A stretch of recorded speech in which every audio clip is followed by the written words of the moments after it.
There we are. Establish your call.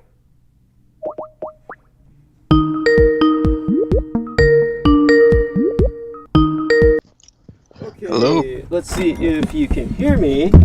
Let me get this Yes. microphone maneuvered. We are streaming, we are live, and I'm calling you first because I'm going to go on mute while you pull Salmon up, and both of you open the hour while I finish these last few things. Can you hear me? Yes, I'm going to drop as many people as I can find and gather. It's not that emergent, but Solomon in particular, just make certain he gets on the both of you. Solomon, can you hear me? Yes, Brother Douglas. Assalamu alaikum, and I come with greetings of peace for you, Brother JMO, and all of our brothers and sisters of Team Dietrich. Bless you. Thank you so much. We need that sense of peace. So, with both of you gentlemen, I'm going to go mute right now. I'm going to be gone for about 10 or 15 minutes. Oh, Brandon. Brandon Young, can you hear me? I can. Can you guys hear me? Yes. So glad that you're back on with us. So sorry about the other day. When Amanda, you left us from that group call, for some reason in my mind, you left with her, even though you're in different parts of the world. And but I'm so glad to have you back with us in the opening hour. And SR is who's SR again? Forgive me. Sammy Romero. Right, thank you. I thought you were gonna sing a Sarah Rachel Adams. I kept thinking Sarah Rachel. Sarah Rachel. Oh my God. There was yeah, and so glad you're with us. So you certainly, all of you gentlemen, please by all means hold the stage. All of you, please hold the round table. I believe you've all met each other. I have introduced Sammy Romero and Brandon Young to each other, have I not? Or if not, we'll do that now. Do you gentlemen know each other? If not, you will now. Sammy Romero, this is Brandon Young. Brandon Young, this is Sammy Romero. Nice to meet you, buddy. Yeah. Brandon, by the way, you had me rolling with the blind bar the other transmission. I was dying. No, I've known of you getting back to Revolution Radio, so I know you. Well, I know you on the program. Per se, I want to say no personally, but I have an idea. You know your background history with Peter Levin and all that. Cool. It's wonderful. Yeah. Yes. So, with all of you gentlemen, I love you all. Thank you so much for saving my ass as always. And what I'm going to do now, believe it or not, what I'm doing is I'm fixing my bed, which I run these transmissions from, and really still dealing with these kinks in the sheets. So what I'm going to do is I'm going to leave these gentlemen to hold the stage while I go mute, and I'll be back in about 10 or 15 minutes at the longest, and we can take it from there. But so long as people are here for the opening hour, when I come back, I'll deal with the hyperlinks and all the rest of that. But had to Wow, get I just found out that you and Salman had an interview earlier today. I did not know. Really? Oh, well, cool. Well, you know now. And he got it uploaded very fast, so he's welcome to. Yes, after the transmission is over, Solomon is welcome to tag that to the my timeline if he can. The tags are all fucked up these days. Like Solomon said, it has something to do with their going meta, and hopefully they resolve that. But right now everything's fucked. So I'll share. Yeah. They're trying to do that fucking virtual reality shit. Where now we're gonna be like completely glued to fucking Facebook. Yeah. Barely use. I just like talk shit every once in a while and do Magic the Gathering most of the time on the computer or occult research. There we are. Well, let me go mute, and if Simon cannot tag it, now that I remember he probably tried but could not, I'll share it after the transmission's over. And so at any rate, love you all. Thank you so much. I'll leave the stage to all of you gentlemen, and by all means, whoever wants to lead, go ahead. Jameson and Solomon can probably get the conversation started, and Sammy and Brandon, by all means, please participate, and I'll be back. Thank you. All right. So how's it going, folks? We're in how's everyone enjoying the new Omicron strain of COVID? I figured that was an apropos name to give it. Omicron. Necronomicon. Yeah, I love it. Yeah. I didn't even think of that. That's pretty good. I heard about it. I don't know. You guys can tell me. I don't really know. Now, I find it kind of strange that, of all places, all right, so Biden chooses to ban travel from South Africa, and from several other African countries because of the strain. Yet the strain has made it to Israel, and it has made it to Switzerland, and it has made it to the UK, and nobody has banned travel from those places. So what's the point of him banning, travel from Africa? And or is he just doing that to covertly say no niggers allowed? Yeah, that sounds like the latter. It sounds like the no N word allowed. I wouldn't be. There is, the thing is with like the Democrats and everything is like their racism is like it's like hidden underneath a veneer of Yeah. you know what I mean, of nicety and stuff. Whereas the Republicans are right out in the open. Yeah, they're kind of right up in the open with the Klan hats and stuff, and burning crosses still and whatnot. Honestly, I can't tell which one is worse. They're the same to me. Honestly, Yeah. one is as bad as the other. It's this reason why I no longer give a crap about American politics. They can all burn. Yeah, I'm not never a fan of the two-party system. I feel like it's just like two of the same two evils, and It's just different. It's different packaging. different packaging, different, maker, different tie, it's just like the same bullshit. So yeah, I mean, I saw through that a long time ago, but it's interesting to see it play out. I didn't know that about the travel restrictions, but that doesn't surprise me. I'm not really surprised at anything anymore, to be honest with you.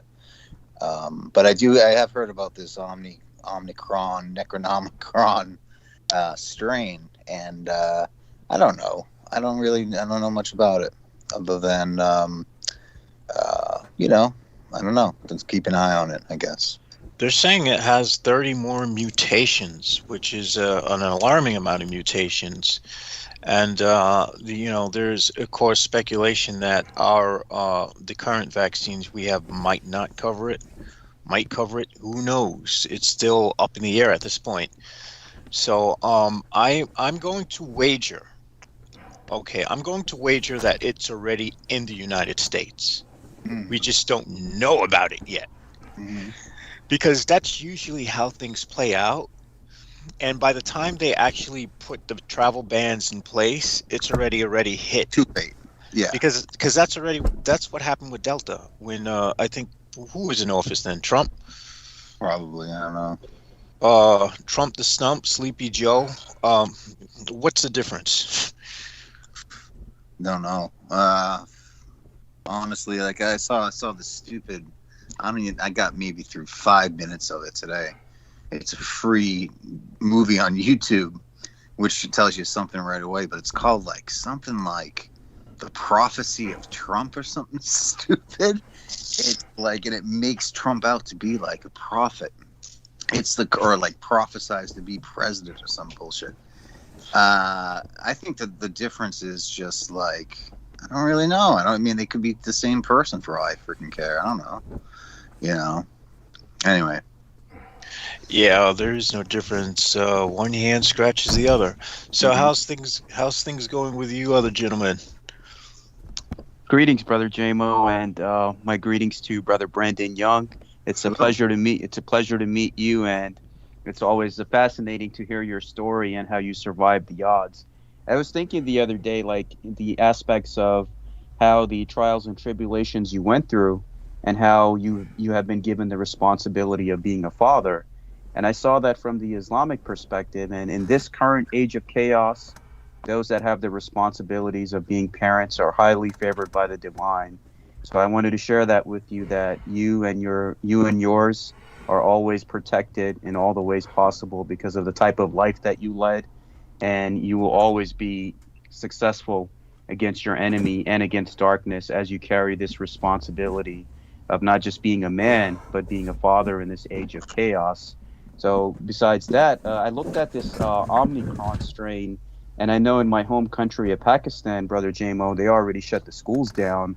And you are absolutely right. It's only a matter of time before another outbreak happens here in the U.S. And it just goes to show you that these next coming few years ahead, things are getting more expensive day by day. The cost of living is getting more higher. The wages are not going up. All this new stuff is coming out of nowhere. We're on the verge of a civil war, and people are still not loving each other, respecting each other, getting their acts together.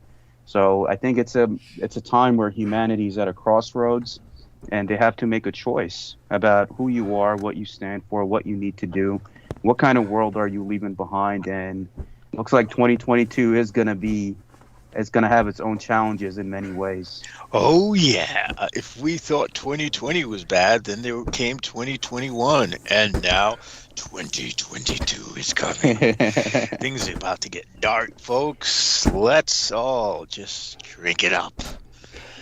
And it's funny, Brother JMO, you mentioned that, because in the new interview that I did with Brother Douglas, the part 5, it basically details the satanic culture of the U.S. and like how everything is kind of interwoven with each other, and why there's just so much chaos like that's on the way in terms of what we're seeing from now until 2028, 29, this 8 to 9 year cycle of change that we're seeing. And now even with these social media platforms switching everything to virtual reality, and I guess only time will tell, but we are seeing the transition of the human race in many ways. Mm-hmm.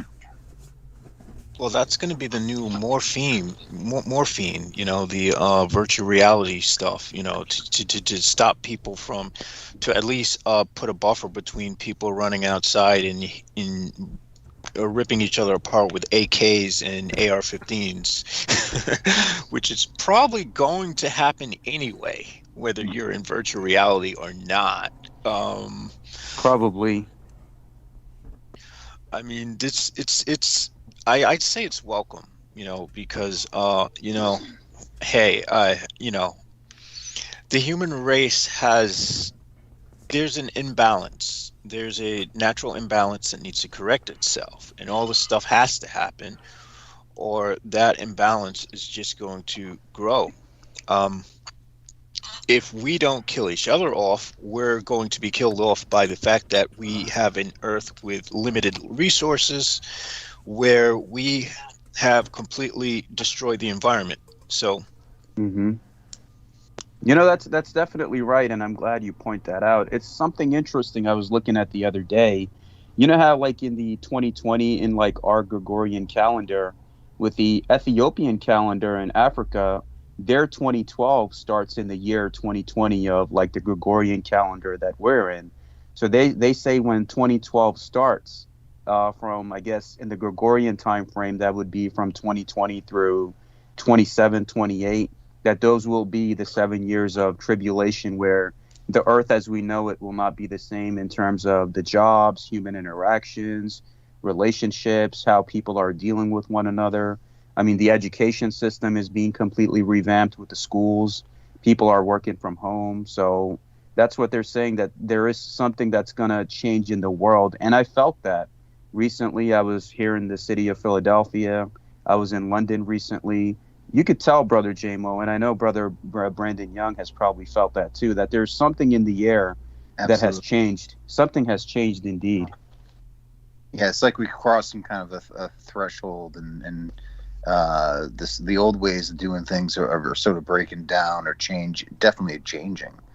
Thank you for the words before, Brother Solomon. That was super kind of you. And the levels of spiritual warfare that I've done in the past is something that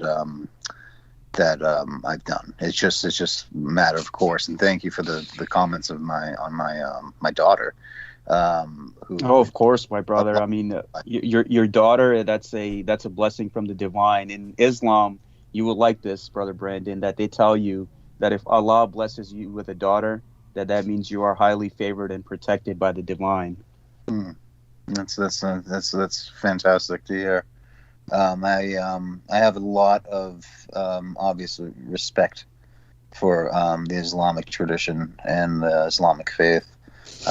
and its traditions, of course. But I did not know that. So thanks. But yeah, things are changing. I don't know if so a lot of the Indian Vedanta traditions called the Kali Yuga, and we hear about that of sort of time even being slowed down, time being sped up, even I think, or we hear it from the technological world of the singularity, right? This nonsense, but in some ways we are kind of heading towards something, or being pushed towards some sort of an omega point, if you will. And I don't know if this is a good thing or a bad thing, but it's just a thing, Yeah, that's right. Brother JMO, go ahead. Yeah, I'd also like to hear from Sammy. What's going on with the? How are things in your neck of the woods? Well, by the way, good evening, guys. Hi, Salman Sheikh. I actually listened to half of your transmission. Good evening, brother. Great, fifth part. JMO, you'll like this one. This one is pretty cool transmission. Very insightful, but definitely right up your alley. As far as mine, a change in my life is a definite. It's a definite understatement. Unfortunately, I really can't say what it is right now until maybe a little bit later, for security reasons, obviously. But what I can say is, each one of you gentlemen is absolutely right.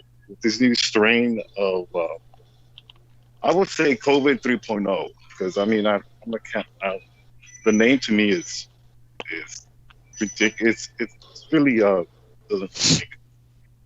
But what I see is, it's right when we think we have everything, especially with this biological warfare that we've been going through. Right when we think we have all these strains that have been released, we think we have it in control.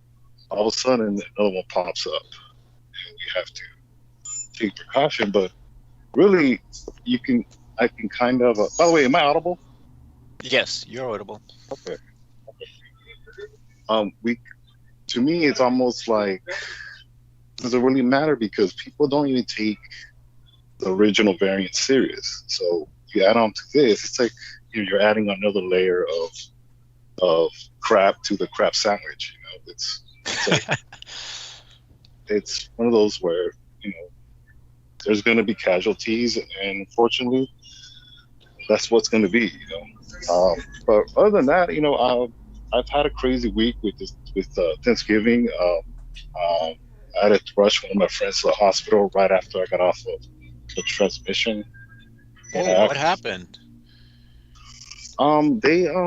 She almost miscarried. Whoa. She almost miscarried.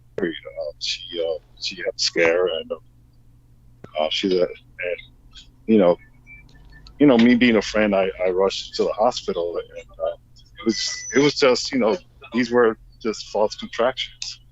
But at the same time, when we got there, I was talking to one of the nursing assistants that was helping her, and through combo, and keep in mind, this is like 3:30 in the morning, Thanksgiving morning.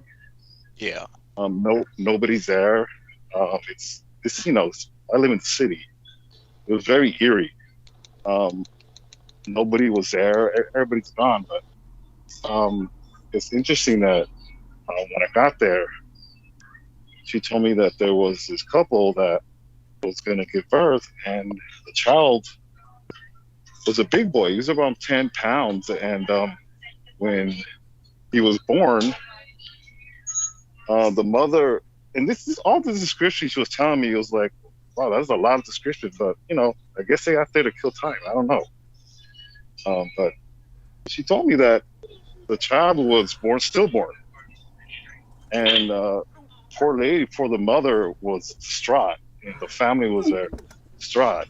And here I am taking my friend, and I'm like, man, hospitals are not so nice. Hospitals are it's a very sad place. You would think, people to be there to get cured and, you know, find help. But man, it's a lot of trauma in hospitals.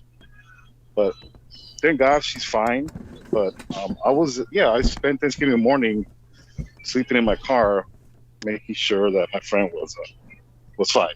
But she made it through. Thank God. It was All a right. false. I'm That's glad that's to great hear that news. things worked out. Yeah. But it was quite an adventure. Yeah, to say the least. Yeah, that sounds crazy. 10 pound. That's a heavy kid too. And it was born Still. stillborn. It was born stillborn. And the interesting about it is she felt it moving. I guess during pregnancy, I guess this happens a lot where children or the child just stops breathing or stops, being responsible. And Yeah. it's crazy. I didn't. You would think this is something basic, but I guess it's very common. Yeah. There's a lot of potential complications that could arise through pregnancy. I mean, What on earth? Who did you get pregnant? there's actually a funny story about that. Oh, I bet. But I'll go into Yes. that another time. Oh, So uh, I'm going to make some tea now. When I get back, then I'll regale people with what's going on my end, which is fine. It's just just trivial stuff. But thank you, James, and continue with what you're doing. I'll be right back. Okay, 5-10 more minutes. Thank you. all right. So I saw the craziest thing today. I'm walking home from the store and I get down by the waterfront and I decide to sit down and in this area that's like it has benches and whatnot. And so as I'm walking by, there's this guy who's like squatting in the darkness because it's like it's already dark out and this guy's taking a shit. Really open. And I'm like, okay. I just pay him no attention and continue to walk and sit down by the water, to, just talk to myself a little bit. And, I guess whatever I was saying to myself must have been alarming because this guy rides a bicycle next to me. There's another guy who comes now, the Spanish guy, and he's riding his bicycle. And he looks like he's going to greet me or something. And then he hears me talking and he's like, oh, shit, I better get out of here. And so while when I'm on my way back, when I finally get done, with having something to drink, having a little water, I walk past that same dude who was like squatting to take a shit, and only this time this guy's, it's like his upper body is completely just done. It's like the guy died taking a shit or something. I don't know what happened. It's just That's New York for you, right? I mean, yeah. It's New York. Oh my god! I mean, the stories I could come up with from being in the city, it's just ridiculous. It's crazy. I think I've seen rats at the size of human beings. It's walking around and talking and stuff, and it wasn't no Master Splinter. This was that's pretty funny though. I mean, I've seen some of the craziest shit, man, goes on in cities. There are people that just can't relate. You tell them that, like, what the heck? But like, honestly, that's just another day in the neighborhood. I tell people if you want to experience Los Angeles, go to Skid Row. Yeah, that's Los Angeles. I mean, that's some that's zombie land for me. Really. Yep.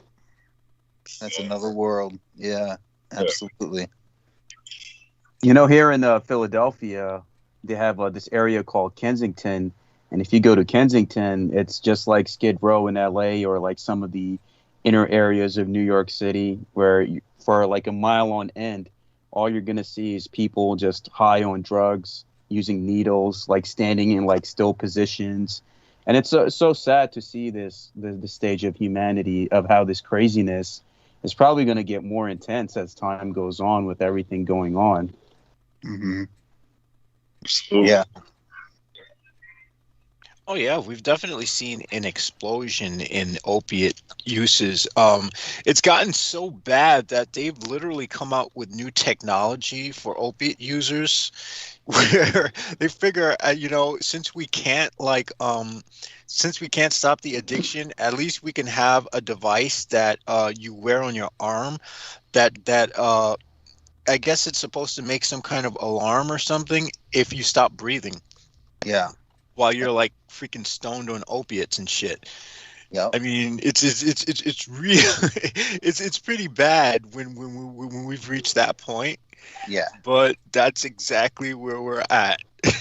Right. Well, most of the innovation coming out is like all this stuff.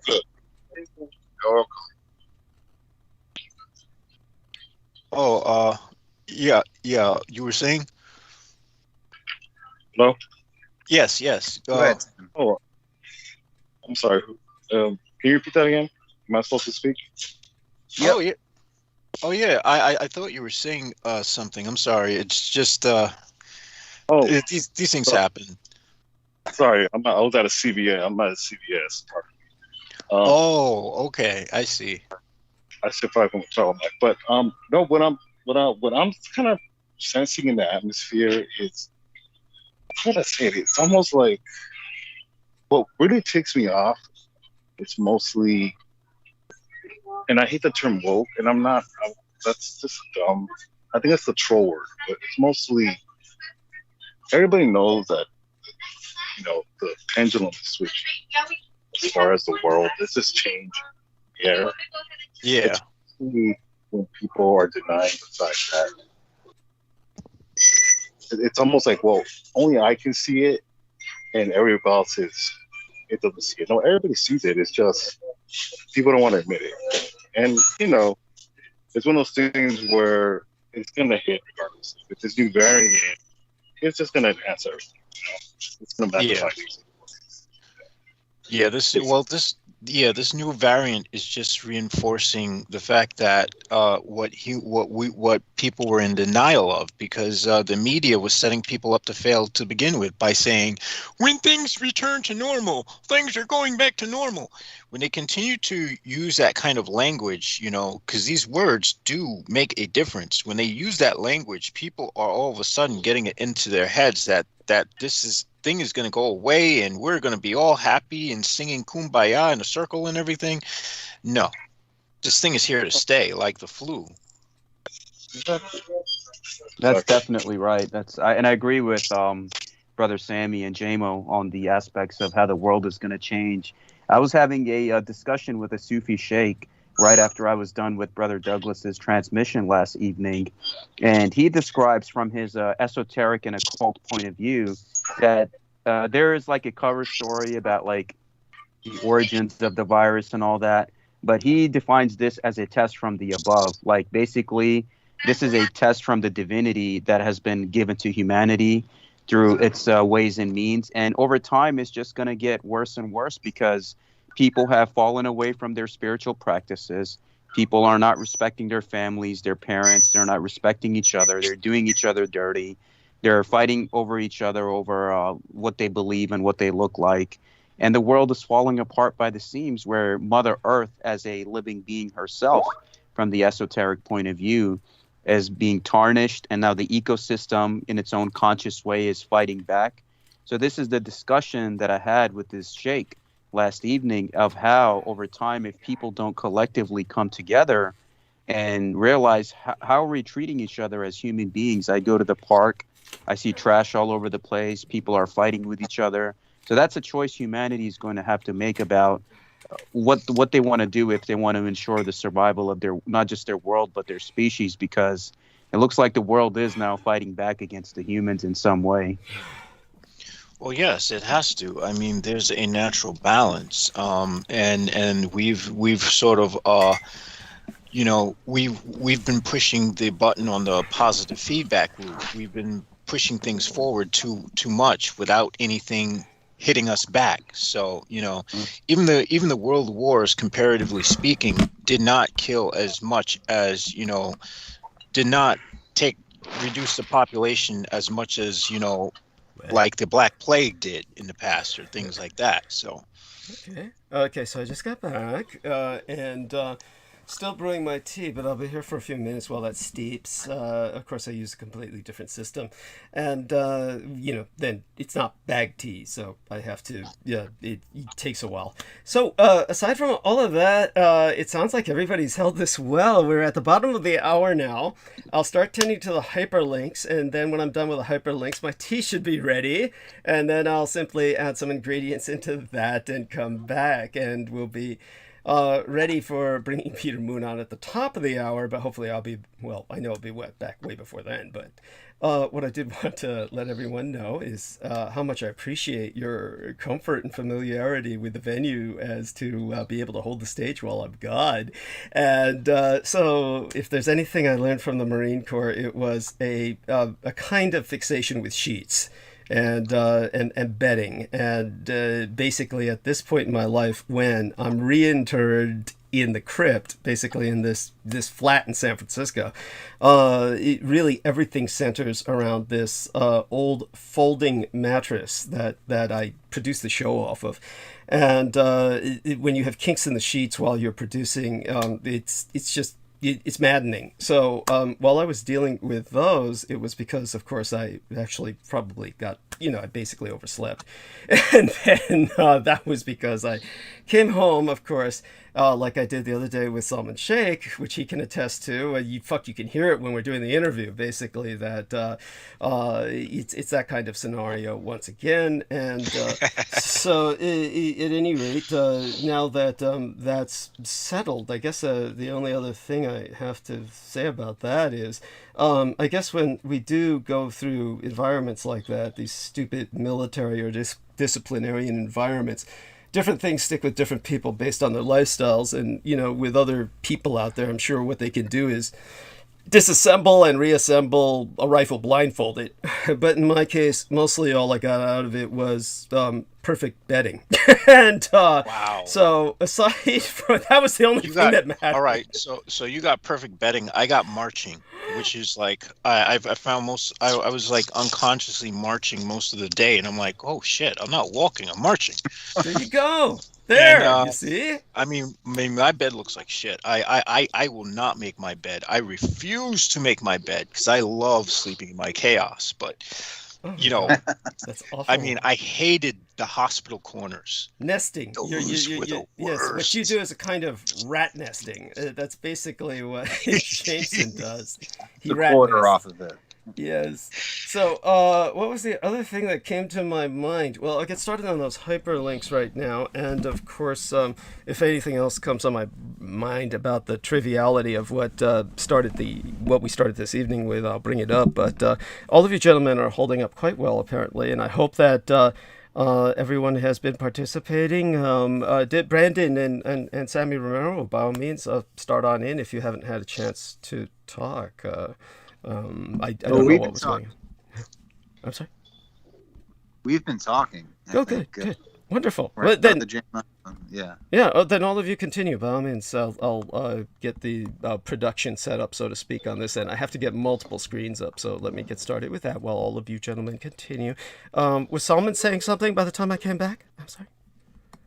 Oh, yes. I was speaking about the discussion that I had with the Sufi Sheikh. So right after I was done with Brother Douglas's transmission last evening, I also conducted a interview with a Sufi Sheikh that I know from Australia, and we were discussing about the age of chaos that humanity's kind of finding ourselves in, and we analyzed everything from the occult Islamic Sufi perspective, and he basically said that this is a test from divinity about which way does humanity wants to take itself, like with this virus kind of revamping and changing life as we know it from the post-2020 world in terms of our relations, our interactions, the way organizations operate, education, the medical system, everything is being changed overnight. And he's saying now with this new strain coming out, and you could just feel that something in the air has changed for humanity.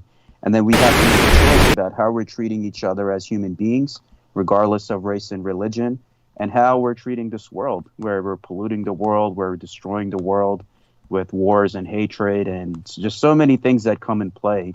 So this is a test from the divinity, from the conversation that I had with him, that people just need to, they need to make a choice on where they want to take not just the earth, but their own survival within the next 10 to 20 years. But it's, I mean, we can hope that they go for the stars, like what Brother Douglas mentioned one time. But right now they have to fix their house in order to ensure the survival of their species.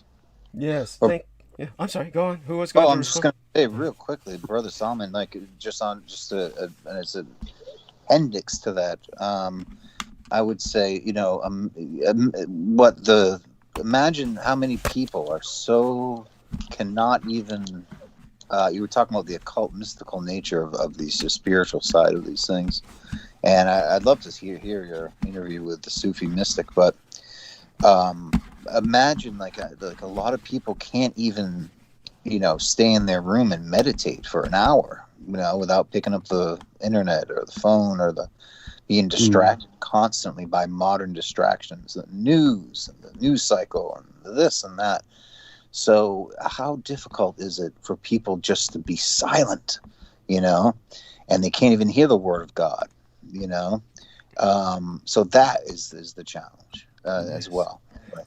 Wonderful. Well Thank said. you. Yeah, thank you. And just want to let everyone know, I want to remind everyone, of course, that the agents of chaos are always assailing us, and that we are, of course, have many downvotes that have been slung at us by the bots, that they actually purchased to do this.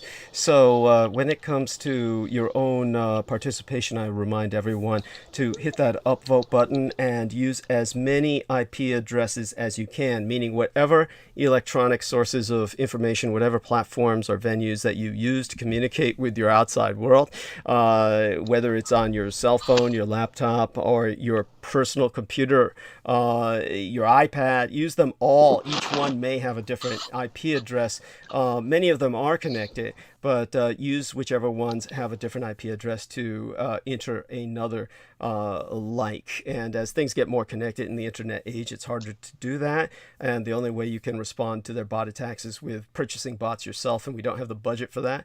So, which of course reminds me that this is the holidays, and when it comes to my own personal income, it's very different from my lifestyle, which is provided by circumstance, as opposed to what I earn. Whatever I earn basically is the Social Security disability insurance that I paid into for all the years that I did work in life. And now, of course, I reap a sense of security from that to a degree, certainly in terms of health insurance, etc. I'm set, but definitely there's plenty of prescriptions that are not covered in any formulary, and so I have to basically pay for everything myself. So with that in mind, do help out, and your contributions are welcome either at my home address if you're sending check or money order, never cash, at 1242 Green Street, San Francisco, California, 94109. The address is on the website at douglasdietrich.com. Otherwise, more easily at support at paypal.me/Douglas Dietrich.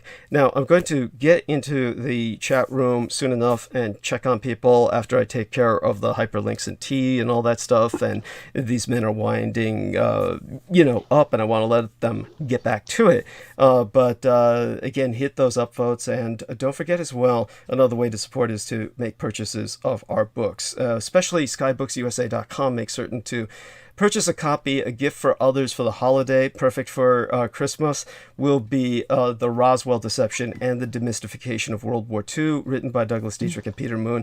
Very important that you pass that on to people that you both love and hate. And aside from that, what other thing comes to mind? I suppose it would be, oh yes, so people who have contacted me, anybody who's contacted me, like Eric Laystick, if he's out there, shout out to Eric Laystick. Mandy Ute, I'm going to try and contact on the cell phone. So the last time that I received a message from her, I was unable to respond to it in any meaningful sense. And my son, of course, if I'm able to get her on, I'll explain the situation. Whenever I go to the estate, I let my son have the cell phone, and he doesn't tell me what's on it unless he thinks it's casually entertaining or something of dire importance. And what Amanda apparently was stuck at the road on the side of the road where the car had died, and that happened during the weekend, throughout sometime during it was before Thanksgiving. And so hopefully she's gotten home alive. It's one of those situations where I've trained my son in this, and actually he carries it out better than I ever could. He knows that if he tells me these things, that I try my best to try and help people that I care about. And he knew that would really be an imposition, so he just didn't tell me about it. So I really didn't find out about it till the phone was given back to me. And I mean, he did the right thing. There's really nothing I could have done, but nevertheless, it would have been distressing. It would have been one of those little stress factors he didn't want to expose me to. I mean, really in those cases, the person either gets their way out of the situation or they don't. So hopefully she survived and is alive, and probably pissed at me that I didn't respond. But we'll see what happens with that in the near future. In the meantime, I've just gotten the news flash on this cell phone that 26 Russian diplomats are set to leave the United States in the coming days. So the relations continue to chill, and that's to be expected. So with that, of course, I will leave the discussion back to all of these wonderful gentlemen, and go mute. Thank you. Yeah. Very good. Well, there's definitely war on the horizon. We of course, China and Taiwan have always had their gripes. We have situations changing with Russia and Ukraine.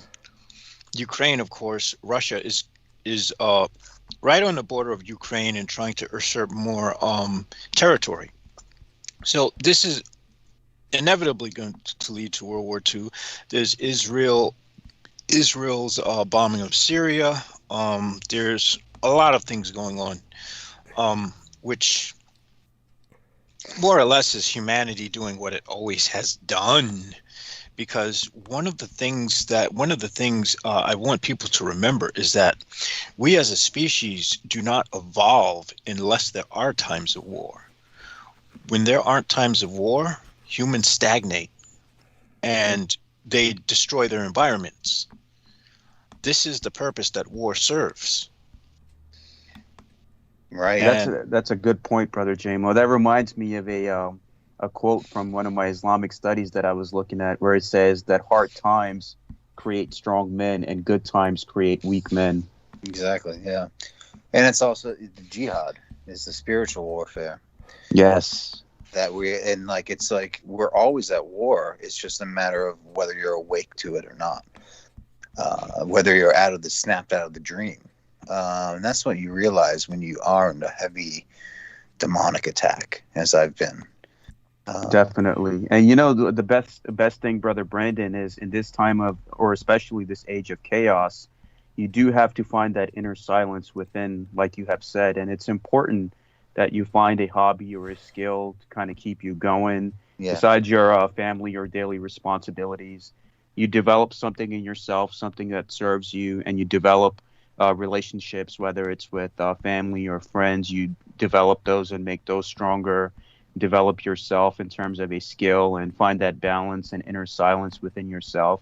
And just try to push yourself what is it that I can improve on in my life? Because everything is basically a journey of self-mastery and self-initiation in many ways, where you could be with many different paths and organization, but ultimately you're going to get out of it what you put into it. You have to put the work in terms of just knowing and finding that silence within yourself, where I believe even in the Bible it says, "Be still and know I am God." So we're in this cycle that we're in right now, where everything is kind of a instant gratification, impatience. There's a lack of patience that people have, and we just have to know that even 2 days out of a week, just sit like what Brother Jamo does, and I really love that, where you just sit by the water and meditate and just kind of talk to yourself. that really helps you connect with your higher self and realize, what is this to this human life? Did I just come here to work, pay bills, and die and pay taxes? There's more to my purpose that I realized that I needed to be here. And I came to this conclusion that we as human beings, we kind of need each other. We're all like walking each other home. And from the, the occult Islamic perspective, they tell you that this is basically Allah experiencing reality through itself, and basically through all of the beings on this round table that are in, and all of the beings that are on this earth. So the perfect being manifested itself through itself and is experiencing reality through all of us. And that's basically it, is we need each other. We're all walking each other home. We need that companionship in these times of chaos where there's no interaction, isolation. We develop those bonds and relationships. We find skills that help us become better, and just find that inner silence from this system that's not designed to give you any break. Yes, indeed. And it's interesting because God has a spectrum, apparently. There's the spectrum of that which loves itself, and there's the spectrum of that which hates itself. So we have to expect. So that's where the infernal and divine fit in. Mm.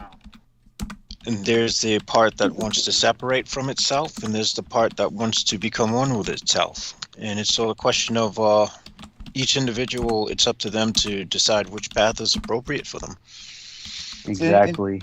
Brother, it's like hatred is closer to love in some ways, right? As they say, hatred is closer to love than indifference, right? Yes. So it's like if you're devoting your energy towards something, it's still serving that something, right? Well, that's why that's also why sometimes the goal in mysticism is to become indifferent to everything. Right. Because, that way you detach yourself from everything.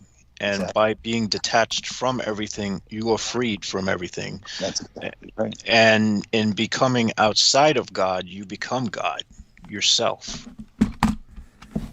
I mean, it's a little solipsistic, but that is the sort of direction, at least from the left-hand path of, black magic, that we traverse. Of separating oneself from God, separating oneself from divinity, and separating oneself from the simulation, if such a thing is possible. But that seems to me to be like even just in the fundamental tenets of Buddhism, non-attachment, right, and the alleviation from suffering through non-attachment to dukkha or samsara.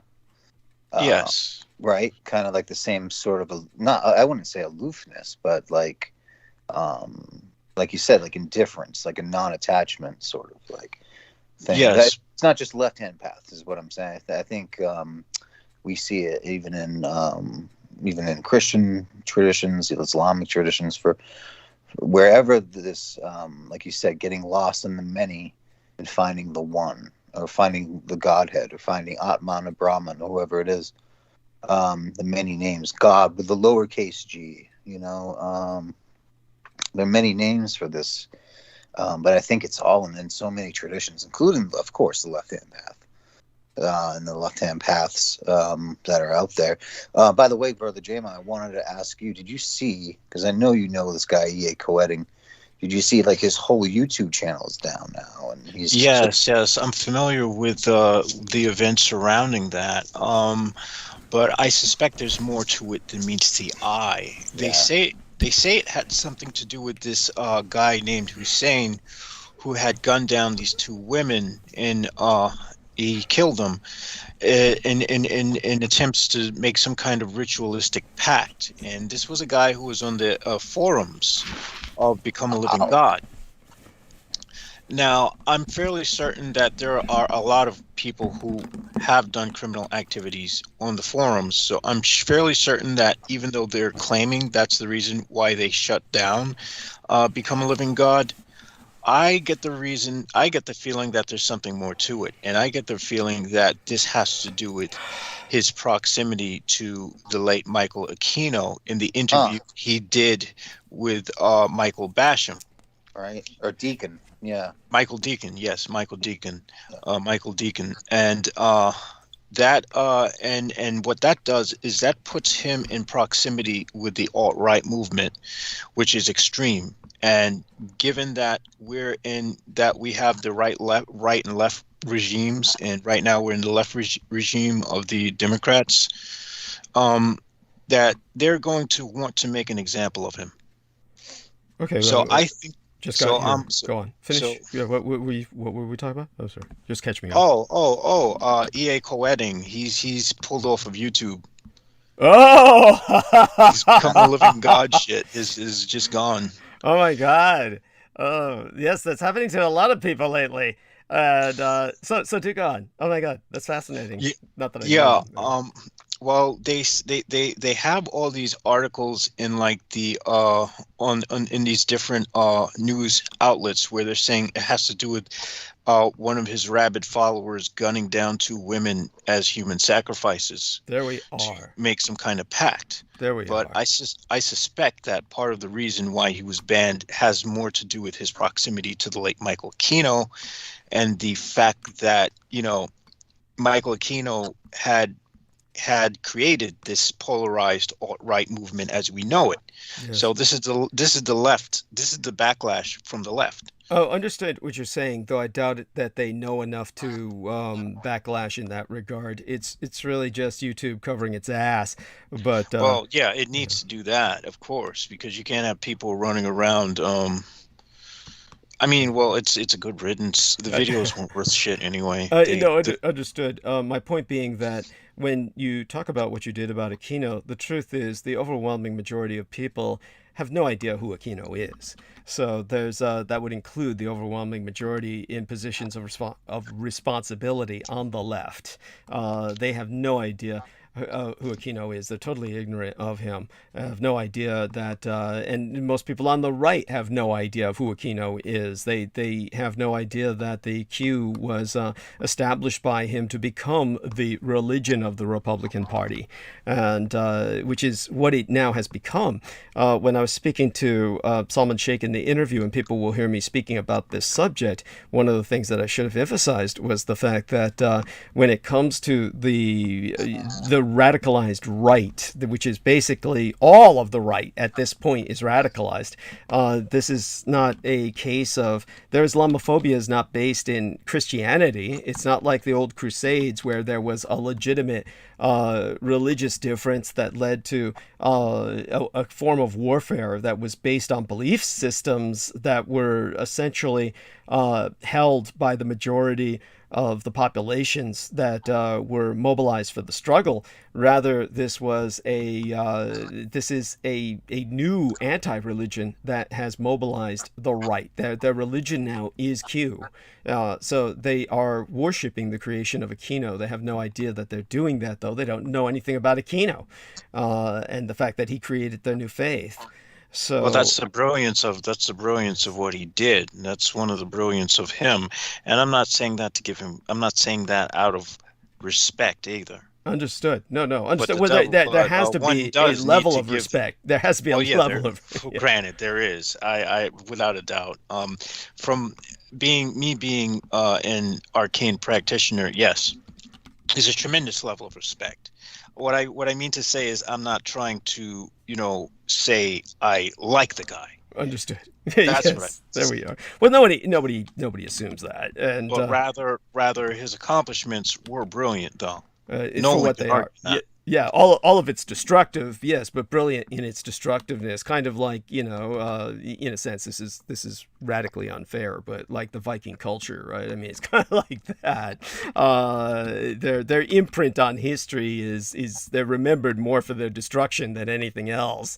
So with that, Clarice Claudette, if you're out there, love you, honey. You saved my ass. So everybody remind me to give another shout out to Chris Claudette again later. She sent me a bunch of vitamin C, which what happened was when I came home the other day and was brought home, then by the time that I went to sleep, I was, I come back from the estate higher than a kite, and I usually reflexively just turn my alarm clock on because my electric blankets turn off after 10 hours. That's how they make these stupid things. They used to have electric blankets that never turned off, so that way people like myself, who basically black out, could wake up alive rather than having frozen to death.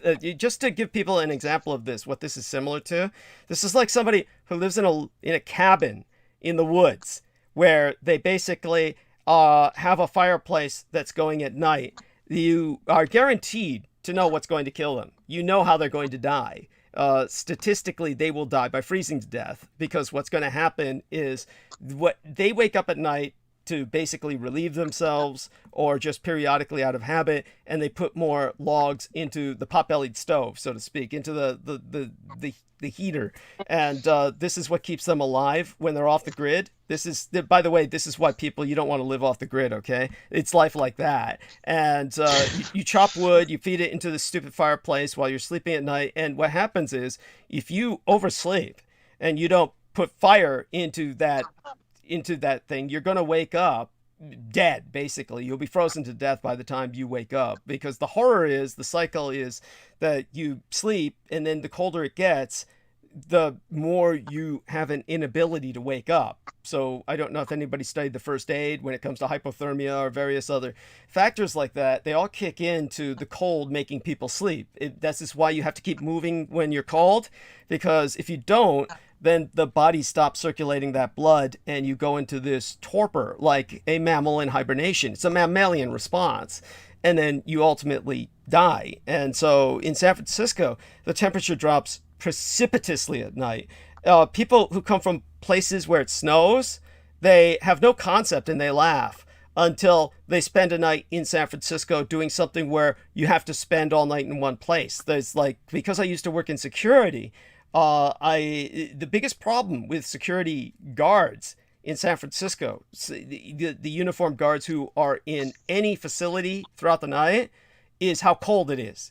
Because you're in a facility and you'll see guards going to work bringing space heaters for that reason. And they spend all night at a post next to the space heater if they can, and then go patrolling and then come back to that. It's a terror. But, you know, there's ways people deal with this. But homeless people, if you ever spent like one, you know, unless you're homeless, you would never know this, but yeah, I see homeless people all the time in San Francisco, and they'll sit there on a street corner for hours and hours with their sign, or in the middle of an aisle in the middle of a two-way freeway, so that they can collect the cars coming and going, the money. And those people are freezing because you're not moving, and you have no idea how cold it gets. So they're all bundled up, and that's why every time you see them, they're all swaddled in clothing.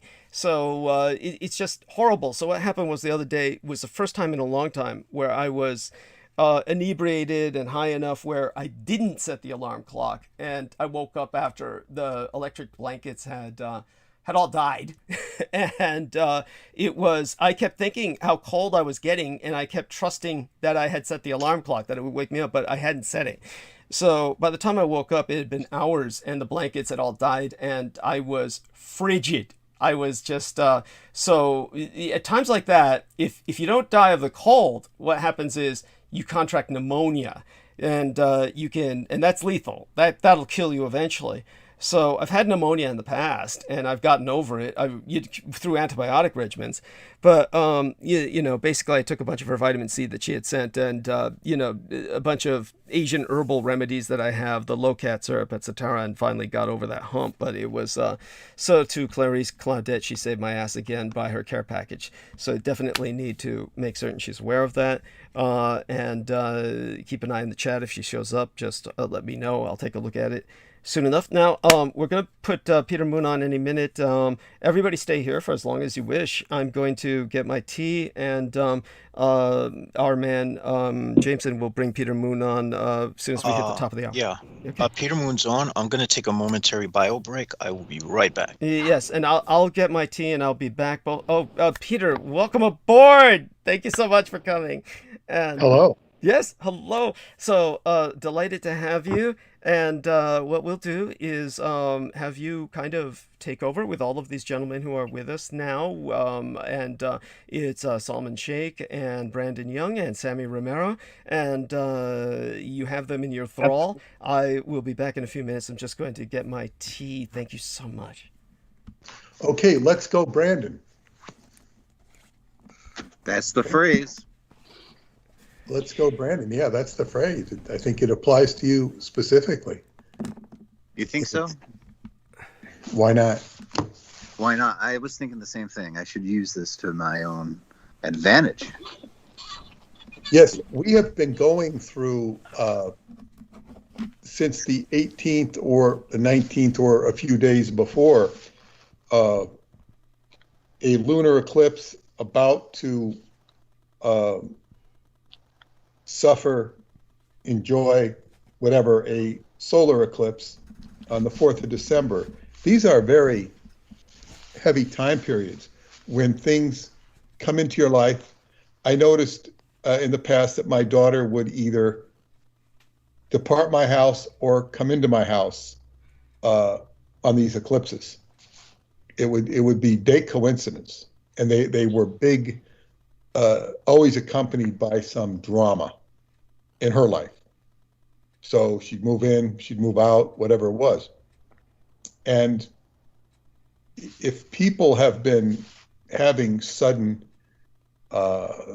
gyrations in their life, it's attributable to such cosmic phenomena. And one of the things is Mars is moving through Scorpio, I believe. And it's been in a situation where it's wreaking havoc on friendships, at least in my chart. For example, I just played 3 football games in 8 days. This is the football, which you call climax of the year. You play Sunday, you play Thanksgiving, and then you play the next Sunday, which is 8 days, 3 games.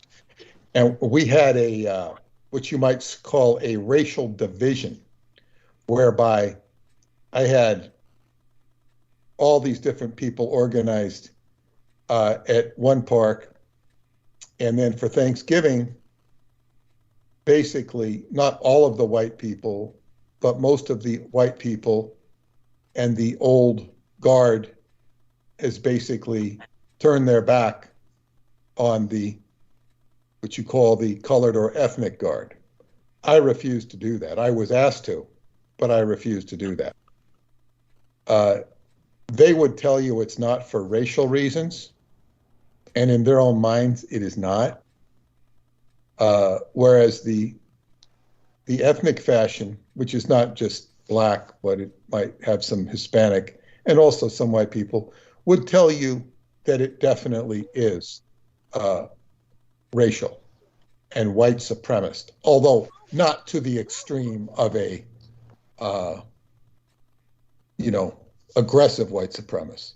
It's more of a underlying cultural predisposition whereby they cannot relate to the mannerisms or the culture, or you might say the way the game is played. Exactly. Which involves, not always, but a certain amount, and sometimes an aggressive amount of trash talking, which of course, trash talking to those who are not familiar with sports is disparaging your fellow sportsman in a either a good-natured, it's generally a good-natured competitive disparagement, and it's a goading, but it's basically playful. It's not serious. It can get serious, but generally not. So this is, as I say, these things do not affect me. And I, in fact, it was, what was it?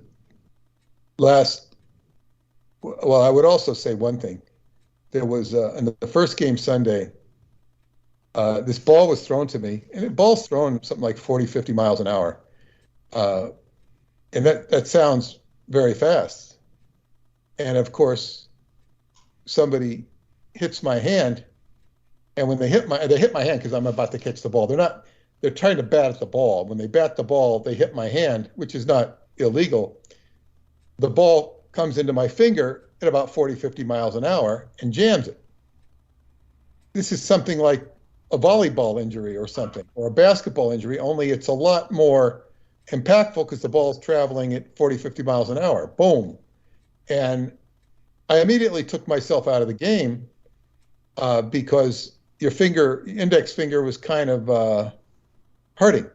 And I came back in the game, was able to maneuver, act as a decoy mostly, but I went home with a very swollen finger.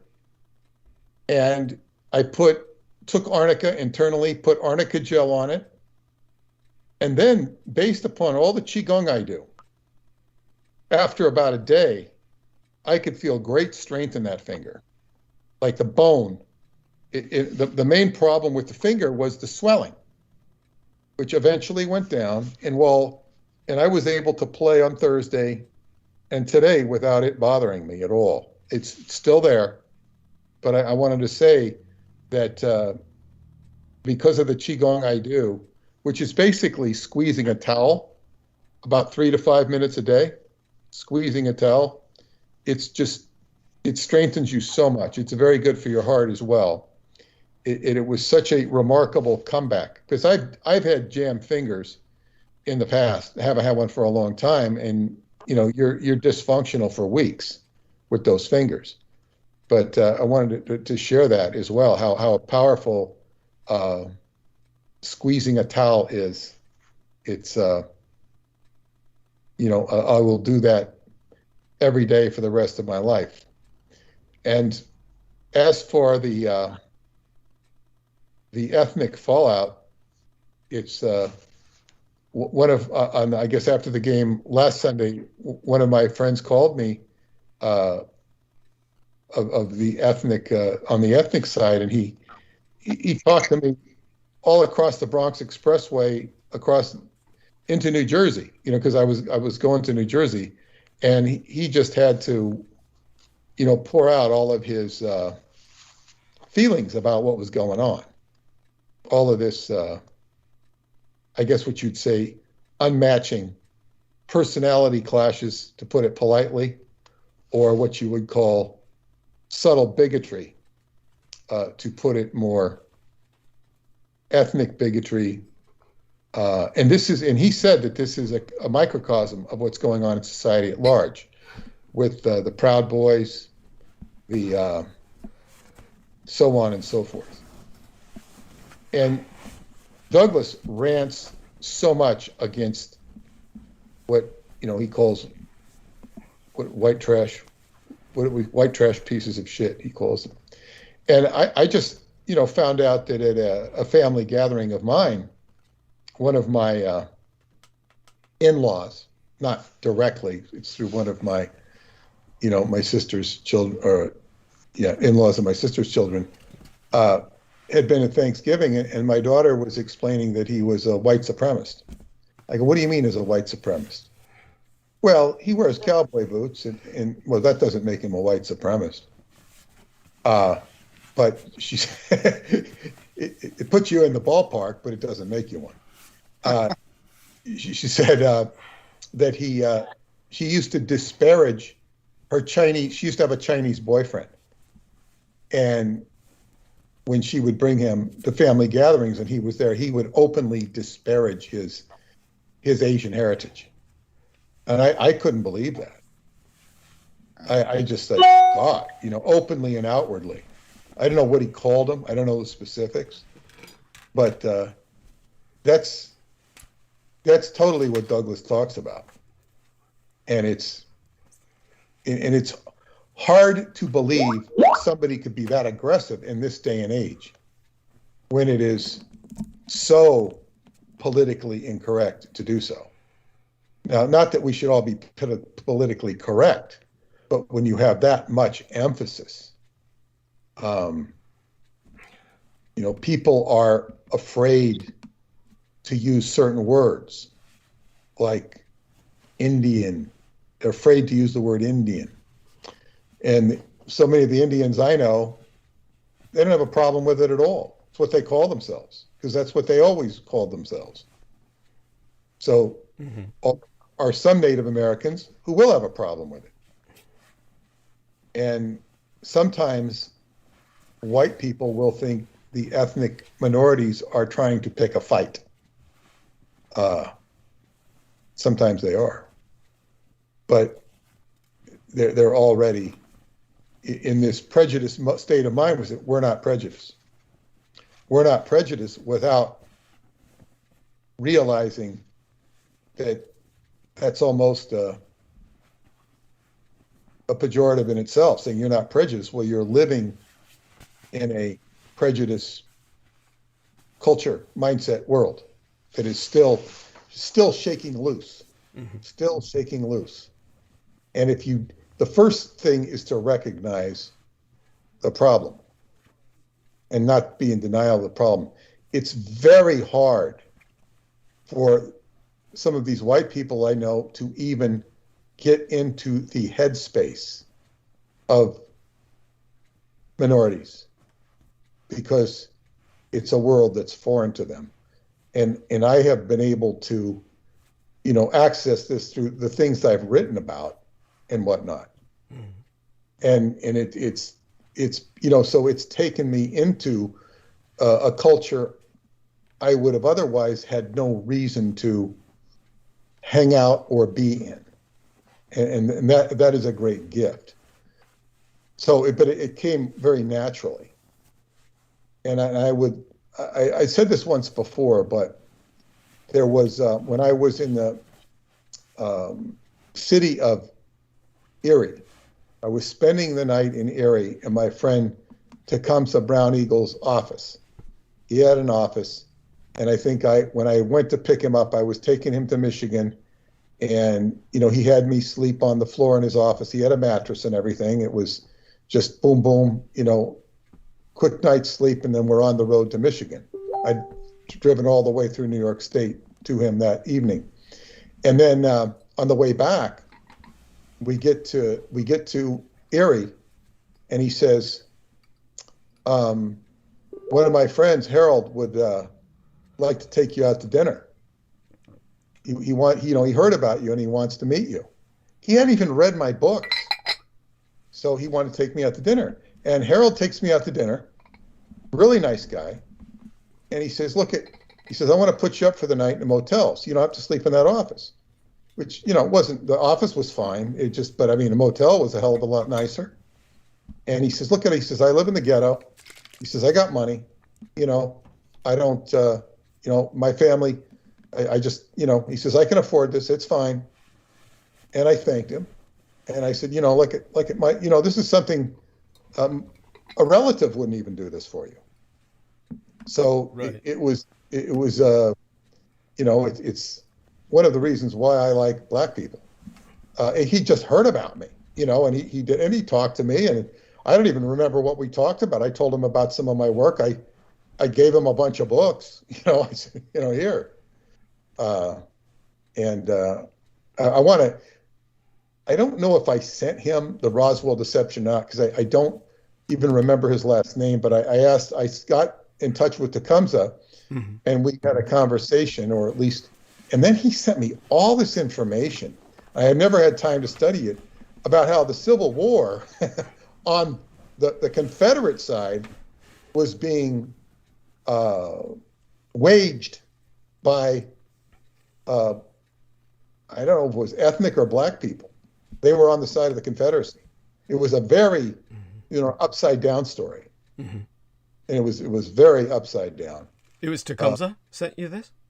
Yeah, Tecumseh sent me that. And it was like, I just have never had time to get into it. It's like one portion of history is all upside down. Yeah, Uh, I'd like to, if you've got a way to share that, I'd like to take a look at that. I do know for a fact that many Native Americans side it with the Confederacy because, of course, of the crimes committed by the United States against them. So that's very much a fact. And yeah, by all means, go on. Well, yes, and Albert Pike, who is a hero to some, not to me. Albert Pike was a very active Freemason, initiated into the 33rd degree of Freemasonry by Caleb Cushing, the alleged facilitator of Eclampus Vitus, who allegedly got a charter from the Emperor of China to found Eclampus Vitus that was passed down to Ephraim B. of Virginia. And the Caleb Cushing was a racist, and he initiated Albert Pike, and Albert Pike had a statue of him outside in Washington, D.C. I don't know if it's still there. It's probably taken down, and in my opinion, should have been taken down. If there was any statue that should have been taken down, and I'm not here to say which should and shouldn't be done, his should have been taken down, because he started the Civil War with firing on Fort Sumter. He was a very active person in Arkansas, and as a lawyer he represented Indians, and he did a lot of Indian, I guess what you call legalities, and maybe the natives sided with him for that reason. But I don't know to what degree he helped them or manipulated them. I really don't know the virtues of that. If there were any, I would be highly suspicious of them. Then again, there is such a manipulation of indigenous people that what was the agenda? I just can't speak for it because I haven't studied it. I do know that he wrote letters with Giuseppe Mazzini, who was the successor to the actual Illuminati.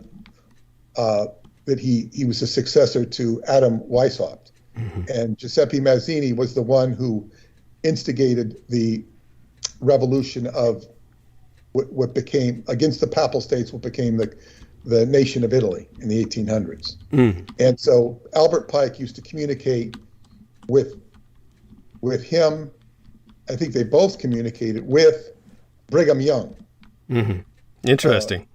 Brigham Young was a Freemason, and we know this from True Ott, whose either great or great-great-grandfather was the postmaster. Wow. And he was the one who facilitated the delivery of these letters.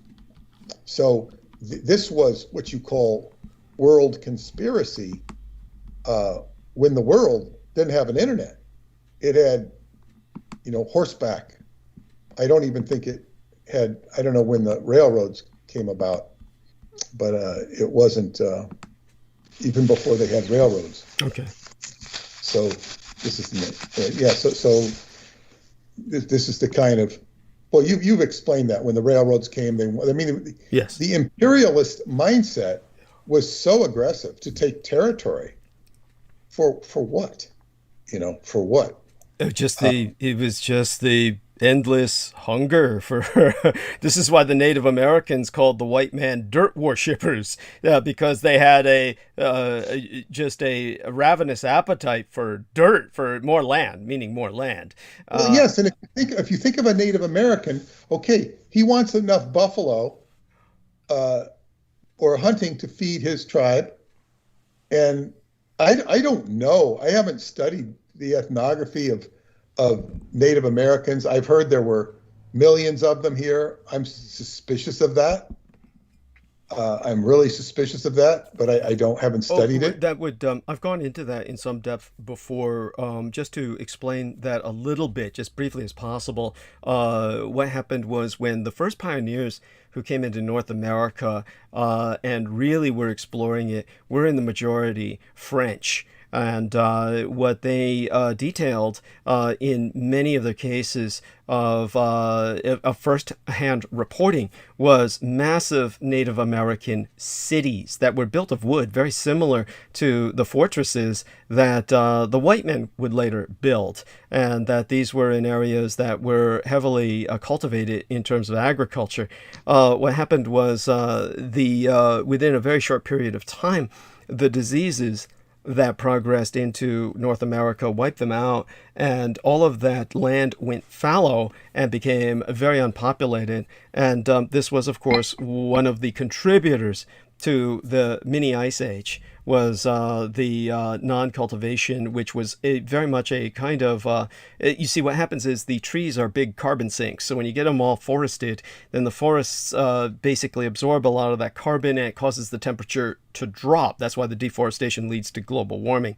And so when it came to that, this is one of the contributing factors, was the death of the Native Americans in the Western Hemisphere. What are we talking about? I'm sorry? What approximate time period are we talking about? So we're talking about literally the 1600s. This was about the time of King Philip's War. The Spanish were the bringers of the disease. Well, originally, but the Puritans brought it with them. Of course, you know this. The original colonies were not. For some reason, everybody focuses on Plymouth Colony, but there were colonies like Jamestown and colonies like Roanoke. I mean, there were colonies before that. So right. Yeah. So definitely just those original colonies, but especially the Mayflower crowd, because the Mayflower crowd brought in the slaves. They brought slaves and began to purchase slaves. And the slavery was already here when you had Roanoke and Jamestown, where black slaves were being brought with the Europeans. So a lot of people don't know that, but it was the blacks who brought with them the smallpox. And that's from out of Africa. And so that's what it was just one catastrophe on top of another. They all converged. But definitely, so believe me, there was, the anthropologists will concur, the population of the Native Americans was indeed in the millions. That's why they calculate that altogether the diseases and the expansion, the wiping out of the buffalo, ultimately wound up in the death of, if you count from the North Pole, the native Eskimo or Inuit, Eskimo's a politically incorrect term these days, all the way down to the Cape of Good Hope. And, I always confuse the two, whether it's Cape Horn or Cape of Good Hope when it comes to South America or Africa, whichever Cape of Good Hope is Africa. Thank you. Cape Horn then. Thank you. When you go down from the North Pole to the Cape Horn of all the Western Hemisphere, they calculate that well over 7 million people died. It's about, it's a little approximated, but they figure it's about that much when they calculate land that was cultivated and then land that was not. And again, one of the other things I pointed out in the past was that the Amazon rainforest was actually cultivated. That was cultivated by the indigenous people. It's actually a man-made relic. It's what you would call a man-made. I forgot the term for it, but it's really a man-made accomplishment. A garden. I'm sorry. A garden. Pretty much, yes. And you can see that when you look at it from a helicopter's perspective or an aerial perspective. It's very much like a circuit board. It's not a lot of Westerners have this imagination of it as very dense, and it's really not the case at all. It's more like a grove. It's far more like a grove. It's simply gone much more. It would be like an untended garden. It's simply a grove that's no longer cultivated. So that was one of their accomplishments. The Amazon rainforest is actually a man-made phenomenon. So just one last thing I have to get. I've got the nutmeg and the turmeric in my tea. One last thing I'm going to grab it and I'll be right back. But Peter Moon's holding out very well with all of these young gentlemen, and a great start to the night, considering all of the little trivial bumps we've had so far. So thank you so much, Peter, and please continue. Well, I'll go into the heart of what I want to discuss tonight. Oh, good. And I'll be back in just a second. One of the things I wanted to say was when I left the first time, Peter Moon said, I asked him to take over the stage. He said, "Let's go, Brandon." I didn't even get that until until I was in the kitchen grabbing the tea. Then I realized it wasn't just his familiarity with Brandon Young. It was, of course, the joke that "Let's go, Brandon" has become. Yeah, and I kind of made friends with one of the white guys that was playing with us. His name's Brendan, not Brandon. Right. And I mean, we played together for a long time. He forgot his gloves, so I loaned him a pair of gloves. And he was like, and I talked to him for the first time, and he says, "Yeah, I'm going to be coming all the time," which is good. But his name is Brendan. So sometimes we've been out there. We've had about 3 guys named Brendan. Brendan. It's like sometimes we have a lot of Brendans, and it gets kind of confusing. Trying to remember all the names of these new people. That's incredible. I'm glad you're getting young blood or new blood. And it is so much better. It is like, I mean, I do miss the old guys, because it's like all of a sudden it's like all these friends are no longer there. They say, "We want the cones back," because I keep all the cones. Right. I've been keeping the cones for like a long time now. Wow. And so I said, "Okay, you can have them." So I took him over to this guy's house. It's not too far from me. And I just left him there. He told me where to leave him. And I had plenty of other cones. I bought some new cones. Amazon delivered them in one day. And it's like, so I go tell everybody, "Hey, these guys aren't going to play anymore." So it's like, okay, well, I'm going to do this. I'm going to do, we're going to bring in some more guys. And it's really good but it's new blood. And as I'm saying, the athleticism of these people, these young guys, is just off the charts. Good. Compared to what I was playing with. And my wife was out there on Sunday before when I got hurt. Or no, it was Thanksgiving. She came out on Thanksgiving. And she says, "Wow, you were really involved in the game, running all around." She says, "When you're with the old guys," she said, "you're just standing there. You're just standing there." Speaking. So it's like, wow, yeah, and you're getting a workout, and you're running up and down the field, and and as they say, I get much more respect athletically from the younger guys. Yes. These guys are in their 20s, sometimes even younger. That's occasionally in their 30s. Yeah. And it's like,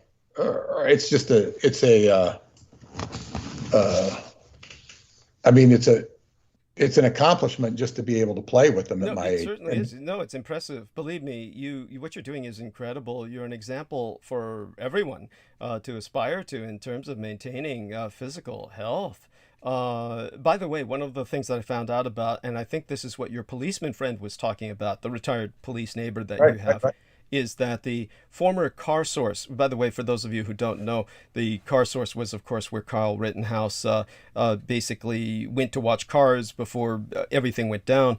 And the former car source employee, the actual employee of the Asian Indians who owned car source, who brought him down there, was Nicholas Smith. So that's who your police friend was referring to, was an individual named Nicholas Smith, who actually had worked, literally was an employee of the Asian Indian guys, or a former employee, and they contracted him or told him to guard the carport and or the car lot, and that's where he brought Rittenhouse to. Well, that's not what he told me. Okay. He told me that the Indians themselves hired Kyle.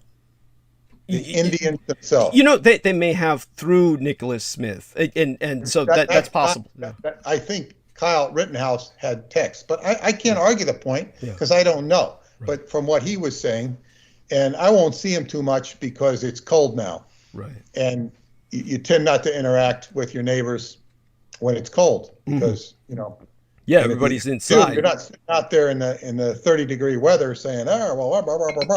Yeah, talking over the fence, right? That's how much of it is, not all of it, but so but anyway, it's like if it surfaces, it surfaces. If it doesn't, it doesn't surface. Right. Well, I know the thing is, of course, the Asian Indians were covering their ass and claiming none of that was true, that they didn't hire any of these people. But it sounds so. How would I say it? It sounds so facile. And at any rate, I'll be right back. I just have to put some hydro. And these Asian Indians have the capability to crucify themselves legally. Yeah. Because right. this is what's happened. I was mentioning my friend who was having a landlord issue with a Stanford PhD. The Indian was a Stanford PhD, and now this PhD has put himself in a position where he's criminally and civilly liable because of the way he's conducted himself as a landlord in emails. Mm-hmm.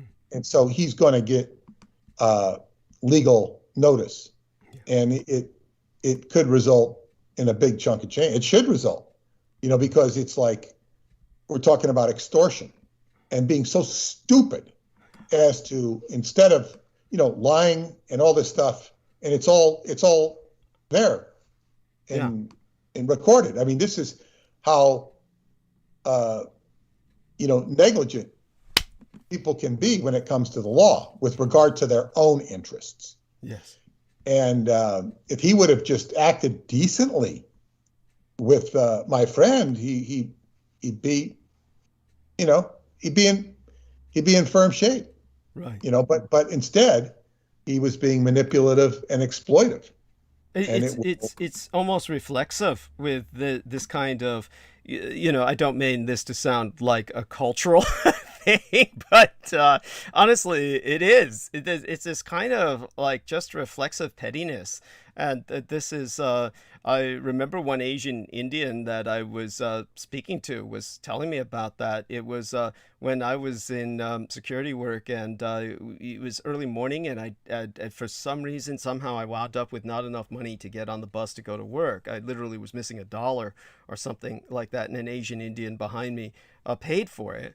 And so we got into a conversation. He was telling me about the pettiness in India, where he didn't want to be like the rest of his countrymen, and he was like, he said like he needed to fill out a job application once, and he asked, he stopped someplace to ask somebody to borrow a pen. Could I borrow a pen from somebody in a corner store or something, or wherever it was?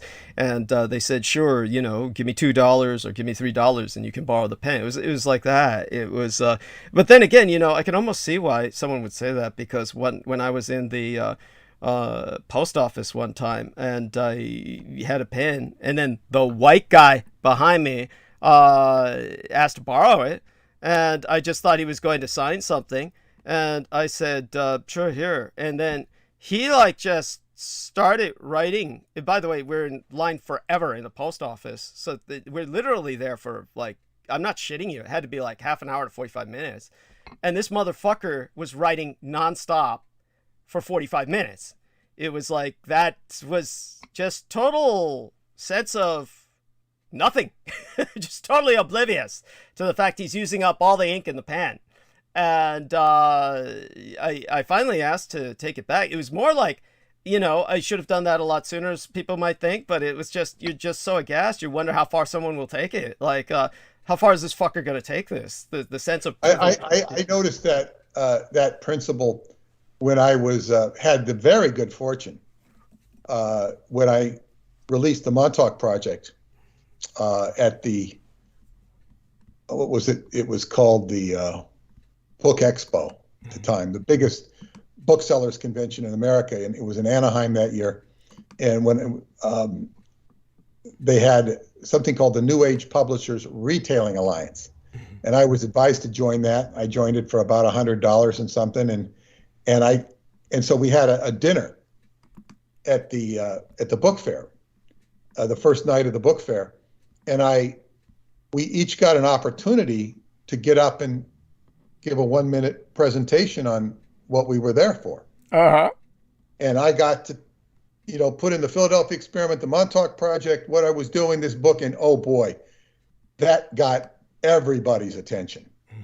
I got 1-minute commercial, and that told everybody there was this book, and I can't tell you how much good that did. Right. I was guided there by an astrologer. Incredible. That was the same meeting I met Marjorie Cameron. Wow. And actually was able to sign a contract with a distributor at that very meeting. and that just doesn't really happen.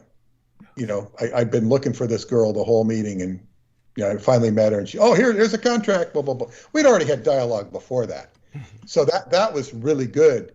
That convention made my book company, but in more ways than one. I also got to meet the other girl who was my major distributor, she was the approval, and she was a member of the OTO. I didn't know that. Not surprising. She said, "Very well done." She was new. It was New Leaf Publications, and I mean, she gave a greeting to the the head of the OTO and stuff. I didn't know she was OTO, but when she, I saw that, but she was fine. She was a nice lady, and it was like, well, I was right on the frequency, but at that meeting there was a woman who called herself Solara, and she was the author of 1111, the book 1111, The Awakening. And she got up there, and she just, a minute. They said, wait, you only have a minute. She took 2 minutes, and she got a little, you give her 2 minutes because she's kind of a new age celebrity. But then she kept taking more minutes and more, and they finally had to, give her the cane. Yeah, usher her because off. she just keep taking more and more and more and more and more and more and more and more. Incredible. And that's like taking the pen. Yeah. People will take more if you let them. If you tolerate it, yes, they'll take everything, and it's incredible, and it's very disheartening. So I just have to put in some eye drops. I'll be right back. Don't get started into what you want to get into. And then everybody came up to me and complained about her later at the show. People come up and complain to me about her. Did they think that you brought her or something? Did they? What? No, I had nothing to do with her. Right. But you meet certain people and they become your friends for the weekend. Yeah. It was a long weekend. Yeah. But I think it went from Friday night to Tuesday. If I'm not, I mean, nowadays the book fair is, basically 2 days and maybe some events Friday. But I mean, it would start on Friday night, and then there'd be Saturday, Sunday, Monday, and then Tuesday until 2 p.m. Because so much business was done then, and it, took you a few days to see the whole show. But yeah, so people would say, "Oh God, she gave me so much trouble." Man, this person is like, she wouldn't even talk to me. She just cared. Well, you can't help me. She says, "You can't help me," so she'd walk away from her, rather than exchanging pleasantries. Oh my God.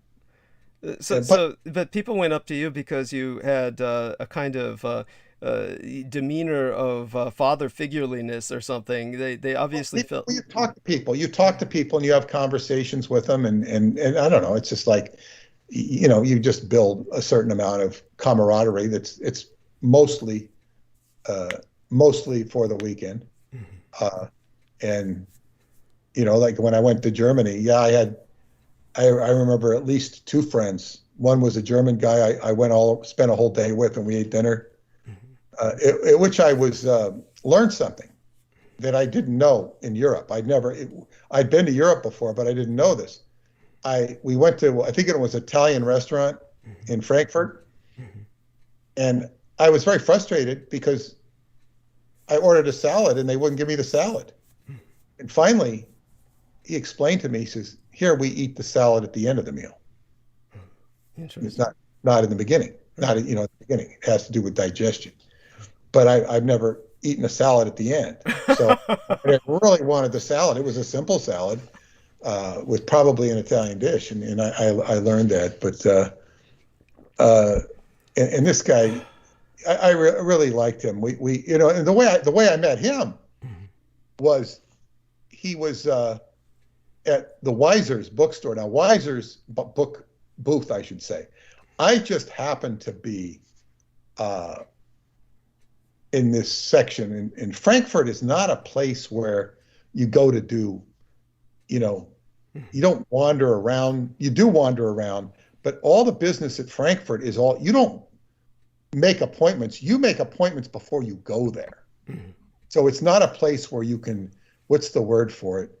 Scavenge or roam.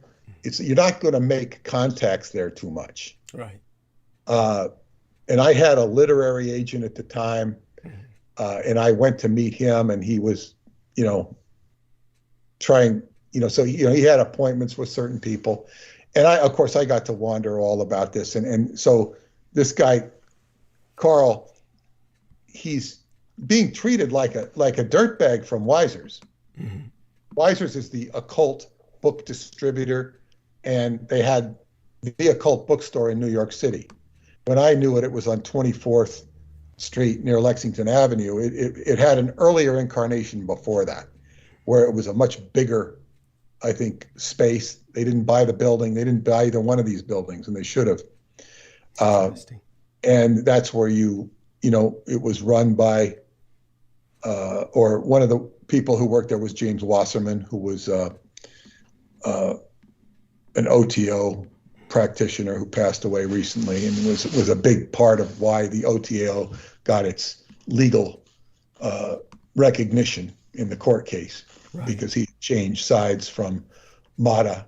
He went as a representative of MEMqədA, and then changed sides to what's his name, Grady McMurtry. So he was an instrumental, I guess you'd call him a turncoat. There we are, an intrinsic trader. By the way, while you just reminded me of something, I do have to get some foodstuffs out of the fridge so I can have enough calories to carry me through the night. And I will carry on. What I want to do is relay to you. There's a JPN M81. Almost, I don't know what the acronym would be, Japan M81, but she's asking about the book 1111, or she wants you to go more into that.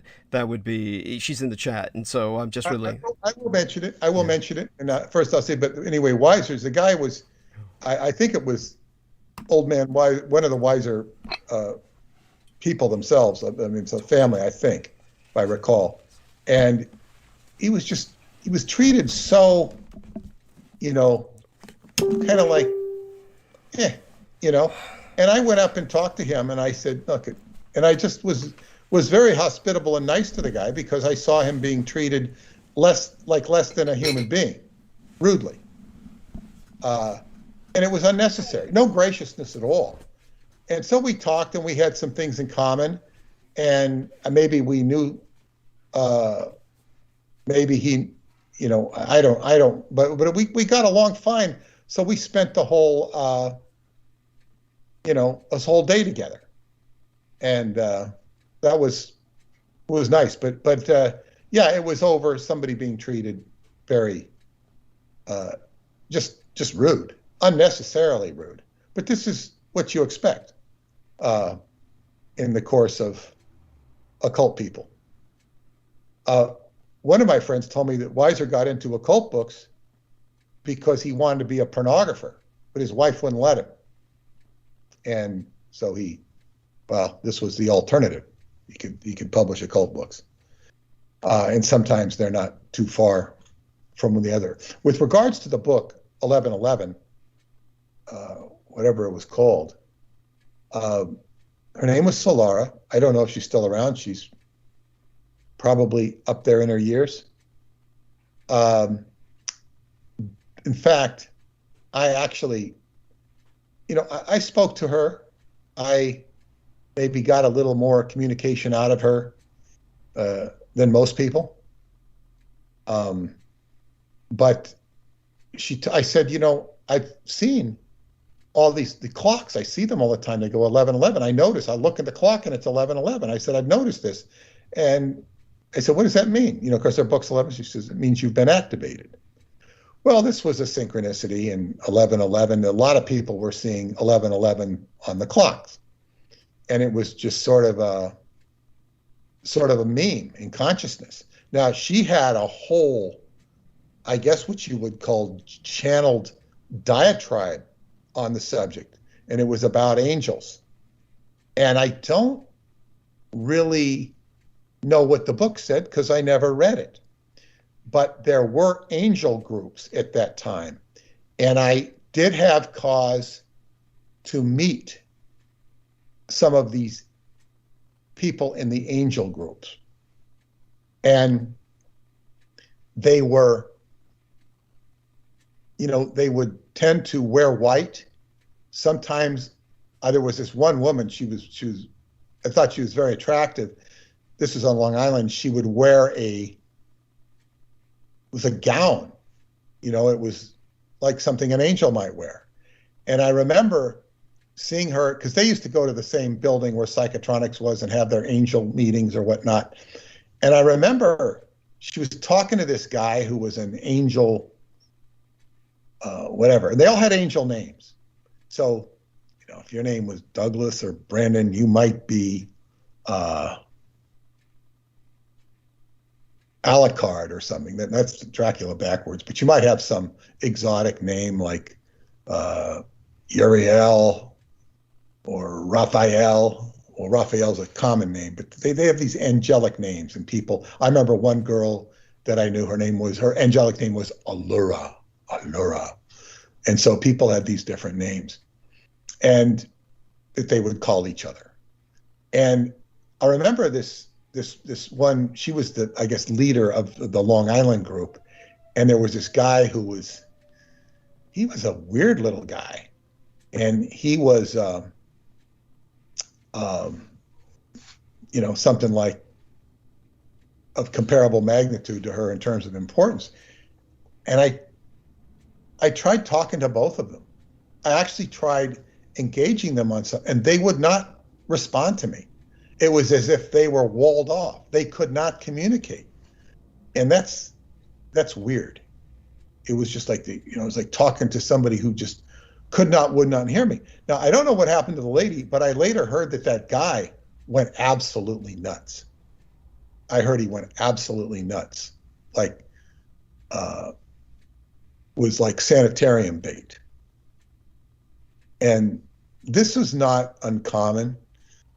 I wouldn't say it's typical with the average person who would get involved deep into these New Age movements, but many of them would get into too deep for their own good, and they would become unbalanced. And I would say that that was a subgroup of the angel movement. And they read her book and whatnot. I can't say what her affiliation with them was precisely, but if you look up Solara 1111, you probably find something. I haven't looked it up, and I'm not even gonna. And it was based upon one thing I looked up early on with 1111, even before, because I was having the clock phenomena before I met her. I had some pamphlet, and I did the etymology of the name Jesus. Was explaining was Iesus, which is the Greek name for Jesus, is Iesus, Jesus with an I instead of a J. And it basically showed the numerology of Jesus to be 11, figured it out to be that. And of course, 11 is the degree, Aleister Crowley, extended 10th degree of what he called his initiation phases into the 11th degree, which was homosexual magic. Now, I'm not saying that the angels were doing that, but 1111 is numerologically something that, Aleister Crowley took and made into his own reference point, which is a reference point that most of esoterica recognizes and which the secret societies operate on. Yes. L11, the word L11 is L, meaning first, sometimes identified with God, and even. God even, one and one. But that's just a comment on that. You can look her up. I don't know if she's still kicking. But all this, it's like all the self-help stuff, the 80s, just everything in the 80s kind of petered out, including one of my friends who's very, very astute lady when it comes to money and also when it comes to spirituality. She said that the basic problem with the New Age movement of the 80s is, people were disappointed with it because they couldn't make money out of it. which, she thought was rather ridiculous. This is not about money. Right. Even though she herself was taught to be preoccupied with money, being Russian Jewish, she said she was programmed to make money. So I guess she was very good at it in the art world. But she wasn't espousing the virtue of people, doing New Age, to make money. Yeah. It's a point. Now, I think, in all fairness, people are trying to integrate their spirituality with a career, and that makes sense. But so much of this, New Age, it's like everything has a shelf life. Everything has a shelf life, and you can have this channeler be popular for a while, and this thing, and then it just peters out. It peters out because it ultimately doesn't deliver, or deliver enough, and there's vampirism often involved in people channeling for information or whatever they're doing, and then you have the people feeding off of their, you get a congregation together and then you start feeding off of them, and this is it's kind of the way life works. Yes. Yeah. Very much so. Thank you. I'm back now, and I want to let everyone know how much I appreciate their patience with me. We had a bumpy start to tonight, and things are just now smoothing out. And so, Peter, that's wonderful. And by all means, continue with getting into the depth of what you were going to get into tonight. Yeah, this is very important because I as I said, I don't like to go into the specific politics of all the chaos and nonsense that's going on, and of course it's unavoidable. Ignoring it doesn't work either.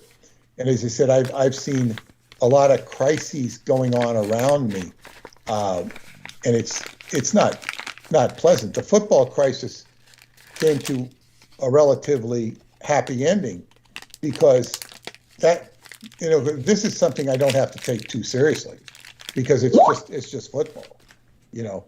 If football were to disappear from my life, it would be a big deal in a way. I mean, I don't want it to. Yeah. It's my favorite hobby, but it's, okay, I could certainly live without it. But it's like there are so many things that are much more important.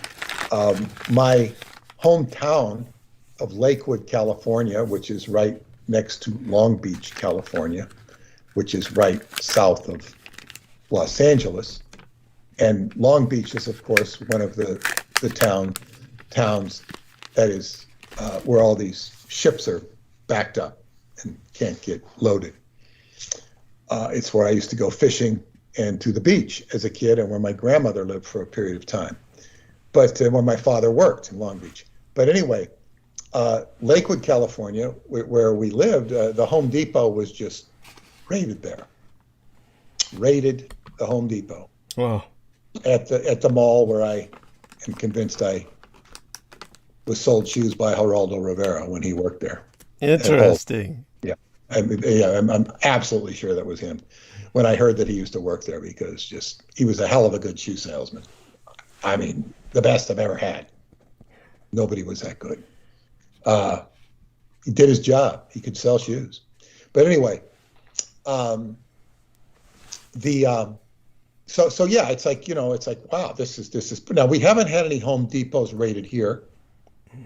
New York has had some incidents. We had an incident in Walnut Creek, very upscale place being raided. Wow. Department store, I think it was Neiman Marcus.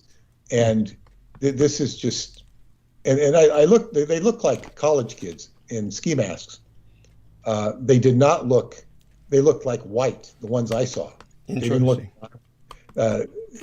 you can't really tell when they got all this clothes on, but it's what they look like, college kids.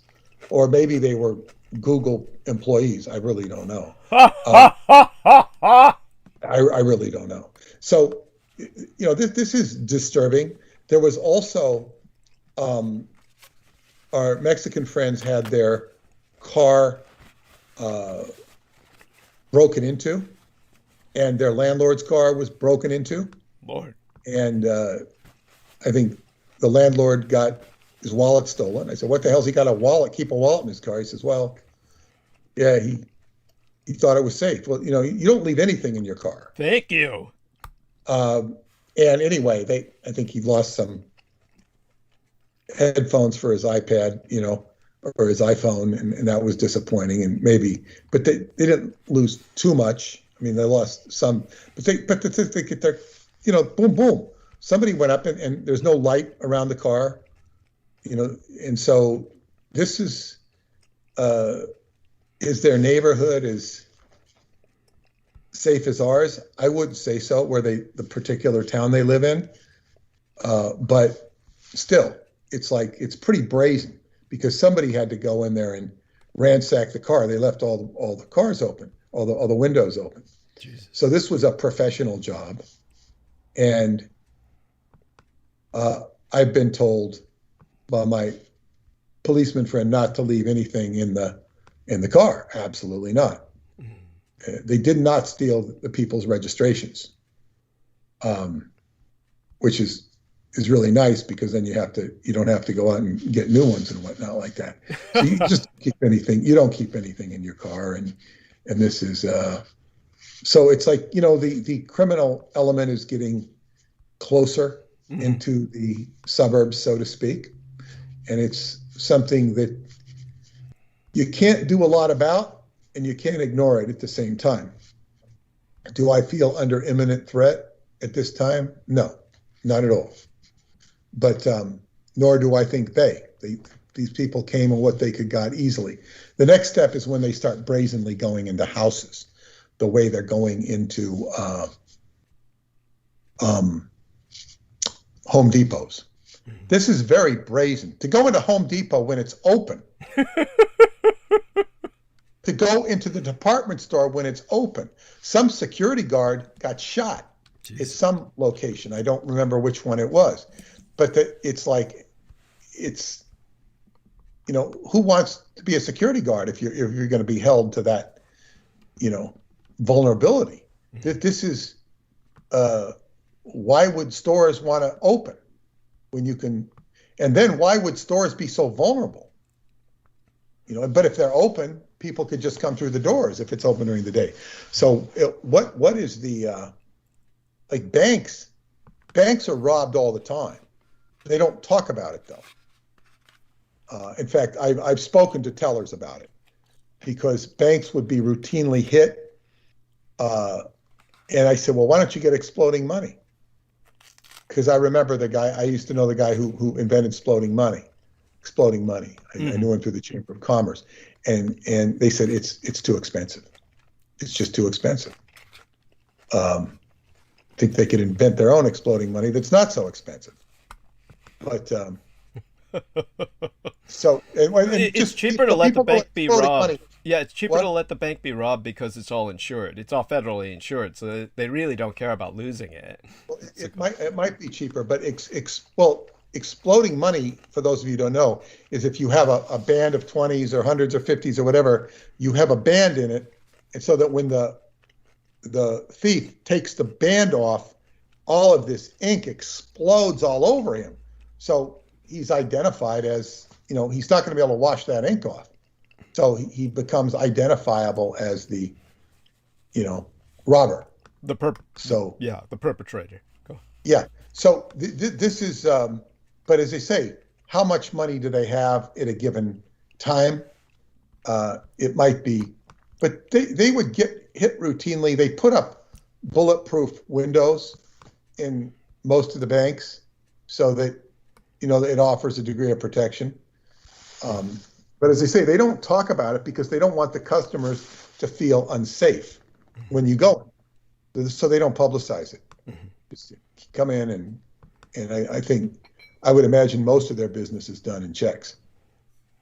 And rather than hard cash.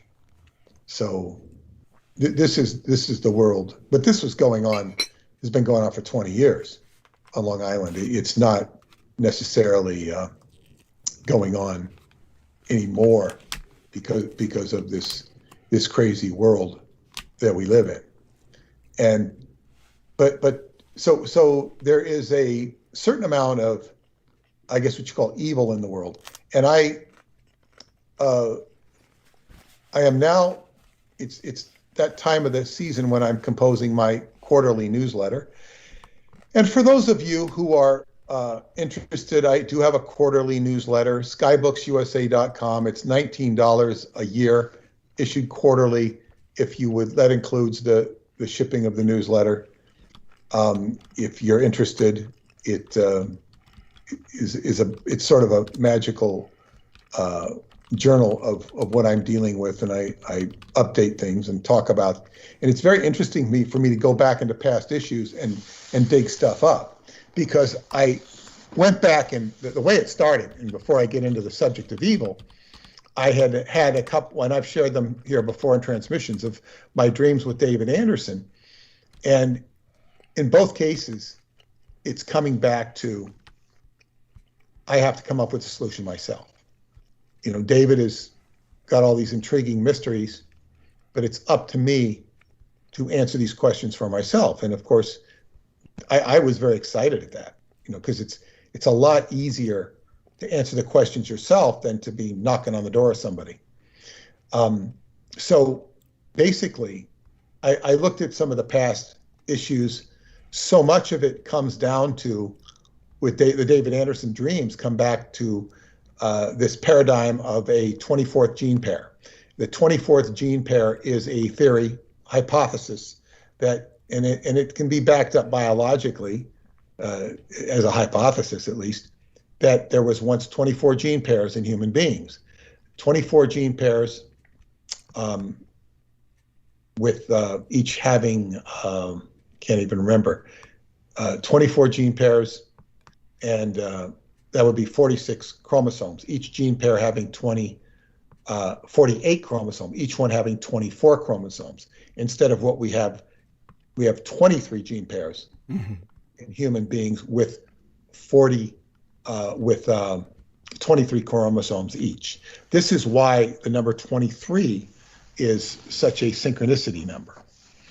But it should be 24, because we've been downgraded DNA-wise to 23. Literally now, degenerate. Go on.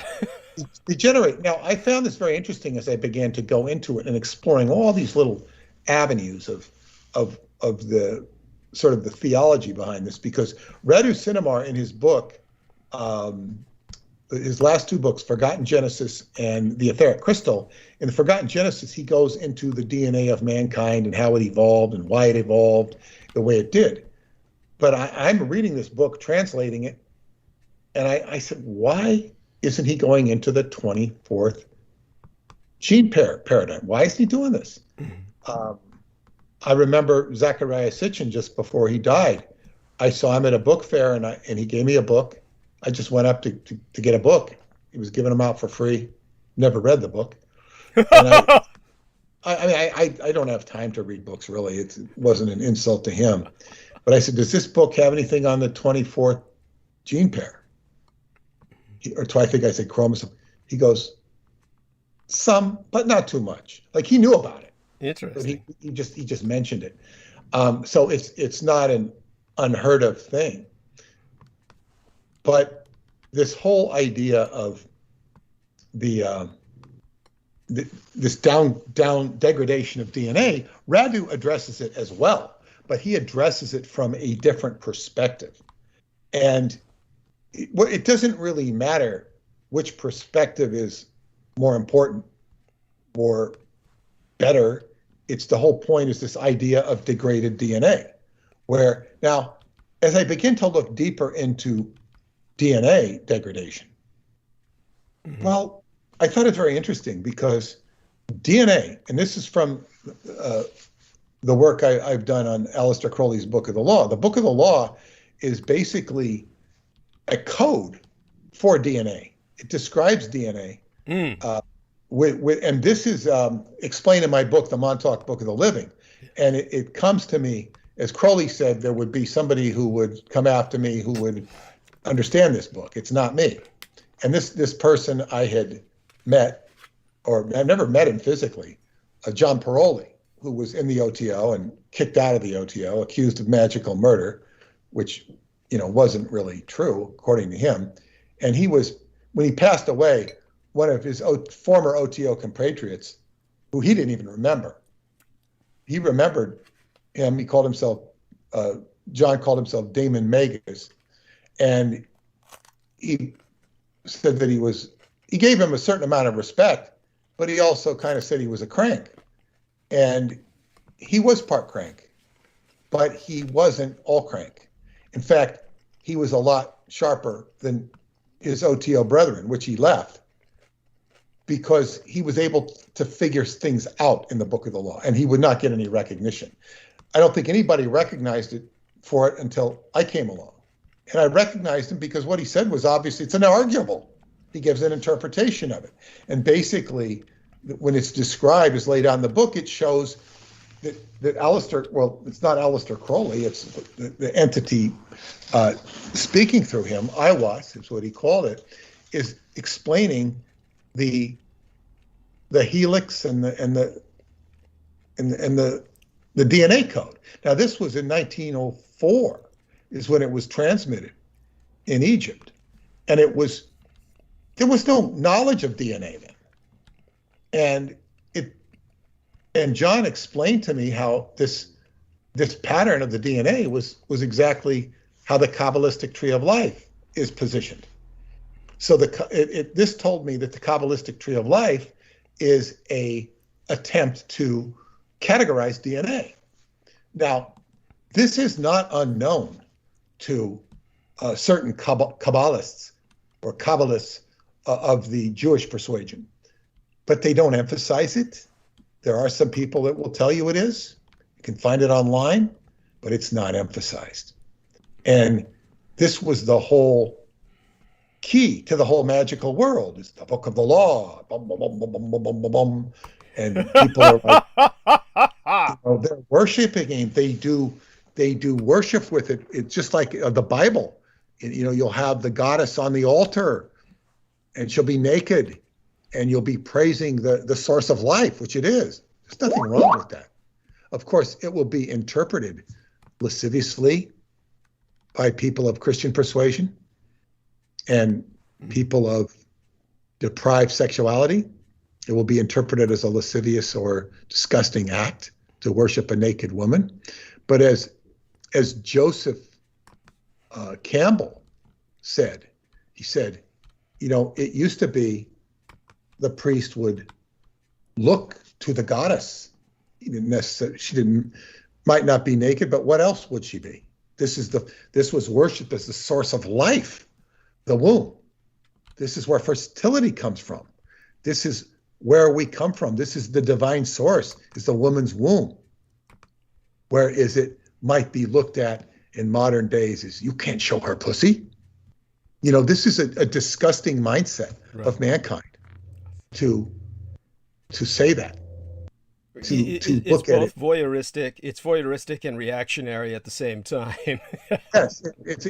To look at a female pejoratively and her nakedness or her, it becomes a very taboo sort of thing. Whereas in the Gnostic cults, it's honored and respected. And Joseph Campbell said this is the way mankind worshipped.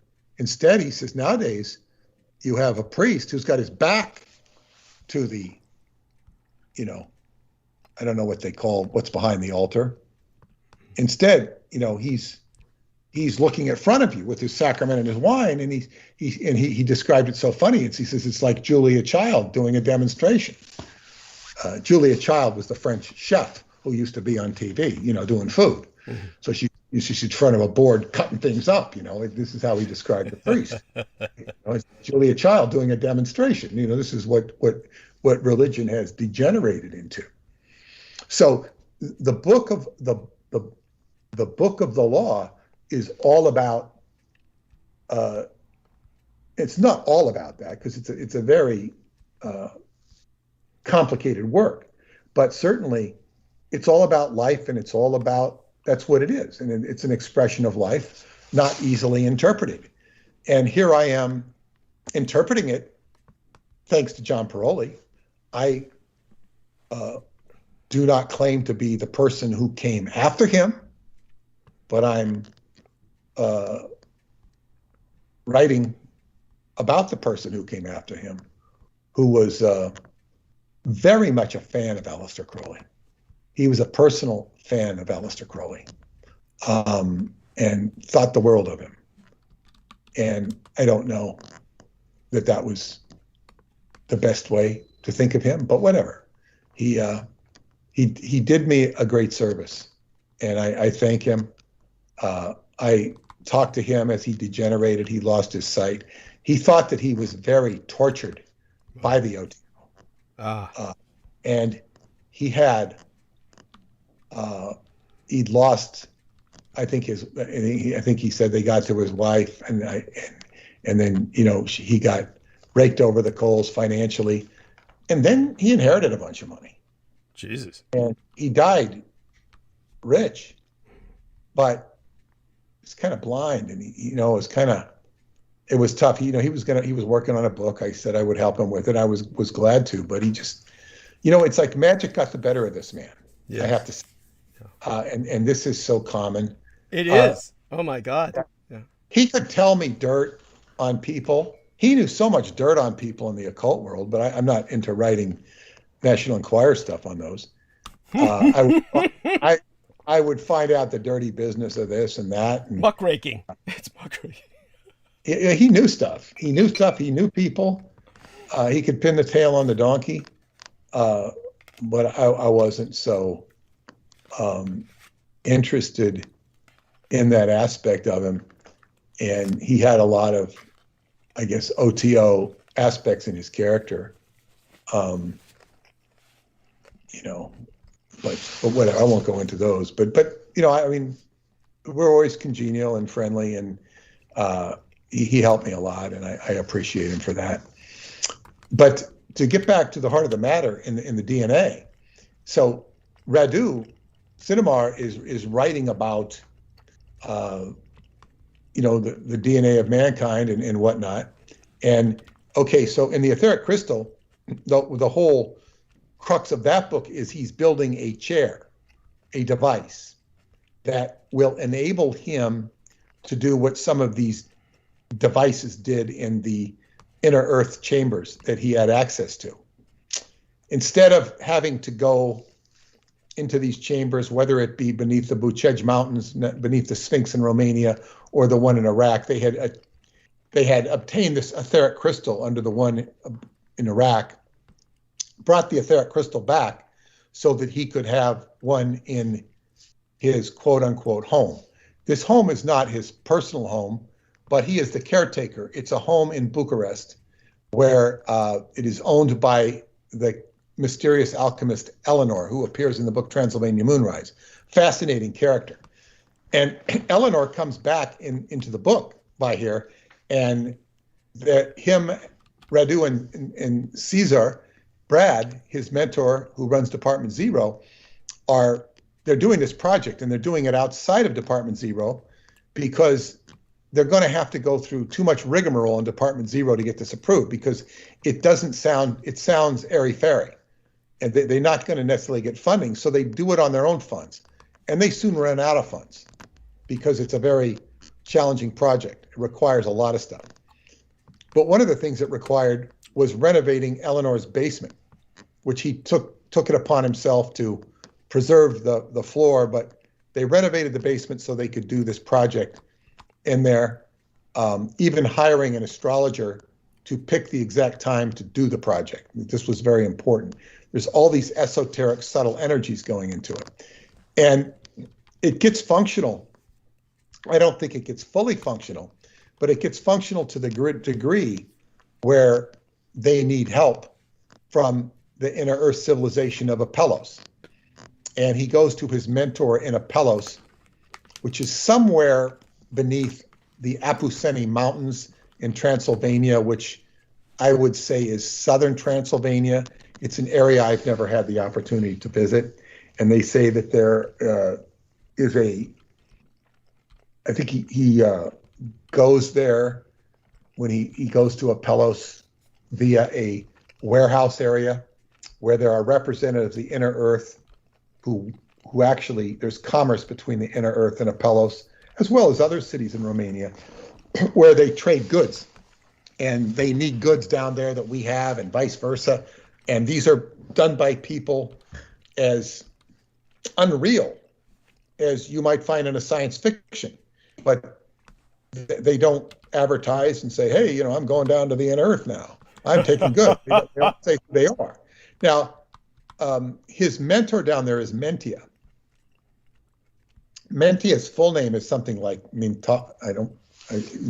almost like Montauk, but it means ray of joy in their language.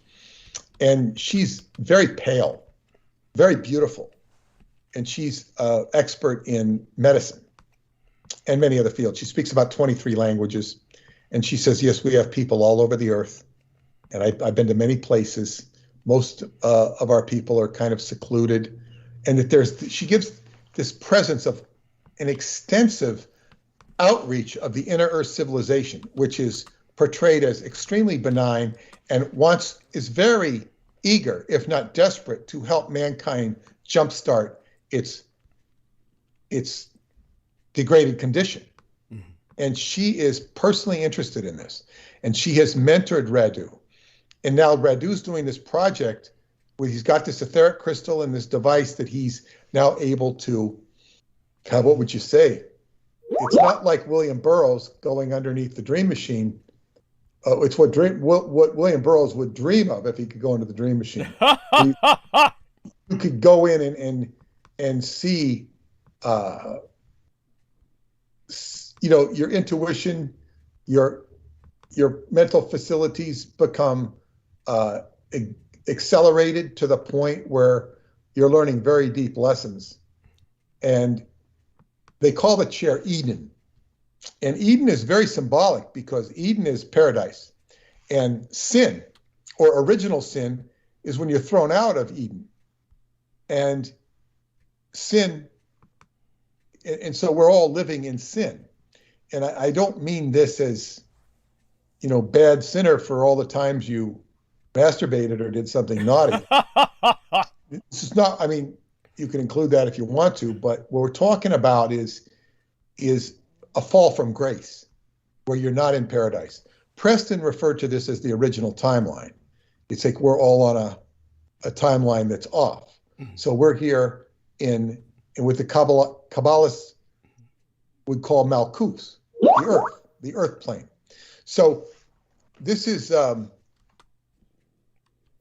what this chair is doing is accelerating Radu's consciousness, and he's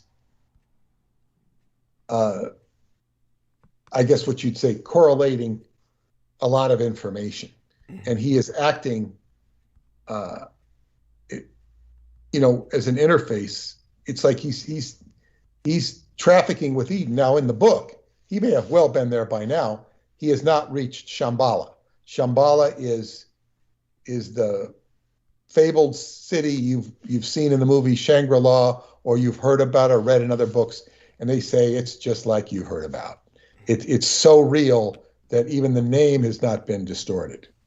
It's survived, and the legends about it have survived because they're true.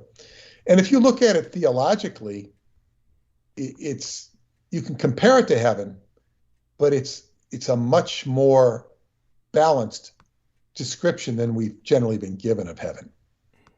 And the characters in Shambhala are speaking out through sometimes the lamas of Tibet, but also through the mountains of Romania or in other places. And they are desperate.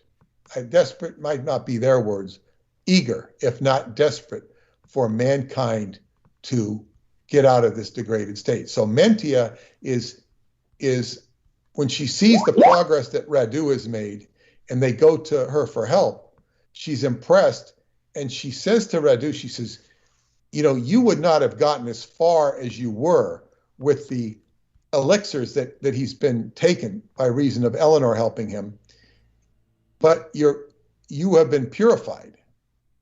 She says, you have to be purified. If you had not been taking these alchemical essences, you would not have made as much progress. It would have taken you 4 years to do what you've done in 1 year. So she's very impressed, and she wants to learn more about the alchemy because although she knows quantum biology and all sorts of advanced medicine, she does not know alchemy. She knows about it. It's not her specialty. So she's going to come and meet them in Bucharest, in Eleanor's home, where they're going to have a big discussion. And she wants to have a universal or mass-produced elixir to help mankind. And Eleanor is very hesitant about this. He says, it doesn't work like that. You can't mass-produce this stuff. It's more about quality than quantity. And the people have to earn their knowledge. It has to do with karma. You just can't be shooting people into Shambhala and expecting them to be stable there. He doesn't use those words. I'm using those words. You shoot somebody into Shambhala, they might lose their mind. Just like in the Philadelphia experiment, when they went out of this dimension, they lose their time references and they suffer mentally and emotionally and sometimes physically, spontaneously combusting. Yes. So this is what we're dealing with. You've got to, according to his books, change your vibrational frequency. And of course, if you go into David Anderson's time reactor, you're going to change your vibrational frequency. If you approach the inner earth, you have to change your vibrational frequency. And he goes into detailed descriptions of how this happens at the poles and whatnot with different matrices of reality that are nevertheless very real. And so I'm looking at this. Okay, so they're saying DNA has been degraded. And now I go back and I start looking at DNA vis-a-vis the Kabbalistic tree of life. And I'm thinking like, well, where does evil fit in the tree of life or the tarot cards? It does and it doesn't. Because you have the devil card, but the devil card is really about ascending through, because it goes to the center, which is Tiparet or Teparet or Tepareth, people like to call it. It's the crowning glory of achievement. That is the Christ. It is the boulder of Norse mythology. It's the crowning glory of creation. And that's where you're going to. The devil card, which is sometimes in tarot decks called Baphomet or Baphomet, it's got the goat-headed creature with female breasts and a goat body, sometimes identifiable with Mephistopheles. And his right hand is doing the Vulcan salute, which was introduced by Leonard Nimoy into Star Trek, but that Vulcan salute is symbolic of the letter Shin. Shin is the secret word of Freemasonry, which is the middle letter of Yod-He Shin Vav-He, which is transliterated into Yeshua or Jesus. So that's that. You have the devil card giving that, but at the same time, there's an upside down pentagram in that card, which is the Shin reversed, which is dissension into matter. So I don't know that I like degradation of DNA. I mean, it's more of a descension into Malkuth or matter, into the earth world. So when you have the Shin can go, is spirit, when the pentagram's right side up, it's spirit over matter. When it's at the bottom with the inverted pentagram, it's matter over spirit. So that is dissension. And when you go up the middle pillar of the tree of life, there is renditions, and I can't find them anymore online. I'm sure they exist, of the invisible Sephiroth or sphere of the tree of life, Doth, Daath, or D-A apostrophe A-T-H, or D-A apostrophe A-T, dot, dot. And we cannot mistake the enunciation of dot, dot with Dao, Dao, Wow. as in the Chinese Dao, because dot is invisible, just like the Tao is invisible. And dot will descend from the highest aspect of the tree of life and descend down through Tipart all the way to Malkuth, and then will come like an elevator. It's like an elevator. So this is an ascension module, or an ascension, module, like in the lunar module. It will come down to Malkuth and it will take you back up. So this is why when we're dealing with invisibility, anything that deals with invisibility will be in the room of Dot or Doth. And so we have, as they say, the sign, the tarot card, the devil, is going right into Tipart, which is only a way station. It's an elevator. You go down the elevator, you want to go up the elevator into the supernals, or the area of the tree of life that's called Kether. Mm-hmm. And Kether is the prime energy. But what is Kether ruled by in the tree of life schematic? It's ruled by Pluto, which is the god of the underworld. So it's like you can't get away from the dark and the light, the dark and the light. And right now on the earth, well, I wouldn't say particularly in the United States, inclusive of the United States, where many of us live, there is this horrendous insanity and oppression going on as we reach the in February, the return of the Pluto return of the United States of America, where Pluto was in the skies at the time the United States was formed on July 4th, 1776. Now, people are looking at that, and a lot of upheaval in that time period. But the French Revolution, which was even more upheaval, came years later. And so did the Constitution. So we have not only a rebirth of when the United States was formed, we have a rebirth of when the Constitution. So the Constitution will have its own Pluto return as well. And that's going to be subject to change.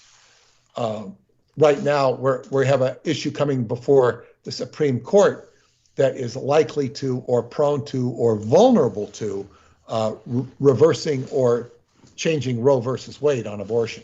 Don't know if it will. We don't need to digress onto that, but that just shows you the substantial stuff going on right now. So when we get into, as I begin to look into this degradation of DNA, well, when you go into DNA and the tree of life and you start of looking at things, you're on some pathway there. You're on some pathway of the tree of life, no matter who you are or what you are. It may be boring, it may be normal, it may be benign, it could be crucial, involving a crisis. But all of these things, you're facing a station in life. And evil is nothing more than your adversary. It doesn't have to be any more complicated than that. Now, in the case of Radu's work, you have, and I'm revisiting it and reinvigorating the themes, because they're portraying, and they don't use it in these words, but an eager, desperate bunch of beings. I'm not going to call them celestial beings because they're from the inner earth. Intraterrestrials would be the term for them. Intraterrestrials, as opposed to extra. Keep going. Intra. Well, yeah, but it's even more than that, because but whatever it is. Understood. Yeah. It coincides with the angelic realm, right, as we would normally think of it in a Christian modality. But it's like you have all these beings, it's not a higher order of beings. Yeah, they're just, it's like, when you get around some situation where somebody's down in a well or somebody's on a building and you have the crowd rooting for, the person to come off the ledge or whatever. It's kind of like that. The audience is there saying, oh, we want this person to survive, and it becomes a big media frenzy. It's sort of like that. And then you have all these human beings walking around engaging in, I don't have to describe it. You can look at the looting, you can look at the shootings, you can look at whatever form of insanity that is lower order behavior. Yeah, lower order behavior on the earth. And so you have this paradigm where the inner earth beings that Radu Sidamar writes about is just saying, like, come on. And then you have this Mentia woman from the inner earth saying, we want to have can we stop the Skype communications, because it's just, there's a blip every minute and it's not good. It's too much. Make one every 4 minutes or something. Write it all together. But anyway, this lady Mentia coming forth and wanting to have an elixir to jumpstart mankind. Now, mankind is being jumpstarted in all sorts of different directions, whether it's by Bitcoin, whether it's by Elon Musk, whether it's by the new space program that's getting more aggressive, by fires in California, by COVID, by responses to COVID, by all of the stuff that's going on. And where is Department Zero in all of this? Department Zero, Radu was supposed to release his book in July. Now it's been delayed. His book, The Etheric Crystal, came out a year ago, a little over a year ago. And it was during COVID that it came out, when I finished publishing. It came out in English, I should say. It was already out in Romanian. But it came out at the beginning. As soon as it came out in Romanian, COVID hit. Now, COVID in all of it represents a great evil, that a pall that's been cast upon mankind. Whether it's been invented or not, we're not even going to go into that. It's been this dynamic change of mankind, and it represents all sorts of evil and makes people confront evil. Evil's coming out of the woodwork and from every which direction. And people are getting emotionally caved in over it, because it's devastating to people in many regards. It's killing people, more, not just physically, but emotionally and mentally. So what happens is, I'm sitting there publishing this book and translating this book. It's all about this wonderful world. And what makes sense is that when you have something that's incredibly good, that's on the portent, it's overshadowed, then that's when the evil comes out. That's when all the negativity. So what I'm trying to say here is, with this extreme negativity we're going through, it's occurring simultaneously with this, I suppose what you'd say, rather obscure message coming out of Romania via Sky Books that's saying, man, this is incredible paradigm here. This incredible story, incredible story. Now, Radu's faced with the proposition of, where does he come out and say anything now? Now, at the same time, I'm like the middleman in this, in more ways than one, because the books come out in Romanian, but they reach a small audience there, and an audience that's by and large kind of, they're not as intimately related as I am with the information, because I'm like translating it, editing it, and or translating it, depending on the book. But right now I'm translating and editing them. So I'm going through this book, and I'm actually, in many ways, for many years, not absolutely, but I'm being supported by Department Zero through these books. So it's a very unusual position to be in. So, and then when I translate them into English, it reaches a broader audience than it does in Romanian. And when people translate the book into whatever language they're going to translate it into, they use the English. And I'm always happy to provide it to them for free. You know, I'm not there to nickel and dime them on this. You can't have this. This is my work, you know, because I'm the translator. And I mean, I want them to, you know, I'm helping my Romanian publisher. So, as well, not that he needs the help, but he gets it. So just to facilitate this, so it's like I'm helping bring this to the world. Now, at the same time I'm doing this, I'm engaging Douglas Dietrich, and Douglas and the work we've done with the Roswell deception, which I encourage people to go out and buy if you have not already, or to one of my friends is just ordering 2 more copies. He's already ordered a handful of copies to give to his friends. He's also getting a copy of The White Bat to give out. My book, The White Bat. And which The White Bat goes into very deep aspects, parallel to what I'm talking about now. I'm going back to refer to that. It's an advanced book. It goes into how I got involved in all this Romanian stuff, even before I got involved with Montauk, you know, through the dream state. But Romania is, yeah, it's this country that people really don't know too much about. And I'm even finding that I'm constantly educating Romanians about their own country and their own esoteric tradition, which they love and appreciate, by the way. So we have this like wonderful story about, wow, all of this stuff. And what does he come up with now? Now is he going to come up with is he going to say, we have the alchemical subject and our essence, and you can come, and then what does he become?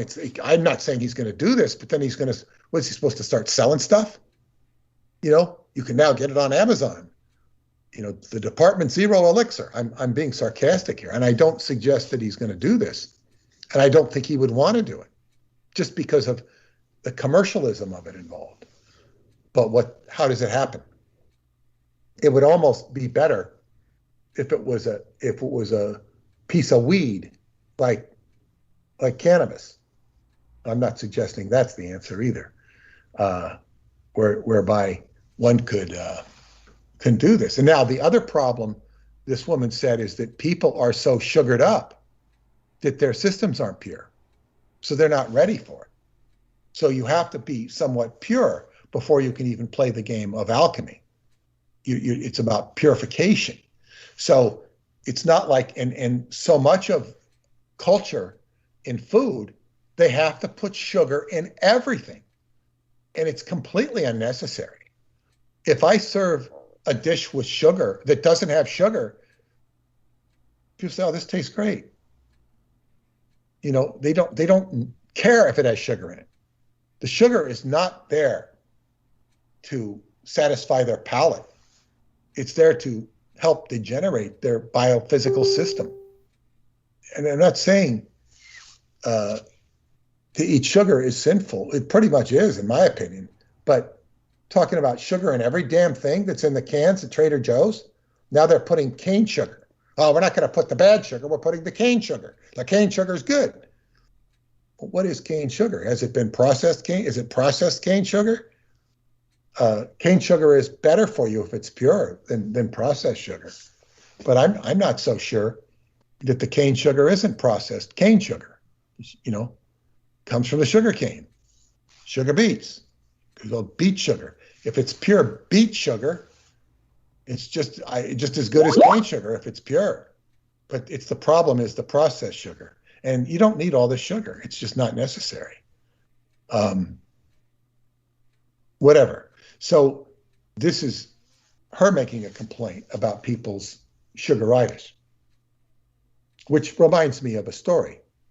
When I went to meet my friend Judy Cole in Queens, we picked a restaurant that was I think it's a location where they used to have a good restaurant in Jamaica, Queens. And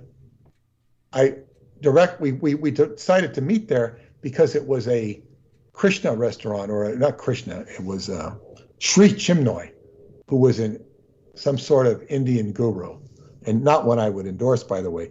And all of his followers, they were all wearing saris, but none of them were Indian. They were all Caucasian. And everything they had in the place was sugar. And it was driving Judy and her friend nuts, because they were even more anti-sugar than I am. And they couldn't, they finally found something to order. And I remember the guy taking me back into the kitchen to show me a drink of apple juice he showed me the label. It didn't have sugar in it. So I ordered the apple juice. But these people were even more adamant. And it was like, we just saw the sugar consciousness in all these people wearing saris who were supposed to be, guru types. They were completely devoid of any, I guess what you would say, evolved state of consciousness. It was actually comical. So this is you could say it's degraded DNA. But when it comes down to degraded DNA, there's this idea, this hypothesis that when you can unjam the 24th gene pair, then you will be in an exalted state of, like a state of a magical child. You could create a paradigm where the Messiah is born with a 24th gene pair. He has all the miraculous abilities of Jesus, only they're much more amplified. In other words, it's consistent. And that other people could achieve this, just like Jesus saying, you can do more, than I, you can do greater things than I. So this is the 24th gene pair. So Judy had said, you've got to ask Preston how to unjam this frequency, a frequency to unjam the gene pair. So I called up Preston and I asked him about it. And he says, yes. He says, that's very complicated. It's very complicated. He knew exactly what I was talking about. It's because he knows frequencies. So is this going to be done by an elixir? Is this going to be done? I once mentioned it to my Qigong teacher. He knew exactly what I was talking about. And his eyes kind of light up. But it's not something, and I don't mean to have this be misinterpreted, but Aquino might have had a more pragmatic idea of how to go about it, just because of the nature of who he was and how he could, but he would know how to go about it so he could jam it or keep it down, because he was a very pragmatic person when it came to certain issues. He might have, had some, or if he had the research facilities of Douglas Dietrich to help him. So, but back to, so when I'm engaging Douglas Dietrich with all of this stuff, this is the pall of evil that the world has been impeded with. It's the same evil. Radu does not go into this evil. He's writing a positive.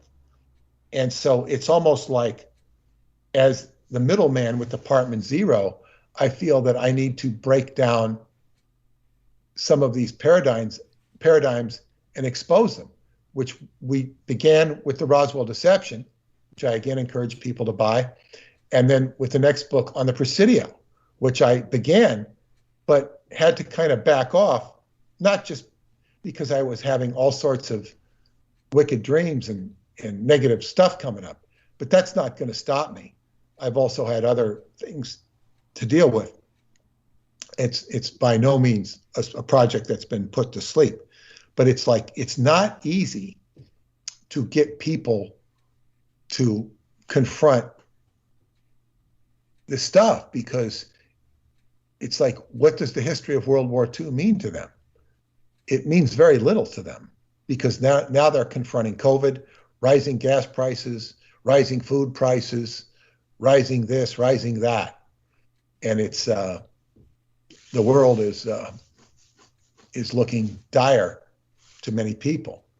So this is, so I'm trying to put evil in context. Also, the role of what I have to do is, exposing the evil is like it doesn't want to give itself up.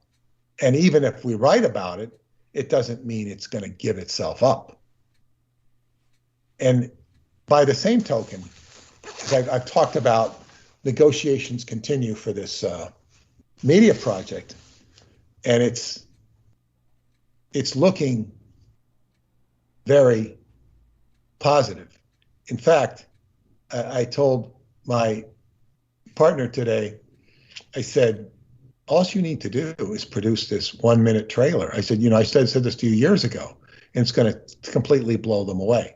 Some of the ideas he has, the advanced video schemes. It's not like the stuff you see. It's just going to be very well put together. And then it occurred to me, and the way they were, and this was, I'm not involved in the negotiation, but I was going to be, they were telling me, well, this is what we want to give you. And it was so much money that I visualized something with all the things I could see crashing down with the eclipses. I could see that my life could be completely, what's the word, eviscerated? It's not going to be. But I've had enough stuff to see where my life could be eviscerated, and you get this huge check that comes in, and you wouldn't even care about it because your life has been holed out. Again, don't worry about me. It's not going to happen. But I've seen what could happen. I've seen the cold, dark night of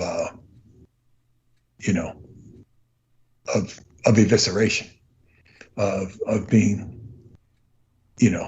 only a small part of which is that football thing I was talking about, where I'm not going to be seeing, the people I've played with for the last almost 30 years. I'm not going to be seeing them anymore. I might see them. I might have occasion to go over there, and I'll be greeted with friendliness, but I've chosen another bunch of guys to play with. And it's, so it's kind of, you feel this like empty gap. I no longer have anything in common with them. No more Sunday football. I'll be playing Sunday football with younger guys that I don't know for as long a time, but who I feel a much closer bond with. So that's like, yeah, okay. And so emptiness. And also, I read something. It was actually by a former Scientologist. He was writing about what happens at death. And it's his opinion, but he's talking about, you have no possessions. You're empty. You have nothing. All these things, all the comforts you've enjoyed. Now, a certain amount of people have a certain amount of assets, and they can enjoy and rest back on their laurels for what they've done during their life. And they no longer have that when they die. If you're a person who's just surviving on Social Security and subsidized rent, well, you still have an apartment, a regular stuff, food, whatever you watch on TV, whatever you do to amuse yourself. You have an identity. You have a Social Security number. You get your check every month. You have a regular thing. Yes. You no longer have that anymore. Right. Even for my daughter's friend who took his own life, he no longer has what he had, whatever that was.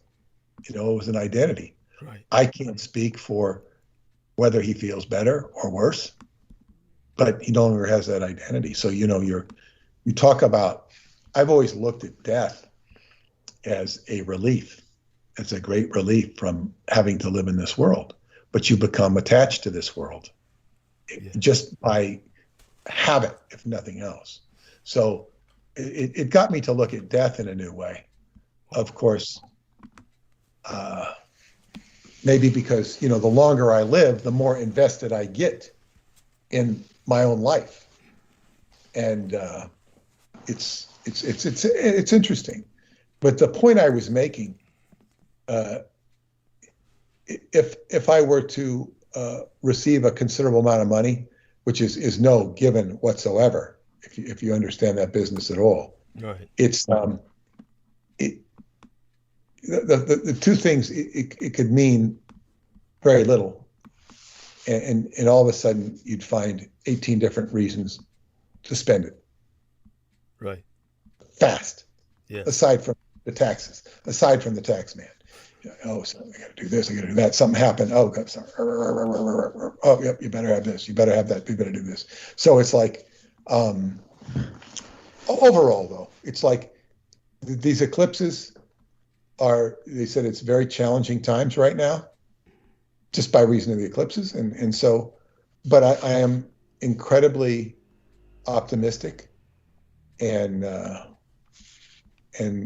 even things that there are certain problems that came up in my life which I cannot talk about or will not talk about because they involve other people. Mm-hmm. But I'm already finding solutions from Romania, solutions from friends and people that I would not have thought of until I start talking. I would also say, I also noticed something. I'm talking about these ethnic guys. I communicate so well with them. And it's not just because of the work I've done, but it's all that I learned in Scientology. I can communicate so much better than I see some of these other people who don't communicate well. And I've been having these guys they were having extreme trouble with, coming up and wishing me a happy Thanksgiving because I talk to them and I get on with them just because I talk to them and I address them. And I treat them with acknowledgement, if not respect. And then it comes back. And it's like, wow. Rather than, I don't know what happens with people. And so it's been a big part of my life to have, I guess, enjoyed that education of being able to communicate with people. And that's the first thing one does in Scientology is a communications course, which is very valuable. Jerry Seinfeld did it, by the way. I just read that Jerry Seinfeld did it. And I think he said it helped him a lot to become a successful comedian. Wow. And that's just a drop in the bucket. It helps you immediately, but then, I went far deeper than that. But anyway, that's my diatribe for this evening. Oh, it's marvelous. I really appreciate that. And thank you so much for sharing that with us. And I'm sure that these gentlemen all around us have many questions. And I want Jameson to check into the chat room to see if there's any follow-up from our listeners as to... Stop Skyping because it was happen every 10 seconds there. I'm sorry, what was that? No, the Skyping was going off every 10 seconds. I was hearing the Skype message. Oh, okay. So that's definitely... We're sorry about that. That was... thanks for stopping that. Yeah, that was me and Brandon Young. We were going into the sort of cosmology of the Kabbalistic stuff. Uh-huh. Because we found that fascinating. Put on Facebook because that way I don't hear the boing. Yes, boing. yes, please, yes. Both of you gentlemen do that on Facebook so the boing doesn't, because that stuff actually goes on record. The boings actually record, and when the video uploads, then the listeners who are reviewing this also hear those boings. So just a point for the future, for future reference. And you can also turn those sounds off in your control settings like I have. Oh, okay. So I'll have to learn how to do that. You see, I don't know how to do these things. Those are like technical issues that I have no idea about. And so there we have that. And so thank you. I'll learn that from our man Brendan as soon as possible. Well, I might be able to even show you. Oh, good, excellent. And so my apologies to Peter Moon for that. But other than that, believe me, you carried on well, considering some of the challenges. So let's take a short look into the chat room. And I want to say hi to everybody who's in here. And Sarah Thomas says, "Yep, we heard every one of them." Holy shit. Sarah Thomas, love you, honey. Thank you so much for dropping in tonight. And Ballistic Bupa was saying that your work here, Peter Moon, is far from over, and meaning your work here on Earth, that you have much to continue with. And so let me see. Entertainment Hub says the name Linda Howe, UFO specialist, alerted her to Douglas Dietrich about Roswell cover, how it's a cover-up of a cover-up. She put in her following video, her perceptions changed to Douglas's. Kudos. Holy shit! If that's true, I'm impressed. Well, I will say that, we did not disparage her in the book at all. Yeah. She knows about the aluminum. Yeah. Okay. Yeah, that's true. So, she has, and I don't know what, but I did give the book to J.J. Hertock and his wife Desiree. Okay. Yeah. When I went to the what you call it in the event in Manhattan. Right. That's right. Where the only follow-up I've had from that is my friend JoJo in Cape Cod. And hi, JoJo, you're probably listening. She's doing the darkroom exercises right now, and she's a very, I guess what you'd say, a woman who's been through a hell of a lot and is doing her ascension work classes, or what she offers, nutrition. She's been through a hell of a lot, and she's a really amazing woman. But anyway, I gave the book to her because she had asked to meet me, and I didn't even know. I didn't know I was going to be there. I think she asked Alan Steinfeld, who was doing it was his presentation. She had asked him about me, and I just happened to be right there, so it fit perfectly, that she got to meet me. But the J.J. Hertock, who's a very famous author of the Keys of Enoch and linguist, and his wife were there, and the wife got up and plugged Linda Moulton Howe very hard, saying, she's done all this research and whatnot. And of course, I gave them a book, and I signed it to both of them. And I signed on the top of it from the spirits of Mount Fuji, because he was talking about Mount Fuji, and he was mentioning parts on the planet, and he mentioned from Mount Fuji. I forget the context, but he was, in fact, J.J. Hertock, he's a very nice man. Of course, he's going to Romania, and he asked for my phone number. He'd let me know when he's there and asked me to come be there, whatever he's doing, because he found out about my books a long time ago. But he said that, what did he, the thing he kept talking about was that after he had his, I don't know what you call it, experience, where he was downloaded with these experiences of light. And this is where his book, The Keys of Enoch, came out, which has a lot to do with geometry, sacred geometry. And I was introduced to it by my friend Ken, who I call Ken Arthur in the book. And Ken was a very charismatic character, and he was at my first psychotronics meeting. I took his card, and I said, "You were in the Navy, weren't you?" I could just tell. Right. And yep, he was in the Navy. And that was his last night at psychotronics, because he just freaked out about Preston. And it took years before I found out that Ken had an uncle from Montauk who molested him. Oh, Jesus. You know, and his mother didn't protect him. And Ken, and that kind of, I think it opened up Ken psychically, because Ken was one psychic son of a gun. God, he was incredible. He was just so gifted. But he wasn't, you know, he had a lot of, you know, women had issues with him. And he was somebody who was a lot of prankster in him. A lot of prankster in him.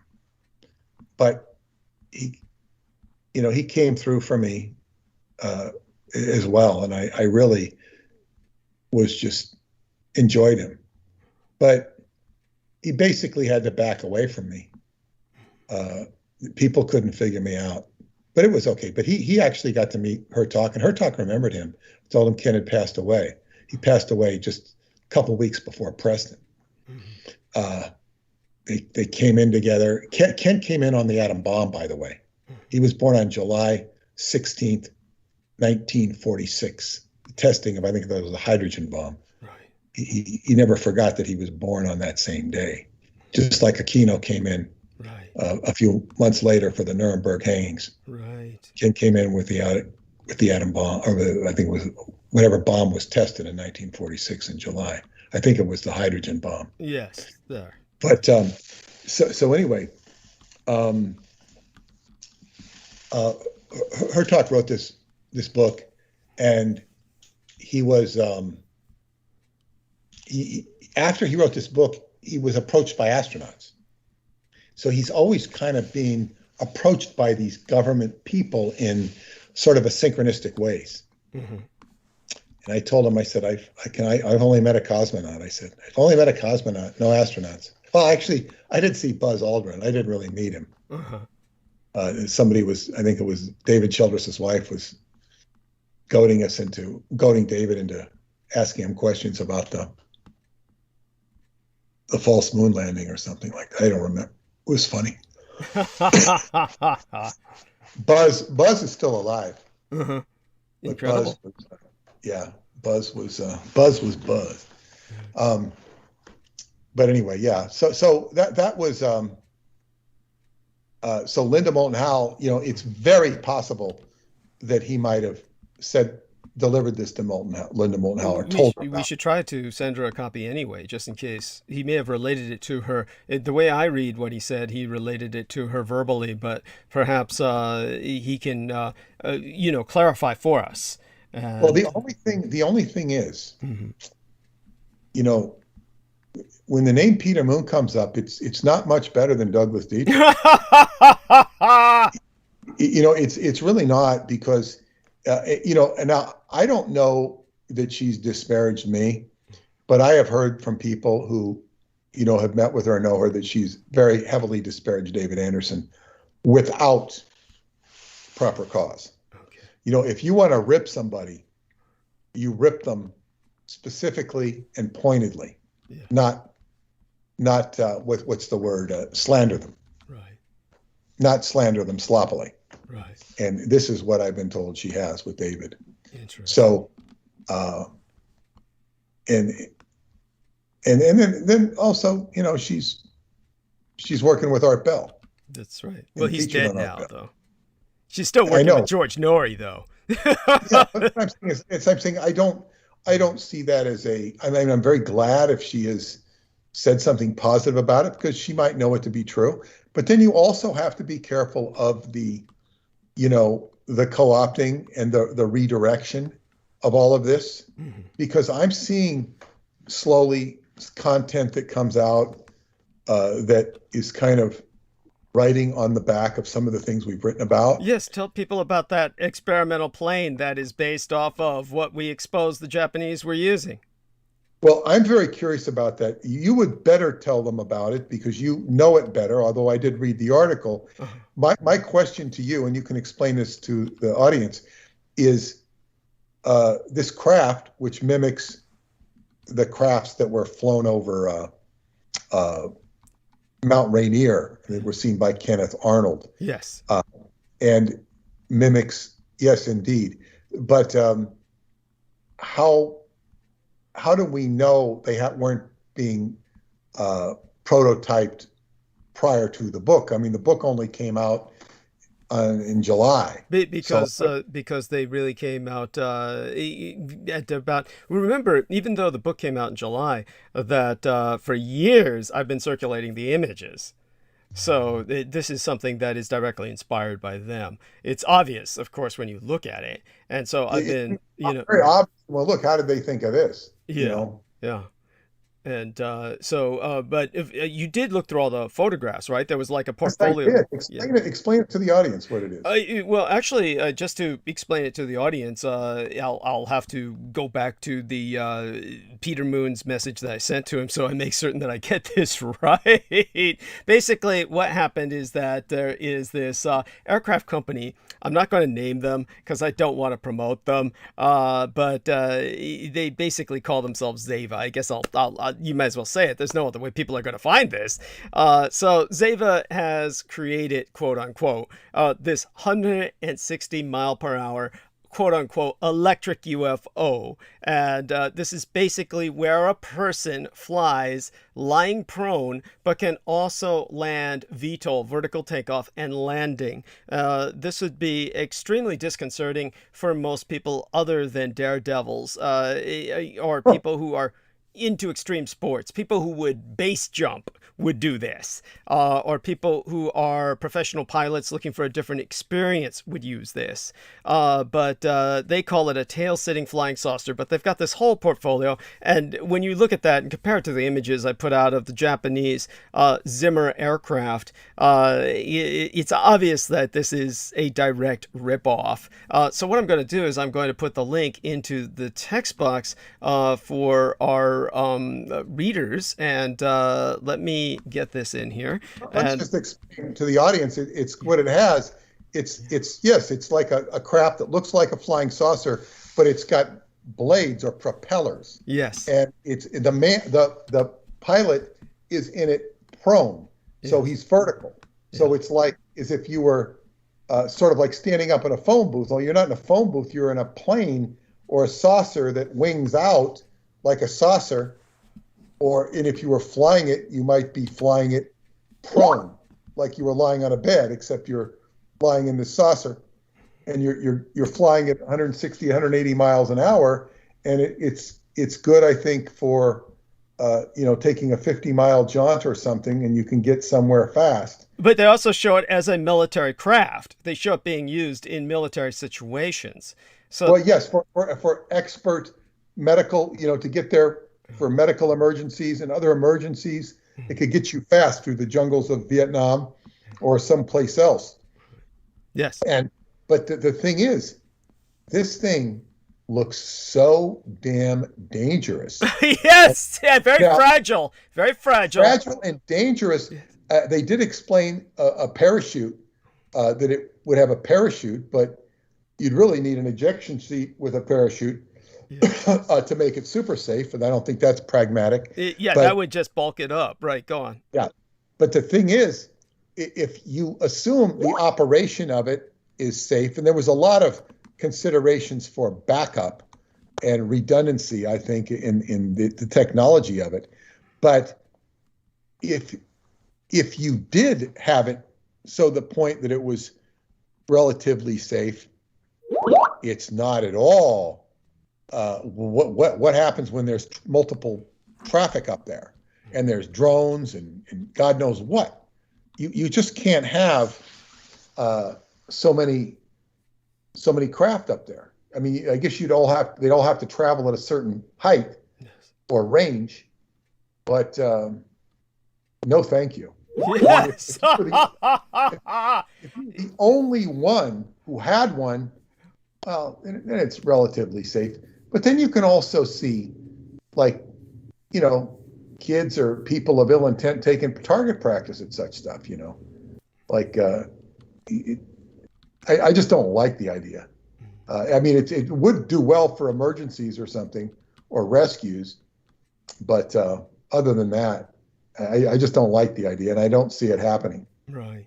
Right. This is not going to be popular for the overwhelming majority of people. Like I said, this is something for base jumpers and other people. But the point is, the only thing it's really good for is suicidal Japanese kamikaze pilots. That's what it's really. It would be That excellent. It would be excellent for that. yes. It would be excellent. And there are a certain type of people with mentality that, that like hang gliding, that would go beyond hang gliding, which Yes. is very dangerous in itself, Yeah.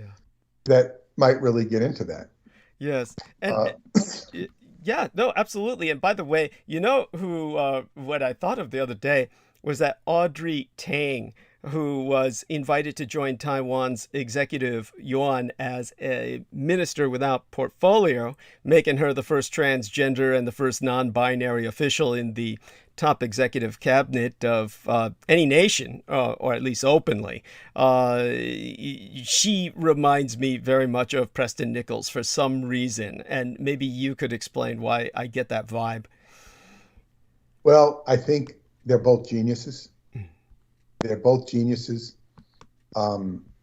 They could process information like nobody's business. And that would be one. They're also gender challenged, for lack of a better word. Yes. Her more than Preston, Right. because Preston was very much male. Yeah. He didn't want to be a female. Right.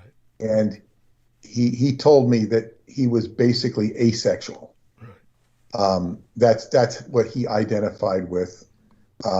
He had also wanted to write a book at one point about all the different types of homosexuality. He says, that's just one type. And of course, I was not interested in doing that. If the Montauk Project stigmatized me, boy, that would have stigmatized me. But perhaps I would have been a lot more popular, to tell you the truth. That because I would have been embraced by the gay community. Right. That's right. And that can be a ticket to God knows what. I could be just like I'm the Caucasian person who blows the horn for the Moorish people. I could be the straight guy who blows the horn for the gay community. But that's not what I want to do. No, understood. I don't know, and I don't like that, double entendre, blow the horn for the gay community. But yeah, so but anyway, so there is I guess what you call gender, what's the word?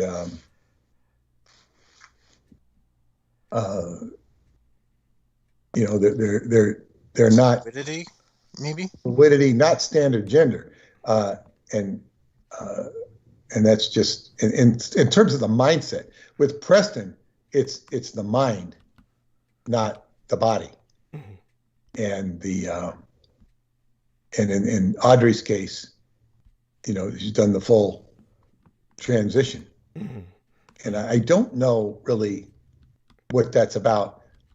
In reviewing the DNA information, I came across Aleister Crowley's statement about the androgen Androgen. Androgen is the proto-human, the prototype for the human being, back to the original state, so that's going back, tracking backwards, going back, and that that it's complicated when one is going back to what they're going back to basics, so to speak. But I can't account for how genius intersperses with gayness, because we had this with Alan Turing, which you've gone into exhaustively. Not all geniuses are gay. In the case of Nikola Tesla, you didn't have a person who was. You had a person who was very asexual. He was very asexual. He didn't focus on sexuality. I think whatever statements he made on it, it was just, he seemed to be very abstinent. Right. Right. No, Um, I mean, someone corrected me on that. There was a woman who actually provided me with links to evidence of correspondence of his where he seemed to be getting pretty hot and heavy with one woman in his life. But well, there yeah, was a woman he had a correspondence with, yeah, and they had great affection for each other. yeah, She was married, and I don't think it ever went yeah, anything beyond that. There was right, just a great affection, right. and it might have, you know, affection between two people can be very deep and not cross the line. Mhm. It's not that uncommon Right. because it's not based upon sexuality. Mhm. And as they say, it could cross the line under circumstances, and there are many people who are sexually linked that don't, that although they've had sex, they're not really happening in that department. Right. No, yeah, I get it. You're right. Yeah, And yeah, it all gets rather complicated and convoluted, but Tesla didn't strike me as, yeah, he just, in fact, I think he wrote about it. He just, it was not what he was here to do, was to do the Dallas Cowboys or whatever they say. Not what he was here to do. Whereas somebody like Truman Capote was just a constant, provocateur of gayness. By the way, he talked and acted, right. and Yes. he was who he was. Yeah. But he wasn't. That's not who Nikola Tesla was. No. Um, No. He was just more asexual. That's how I always yeah, perceived him. and that's what Preston was in his own heart, Mm. in his own mind. Right. And then but that stuff was better, Mhm. as far as I'm concerned, better Right. not explored. Right. Right. However, Mhm. this is what, quote unquote, they were doing at Montauk, Yes. and this is Montauk was the devil's work.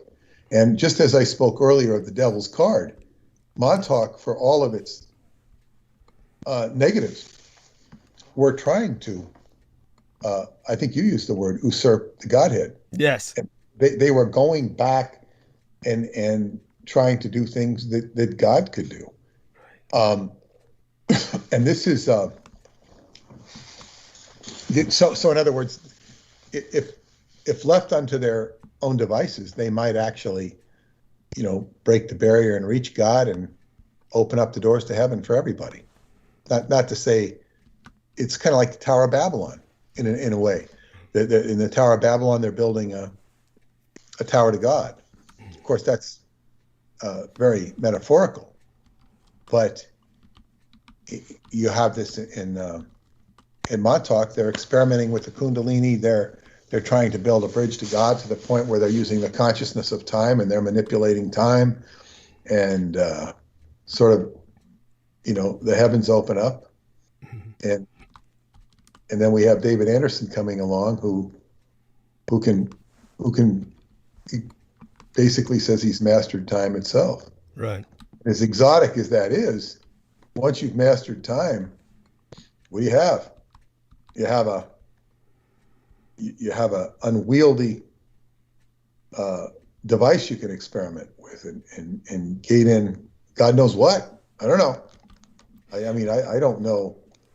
Well, we know in the sense of the Montauk monster, not in the sense of the crap that's been put out about it, but some of what I've spoken of in the past. And that there was a lot of collateral, as you know, of course, you've written volumes on this, a lot of collateral that came out of the Montauk Project. So but I'm so glad to have you working with myself now and bringing this out, and we will have our effect, and we already are having our effect. And yeah, I do believe that this plane design, or aircraft, this unconventional aerocraft design, or we could probably a better way to reference it would simply be aeroframe. This unconventional aeroframe was certainly ripped off of what I had been putting out for years, because I had been putting out the images. Years ago, yeah. Yeah. And so one of the things that Crowman says in the chat room is, it all looks very Mickey Mouse, adventurous, but very sketchy.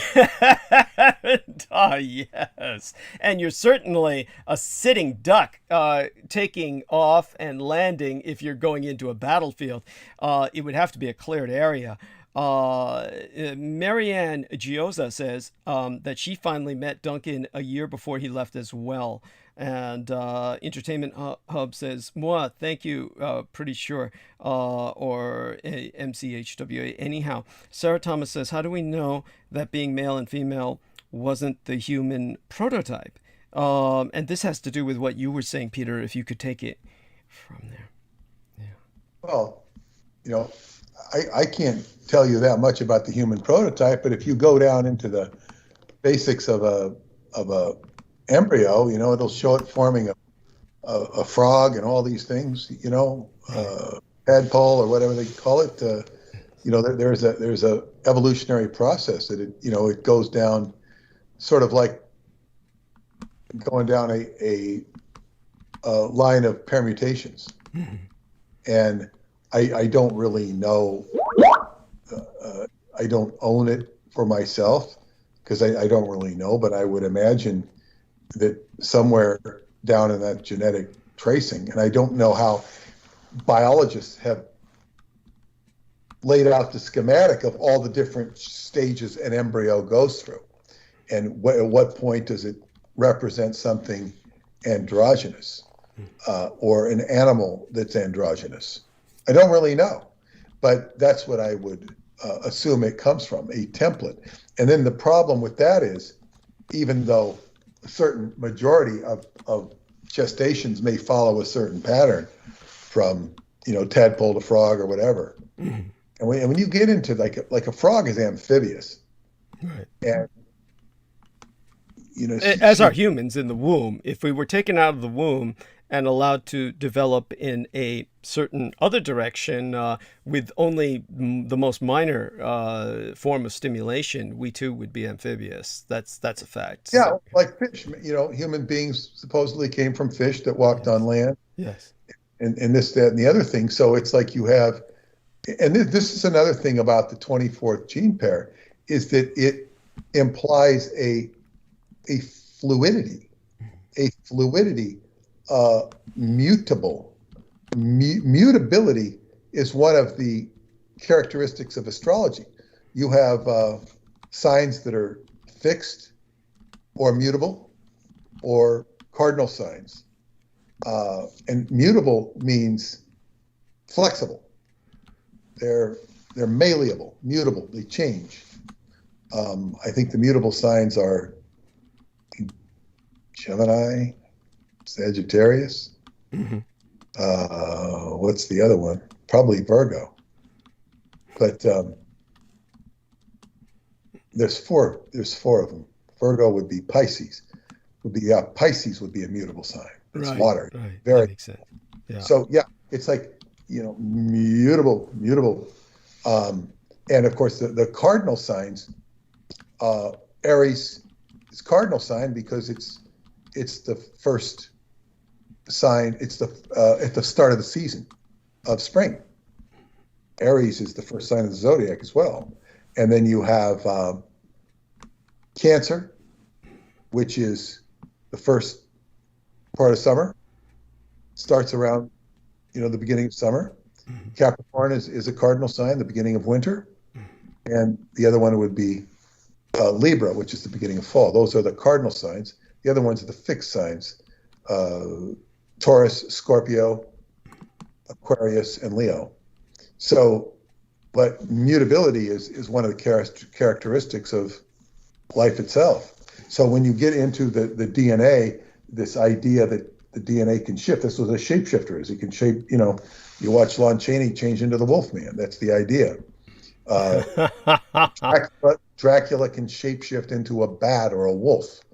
And there are legends of Native Americans being able to either be shapeshifters or see shapeshifters. So it's not a term that's just relegated to Universal horror movies, Right. or their derivatives. So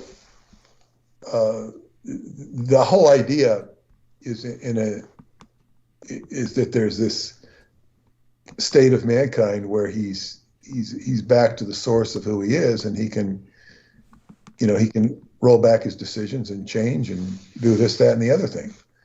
So be it. This is not something, we're kind of stuck here. We're kind of stuck here in this world of permanence. And the more you think about it, it's not a place you'd really want to be. Nevertheless, you're here, and it reaches out into infinity. It goes on forever. And what do you want to be here for? To get a gold star from your teacher? That's kind of what winning the Super Bowl or becoming the heavyweight champion of the world. You're kind of getting a gold star, and the teacher's proud of you. Instead of the teacher, it's the press and the fans, and it's all very nice. You have all this achievement and glory, but in the end, what is it? It's like that, and I don't remember his name. Very good documentary on him. I think it was on the History Channel, of this ancient Japanese warrior. He was the best. Mm-hmm. Miyamoto Musashi. He fought everybody. Mm-hmm. He beat everybody. Mm-hmm. Nobody. He just was the best martial artist. And finally, after beating everybody, he realized that he'd accomplished nothing. And he had not accomplished nothing, but he spent the rest of his life seeking peace. Yes. Yes. He's known as Kensei in Japan, the sword saint. The word sensei, of course, means teacher or master.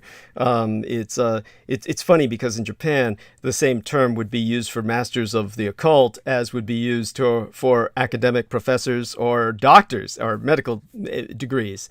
Sensei, it would be the same term applied to them all. But he alone, Miyamoto Musashi, has the title of Kensei, meaning sword teacher or sword saint. So he was an incredible warrior. He was incredible, and that's great. It's like this is the problem with achievement. In the Tao, it's like what are you achieving? It's you can't discredit yourself, but you can be full of yourself. I've done this, I've done that, and it's great you have, but then in the end, it's just okay. Say carrying wood, carrying water, chopping wood, carrying water. Yes, chop wood, carry water. Yes, that is the Miyamoto. Before enlightenment, you're chopping wood, carrying water. After enlightenment, you're chopping wood, carrying water. Yeah. That's the process of life. Yes. So life goes on, and you carry forward, you carry forth. So be it. So be it. And hopefully life is beautiful. And as they say, we're coming on challenge. We're not coming on. We're in challenging times right now, and they seem to be getting a little more intense with what goes down from day to day. The media circus just being one aspect. Yes. Because I see other things going down, and now we have a new variant that is woefully suspicious, but everything's been suspicious. And the response to it has been equally suspicious. Yes, very, very much so. By the way, just before you go for the night and take your time, of course, you can stay here, of course, till midnight if you wish, or as I'll get started quite soon on basically sucking all the oxygen out of the room because I'm going to try and kill the case tonight. We might stretch a little bit with aspects of it into the next episode on Wednesday, because Wednesday is going to be here before any of us know it. But quite a bit that I've dug up concerning the Kyle Rittenhouse case to put it all in context socially, the ramifications, as well as many comparative things that happened with Ahmaud Arbery, etc. But one of the things that I've been getting a lot of questions about was tonight's image that is within thumbnail of live stream. I will tend to those, but I do want to remind everyone in the chat room we have half 100 people at least watching right now together, meaning that this is the number of people that are listening at the present moment. That changes moment to moment, of course, and then what happens is YouTube just aggregates it. It's very much an underrepresentation. As I said, as soon as the video uploads, then you see that there are half a thousand listening, usually on average a little less than 500, and that would be the immediate number that's more realistic. But as people tune in and out, the numbers just get weeded down to those that are considered present by the YouTube aggregate.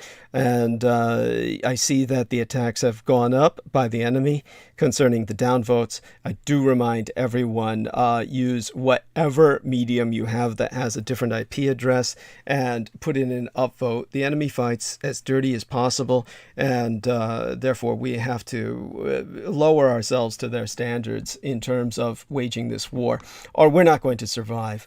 That's what I'll bring up about Ahmaud Arbery. You're talking about a man who really died because of naivete, optimism in a society such as this. When a man goes jogging unarmed and he's black through the deep south, that's not a did he honestly think society has advanced or changed that much that he could get away with that? That sounds awful. Am I saying that? Of course, there's a lot of things I say that sound awful, but we have to deal with reality. It's actually quite apropos. Thank you. Honestly, as a black person, I don't even want to go jogging in places like that. I wouldn't even want to walk around places like that. So what would drive him?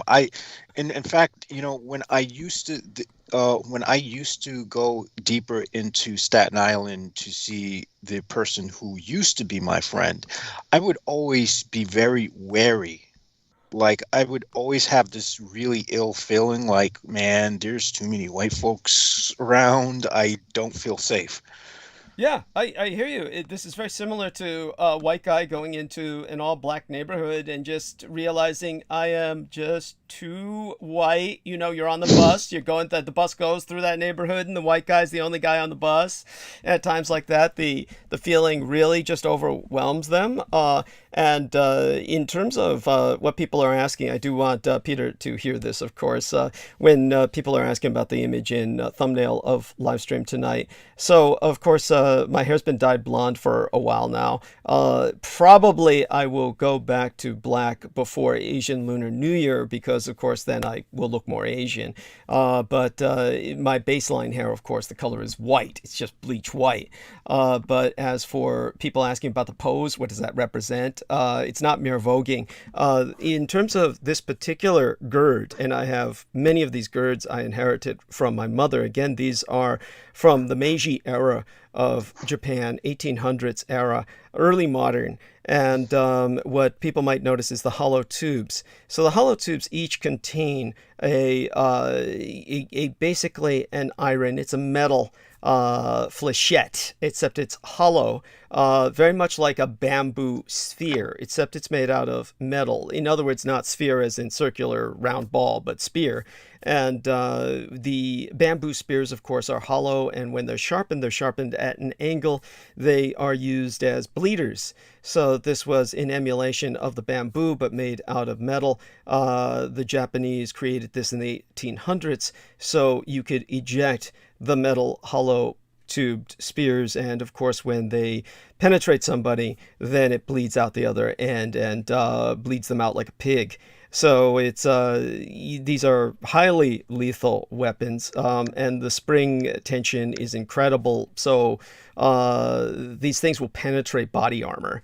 And just so people understand, there's well over 24 of these things on that single gird, so they're all over the body. And it's there we have that. Hopefully that puts that in some perspective. And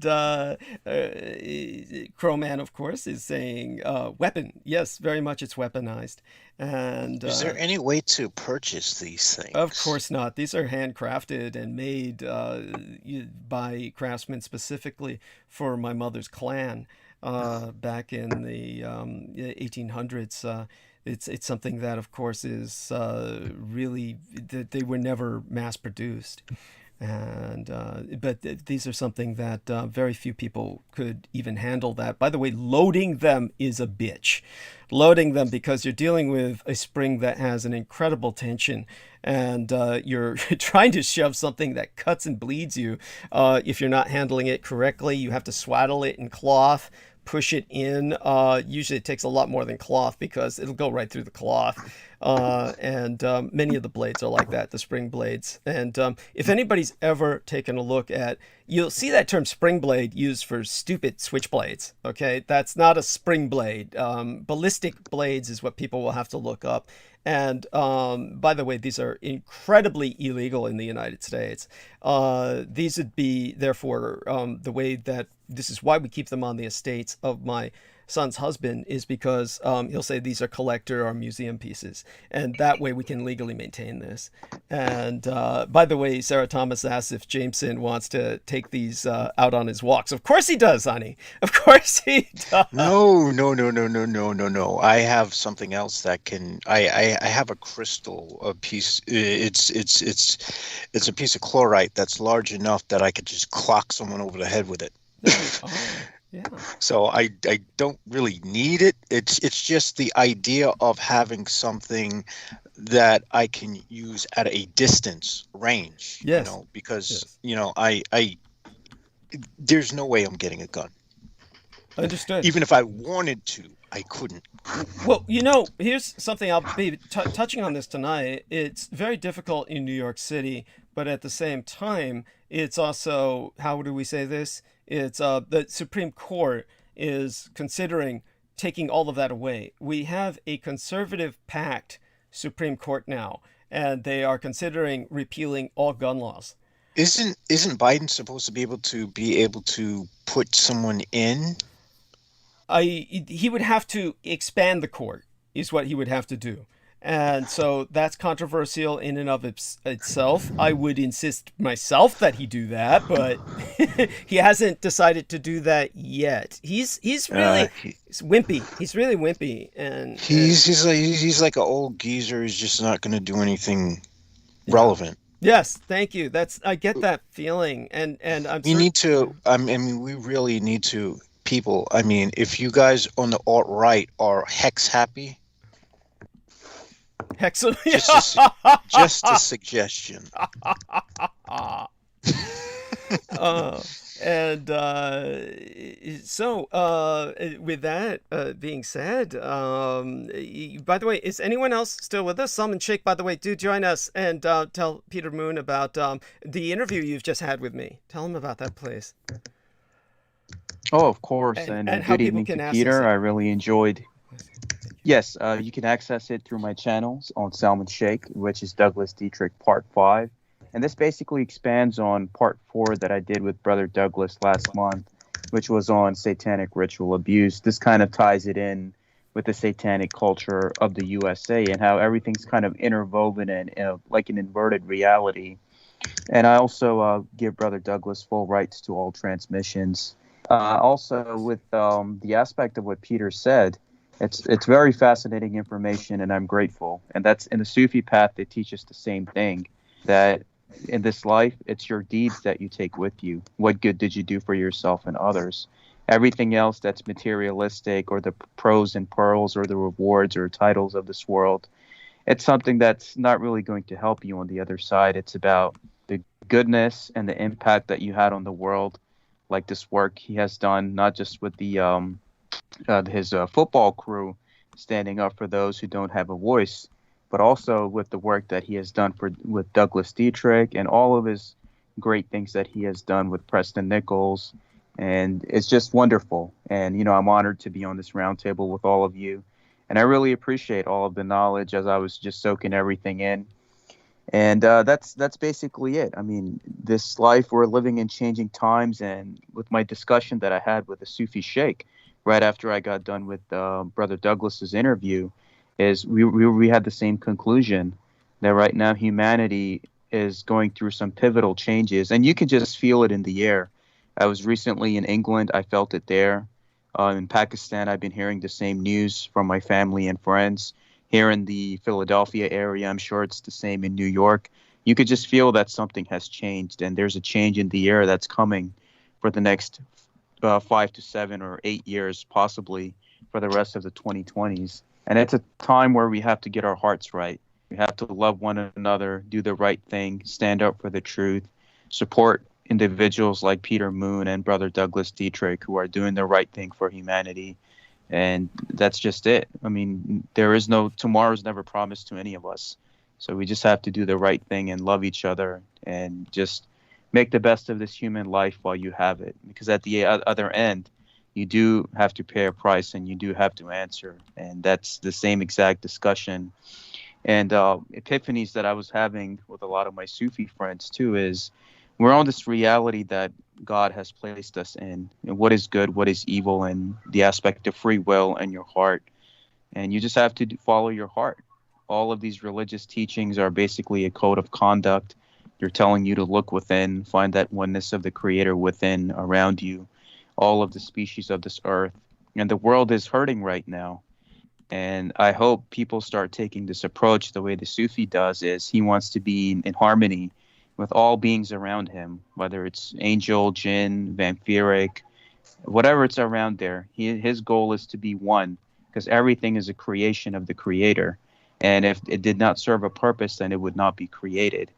So right now we're seeing a lot of divisiveness, a lot of hatred in the world, a lot of just total chaos. And plus people are stressed out right now with the cost of living getting higher and higher. Food is getting higher, gas is getting higher. Schools could possibly shut down with this new variant.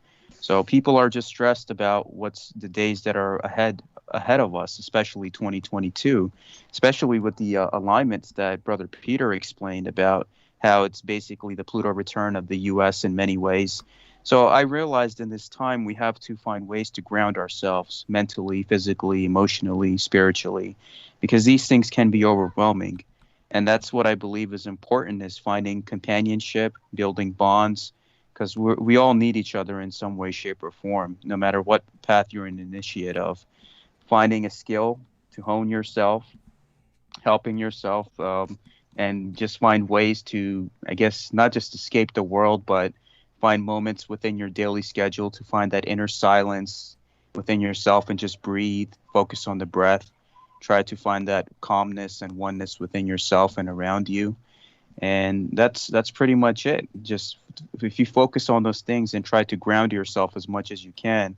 And of course, we are dealing with an ever-changing country, and especially 2022 with the midterms coming up.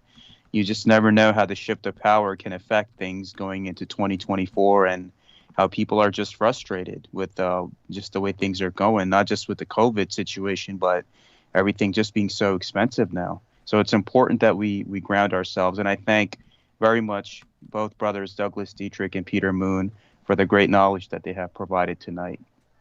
Bless you. That was beautiful, as everything you say always is. And do me a favor, can you send all of the links to, I don't believe Peter Moon's seen any of my interviews with you. Is that the case, Peter? You can get the links from... I have seen, I think, the first 3, which were put into one. Oh, okay. But so he can send you the latest. Some time ago. Yeah. If you've done any more recent, no. But, once you initially did, he put them all in one video. Yeah. And I listened to all of them. Yes. And they were very good. Oh, bless you. And he'll send you the latest, right, Salman?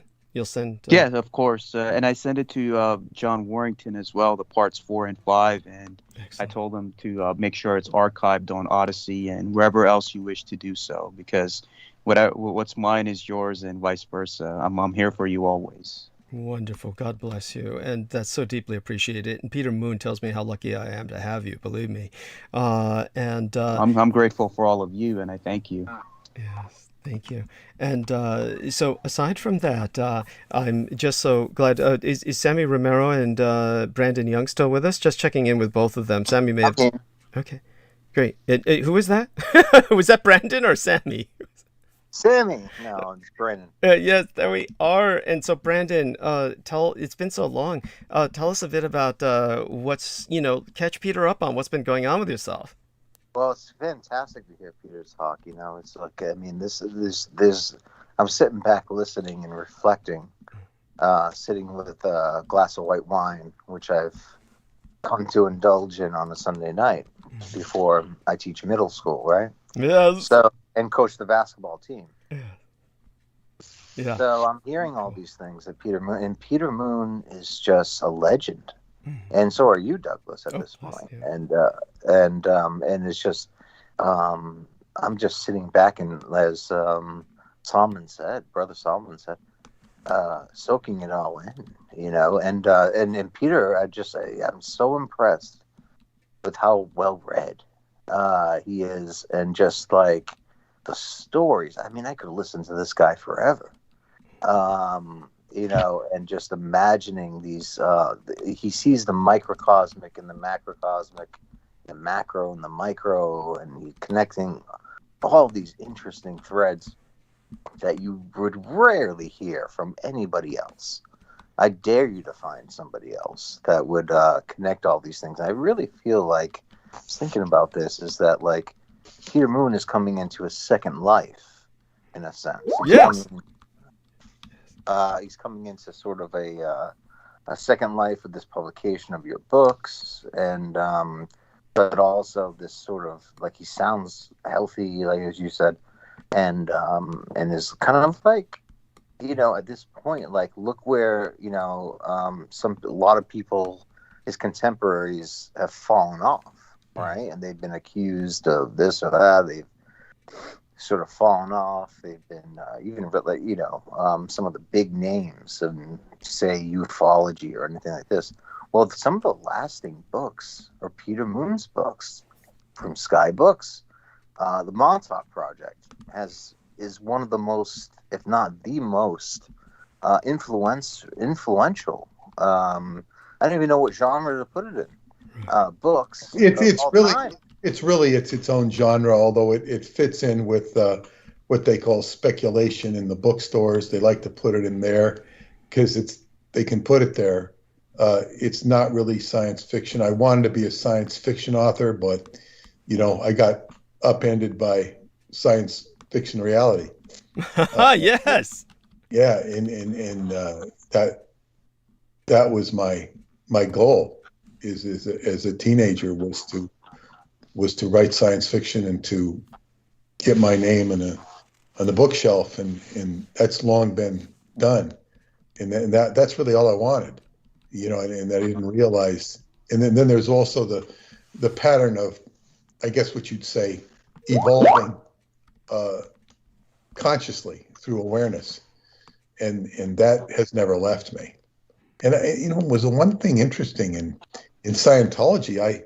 I used to identify myself differently, because in Scientology you were basically supposed to be hooked by them finding your ruin. And one lady I know, she broke up with her husband, and she was just crying on the campus of UC Davis, and this guy came along and saw her crying. He says, "What's going on?" And he introduced her to Scientology, and he would explain how Scientology could help you fix your ruin. I got 2 kids, and my husband left me. And he brought her into Scientology. She later became my friend, pretty close friend. But that's how people would get into Scientology. They'd be hooked on their ruin. And people would always tell me their ruin. I never had a ruin. when I got into Scientology. And people would take umbrage with me. Oh, well, you did have a ruin. I didn't have a ruin. My goal was to become more aware, and explore the empty caverns of my mind. That was not a ruin. That was an interest. My life was not in ruination. My life had been in some form of ruination about 3 years earlier when I got displaced and moved, and literally had no friends, which problem got solved through my, I guess what you'd say, my skill in baseball, because I met friends through that, and then I had a community of sorts. But I didn't get fixed. I mean, I did get fixed by Scientology in a lot of ways, but I mean, I didn't have a ruin. So I had a different viewpoint. And people didn't like it when I said that. They did, oh, well, you had it. That was your ruin. It's like, I was very different, but I always believed in individuality. And that is like art. Whatever experience I had in art, which was mostly in writing, it's all about being an individual. And mankind is by and large a herd animal. They follow the mandates. And you can't ignore the mandates, but this is the problem. There's a whole science of how do you herd mankind, and it's being done pretty well right now. I don't know about that, but I understand your cynicism. Yeah, it's pretty effective. In other words, look at our friends in New Jersey. The little girl who's she's very sweet, incredibly sweet little girl, and she's having to wear masks all day. She doesn't want to wear a mask when she's not in school. She hates it. It's suffocating. Not literal suffocating, but close to it. And the masks aren't done. They're not done properly. They're just stifling off oxygen from the kids, the way they're done, and they hate them. Okay. Developing story, shooting on the RFK Bridge. Mm. The RFK Bridge is part of the Triborough Bridge. It goes between the three boroughs. It used to be called the Triborough Bridge. And goes between Manhattan, Queens, and the Bronx. And they're showing these, there was a shooting on the bridge. Jesus. Developing story. It's daytime when they're showing this. Some state troopers out there giving somebody a ticket. I don't know what the hell he's doing. I don't know who got shot, what got shot, but I've never heard of a shooting on the highway. They used to have those in L.A. That was an L.A. thing. They had shootings on the highways all the time. Yeah, several years ago, and it's like maybe it's a transplanted Angelino, which is what they call somebody from L.A. who said, I gotta shoot somebody in New York. This is scary. And outlawing guns, I don't know if it would help or make it worse, because it ain't gonna get rid of the guns. Right. It's gonna create. Can you imagine they going around? I'm here to take your gun, sir. No, it's not going to happen. It's not going to happen. Here to take your gun. Please hand it over. Boom. That's what would happen. Yes. And this is, of course, what the radicalized right is preparing for. I mean, this is their major obsession, is to provoke it to the point where the guns will be, attempts will be made to take away the guns, which will be, of course, the rationalization for rebellion, for revolution.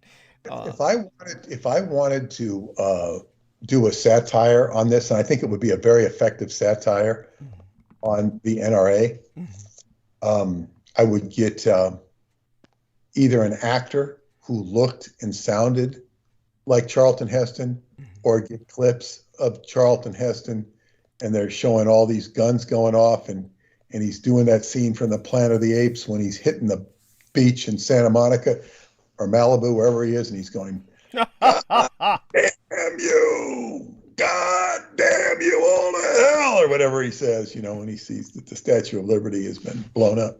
Yes. Yes. That would be a very funny satire on gun control. They could position it right.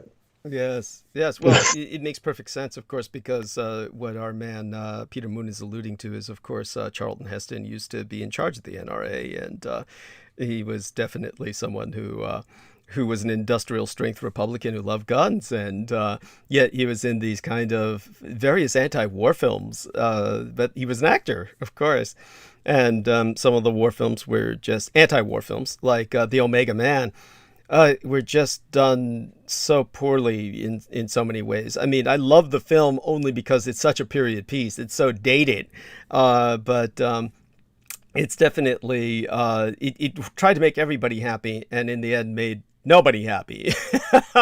It was just he was Ben-Hur, and he was Moses. Yes, yes, and they had him narrate the Bible. You remember he did the Bible narration. Yep. Horrible movie. Horrible movie. Absolutely horrible. Oh, yeah. By the way, something recently happened in pro football. What was it? There was something big recently happened in pro football. Well, a number of things. And maybe you could relate some I don't know. What happened? I forgot. It was just, when I noticed it, I thought I've got to ask Peter I Moon. think there was somebody for the Las Vegas Raiders who I don't know if he shot somebody. I don't know. It was some, or he was, God, I don't know. There was some incident with somebody on the Raiders. He ran over people, I think. Ran over people. Yeah, it was horrible. Oh, Jesus. But, and aside from that, Peter, you might remember just some nostalgia here. It just suddenly comes up. Back in the day when everybody was obsessing over Joe Montana's arm. Do you remember that? That went on forever, where everyone was concerned about Joe Montana's arm.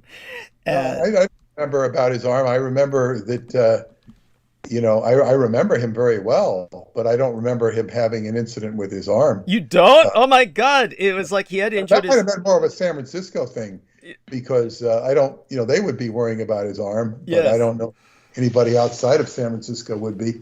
I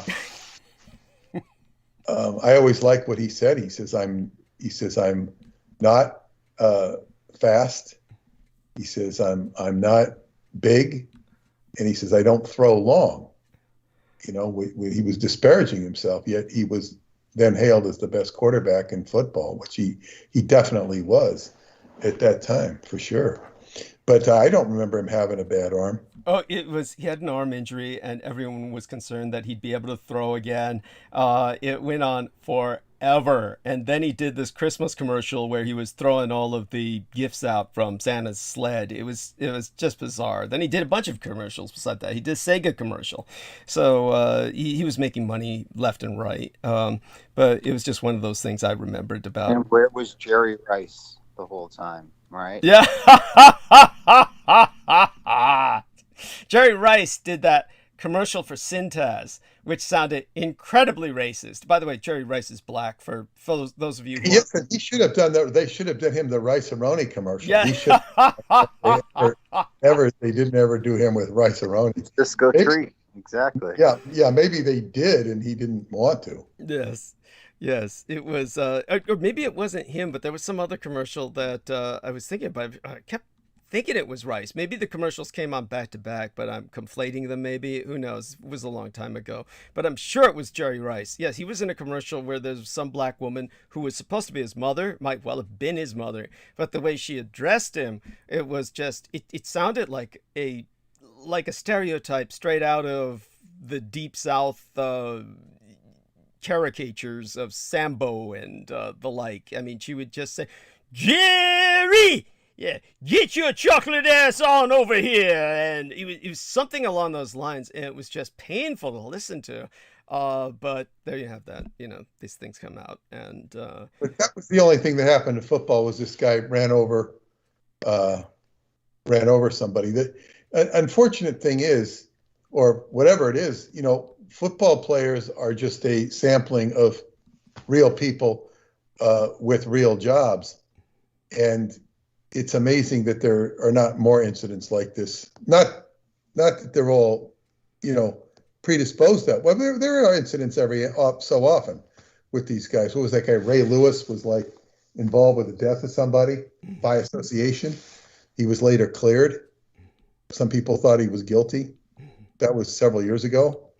But yeah, I mean, these things happen because people, as a general rule, there's some of them have problems and they surface. Sometimes it's amazing that not more of them surfaced. I just read that there was a very successful baseball player, Ben Zobrist. He used to play for the A's, and he was like, I think got the game-winning hit for the Chicago Cubs in the World Series they won a few years ago. And he had a wife. I don't know her name. She is a famous country music singer. And the reverend that they had to do marriage counseling ended up having a relationship with the reverend marriage counselor, and he's now suing the guy. The counselor stole his wife. Reminds me of L. Ron Hubbard running away with Jack Parsons' wife. And what money he could steal. Well, yeah, he stole his wife. Oh my God! But by the way, this wonderful lady in Messenger informed me. Thank God, Diane Buchberger informed me that apparently Penny Bradley, or is it Daryl Neely with his own station he's starting up, or Penny Bradley has her own show, or she might be being placed in charge of the station. Something's going on there, but they're trying to fill their schedule. Somehow it was announced. This might be a miscommunication, but I need to talk to Penny Bradley. I'm putting this out, and hopefully people will let her know. I've been very busy lately with the holiday seasons, obviously. And she's been very busy, of course, because she's been both traveling and preparing for surgery. So I'm not quite sure what's going on with that and haven't been able to keep up with it. I very much appreciate, of course, her and her wonderful partner, Lou, I forget his last name, but they were acknowledging our promotional banners. But somehow it was announced that I would be on their schedule. Now, obviously, I can barely do what I'm doing now, but I bring this up because I do invite Peter Moon to contact them. If you're interested in that, you could have your own radio show on their station. I don't want my own radio show. This is enough. Yeah, thank you. No, that makes sense. Yeah, go on. I've long thought of that, but I got enough stuff to do. It's true. Oh my God.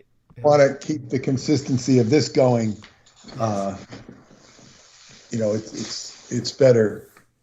The only problem with your show is it's too much. People can't consume this unless they're truck drivers, and they can drive, across the country. We need more truck drivers.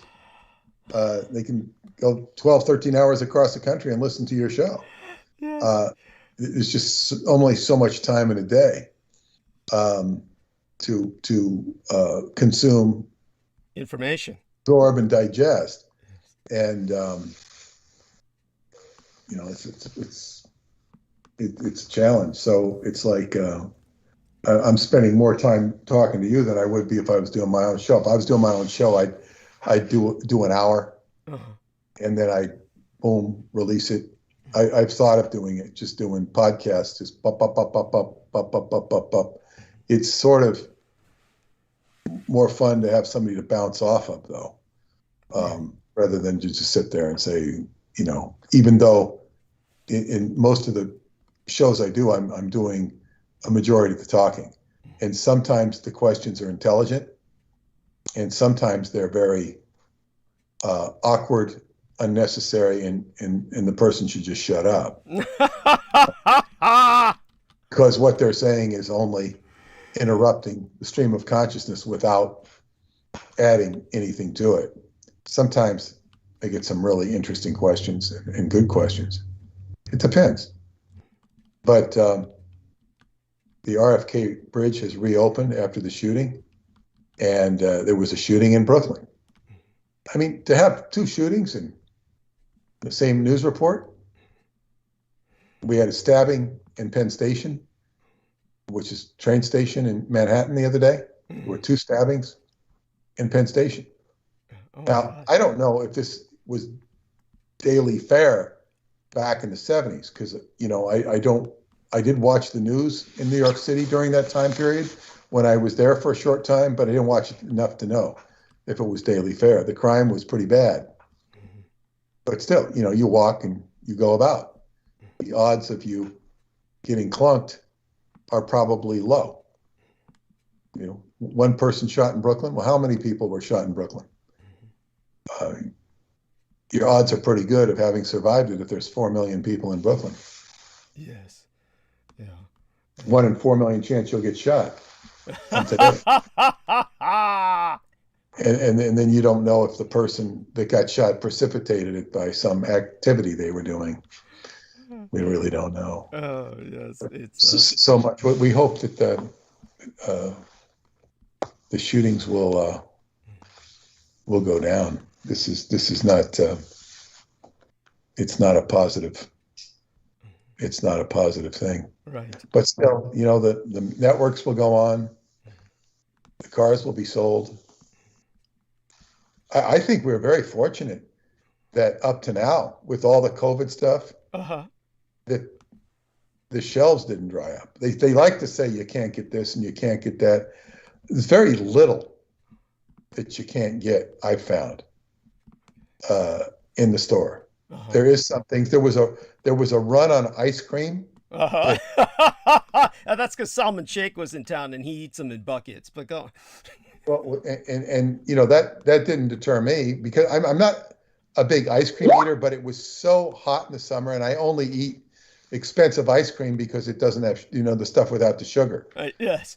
I don't, you know, indulge in it, but it was so hot during the summer, ice cream became a necessity. And one of my friends said, "Oh yeah, there was a run on it because it's so hot." So I started making my own ice cream, which, you know, is much better than the stuff they give you.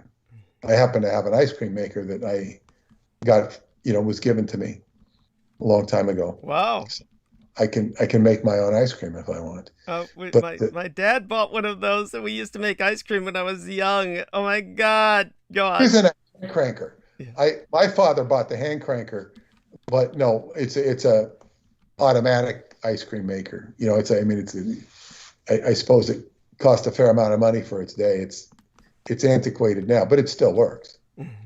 And yeah, so I make my own ice cream if the occasion arises, which is not very often in the wintertime. I was about to say, it's rather time consuming, isn't it? No, not at all. You make vanilla ice cream. You take 4 egg yolks. You put a quart of half and half. And what's the other thing? You put You talk about the alcohol or something else? no, half and half. Half cream, half. There we are. Thank you. Half and half. You put that in, and you put a couple tablespoons of vanilla, and you know, they want you to put in 3/4 of a cup. I put in about a quarter to half a cup of Swerve, which is a natural sugar substitute, and it spins around and freezes it. In about 35 minutes, you have ice cream. The biggest, I guess, challenge is scooping it out and then cleaning up the thing when you're done. It doesn't take long. It's not a big deal, but it's not. You don't have to hand crank it. And they might even have more efficient ones now. I don't know. But yeah, but what I was saying is that the shortage on the shelves has not been a problem, at least yet. There's been some shortages, but not like ice cream. A few things like Trader Joe says, "Oh, we don't have this. We don't have this." You know, whatever it was we wanted, whether it was cocoa butter or whatever, but they'll get it in, and you can order it off the net from some other place. So it's like there are shortages of things, but so far it's not been a problem, and we're very lucky. it's not been a problem, despite all the stuff you hear. Maybe some locations have problems, and not every little thing, but they never have every little thing anyway. So we're very fortunate thus far. The question is, does it become worse? But I think the people at the top of the food chain, like Amazon, I think they'll do everything in their power not to have their store Whole Foods go broke, not have food. Right. I think a lot of these big tech firms are dependent on people consuming commerce, Right. not just talking on the internet, because everything on Google and Amazon and Facebook are consumer driven.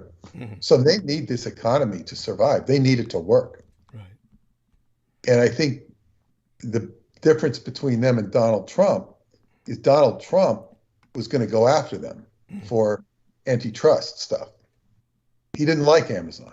Yes, that's right. So they didn't like him. And I don't think it was as much political. It might have been political, but I think it was much more, he was a danger to their business model. It really was. And, Biden will do anything that he's told. Yes. Biden is very manipulable. He's very pliable. Whereas Trump, We were saying earlier, he's mutable. Yeah. And he's now going to save us for inflation, he says. He's seriously putting that out, that it's going to get better.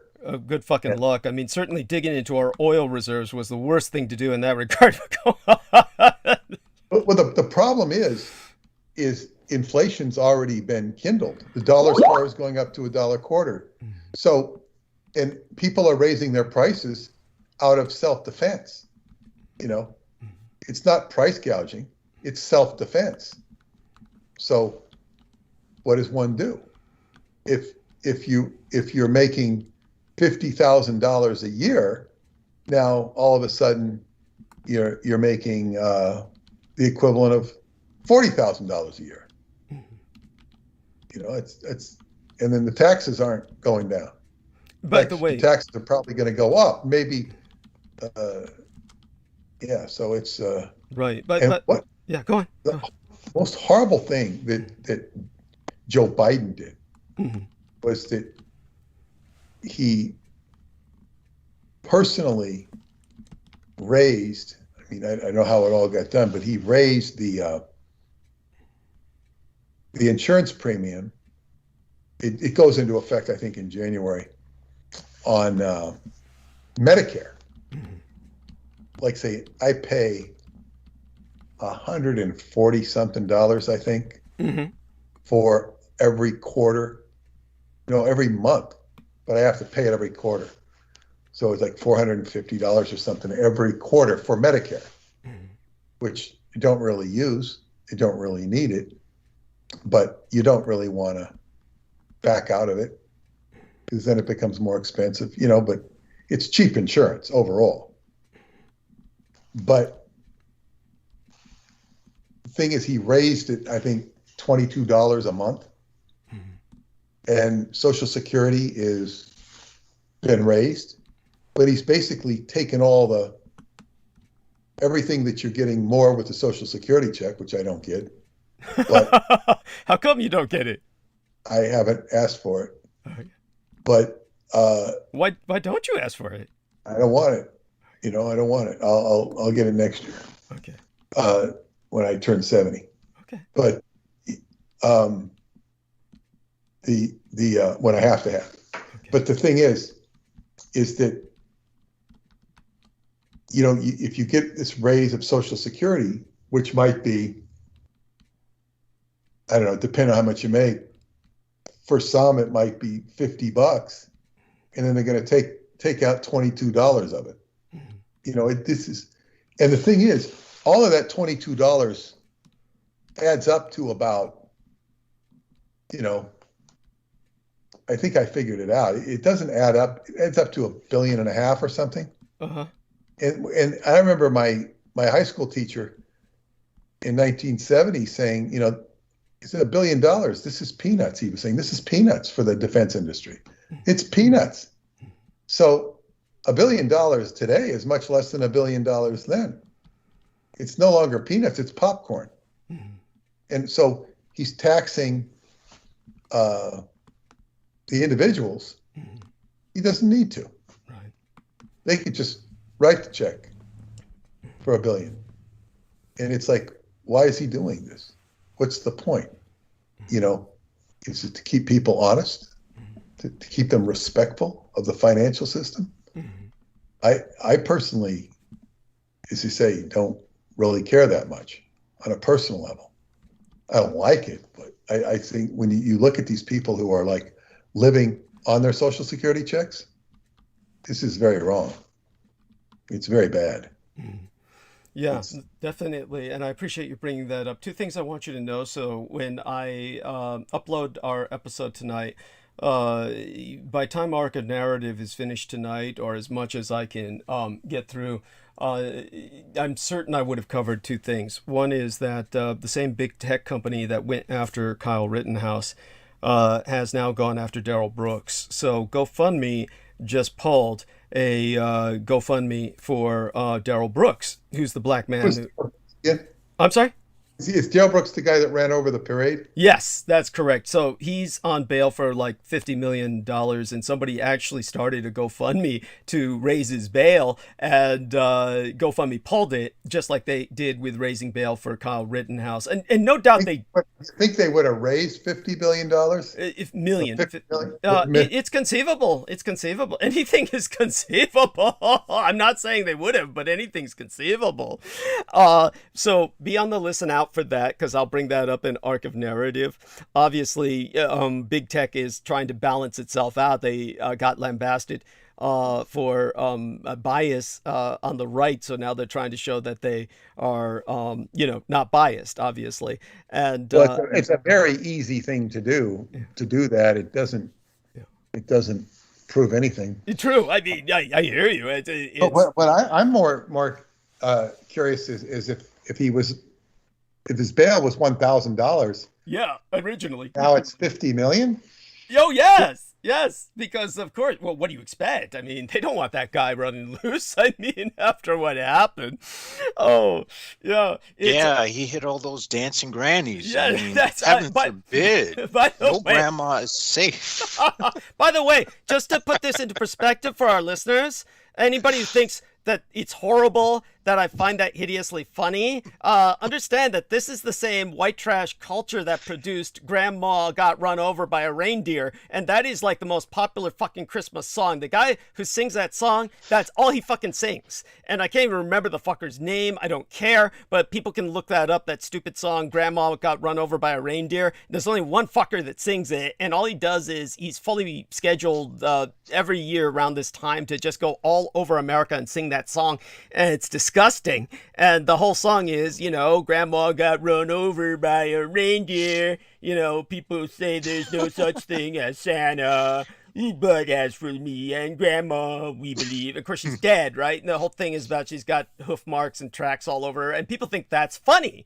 And so this is like one of those things where they lined them up like bowling pins. Of course, I'm convinced it was conspiracy. They lined these people up like bowling pins. I mean, they're telling people not to gather. It's the Democrats that are telling people not to gather. And somehow this parade gets arranged, maybe because it's a red state, and they all hold this parade. Is that supposed to be in protest? And yet there was a bunch of Democrats that were in it. For people who don't know, one of the people I'll bring up in Arc of Narrative tonight is this elderly lady who is one of the lead characters or leaders of the Democratic Party in Wisconsin, was at the head of that fucking parade.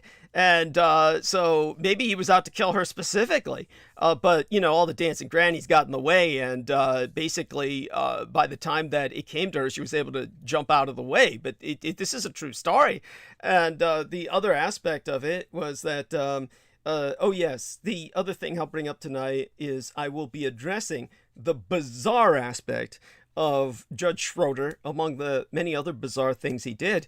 And believe me, I have to say, both Judge Schroeder and Kyle Rittenhouse together have this very bizarre kind of chemistry or charisma to them. They have their own bizarre brand of charisma. Kyle Rittenhouse is like Pillsbury Doughboy, and Judge Schroeder is just like, he's like Mr. Magoo. He's like Mr. Magoo. They're very cartoonish. And when I was over at the estates, and my son's helping me go through this and helping me make some contacts, calling various people that I was asking questions to, the one thing that they brought up that was bizarre in the trial was they wouldn't let things show on a large screen. They were making everybody look at certain aspects of the footage on small screen, and this was because the defendants for Kyle Rittenhouse, his attorney team, said that artificial intelligence could alter the imagery. And this was so bizarre, and Judge Schroeder had already admitted he's completely unfamiliar with 21st century technology, so he bought it. So one of the things I'll have to do tonight is give people a little lesson in, first off, we got to stop using this term artificial intelligence. All these people are referring to are fucking just expert systems. These are just aggregator expert systems is what they're called. They're not artificial thinking. It's not machine intelligence. And this is bizarre to me that people keep using this term. There's only one true artificial intelligence on Earth, and that's the Dietrich Artelect in Taiwan, which is now the most technologically advanced nation on Earth, producing computer chips for everyone, and even opening up their branches in Germany and Japan. So in terms of that, there's a reason for that, and Peter Moon and I will go into that in another transmission, but so I'll be forced to go into that subject a bit tonight because of what happened in the trial. This irrational fear of artificial intelligence manipulating imagery through Apple, of all things, fucking Apple computer. That's up there with the Jewish guy. What was he? That big, tall, lanky, dorky Jewish guy who was in the movie Independence Day. He used to be on 10 Speed and Brown Shoe, the series. I can't remember his name, but you know, he tried. He actually played one of the DNA scientists, Watson and Crick. And anyhow, whatever. Who cares? But in the Independence Day film, he's shown taking down the aliens with inserting a virus in their computer systems, and he does it through an Apple laptop. I mean, that takes it out of the realm of science fiction and puts it into science fantasy right there. That's just Jeff Goldblum. Thank you. I could never have gotten that out without you. Jeff Goldblum, yes, taking down the aliens with an Apple laptop. I mean, really? Apple's the worst. Thank I you. mean, geez, at least you have a Linux system or Windows. I mean, shit. Apple? Yeah, Apple of all things. oh God, It's and very user unfriendly. yes, thank you. And it's just crap. And when you're confronted with these things, it's you wonder where people are coming from, why they think the way they do.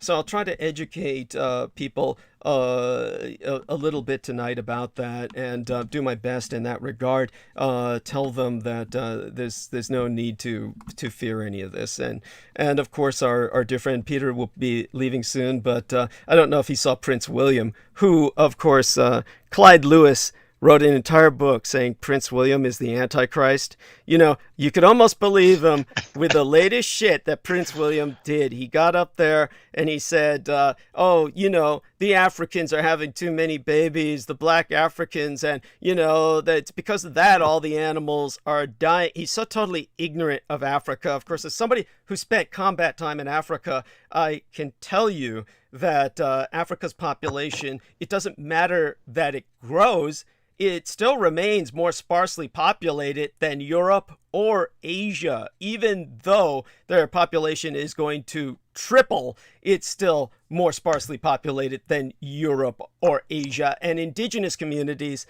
that live closest to wildlife are typically excellent custodians of the environment because their survival depends on it. It's not human numbers, but human behaviors that directly harm the biosphere. This guy's totally ignorant of any of that shit.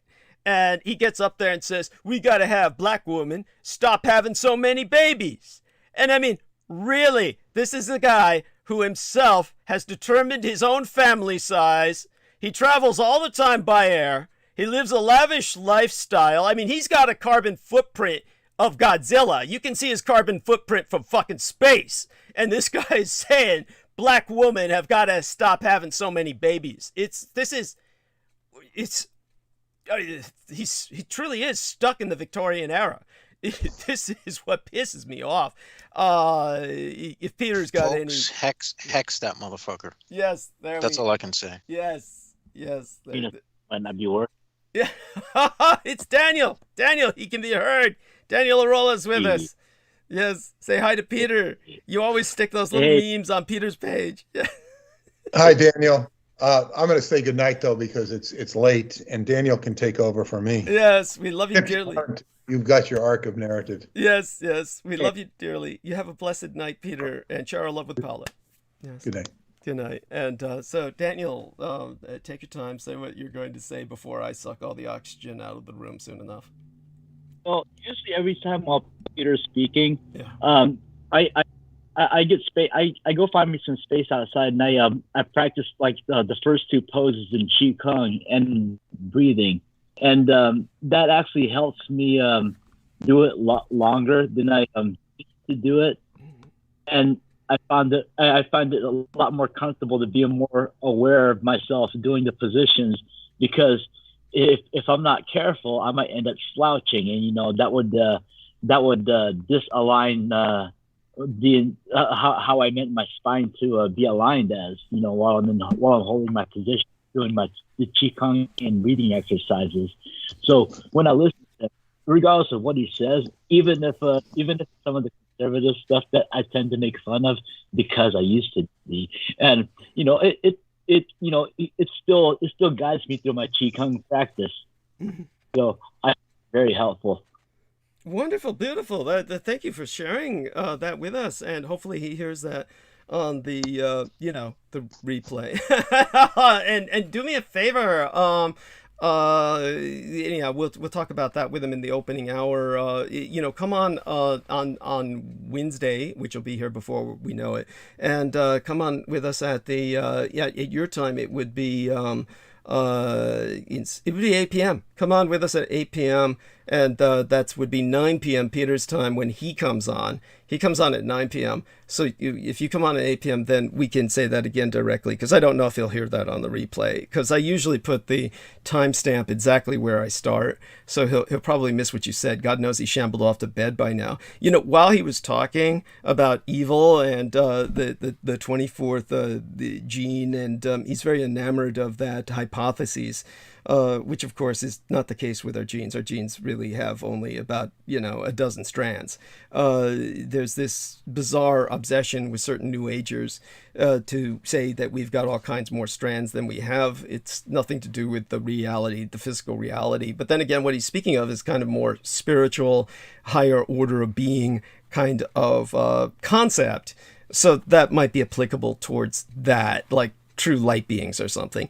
But when it comes to what he was saying, honestly, I overslept, and then everything just happened tonight. So I was still tucking in the sheets like I was telling everybody, and when we started, had to start the show while I was still doing that, and then figured I should get some calories in me, but I'd actually had this Thanksgiving food at the estate. So when I started just nibbling at this salami and cheese while I was sitting here listening to Peter Moon, honestly, I let him hold the stage, and I had to go I had to go void my bowels, honestly. So I was gone for about 20 minutes, and I came back and he was still talking, thank God. And it was just, normally all this body processing would go on after you wake up, like before I would start the show. But, tonight I had to, at least I was able to get a message out to Amanda Ute while sitting there on the throne. Because she had said she was stranded at the road. I hadn't been able to get anything back to her since then. So, God, hopefully she forgives me and contacts us back. So there we have that, and so just a lot going on. And what other points did you want to make, dear Daniel? Well, you came on with us tonight. And Solomon, is he still with us, or did he take off for the night? I mean, he's getting up early. I'm here, Brother Douglas. Oh yes. Well, I I got distracted by the word salami because just recently I just had me a few slices of hard salami and baby Swiss cheese wrapped in some hot tortillas, and man, that shit was delicious. Great. There we are. Thank you. Thank you. Thank you for sharing that. That's delightful. And this is a lead up to a joke like in the Al Bundy series, right? Something like that. After that, everybody left that wing of the home or something. It was. So there we have that. It's just food. Food does solid food. My mother warned me about this once. That if I really started drinking blood more often, solid food would not sit well. And yeah, she's right. So there we have that. I just honestly need to stop eating as much as I do, which isn't much, but I need to eat a little less. So all of that being said, tell us a bit, Daniel, about what's up with you before I, proceed to take over the night. Actually, Salman Sheikh, he probably has to leave any minute. So Salman, do say goodnight to everyone and let us know anything you feel we should be paying attention to. And of course, send me a link as well to or you put it here in the text, right? You put it in the text box, the link to the show? Yes, Brother Douglas. I put it in the text box, and I also tagged you on Facebook as well with the new post that we did. Oh, excellent. The new post we did, which has were you able to tag the link to the video?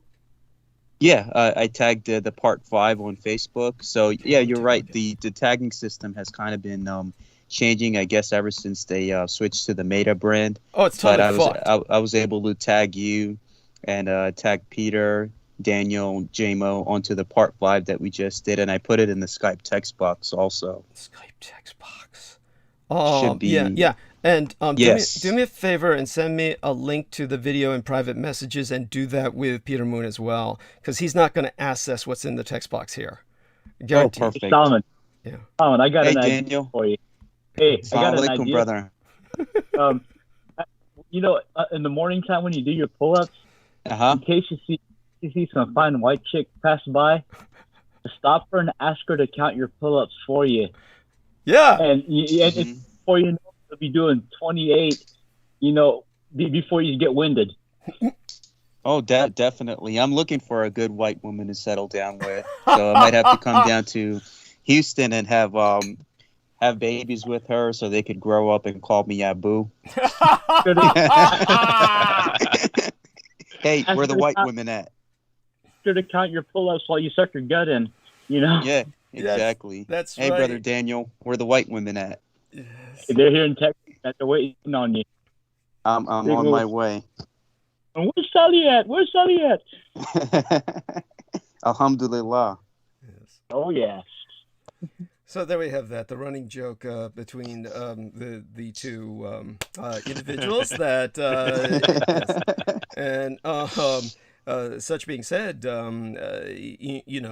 delightful. So the comedy routine has been set, and so I love all with that, Brother Douglas. Yes. I'll say good night to everyone. I'll give my love to Brothers Daniel, JMO, Brother Douglas, all of our brothers and sisters of Team Dietrich.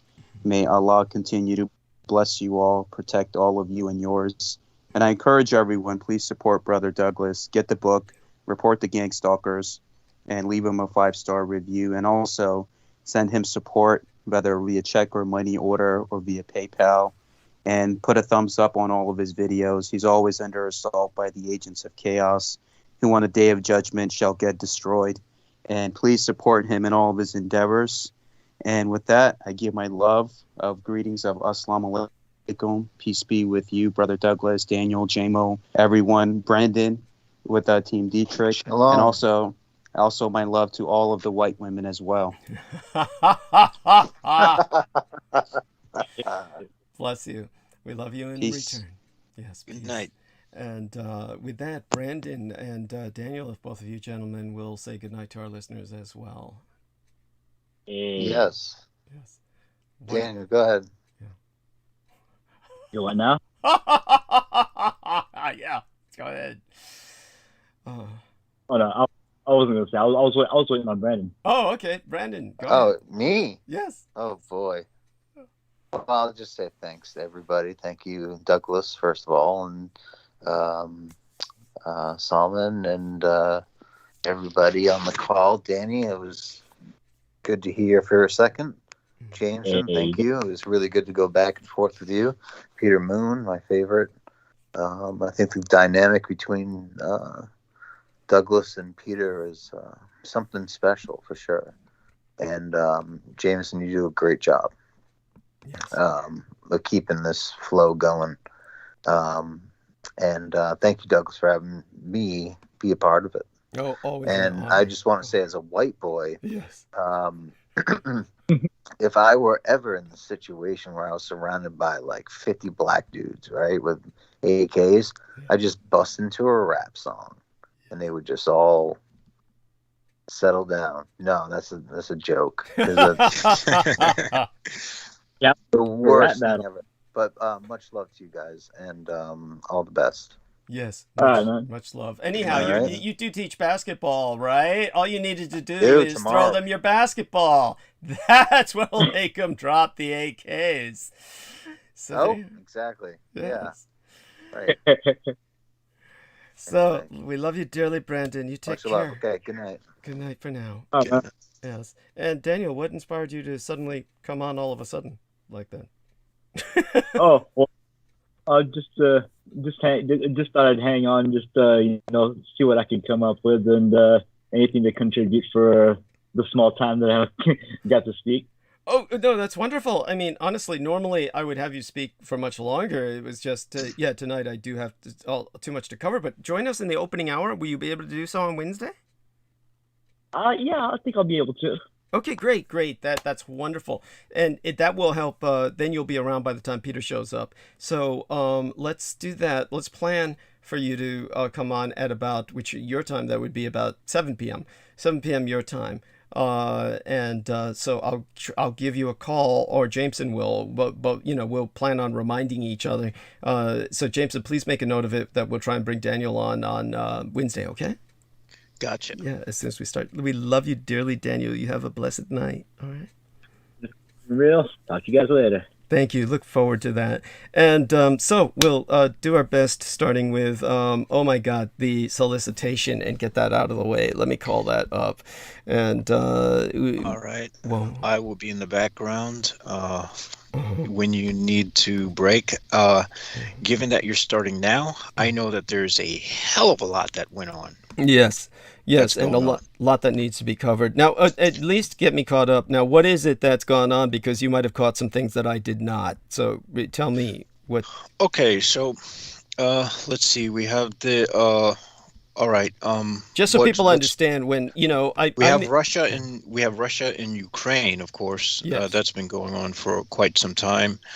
We have Israeli strikes on Syria. We have of course, we have the thing with China and United States. Things are getting heated all over the place. There's the Necro-Omicron. That's what I call it. Necro-Omicron. Yes, there we are, Necro-Omicron. Now, yes. I find it kind of funny how the countries that were banned from flying here are all African countries. Yeah. Yet the Necro-Omicron has made its way to Australia, it's made its way to Switzerland, and to the UK. And none of those places are banned. So what are they really trying to say here? Well, we know what they're trying to say, yeah. We'll take your COVID as long as they're not niggers. That's all they're trying to say. And honestly, I loathe this country. I loathe it. It's like... Oh my gosh. Honestly, I get the feeling. All right. So if it was funny the other day on the news, these guys, Reverend Al Sharpton and all these guys are talking about, we need to come together. And I'm thinking to myself, if coming together really worked, we wouldn't have Martin Luther King Day. We would have Malcolm X Day. The only reason why we have Martin Luther King Jr. Day is because it doesn't fucking work. Yeah. I mean, So these old black civil rights activists just like, as long as I get white pussy, I don't give a shit. Just keep saying the same line. I mean, seriously. Oh my Just, God. just a Uh, war. yes, that's so funny, and yet it's so true in so many ways. It's one of the things that I feel needs to be, won't overdwell on this, but when I was speaking the other day, for instance, about how every nation has kind of a culture mindset where there's outgroups that are targeted for scapegoating, and when it came to just these groups that are needed for labor and yet they're not really wanted or desired. That's just part of the economy of every major culture. And I was bringing up how both the Russians and the Japanese are examples that I can immediately think of, where they have a separate word for people who are ethnic and for people who are maybe citizens of their nation. Like Russia has hundreds of ethnicities that are citizens of the Russian Federation. They're not Russian. And they simply speak Russian because they're acculturated, just the way there's Native Americans were forced to learn English. And so these indigenous peoples in many of the Russian Federation's areas have their own histories and cultures, and the Russians don't particularly like them. And so the Russians have this kind of xenophobia about them, just as many whites have about Native Americans. And so you have that, and the Japanese have the hairy Ainu up in Hokkaido, the northern reaches of Japan, that are actually racially pure Caucasoid, really. And so they're people who are indigenous. That this is all, how would I say this? The difference between those cultures and America is that America has that same mentality, but unlike any other culture in the world, where they have a legitimate right to that, because they are people who are, after all, in their own countries, they've created their own empires. They have problems with their own indigenous people, and sometimes, like Taiwan, again, the leader in the world's method of behavior, Taiwan has finally really acclimated its indigenous people to the reality of them by allowing them to maintain their culture in a way. I mean, certainly so does Russia, so does Japan in their own way. You might say America does that with the reservation system, but that's really not the case. So you've got the situation in America. What makes it so different from all these other cases of the alienation within your own culture? What makes America different is that this is a bastardized anti-culture that has no indigenous right to do any of that. The Japanese have a right to do that. The Russians have a right to do that. The Taiwanese are dealing with it in a much more advanced and progressive way. But nevertheless, the Japanese had the Taiwanese indigenous peoples, the original Aborigines of Taiwan, were originally slaughtered or subjected to slaughter, etc. So Taiwan went through its colonial phase as well.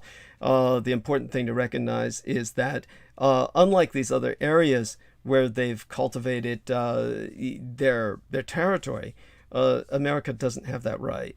It's just, America was never meant to be a white culture. America is meant to be a hybrid culture. And the fact that there are so many people from all over the world here really needs to be emphasized. And aside from the indigenous Americans, we really need to interbreed into a new race, a new hybrid race in America. That's what America's destiny is. Not this reactionary. Well, if it survives. Well, let's hope. I mean, I will strive towards that. The chances for failure are certainly there. Oh, I get the feeling that you've seen the outcome already. Yeah, yes. Oh, by the way, and Jameson is alluding to the Vox Arca and the visions I've had. But don't forget, there's different visions of reality in different paths that it can take. And these are probabilistic. They're not absolute. Yes. I grasp that. Yeah. That's sort of something that I learned about when I started in chaos magic. How these things are more of a probabilistic thing than they are as absolutes. Yes. Well, in terms of first the solicitation, then I'll do the shout outs. And our man Jameson can stay in the background, and love you dearly like a son. Thank you very much. And with this, let's start the solicitation and get that out of the way. And that begins. One among the creepiest true crime tours in America is the Tucson Murders' True Crime Tours. The Tucson Murders True Crime Tours provide a historic crime investigation into forgotten lost crimes in Tucson, Arizona. These small private tours are hosted by the Mr.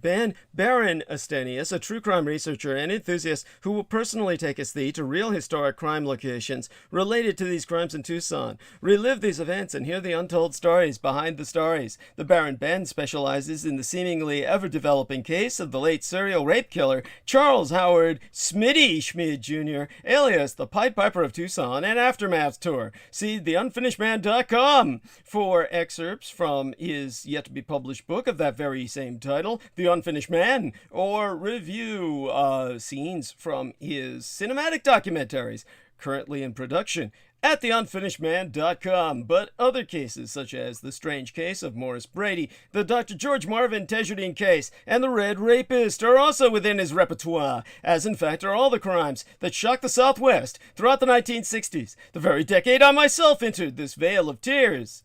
These devastating crimes stained the city so deeply, they may never be removed. For tour information, contact thetucsonmurders.com, or, yes, if you go to that website, spell it as Tucson, Tucson.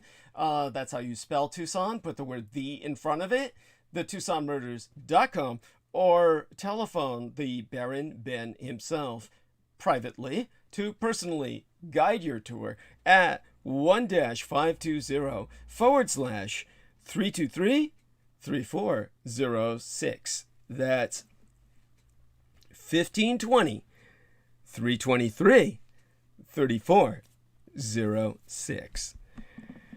Okay, so relieved to get that out of the way. And with that, a shout out to Eric Laystick. Eric Laystick, your $25 money order helped me make the rent this month. So Eric Laystick's assistance was decisive, and certainly need everyone else's to help me make it through the next month. And Eric Laystick got me across the finish line.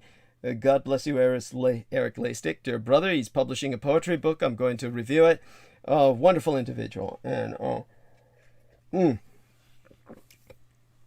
then there's Clarice Claudette, who provided things such as chocolates, nuts, etc. in this care package, the vitamin C of which helped me recover myself after waking up frozen solid when my electric blankets had basically switched off, and I couldn't have made it out of that dive, that spiral, without her. So goddess bless Clarice Claudette. Hopefully she can come on with us on Wednesday or as well, or another day perhaps, if Daniel's going to be with us on Wednesday. And of course, yeah, I guess that could work if she comes on at the same time. Now, one of the things that I'm dealing with in terms of current events, because this has been so warped out of proportion and propagandized, and most people don't understand the dynamics, what I'm engaging in when I do this analysis of what happened with Ahmaud Arbery, comparative analysis with the Kyle Rittenhouse trial, etc., this is all news analysis. And I'm trying to get back to my beloved geopolitics, but the news analysis is pressing. And so before I dive into that, going to do a quick check into the chat room, and this may take us to the top of the hour. Bizarre HD, who is George Knight, says, much love unto you, Douglas. Much love, Solomon. God bless you. We love you too, dear George Knight. Hugs. Let me go back as far up as I can to the beginning when Vicki Johnson was telling us, I can hear you. She may not have been the first person who was engaging in the chat room, but she may well have been. So, Vicki Johnson, I love you dearly. I hope you're still with us to hear me. God bless you. Love you, child. And she said, although I'm already blessed I have a daughter, I also have felt the change. And for me, God willing, those changes have been positive beyond. Wonderful. Must have been talking about whatever Peter Moon was talking about. And Shane Bridges said, good evening, Douglas. Good evening, sir. Sarah Thomas said, an hour and 50 minutes into your recent video with Salman, 3 pink pulsating hearts. God bless you, honey. JMO, Douglas is explaining Haitian zombies is what she was bringing up. And then she says, agree, JMO, they can all burn. Just don't go around licking doorknobs and be sensible. Yes. And there we are. Sarah Thomas said, many blessings up be upon you, Vicky. And then Vicky Johnson was saying, thank you, Sarah. There was a pulsating pink heart between the twain, these lovely ladies. Then Joe Tai came on and said, please, guy, don't justify war. It is just an act of stupidity to feed the anti-gods. I disagree, sir. And that's something I've gone into before. War is part of the human condition, and without it, we're all a little less human. Or indeed, we're not human at all without war. We would be a termitary. We don't want to act as a collective like social insects. War is what makes us human. It's what defines us as human. It's man's most terrible adventure. It is for men what childbirth is for woman, exactly as Benito Mussolini said. And so Joe Tai was saying, JMO, you need to stop the dark works. You need to get back to the light. Ask Master Moon to follow the middle path. And Ms. Zalim said, like violet light. And Sarah told Joe, everyone walks their own path. So that's what she was responding to earlier. I saw that. I was wondering what was going on there. Gray Fen said, I live in a cabin in the woods. True dat. There you go. Here's this individual off the grid. And by the way, so Jameson, you can come on for a few minutes and say whatever you wish to Joe. Of course, be respectful. Well, I will say that I'm designed to enter the dark path, and I was engineered to do this. There is nothing else I can do, and I leave it at that. There we are, and stay with us for a few moments here. Joe Tai then goes on to say, Sarah, everyone has their own fate, but you don't let people die. I understand what he's saying, but he's very idealistic, and I would say that Joe, honestly, nothing's going to change unless people die. That's just the way it works. There are people who represent a certain system that works for them, and they prevent it working for anyone else. And usually social change is through war, through force majeure, through the divine right of force. This is something that it's by the way, I'm not even necessarily reveling in that. That's been the unfortunate historical norm. If we were to deviate from that and suddenly all stop fighting, well, basically evil would truly triumph. Honestly, with the kind of people on the radicalized right, if we stop fighting them and didn't prepare ourselves to kill them, they're going to kill us. They're going to kill you. You're Chinese, for God's sake. They look at you as a piece of shit. Oh, it's interesting you mentioned that, because there was an incident that happened here in New York where a woman was attacked. A 65-year-old woman was attacked by some big, ugly-ass black dude who attacked her with a big-ass rock. Jesus.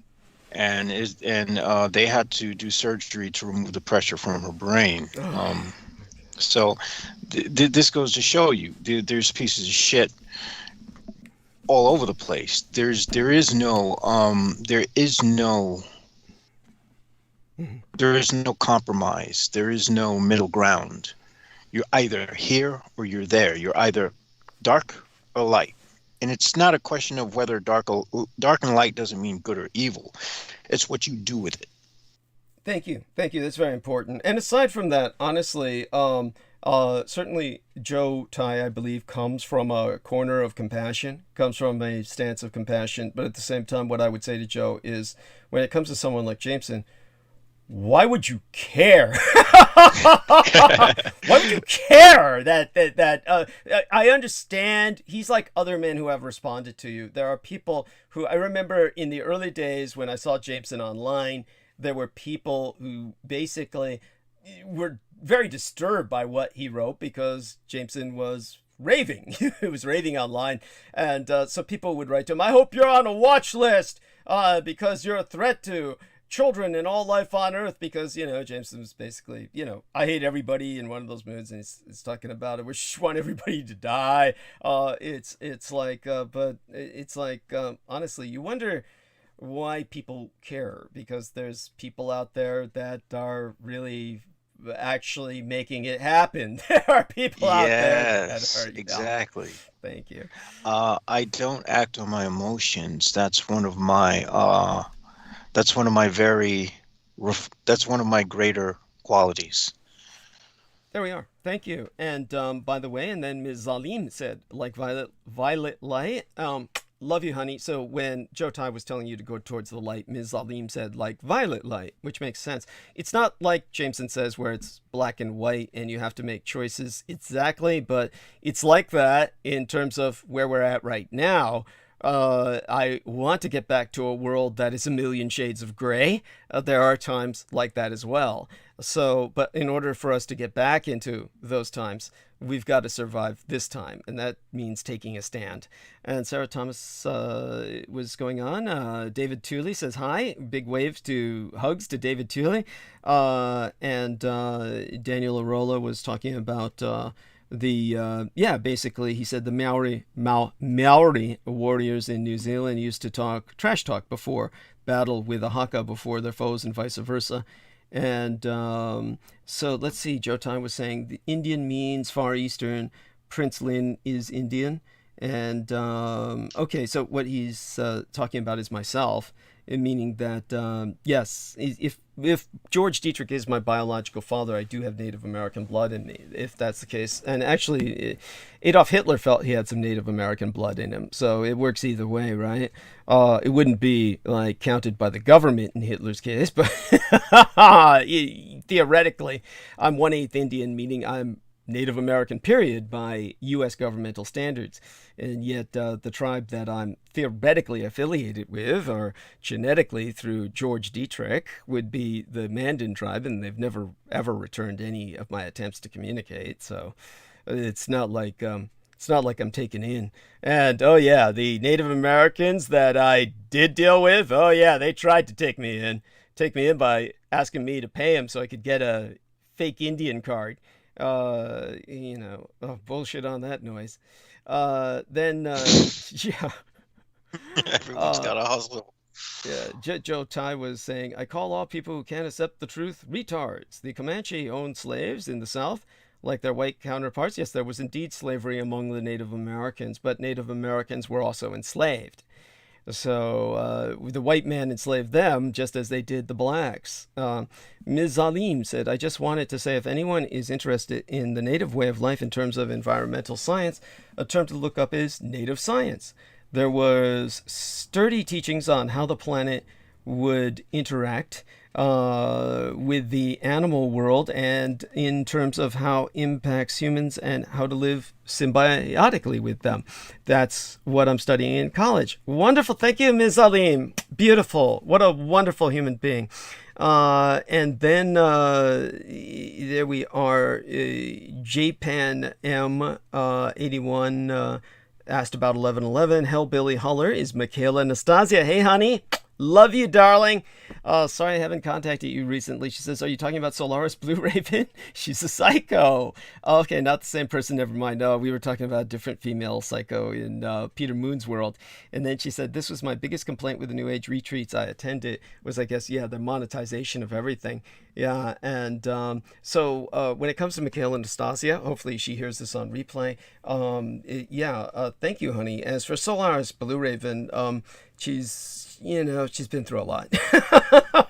Let's put it that way. I feel bad about her. Oh, and our lovely Me is in the chat room. Mwah.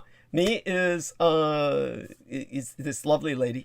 She says, I think she wants to maintain her anonymity, so I won't let people know who that is. She says, sometimes knowing too much is too much. Yeah, yeah. And so Gray Fen was asking about the Dukes of Edom. Did you see Gray Fen's question on Dukes of Edom? Do you want to respond to him on that? Oh yes, the Dukes of Edom are actually the part of the dragon, which goes against the creator god, which you call Yahweh or Kwana, the jealous one. This dragon is called oh my gosh, Azerate in Hebrew, Azarat. And basically it's the counter creation, it's anti-creation, it's unraveling that which is created. And I see these two things as being, I see Yahweh and the Azarate being part of the same system, because before there was this split, there was only one essence, if one thinks about it from that perspective. It's complicated meta reality stuff. Thank you. No, that's wonderful. And so aside from that, we had an individual who was sharing quite a bit with us named Entertainment Hub, starts with an I. And basically talking about how he's meant to be an actor. It took him 20 years to get to Chariot and Strength, and now he has to go through the Devil. He's talking about the tarot cards, of course. And that was while Peter was talking while I was in the bathroom. And then he says, I can see the future, flashes of insight alerting me to danger. It was a rat and a doctor vision. And then a few minutes later, he found his dog in the living room had swallowed rat poison and had to be taken to the vet. Bizarre, Mr. Duke. Thank you. And it's for sharing that. Of course, one asks, why would a pet owner put out rat poison? It's like, yeah. How did this dog have access to rat poison? Thank you. It's kind of, you gotta, yeah. And unless you were using the rat poison in intention of suicide, yeah. Which I would say don't use that as a way to go. It's gonna hurt. Yeah. Thank you. And worse yet, it's not want to be bleeding out of your every orifice. Yeah. Don't do that. And so when it comes to he was probably had that out there for the rats, but it tastes good. That's why the rats eat it. So any other mammal that comes along is gonna put their snout in that as well. So why would anyone who owns a mammalian pet have that out there? Don't do that. And obviously he paid for it. He had to go to the vet. So hopefully he learned his lesson there. Joe Tai said, Julie is an American spy. Who's Julie? Which Julie? I have no idea. Okay, so I don't even recall a Julie coming up from what was said recently. Okay. And so Sarah Thomas is a Taurus, who's given us the Hang Ten sign. And Daniel Orola was busy doing his thing. Crowman said, awesome show. Yes, there we are. That's delightful. And who is this? Now they're getting interested. Talking about Rick Brewer was talking about DUI incident, killed someone. Right-wingers love some Joey, Biden, that's right, yes. And I think that's what he's talking about. Sleepy Joe. Yes, Sleepy Eye Joe, as Trump calls him, yeah. And then, Veronica Barrera is with us. She says, buenas noches, Douglas, a todos. Yes, so, honey, buenas noches a todos, Senora Veronica Barrera. God bless you. And so Daniel Orola says, the name of the last Comanche chief is Quanah Parker, took his mother's last name, who was a captured white slave of the Comanches. There we are. And so there you go. And with that, it's just some final checks on some incoming messages on here. Daryl, one with Odin Niley. Peggy Wood reacted to your post. Okay, so I got to talk to Daryl. And God knows I've been busy, but good God, I don't want them to have me on the schedule, and then I don't show up, and they're like, "Hey, you didn't show up." I mean, like, whoa, yeah, well, it helps when you tell someone these things. There may have been a miscommunication where they thought I was in on this. If so, I must have been higher than a fucking kite and out of my mind. Oh yeah, they have to take that into consideration. Yeah. But then again, this is the problem with people who don't do drugs. They don't understand. Thank you. Yes, I'm not to be held accountable for what I say. Yeah. So there we have that. And with that now, we are at the top of the hour. I will proceed to suck all the oxygen out of the room. Again, this is news analysis. I want to get back to my beloved geopolitics, but this will probably dominate the next two transmissions if I don't finish it tonight, which I doubt I will. There's simply too much. Note, this transmission discusses violence and sexual abuse, and for the sake of accuracy, quotes unexpurgated the use of vile racial slurs and other curse words. Sensitive listeners should be advised. Okay, remind me, we've got to say that every transmission, okay? Why I host this. This is the dawn of a white vigilante era. The acquittal of teenager Kyle Rittenhouse highlights twin trends: the rise of armed protest and the strength of self-defense as a legal argument. And there's nuance as these trends span racial lines. Firearms are having a documented chilling effect on free speech. Firearms threaten public protest. The Second Amendment has become a threat to the First. Now, many Americans fervently believe that the Second Amendment protects their right to bear arms everywhere, including at public protests. Many Americans also believe that the First Amendment protects their right to speak freely and participate in political protest. What most people do not realize is that the Second Amendment has become, in recent years, a dire threat to the First Amendment. People cannot freely exercise their speech rights when they fear for their very lives. And the common thread in the Waukesha tragedy and the Kenosha shootings is government failure. And it's the government that protects your constitutional rights. If you feel they're being violated, who do we fucking turn to? The goddamn government. Which the radicalized right is seeking to actively destroy. The Democrats have a Waukesha problem. Rising crime and the hyper-liberalized, over-progressive drive for bail reform led to the automotive massacre at a Wisconsin Christmas parade, which reveals the dangers of Democratic crime policies. However, I am convinced I will lay my soul upon the altar. This was conspiracy by the deep state, at which point Joe Biden is the helm of, to cover their ass by balancing out a white crime or a white outrage, because legally what Kyle Rittenhouse did could no longer be classified as a crime. It was to balance a white outrage with a black outrage. And gods of my ancestors, does the name Rittenhouse ever stir the shit pot? I found that out after last Sunday's transmission.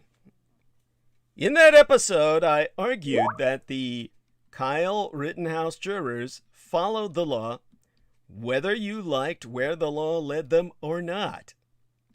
His acquittal was considered a likely outcome by legal analysts, who had regarded the prosecution's path to conviction on homicide charges as so exceptionally steep as to be impossible, because it would have required demonstrating beyond reasonable doubt that Mr. Rittenhouse had not acted in self-defense. And since you cannot philosophically prove a negative, that rendered it a logical impossibility that they had been tasked. Michael M. O'Hear, a professor at Marquette University Law School in Milwaukee, thus said, "I think this is not a terribly surprising verdict." I also argued that while the acquittal may have been legally sound, turning the young man and the chain of terrible decisions that helped to land him in a courtroom into a tale of American heroism is farcical. I stated, and will do so again, since quite a few listeners apparently flew right past it, that I am in no way declaring Kyle Rittenhouse guilty. I felt all along that the law might well be on his side because it provides ample room for people to act in self-defense, even if a bunch of incredibly stupid decisions get them to the point where self-defense is justified. The reaction to the Rittenhouse privilege verdict has been as polarizing as the trial itself. Right-wing groups celebrating, the NRA, that international terrorist organization known as the National Rifle Association, declaring victory, and liberal leaders decrying the decision as an harbinger of lawless vigilantism and domestic terrorism. The Rittenhouse case became a flashpoint on many of the most divisive issues across our country: the right to bear arms, police brutality, racial injustice, and the rise of right-wing militia groups. The teenager who became a hero in Republican corners and a symbol to the left of the rise of white nationalism and armed militia groups is now on the loose to roam amongst us. The then 17-year-old Rittenhouse fatally shot 2 men and injured a third with an AR-15 styled rifle during often violent protests in the summer of 2020 following the police shooting of Jacob Blake, a black man in Kenosha, Wisconsin. Rittenhouse argued he feared for his life and had no choice but to open fire on the men who were among those protesting. Rittenhouse's attorney, Mark Richards, told the jury during opening statements delivered as we entered November that they would hear from Rittenhouse himself about how protesters were carrying rocks. During the trial, prosecutors painted Rittenhouse as a teen vigilante who certainly wasn't old enough to purchase the rifle he was carrying. They pointed out that he traveled to the city with others during the protests, specifically looking for trouble, and incited the shootings. In their closing arguments, delivered on the Ides of November, prosecutors attested that Rittenhouse was a wannabe soldier who provoked bloodshed by bringing a semi-automatic rifle to a protest and menacing others, then walking off like a hero in a Western, after killing 2 men and critically injuring a third. The case and not guilty on all counts verdict highlighted many of the divisions in the country, and the impact on gun rights and protests will be deep-rooted. Armed protests are picking up after the Rittenhouse privilege verdict, and a new study proves they're more likely to turn violent as the numbers of armed protesters rise. Researchers concur that the number of armed protests across these United States was already picking back up, and activist groups and others say they worry the verdict could have an impact on one of the core rights enshrined in our Constitution, the right to peacefully assemble. with concerns ranging from more violence at protests to possible reductions in the number and size of demonstrations out of fears of armed groups. This is not hyperbole. Research proves that the very notion of there being more armed individuals at protests is more likely to lead to violence. Since January of yesteryear, millions of Americans have assembled in public places to protest police brutality, systemic racism, and coronavirus protocols, among other things. A significant number of those protesters were confronted by counter-protesters visibly bearing firearms. And in some of these cases, violence erupted. According to a new study by the gun control advocacy group Everytown for Gun Safety, and researchers with the ACLED, ACLED, that's all uppercase letters, acronyms for Armed Conflict Location and Event Data Project, which itself tracks political violence and protest behavior around the world. One in six armed protests that took place from January of yesteryear through June of this year turned violent or destructive, which means that armed protests are 6 times more likely to turn violent compared to protests where no guns are present, and 1 in 62 turned deadly. Some have argued that open carry will make protests safer. In fact, the Everytown/ACLED, ACLED research revealed that tragedies were far less frequent at protests that did not involve firearms.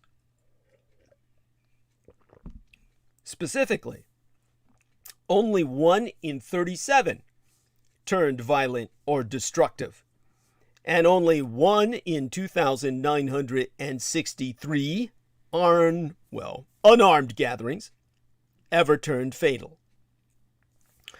Open carry proponents insist that they bring firearms to protests to defend themselves against potential violence or to ensure that the First Amendment rights of all participants are respected. However, the Everytown/ACLED study proved that 77% of armed protests during the observed period were all driven by far-right mobilization and reactions to left-wing activism. So it's only the radicalized right that's exercising the right to bear arms, and they're domestically terrorizing the left. Same study also found that 84% of armed protesters at Black Lives Matter protests were counter-protesters from extremist groups such as the Boogaloo Boys, the Proud Boys, and other right-wing groups deemed as terrorists.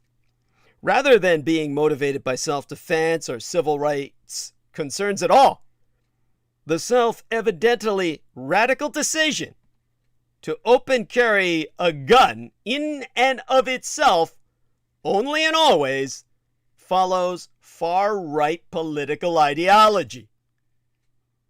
These kind of data fill a void in ongoing debates about the compatibility of free speech and firearms at protest events.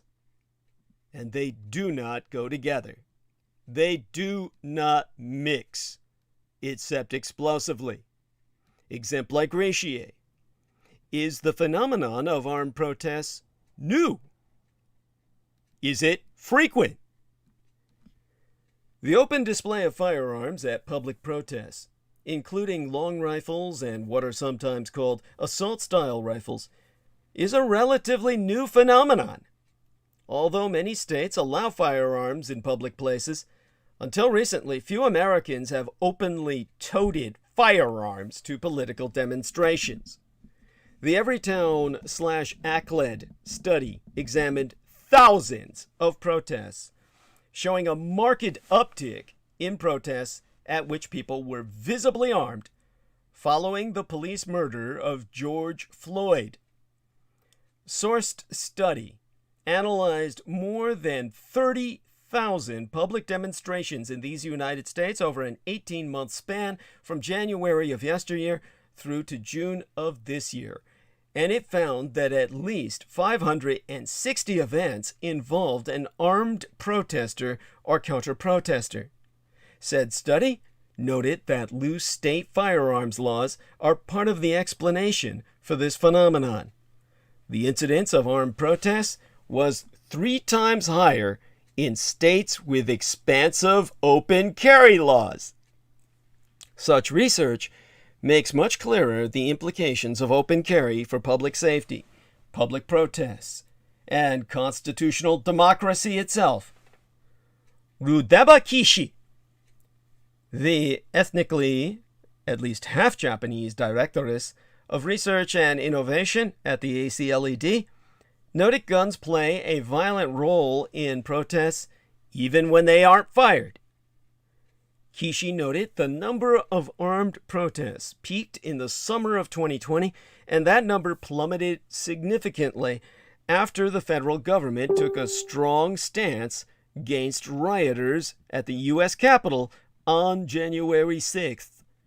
Those numbers, however, have started to rise in the months ever since, as these idiots dropped their balls again and came back swinging.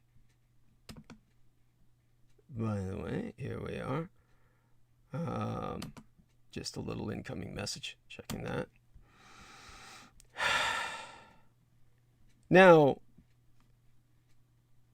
this wonderful lady, Rudaba Kishi, has attested that her team has been examining protests and violence in states that passed anti-protest bills, such as those that would protect drivers who hit protesters in the streets with their vehicles. She has observed that there wasn't huge shifts in these states after such bills were passed compared to others without such legislation, signaling the impact from a major decision, such as the Rittenhouse privilege verdict, might not be as sweeping as some do fear, as I myself so attest. She fully acknowledges, however, the chilling effect this could have on those wanting to demonstrate for change. The group will be monitoring any impacts. To quoteist Le Madame Kishi, I can definitely see why this even further raises fears. I don't know what the outcome of this will be, if it could be a drop-off in protests, or if it'll be a rise in people showing up armed to protest, or what. Oftentimes, guns can kind of play a role with just increasing tensions. They're used as intimidation, and kind of makes a tense environment even more tense. And so sometimes we'll see other types of violence break out, not necessarily always a shooting. So it's like an indirect way arms can actually contribute to violence and destruction. In short, the very visible presence of firearms in and of itself increases the risk of violence and death when exercising one's First Amendment rights. Upstate New York's own Glens Falls Ward 3 Common Council memberess, Diana Palmer, conducted a study on the impact of open carry of firearms on the exercise of protest rights and confirmed what common intuition suggests, but included some surprises. The study found that participants were far less likely to attend a protest, carry a sign, vocalize their views, or bring children to protests if they knew firearms would be present. Participants were asked about their willingness to participate in protests in 2 groups. In the control group, firearms were not mentioned in the questions. In the experimental group, they were. The questions did not specify whether the participants were visibly carrying firearms or not.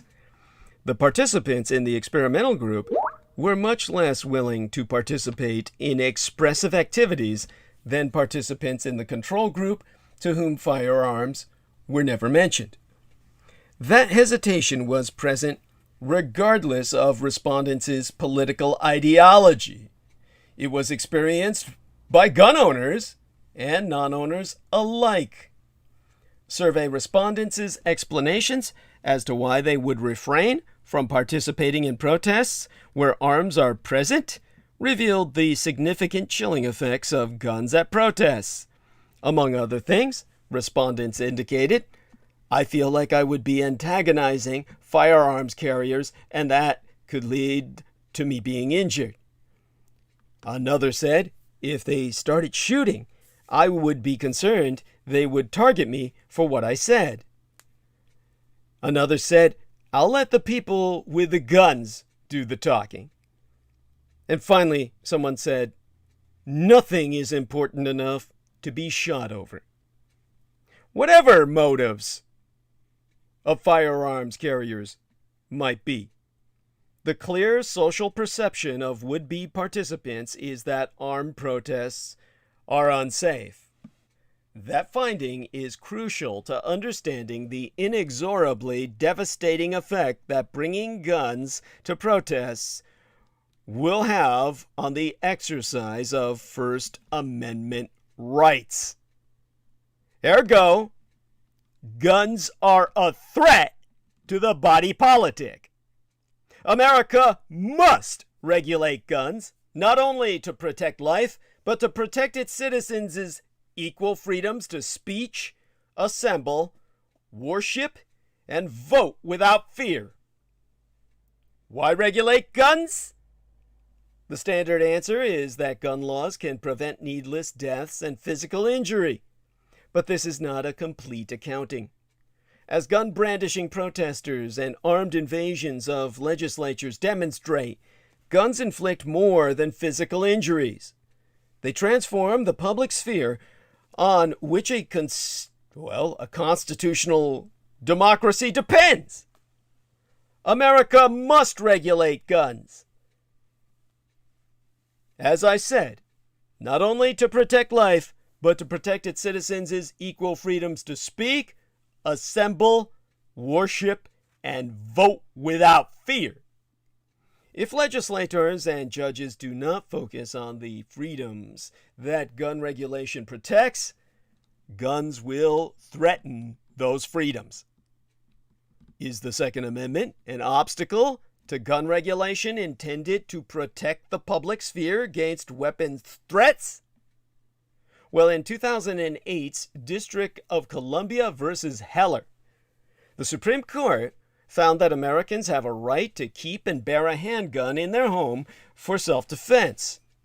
In doing so, the court assumed a paradigmatic scene of gun use, a law-abiding citizen defending his or her household against a criminal invader. But the court did not address scenes in which guns threaten the exercise of liberties by other law-abiding citizens, whether those threats occur in the home or in the public. Heller's distinctive focus has since created a blind spot. The court, changed by Donald Trump's appointments, is now poised to expand constitutional protections for gun rights outside the home, but may do so without taking into account how the practice of public carry has changed in the past decade. Over the past 10 years, advocates have sought, with some success, to normalize open carry of firearms in public spaces as they participate in market and political activities. The result is not just lone individuals carrying guns while buying coffee at Starbucks or shopping at Walmart. Open carry advocates in militia dress amass at right-wing political protests, including in Charlottesville in 2017, at gun sanctuary rallies, at anti-lockdown demonstrations, and at Black Lives Matter counter-protests. This phenomenon raises fundamentally different questions than does the scene on which Heller was premised. These gun owners are not wielding guns against home invaders. They are bringing their guns to public spaces, seeking to dominate those spaces by bringing a firearm to a fistfight. Though armed protesters may employ a language of self-defense and victimhood, they do so only to justify acting against those with whom they disagree. Some of them do not even invoke the self-defense that Heller described, but rather rely on the insurrectionary theory of the Second Amendment, claiming they are defending the Republic against its enemies. Public health arguments for gun control do not fully capture all the harms these incidents inflict. Armed mobs threaten democratic life itself, as the organizers of Stop the Steal had hoped. The nation witnessed its leaders crouched under benches in the Capitol, unable to count the electoral vote. Such threats, such assaults, and the failure to even-handedly police those harms transform our public sphere and elevate some rights and some voices above others. It empowers only those who are armed. In these and any other circumstances, firearms regulation defends the body politic itself. Guns rights activists and advocates have thus expanded practices of gun use and urged the Supreme Court to extend Heller's constitutional protections to public carry outside the home. But many advocates of gun regulation focus on threats of physical injury only. Without question, gun regulation is needed to address the mass shootings, intimate partner violence, suicides, and daily homicides that account for roughly 40,000 deaths and 100,000 critical injuries every year. Americans also need their democratic government to work, and that means protecting citizens from intimidation when they exercise their civic rights, and protecting government officials from weapons threats when they are trying to conduct normal business. Is there any constitutional basis for my argument? Gun rights supporters claim that constitutional history places the rights of armed citizens above all others. He who has the guns makes the rules. But, as I myself continue to posit, this claim is based on a mistaken understanding of the relevant legal history and of Heller itself. For centuries, the Anglo-American common law has regulated weapons not only to keep members of the polity alive, but to protect their liberties from weapons threats and to preserve public peace and order. William Blackstone himself, the great chronicler of the common law, wrote that riding or going armed with dangerous or unusual weapons is a crime against the public peace by terrifying the good people of the land. The peace that the law protected encompassed more than physical safety. As Blackstone himself made clear, terrifying the good people of the land, not just attacking them, is a crime against the public peace. That regulatory tradition has long shaped state and federal law. And as I've demonstrated, it grounds the understanding of our Second Amendment in Heller, where Justice Antonin Scalia specifically invoked it as a basis for government's authority to limit the exercise of gun rights. In the course of recognizing the individual right to self-defense, Justice Scalia emphasized that nothing in our opinion should be taken to cast doubt on long-standing prohibitions, like those forbidding the carrying of firearms in sensitive places such as schools and government buildings. Invoking Blackstone and other authorities, Heller recognized the power of governments to regulate weapons so as to prevent terror and preserve the peace. This understanding of Heller can change what gun laws are enacted and how they are litigated and enforced. Legislatures can draft laws specifically tailored to preventing intimidation, banning guns at polling places, for example, or tightening restrictions on armed domestic abusers, who, though they may sometimes kill, are more commonly using their guns to coerce and terrorize their victims, as those counter-protesters do in the public space. Once we appreciate the liberties that public safety secures, we can better hold the government itself accountable for the even-handed enforcement of weapons laws. All right, checking in on an incoming notification. And there we are. Okay.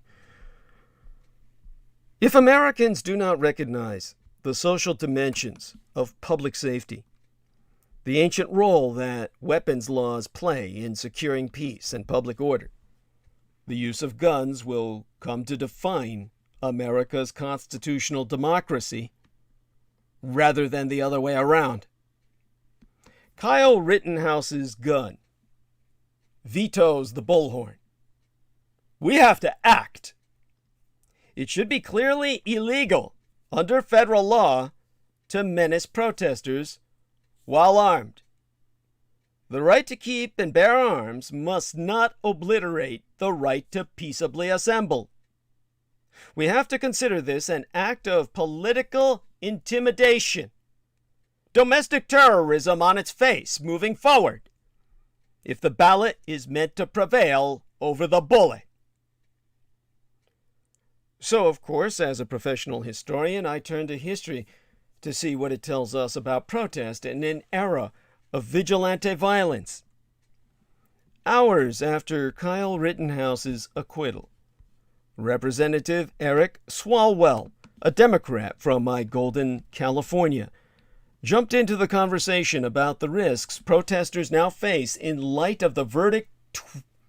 He himself tweeting, "We have more peaceful marching to do. To where? Every ballot box across our land. Lace up." While protests on the left have remained predominantly peaceful over the past 5 years, the dangers to protesters have spread silently.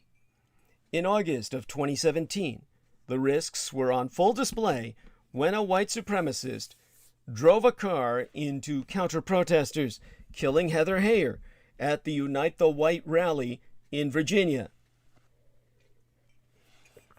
This saga came to a close when a jury in Charlottesville, Virginia ruled, just this week last, in the civil case against the right-wing groups that organized that rally, that those injured during the attack were entitled to more than 26 million United States dollars in damages. In recent months, violence against protesters has been formally sanctioned through state governments. Dozens of states have passed bills limiting the rights of protesters and empowering violence against them. The bills increase penalties for blocking traffic and damaging property. They expand the definition of a riot to include just 3 or more people. With judicial cover from the Rittenhouse privilege verdict and legal protections from state legislatures, deadly violence against protesters, peaceful and confrontational, is virtually assured. Understandably, people are wary of exercising their First Amendment right to assemble in light of the rising threat of violence and limited repercussions to those who attack protesters. Simultaneously, as Representative Swalwell has pointed out, the need to publicly resist and to show up to the ballot box is greater than ever. Still, many wonder, what is the value of public demonstration when Congress is so woefully gridlocked and many Republican-led state legislatures have shown hostility toward demonstrators? These are not easy issues to resolve, but a closer look at past protests may provide some insights. By connecting peaceful protests to elections, Swalwell was echoing the message of the anti-Trump resistance that mobilized millions to march in protest against the Trump administration and all its policies. Groups organizing the large-scale protests that were the hallmark of the Trump era encouraged activists to take advantage of the institutional levers they had access to and channel their outrage into electoral politics. Millions of people have repeatedly marched in the streets to raise awareness around a range of progressive issues, including gun control and political gerrymandering. This period of heightened engagement in political protest in America is notable for the degree to which these protests have stayed peaceful. And these peaceful protests worked. The blue wave that swept through the House of Representatives in the year 2018 and the election of Joseph Biden are thanks in part to the work of the activists who mobilized across the country and around these electoral campaigns. Although this strategy has resulted in incremental political success for the Democrats, the limitations of this theory of social change are beginning to show. Responses to Swalwell's tweet were swift, with many highlighting the overt risk that peaceful protesters are likely to face in the wake of the Rittenhouse trial. Others, they called Swalwell and other representatives out for failing to pass meaningful legislation to protect voting and other civil rights. Swalwell himself answered these critiques by invoking the spirit of the late civil rights leader, Congressman John Lewis, and the risk he and other activists took during the civil rights movement when they struggled to earn the vote for Black Americans.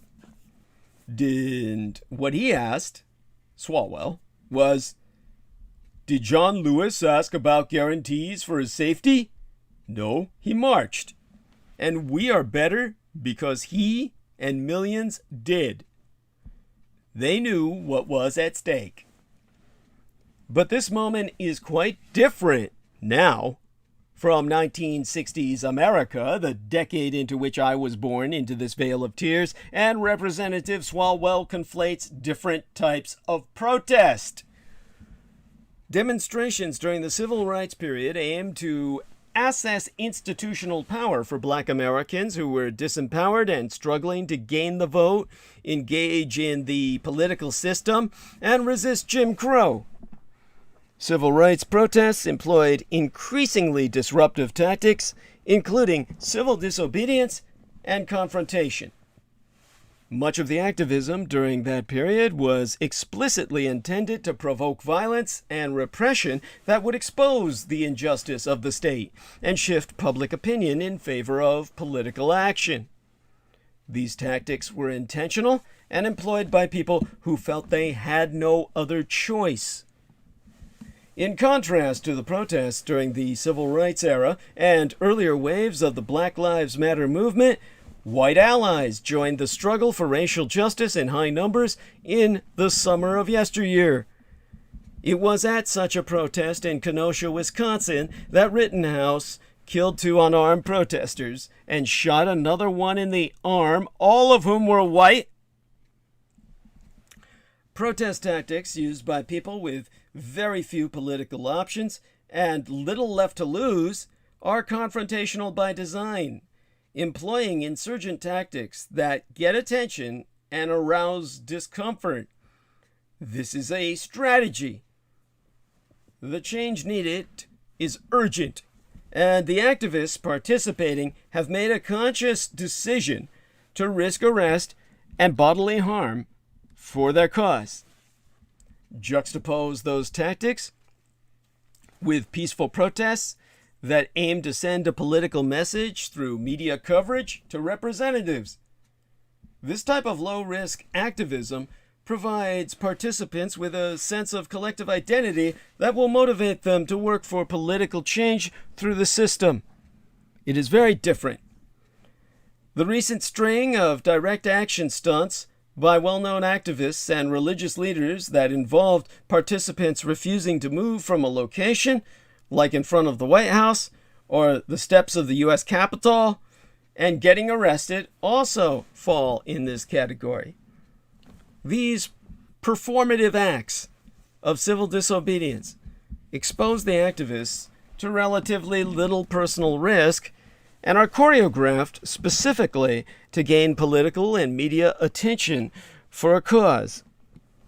Although both types of protest take place in the streets, one works within the system and the other creates pressure from outside of it.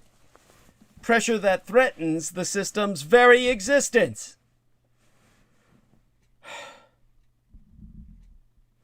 With the current risks to protesters, what is the future of protest in America? History tells us there be two options. The first option is to double down on the work of the resistance and follow the original advice of Representative Swalwell. If enough activists mobilize to work for electoral change, it would matter more than ever before. With more Democrats in office, they might finally deliver the democratic reforms that are so badly needed. Given recent trends and the fact that the party in the White House rarely retains the majority in the House of Representatives, however, it is hard to imagine that the Democrats could win enough seats in the midterm elections to secure the necessary political power, especially as Republicans have been quickly gerrymandering districts across the country. The other, more dangerous option is to get back in the streets and follow the example of the civil rights movement and fight for our very civil rights and under the shadow of the fact that they are very much at risk. Those rights that were hard won by the blood, sweat, and tears of activists who risked violence and death to stand up for what they believed. With the Rittenhouse privilege verdict empowering vigilantes and states' efforts to repress civic participation, the risks to protesters are very clear. But there is growing evidence that only insurgent tactics can fulfill the promise of America. After Rittenhouse, an era of armed protests. What does it mean for America? Well, after the acquittal on Friday of Yester Septimania, the week before last, of Kyle Rittenhouse for killing 2 protesters and injuring another during a social upheaval in Kenosha, Wisconsin last year, Folks once again took to the streets in Kenosha, but the numbers were far fewer. One group of marchers peacefully followed Mr. Rittenhouse's footsteps from the night of the killing, as laid out in a map shown to the jury. While the Rittenhouse privilege verdict upheld a heavily armed teenager's right to kill those his presence provoked to violence, it set no legal precedent in print. Answering our man's return. Jameson Reese is back. But Keith Finley, a law professor at the University of Wisconsin-Madison, confirms that such verdicts do help set a cultural norm. To quote his T, what is reasonable is defined by individual juries who bring their lived experiences, values, and cultural norms to the task. The Reverend Jonathan Barker, pastor at Grace Lutheran Church in Kenosha, has noticed more people carrying guns at protests. He attests that everybody's armed up. Last Sunday, in response to the uptick in arms, one protest leader introduced a new set of hand signals to guide protesters. Go! Stop! And now, hit the ground! Across the country, there's a surge in gun purchases, including by non-traditional groups, as people sense a rise in vigilantism. But the idea of self-defense is also evolving. A few recent verdicts suggest that black defendants are winning self-defense claims that historically would have turned against them. University of Arizona sociologist Jennifer Carlson has both asked and answered, whose protest is it, and what is the relationship between guns and protest? We are now having that conversation in a more explicit way. But just who's protecting whom?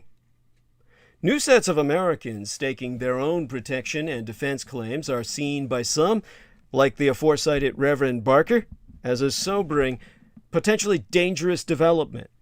Studies have found that the presence of firearms makes violence at protests so much more likely as to be almost guaranteed. Given that, history suggests armed black protesters should be especially concerned. A 2013 study by the Urban Institute, a Washington, D.C.-based think tank that carries out economic and social policy research to, quote-unquote, open minds, shape decisions, and offer solutions, said institute receiving funding from government contracts, foundations, and private donors, has found marked disparities in just how often homicides were deemed justifiable by juries based on the race of the parties involved.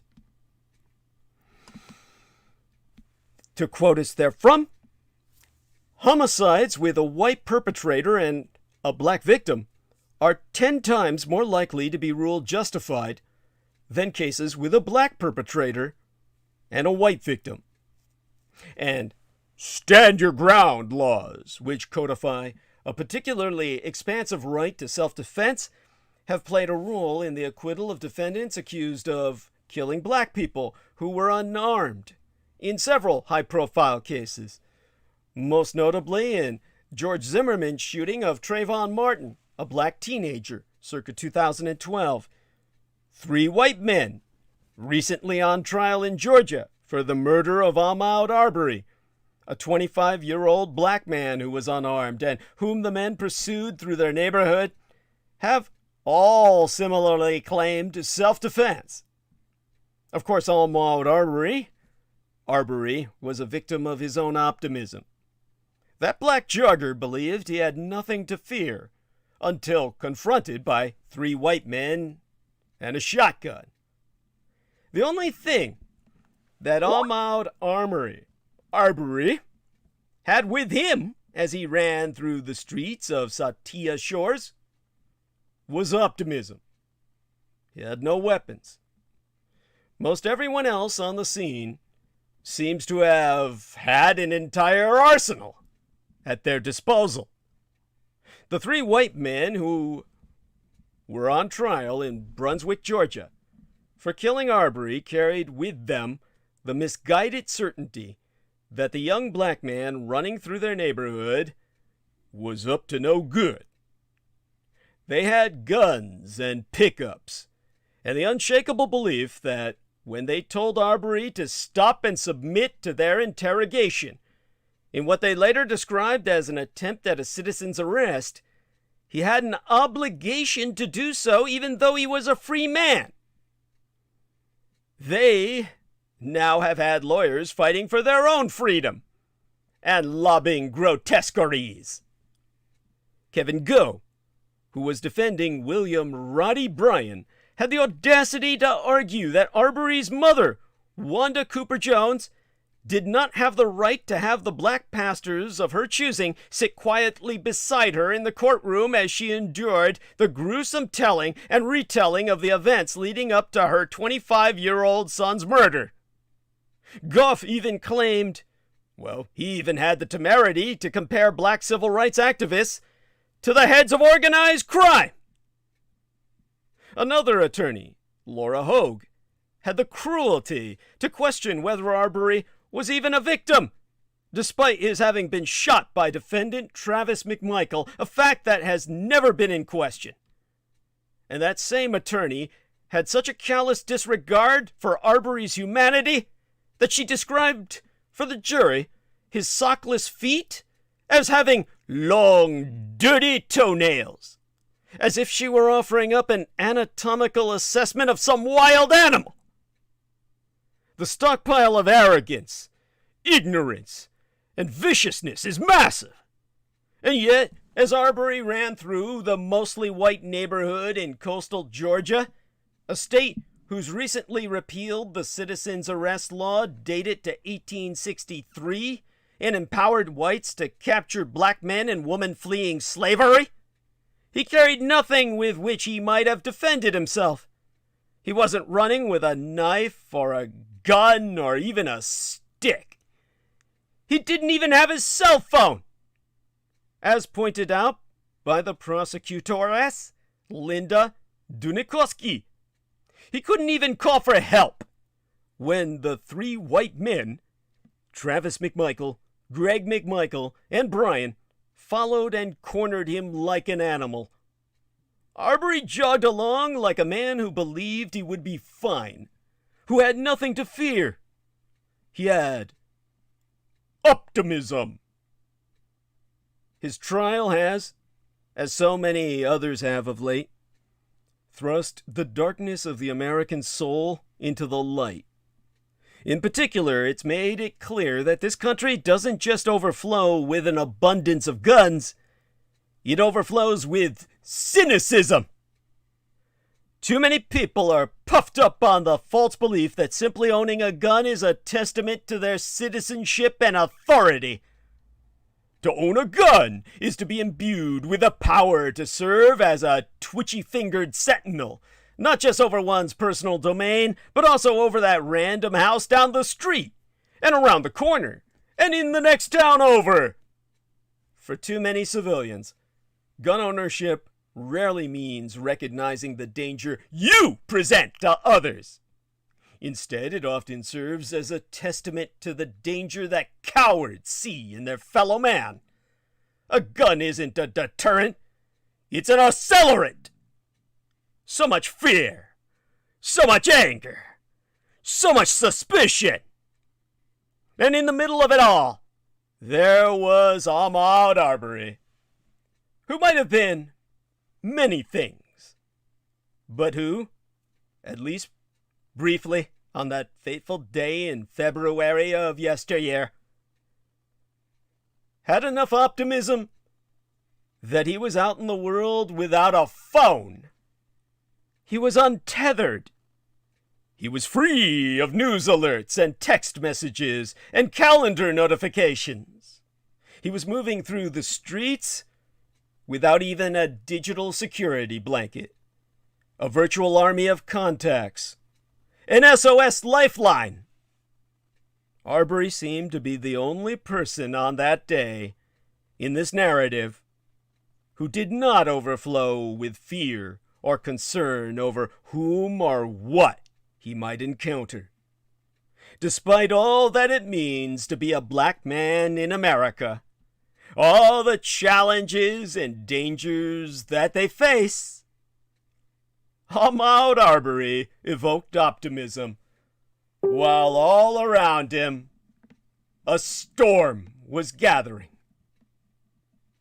As Dunikowski laid out the state's case in her final arguments, she noted that the defendants created a situation in which Ahmaud Arbery suddenly had every reason to fear for his safety.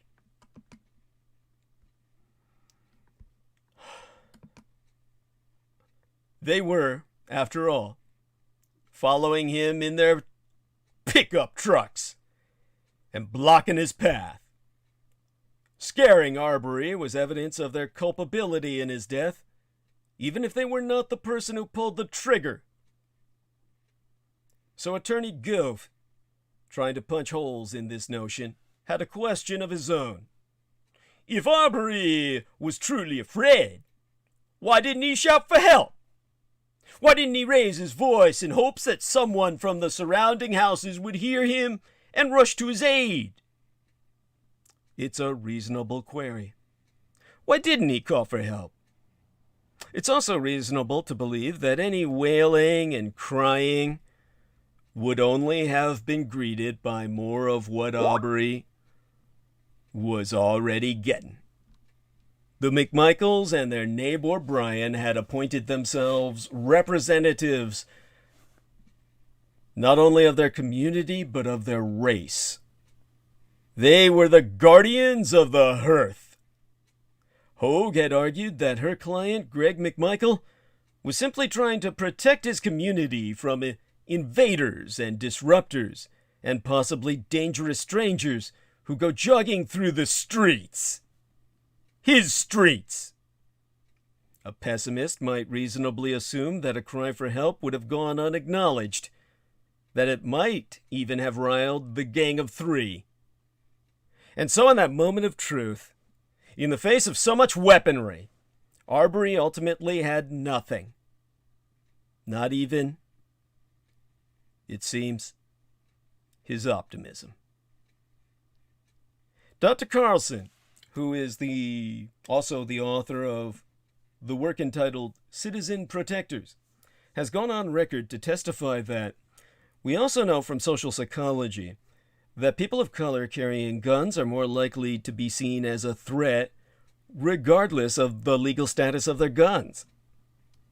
Mr. Rittenhouse's detractors rushed to cast his acquittal as part of this pattern.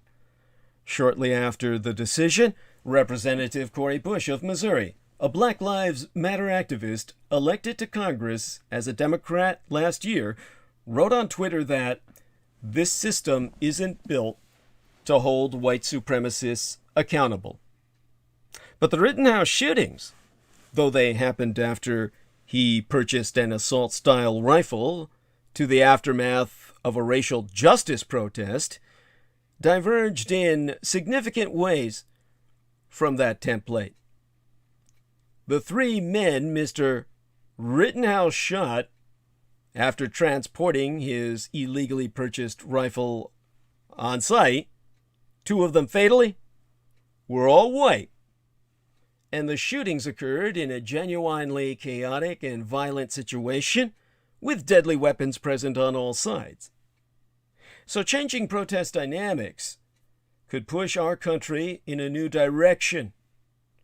Following Mr. Rittenhouse's footsteps, both literally and philosophically, is a reminder to at least some Americans that their problems may be less about the other side and more about fundamental societal and institutional injustices that affect a broad range of Americans in distinct but sometimes similar ways. To quote us Eugene Volokh, a First Amendment scholar at the UCLA School of Law, Kyle Rittenhouse and Black Lives Matter have one important thing in common, and it's something that could be harnessed for effective political change. They both feel like they have been unjustly treated by the criminal justice system.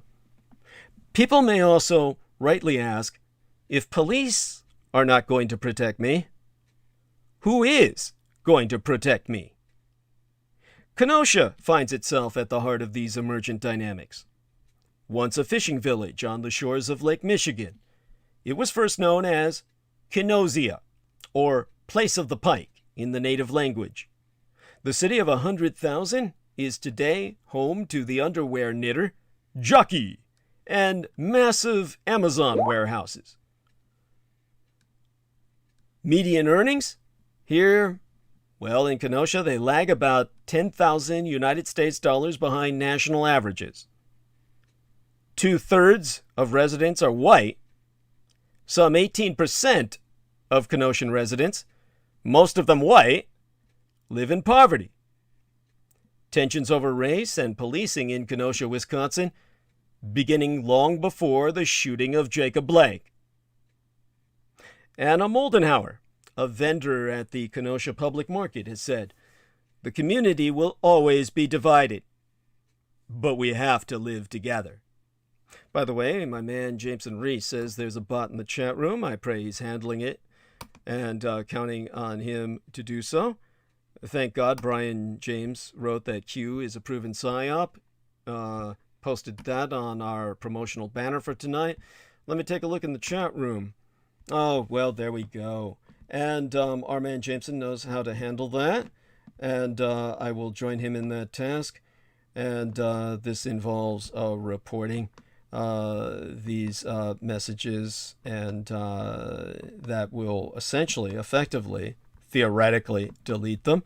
As I said, report each one for a different offense. As a matter of fact, you can run down the list of offenses, and that will cover them all. This does cover child abuse because they're asking people to see boys and girls. And the interesting thing is how we report these over and over again, and they just keep coming back. That's because, of course, the enemy has its resources inside of YouTube. And the first one I'll report is harassing myself, the next time someone else, because they harass other people in the chat room as well. Now, don't forget to do that. As a matter of fact, let me share screen here with our man, Jameson Reese. Share screen. And, okay, Jameson, can you see the cursor? There we are. Let's get down here. Yeah, I see it. Good man. Okay, so let's go over here, and I'll do the same thing. Now, I did what I did in the chat room, and I'm going to do the same thing here. You do it in both places. Go over here, put up the report sign, and use the first one. Yeah, I did it already. It's Good. I'm just reinforcing it. You see what I'm saying? It's just you do it twice. You do it here, and you can do it in the studio as well. I don't know if you have access to the studio. Do you have access to the studio? Studio? No. Oh, okay. You might, because you. What do you mean by studio? Like, I'll show you in a second. Let me finish this. You can see what I'm doing, and you just get used to it. That way, you do it reflexively like I do. This is practically robotic. And what I'm saying is, if you refresh the page, it will show that I already did. I get it. I'm just doing it twice for, you know what I'm saying. I'm doing it twice. Oh, I see. To reinforce to emphasize the reports. Yeah, that's right. So this is harassing me. You gotta forgive me. I took 4 more pills, energy drinks. Man, Ooh, you gotta stop doing that. You gotta stop doing that. I love it. Here's the live stream studio. This is the studio. So I did it first here, and then did it over there. So I don't. No, I don't have access to that. Okay. So just so you know, this is the studio, and you might have access to this, but you just don't know it. I just don't know how to access it. Right. I would have to speak to Brendan about that. Yes, please do so. Excellent. Okay, so now you know about it, and we'll end stream, not end stream. Whoa, yeah, I was about to say, what the hell? And the confirm stop sharing, there we are. So thank you. Bless you. So you get an idea of everything that's going on, and thank you very much for bringing that up. I appreciate that profoundly. And aside from that, I do know that you handle it. I know that you do what you do, and you do it well. You're already obviously alert. Anyhow, this brings to us what I've said about Kenosha. Brings us to the shifting views of self-defense. The mostly white Rittenhouse jury heard weeks of testimony and complicated legal theories, but it is the jury's collective wisdom, or in this case, recklessness, that is resonating across the country now. For some, the verdict affirms and expands an already grave concern among people of color. The Rittenhouse jury verdict was also a reminder, for some, of a long history in these United States of differing abilities to claim self-defense.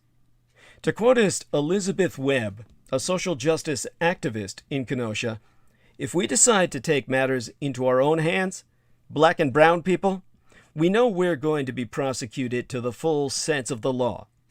We have to live in fear not only of the police, but of white supremacists as well.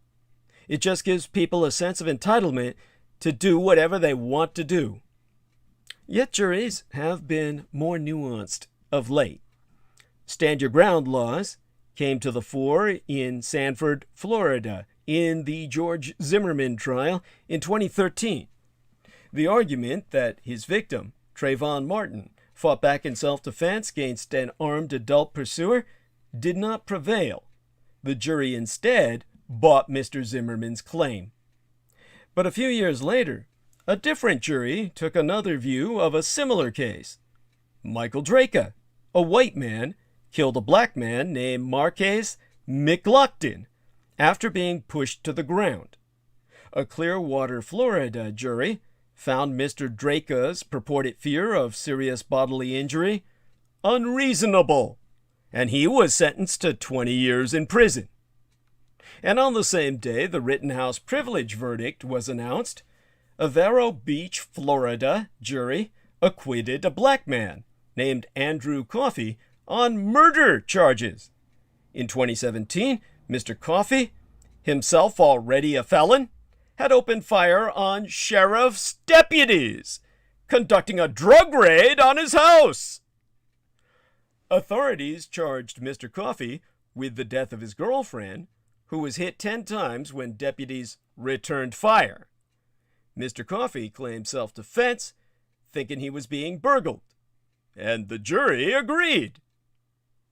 Looking ahead, Crystal Kaiser, a young black Kenoshan herself, has been allowed by an appeals court to raise a self-defense claim in her upcoming murder trial for killing a white man who was pimping her in 2018.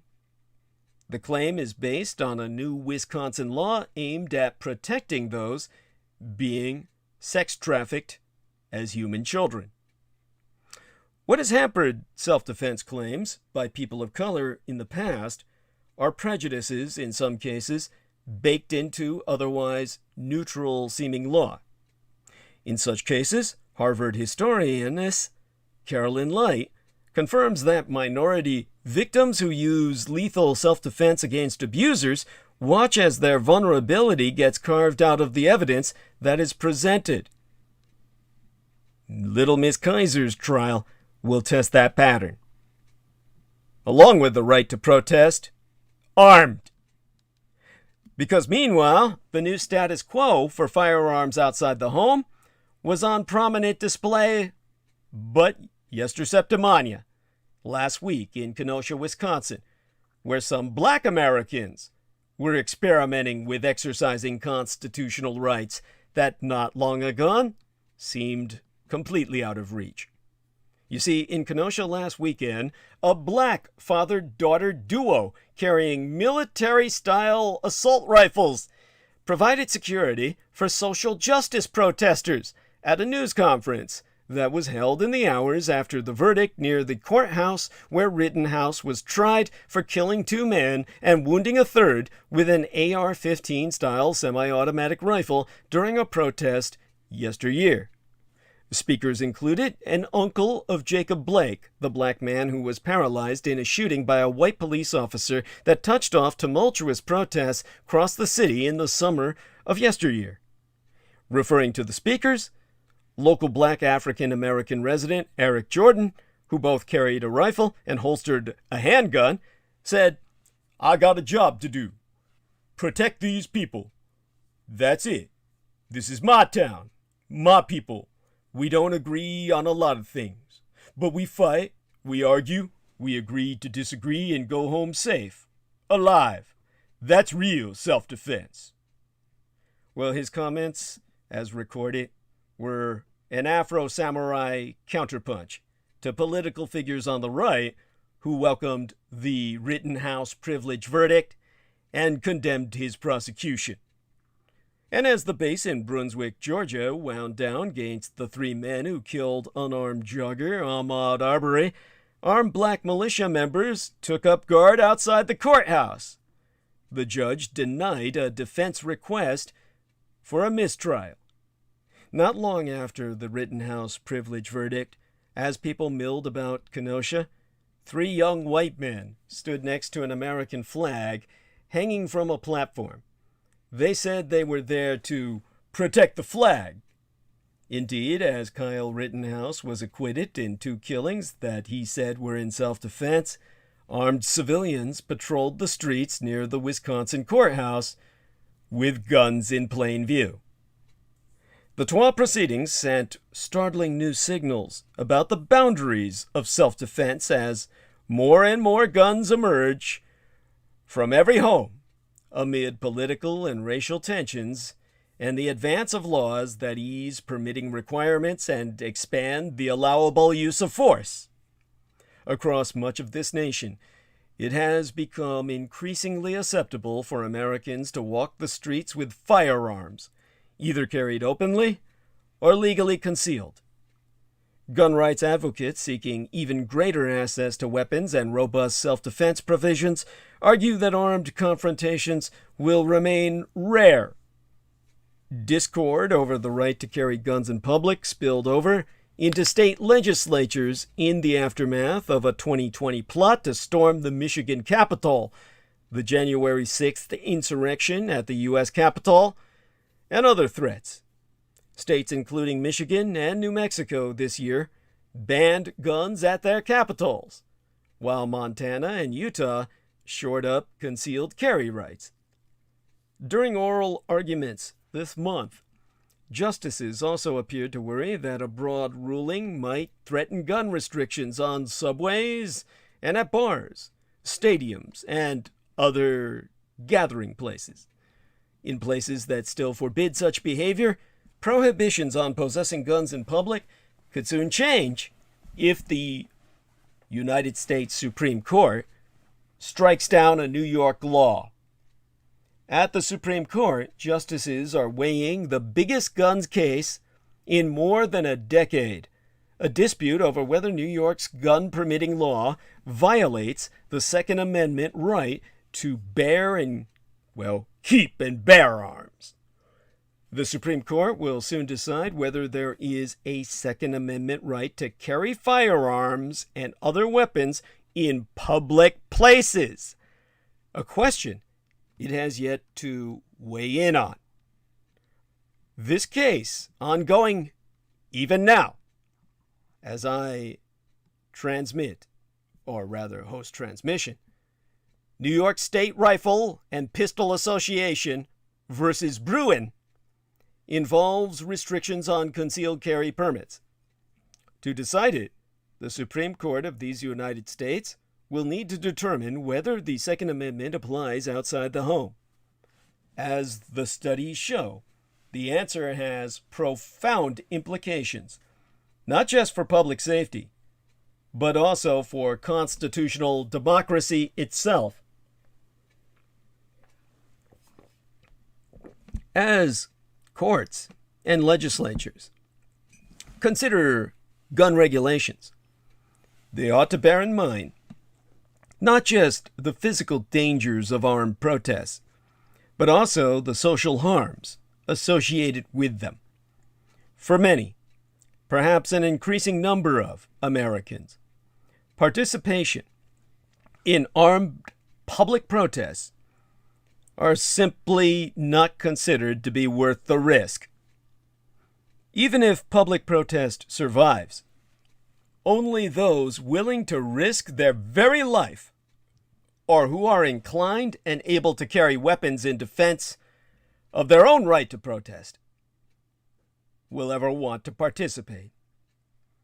Rather than serving as any democratizing means of expression, protest will become an armed contest and the exclusive preserve of the non-peaceable, eliminating the very concept of peaceful protest completely. Most concerning is that public protest, as we know it, may cease to exist at all.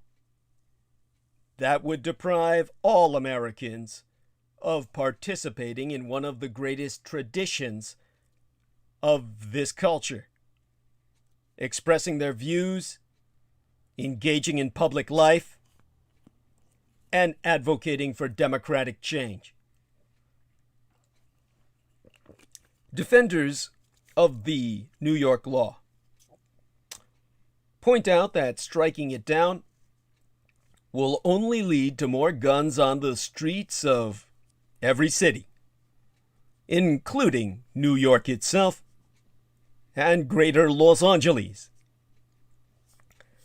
New York's law has been in place since 1913.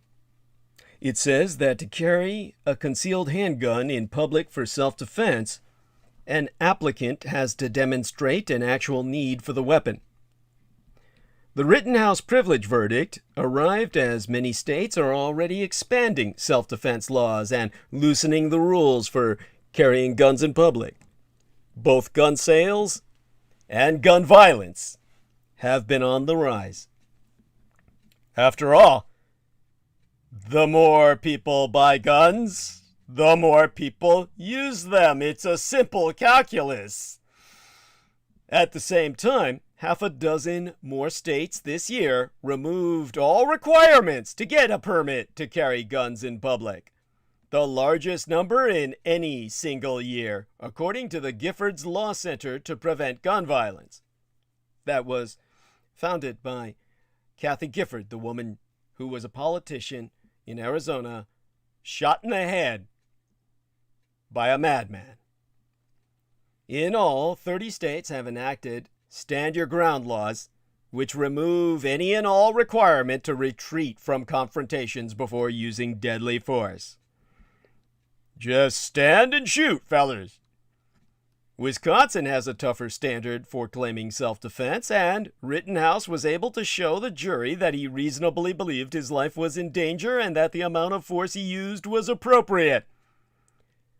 Ryan Buzet, a former firearms industry executive who now supports moderate gun control as an author and consultant, said the case reinforced the normalization of military-grade weaponry on city and suburban streets. He highlighted that the lesser charge against Rittenhouse as a minor in possession of a dangerous weapon was dropped before the verdict. To quote his T, "There's a facet of Wisconsin law that allows kids to take their hunting rifle out with their dad or uncle. Well, he's not hunting. That old gun culture is being used to cover up for this new, dangerous firearms anti-culture. Reasonable gun owners are freaked out by this.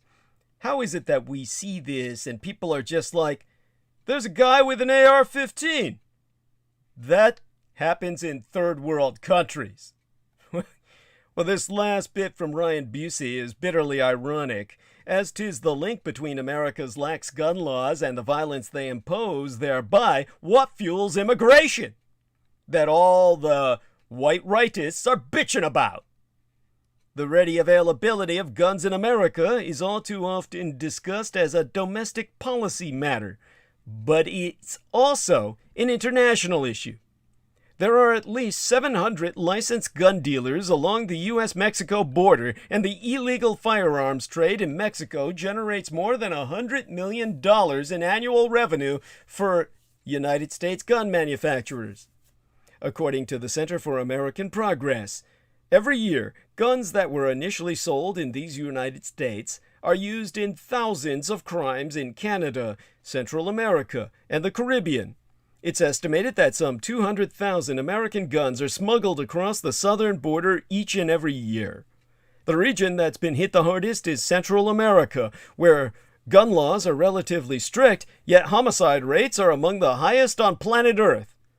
Gang wars, massive state corruption, and murderous criminal syndicates are to blame for the violence, but American firepower facilitates it all. Mexico, Guatemala, El Salvador, and Honduras do not have substantial gun industries of their own. The governments of these countries rely on imports from abroad to supply their militaries and security forces.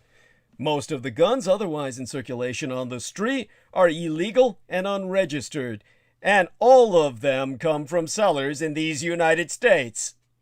According to the Government Accountability Office report, 70% of guns recovered by authorities in Mexico, for instance, were originally sold in these United States, most of them in Texas, California, and Arizona. 49% of weapons recovered in El Salvador came from these United States, compared to 46% in Honduras and 29% in Guatemala. Mark Unger, a political science professor at Brooklyn College and an expert in the region's gun violence, has concluded that, unlike other forms of contraband, American weapons don't just pass through Central America, but engulf it in storms of violence. This violence, in turn, has fueled a refugee crisis. Since 2014, more than 150,000 unaccompanied immigrant children from countries in region have fled to these United States seeking some form of asylum from the endless river of iron that fills their lives with lead. Harry Peñate, an American advisor for the ATF, Alcohol, Tobacco, and Firearms Bureau based in San Salvador, told the New Republic magazine, "I feel as bad about guns going into Central America and Mexico as good, hard-working Colombians feel about cocaine going into the United States."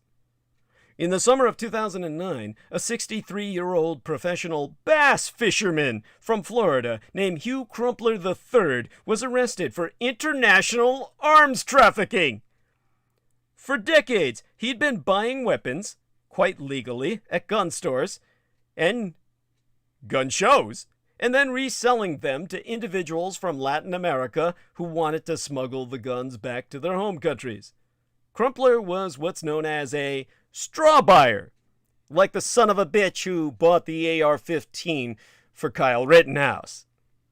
He said later, in an interview with Univision, "I developed a group of customers, and it dawned on me one day that they were all Hondurans, and that they all seemed to want the same type of guns, and they all seemed to want more and more. They could never get enough."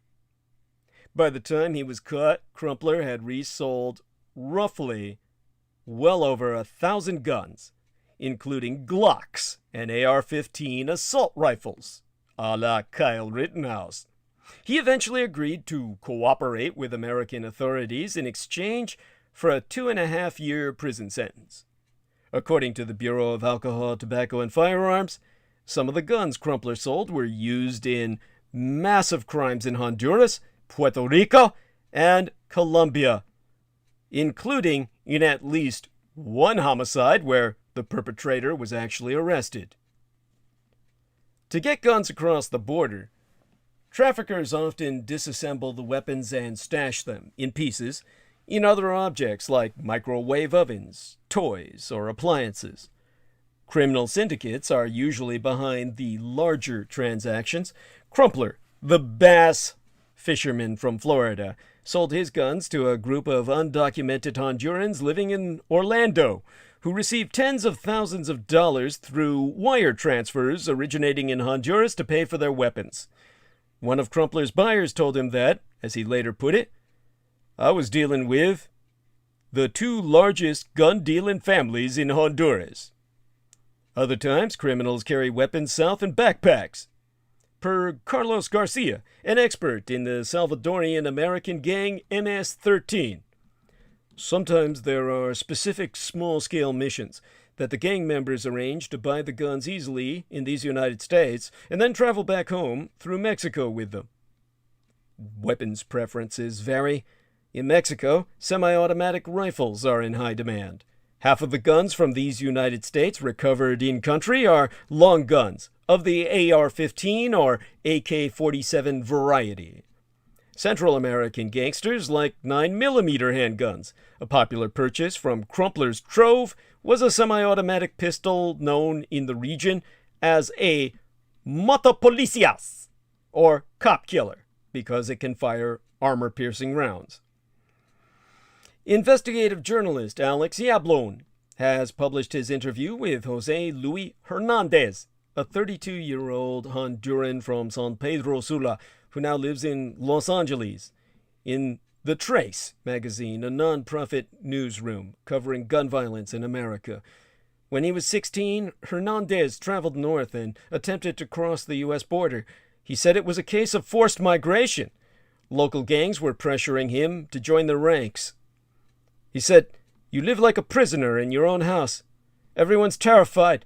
No one even wants to go to the police because the gangs will find out and kill you." He failed to reach the United States on his first trip, was sent back home, and attempted another crossing, this time traveling on a network of freight trains in Mexico known as the Beast, because they're so dangerous to ride. After fainting and falling onto the tracks, Hernandez lost an arm, half of one leg, and part of his left hand. It took a year for him to recover in a Mexican hospital before he was deported back to Honduras. In 2015, he joined a group of disabled Honduran refugees who called themselves the Caravan of the Mutilated. Together, they made it to Texas and were eventually granted asylum. Of course, Hernandez felt an affinity for the young organizers of the MFOL, the March for Our Lives campaign, which was a student-led demonstration in support of gun control legislation. It took place in Washington, D.C. on March 24th of 2018, with over 880 sibling events throughout the United States and around the world, and was planned by Never Again MSD, Marjorie Stoneman Douglas, being the acronym there, comprising the teens from MSD/Marjorie Stoneman Douglas High School, whose school was involved in a deadly shooting, igniting a movement in turn known as the Never Again MSD, standing for gun control and advocating for tighter regulations against gun violence. In collaboration with the nonprofit organization Everytown for Gun Safety, said event following the Marjorie Stoneman Douglas High School shooting a month earlier at that time, which was described by several media outlets as a possible tipping point for gun control legislation, which it proved itself never to be. But the March for Our Lives organizers were making a case to acknowledge the policies that allow mass shootings to happen. Hernandez himself believed the wider ramifications of those policies deserve attention too, Hernandez emphasizing that in Honduras, it seems like the hitmen and gangsters have better weapons than the police. The violence crosses from here, in these United States, to my Central America. It's the opposite of what the politicians say. Gangs and guns never go north, they all go south. Shit rolls downhill. And the further down it rolls, the bigger it gets, and it picks up rocks on the way. Certainly, an open conspiracy of government failure is at the root of Kyle Rittenhouse's shootings in Kenosha and the Waukesha Parade attack. What the Republicans will tell you is, when is a racial hate crime not a racial hate crime? When it doesn't advance the left's and the Democrats' narrative. The 39-year-old Waukesha Christmas parade killer, Darrell E. Brooks, Jr., was guilty of vehicular assault weeks ago. He was out on just 1,000 United States dollars in bonded bail. By the way, for those of you out there who have never been arrested, being bonded out of jail means that you hired someone or had someone else pay to have you released from jail. A bond is the bondsman or cosigner's pledge to pay the bail if you do not appear in court at the appointed time. That is, if you jump bail and leave him hanging, which means that he guarantees your appearance. More often than not, you don't show up, and then theoretically they hire a bounty hunter to come after you. And then, our man Brandon Young gets dressed up as the Mandalorian and takes off after you. Now, I'm sorry, there used to be commercials for this shit. They used to have they would show this white trash piece of shit sitting on a couch watching TV. Then somebody knocks on the door, he opens it up. "We're here for your arrest." "Oh man, I don't need this shit." And then he gets taken over to jail. Then they had this fat black guy dressed as Mama Kaz and shit coming along paying the bail for him, 'cause your mama wants you home. That's what they ended the commercial with, 'cause your mama wants you home. Of course, when I was watching that with my gang brother Beaver, he said, 'cause your mama wants you dead. Yeah. She'd probably be paying for a hitman to kill the motherfucker so she wouldn't have to keep paying his bail. Now, the Waukesia Rampage Rage Roader was released from prison on quote-unquote inappropriately low bail, which should start a debate about over-progressive reforms that have had the effect of letting many felons back on the street to commit more crimes. Jameson Reese runs into them all the time when he goes for a walk. And Republicans pounced on ways to blame Democrats for the Waukesia tragedy. Representative Dan Crenshaw, the Republican representative from Texas, appeared on Fox and Friends Wednesday morning, midweek last, and accused George Soros, it's always George Soros, and Democratic donors of the funding far-left radical DAs and prosecutors who let the man who drove his SUV into a Waukesia, Wisconsin holiday parade go free on bail days before the attack.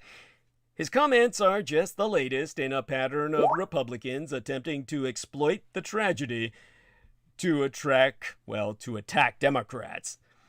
Nigh half a dozen people died and dozens were injured when Darrell E. Brooks drove his vehicle into a crowd of people, which included children, at the Waukesia annual Christmas parade, which for some reason was taking place well before Thanksgiving. A sixth victim, an 8-year-old child, died Tuesday from injuries sustained during that attack. And so Brooks has now been charged with 6 counts of first-degree intentional homicide.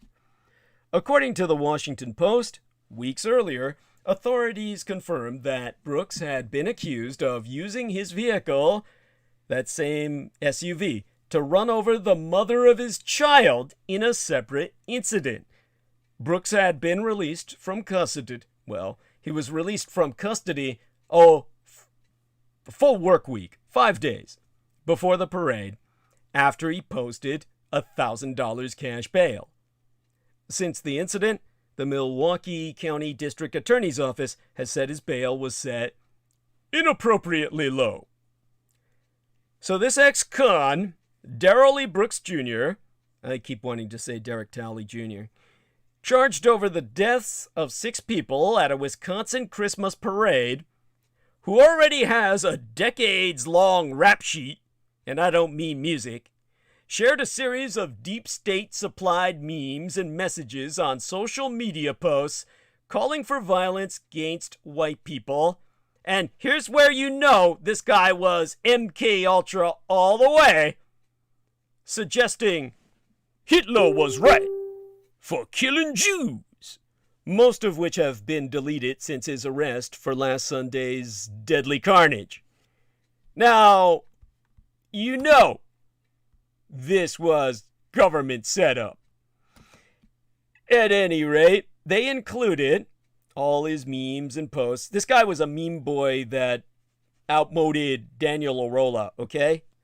And he was posting shit that included numerous calls for attacking cops, comparing them to Ku Klux Klan members, and calling them violent street gangs all their own, with badges, as well as calling for violence toward white people in general, according to all the screenshots that have been published that I've been able to access.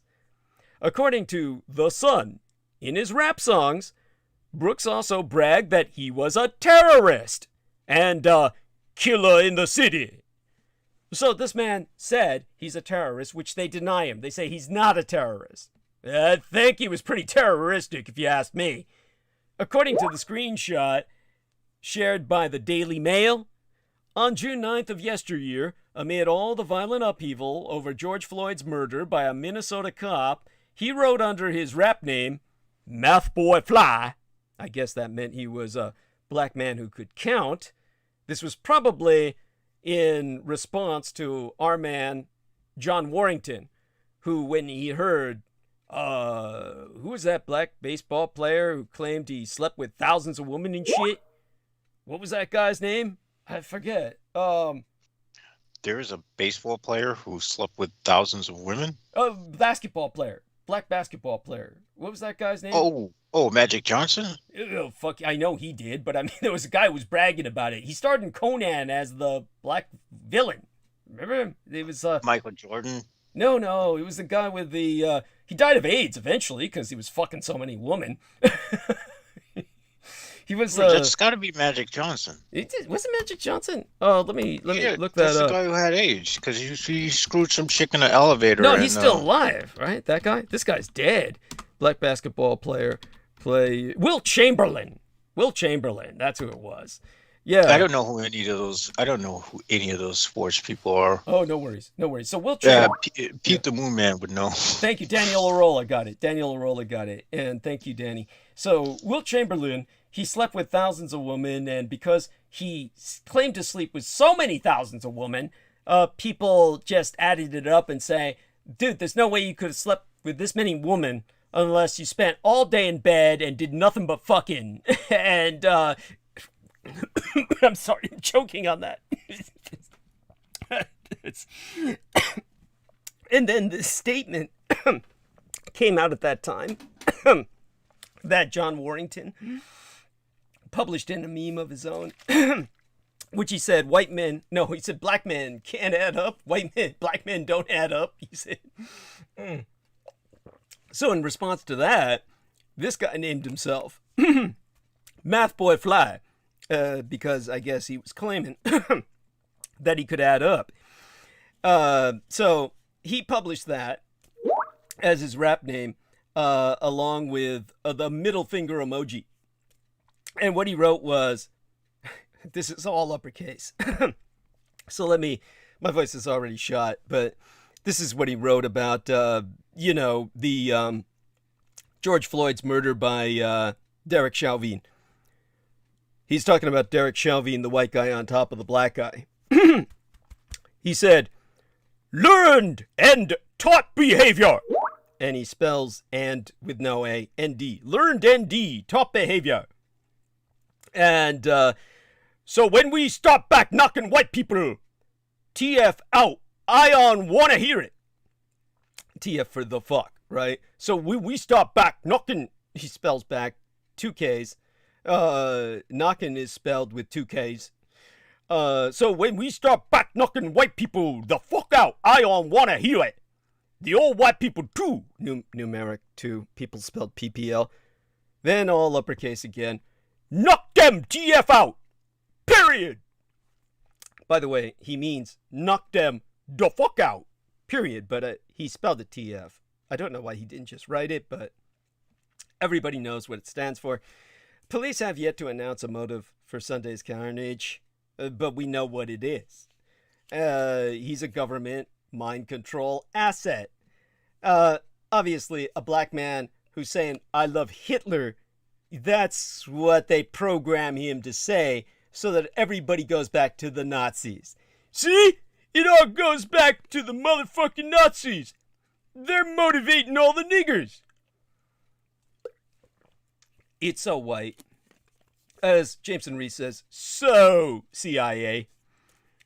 But all 6 who died, including an 8-year-old boy, were all white. So yes, this is racial. And it was meant to take the conversation off of white privilege. According to another screenshot shared by the Daily Mail, our boy Daryl Brooks also shared a recurrent Judeo-phobic meme that aligns with the beliefs of the Black Hebrew Israelites. And this was way back in 2015. Titled, Hitler Knew Who the Real Jews Were.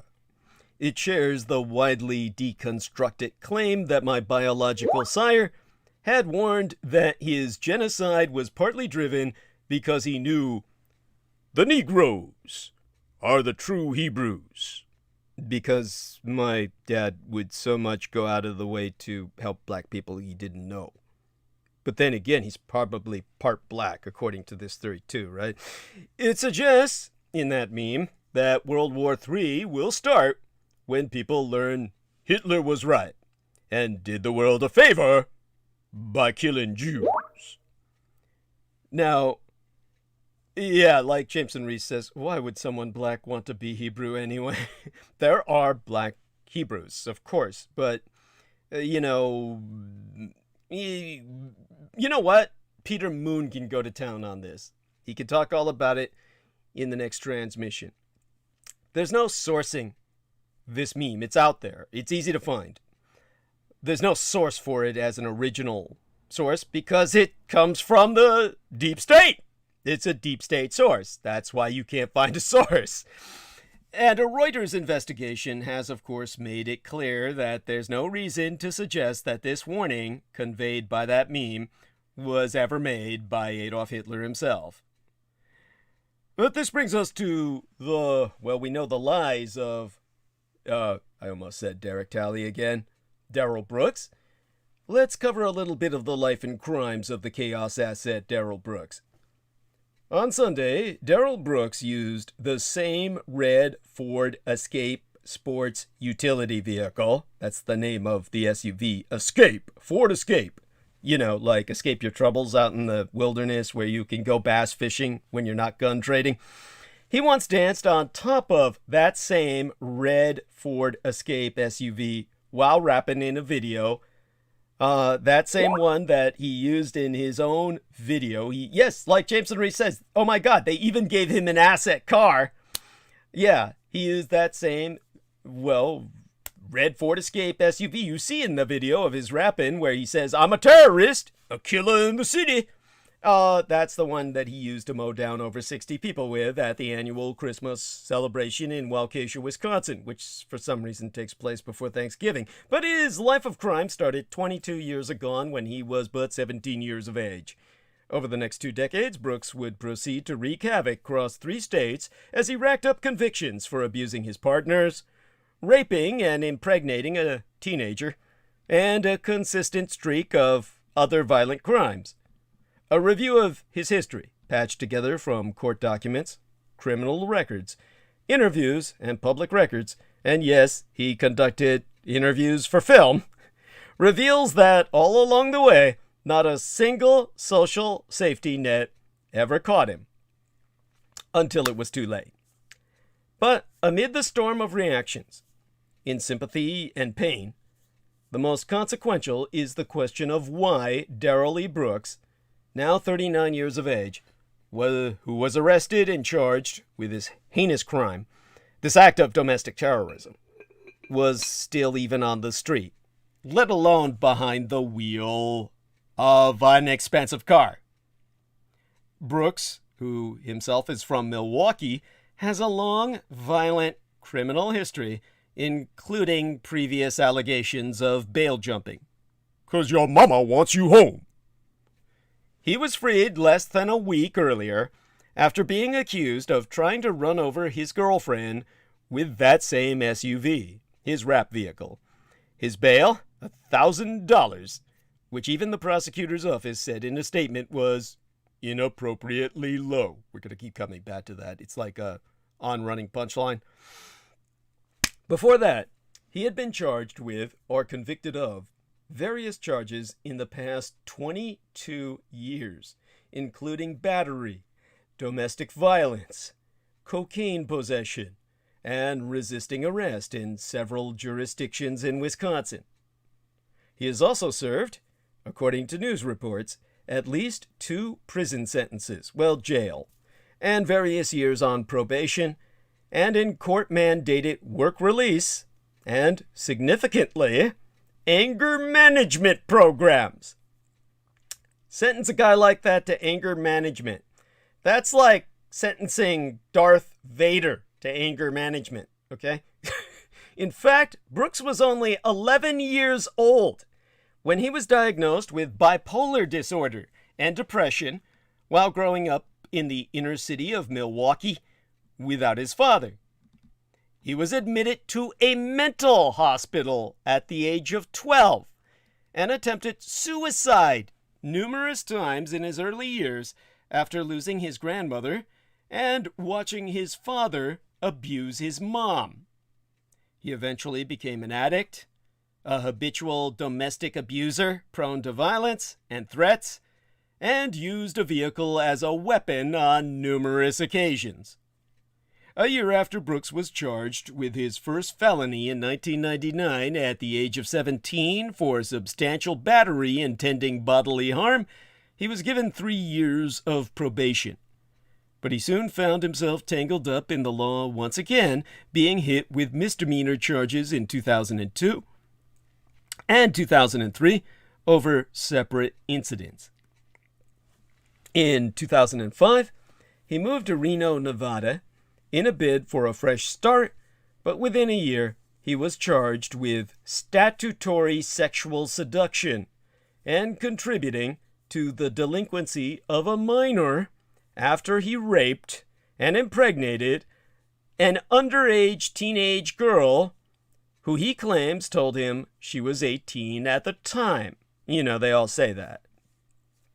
He settled the case by pleading guilty, but was ordered not to contact the victim, a requirement he repeatedly violated by calling the teen using a stolen phone card and confronting her at a bus stop, landing him back in jail, where he served just 129 days, as far as records show. As a result of that conviction, Brooks was forced to register as a sex offender in the state, and during his time behind bars, he participated in a 2007 documentary called Crystal Darkness, which I guess was the unheralded prequel to Dark Crystal. He told filmmaker Logan Needham about his struggles with methamphetamines and his failures as a father. In 2016, Brooks was busted yet again for failing to register as a sex offender. Well, you know, I can't blame him for that. That really ruins your ability to get on dating sites. And in July of 2020, but yesteryear, he fired a gun at his nephew during a fight over a cell phone. He was charged with 2 counts of second-degree, recklessly endangering safety, and use of a dangerous weapon, and was ordered to stay away from his nephew and his mother, whom he also threatened to kill. Brooks was facing 10 years behind bars for the crime, the heaviest sentence he ever faced in his life. But when the court was unable to guarantee him a speedy trial due to the backlog of cases and COVID-19 related delays, he was released in February of 2021 on a $500 bail. From there, Brooks went to Georgia, where he was arrested for misdemeanor battery with a designation of family violence a little over 3 months after he got out of jail. Following Brooks's troubles in Georgia, he made his way back to Wisconsin, where his penchant for violence bubbled up again while he was staying at the American Inn Motel in Milwaukee's Lenox Heights neighborhood with his ex-girlfriend. Brooks accosted the woman and knocked her cell phone out of her hand so she couldn't call for help, and then went after her in his Ford Escape when she fled. That Ford Escape is so appropriately named, I really can't say enough about it. He caught up with her at a British Petroleum gas station, the same people who brought you the oil spill in Mexico, about half a mile from the motel, and demanded she get in his car. You know, the big red wrap SUV. When she refused, according to court records, police confirm he struck her in the face and then ran her over with his car, leaving the woman with swelling to her lip and drop blood on her face and tire tracks on her left pants leg. If she got away with nothing but that, the gods must have been watching over her. An SUV runs over you and that's all you get? This bitch must be Superwoman. According to police records, the reports obtained by the Milwaukee Journal-Sentinel, the ex-girlfriend later told cops that Brooks had threatened to kill her on multiple occasions, had previously tried to choke her, and was jealous and controlling. Brooks denied all allegations and told the police that the woman made them up because she was drunk. You know, they might have bought that because if he ran over her, you know, usually, as Jameson says, that'll like amputate the leg, right? Sometimes, though, you'll be surprised. It's amazing what happens and what people survive relatively unharmed. He ended up being charged with recklessly endangering safety, bail jumping, battery, and disorderly conduct in the incident, but was given an inappropriately low bail of $1,000, as confirmed by the Milwaukee County District Attorney John Chisholm himself, who later remarked on the inappropriate lowness, leaving Darrell Brooks free to wreak havoc on the Christmas parade about 3 weeks later. And GoFundMe has since yanked a page trying to raise $5 million United States dollars bail for Waukesha Christmas parade killer Darrell E. Brooks. $5 million, not $50 million. Just as they yanked the page for Kyle Rittenhouse. When white teenager Kyle Rittenhouse shot 3 white men who were violently assaulting him, it contextually got treated by the press and politicians as a racial hate crime. And President Joseph Biden himself quite accurately called Rittenhouse out as a white supremacist. That's when the discussion of his case became so focused on racial issues that many Americans mistakenly thought that the 3 men Rittenhouse shot were all black. By the way, Jameson Reese asks, who paid for, who even made the page for a GoFundMe for Darrell Brooks. It must have been the CIA. Well, then again, of course, it's like we said before, that's it's a pretty good joke. You got to admit that. It's pretty fucking that is pretty fucking funny if somebody puts up a there's a GoFundMe page for Darrell Brooks. I mean, you got to admit you and I have pretty dark humor, but it's probably a clown, just a troll. Now here we got teenager Kyle Rittenhouse is what the Republicans claim. He's victimized by the media. And what they'll back that up with as a contrapuntal, as a counterpoint to reinforce their message, they'll say, but when a black man, Darrell Brooks, with a long history of posting hateful anti-white rhetoric on social media, drives a car into a mostly white Christmas parade, killing 6 people and injuring dozens, the press was eager to wish the story away. The New York Times did indeed bury it on page 822. I noticed that. Even when a Black Lives Matter activist connected it to the Rittenhouse privilege verdict, observing, it sounds like the revolution has started, the media generally downplayed it. Were the races reversed, of course? We all know that the press would be turning its coverage up to 11, with deep dives into Darrell Brooks's associations, beliefs, friends and family, and more. But doing that here wouldn't fit the narrative. In fact, though, there is a thread connecting the Rittenhouse shootings and the Waukesha mass murder. But the thread isn't so much racism as self-sabotaging Democratic politicians. In situ, the Rittenhouse acquittal has reinvigorated support for the right, on the right, for armed responses. Armed response to racial justice protests and unrest. This is all part, of course, the emerging civil war. Openly white supremacist vigilante groups responded violently to unrest in black communities in multiple cities in the late 1960s, the decades into which I was born in this vale of tears, often with the acquiescence or active support of local police. Exactly what we see today.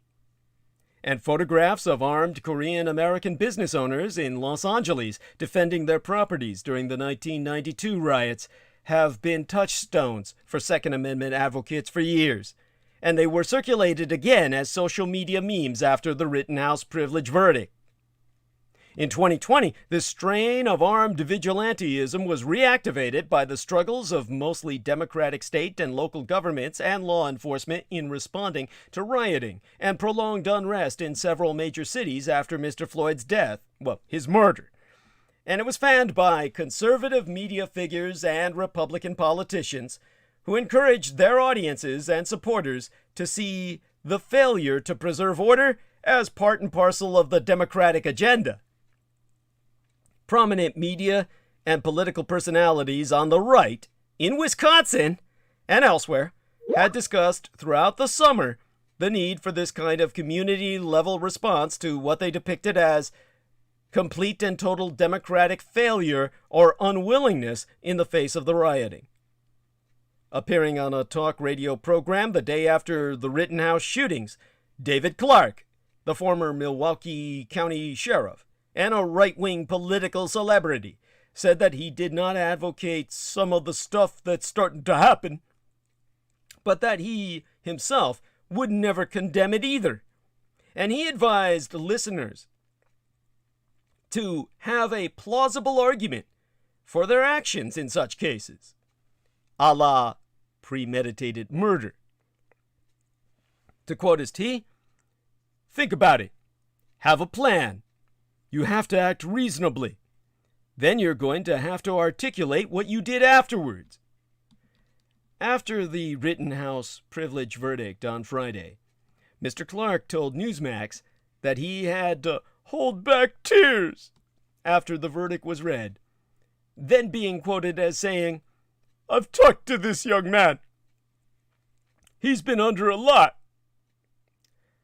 Mr. Rittenhouse's trial was an important test of how the legal system would address one of the signature developments that emerged amid the violent fracturing of American politics yesteryear: the presence of armed counter-protesters at racial justice demonstrations, both peaceful and otherwise. In some cases, the armed groups and individuals were openly opposed to and antagonistic toward demonstrators. In others, they presented themselves as a volunteer security presence for private or government buildings, or even as neutral peacekeepers, although they were rarely welcomed as such by any demonstrators. Their actions were not without precedent. Members of the Oath Keepers militia were present in Ferguson, Missouri, after the police shooting of Michael Brown there in 2014. Elizabeth Newman, a former assistant secretary for counterterrorism and threat prevention at the Department of Homeland Security, where she tracked domestic extremism, has attested that such groups represented a particularly elusive kind of security threat, in part because the armed groups themselves did not necessarily see themselves that way. To quote as she, an Oath Keeper, they see themselves as being there for protecting. Their mindset is that they're there in case there's a bad day. And if the government keeps violating our rights, there might come a day when they need to launch a revolution. Well, the armed groups that materialized in Kenosha appeared to span a range of motivations. Some were highly ideological, including members of the anarchic far-right Boogaloo movement, who could be seen in footage from several nights placing themselves between demonstrators and the police and guarding private property. Others saw themselves as simply defending local businesses or providing a sort of heavily armed neighborhood watch in the absence of an overstretched police department. Doug Fluke, who stood watch as part of a group outside a restaurant in another part of Kenosha the night of the Rittenhouse shootings, said in a Facebook message yestermenses last month that his group was ready to help and stand next to our blue, the police, to show them that they had support from their community and they weren't alone. After police shot Jacob Blake in Kenosha, sparking all the unrest in the first, Wisconsin Governor Tony Evers, a Democrat, didn't call up the National Guard to secure the streets. Instead, he sent out an inflammatory tweet saying, "What we know for certain is that he is not the first black man or person to have been shot or injured mercilessly. Shot or injured." Let me reread that. The tweet reads, "What we know for certain is that he is not the first black man or person to have been shot or injured or mercilessly killed at the hands of individuals in law enforcement in our state or in our country." Of course, all of that is completely true, and therefore not inflammatory. It's just a fact. What followed, however, was a night of arson and rioting, because facts are pretty compelling.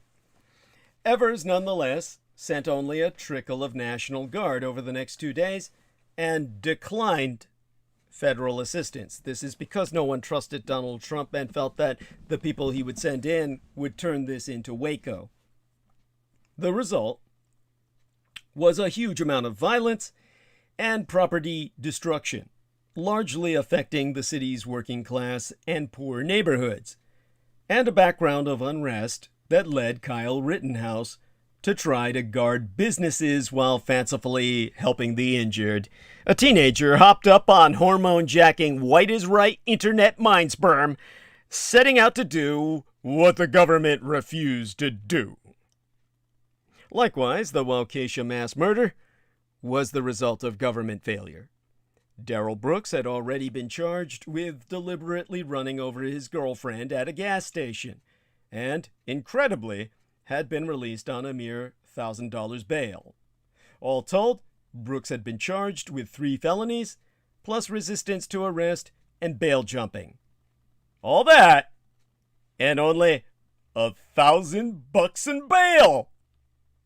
But in opposition to cash bail is conveyed as a cornerstone of Democrats' criminal justice policies.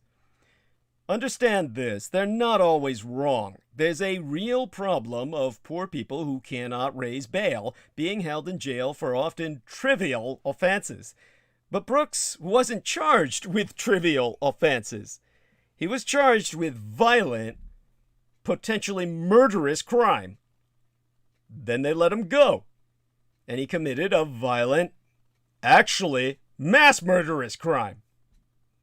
All of that and more has touched off a flurry of outrage, particularly among leading conservative commentators, blaming this tragedy, among others, on the bail reform movement that has seen growing popularity in response to campaigns against mass incarceration.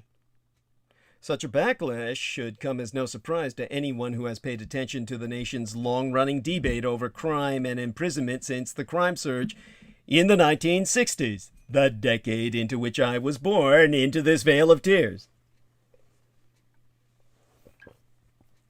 Further inflamed by the war against crack cocaine in the 1980s, it all led to the 1994 crime bill, sponsored by then-Senator Joseph Biden, which passed at a time when, to everyone's surprise, overall crime began to decline nationally to its lowest numbers since the 1960s, in my birth decade.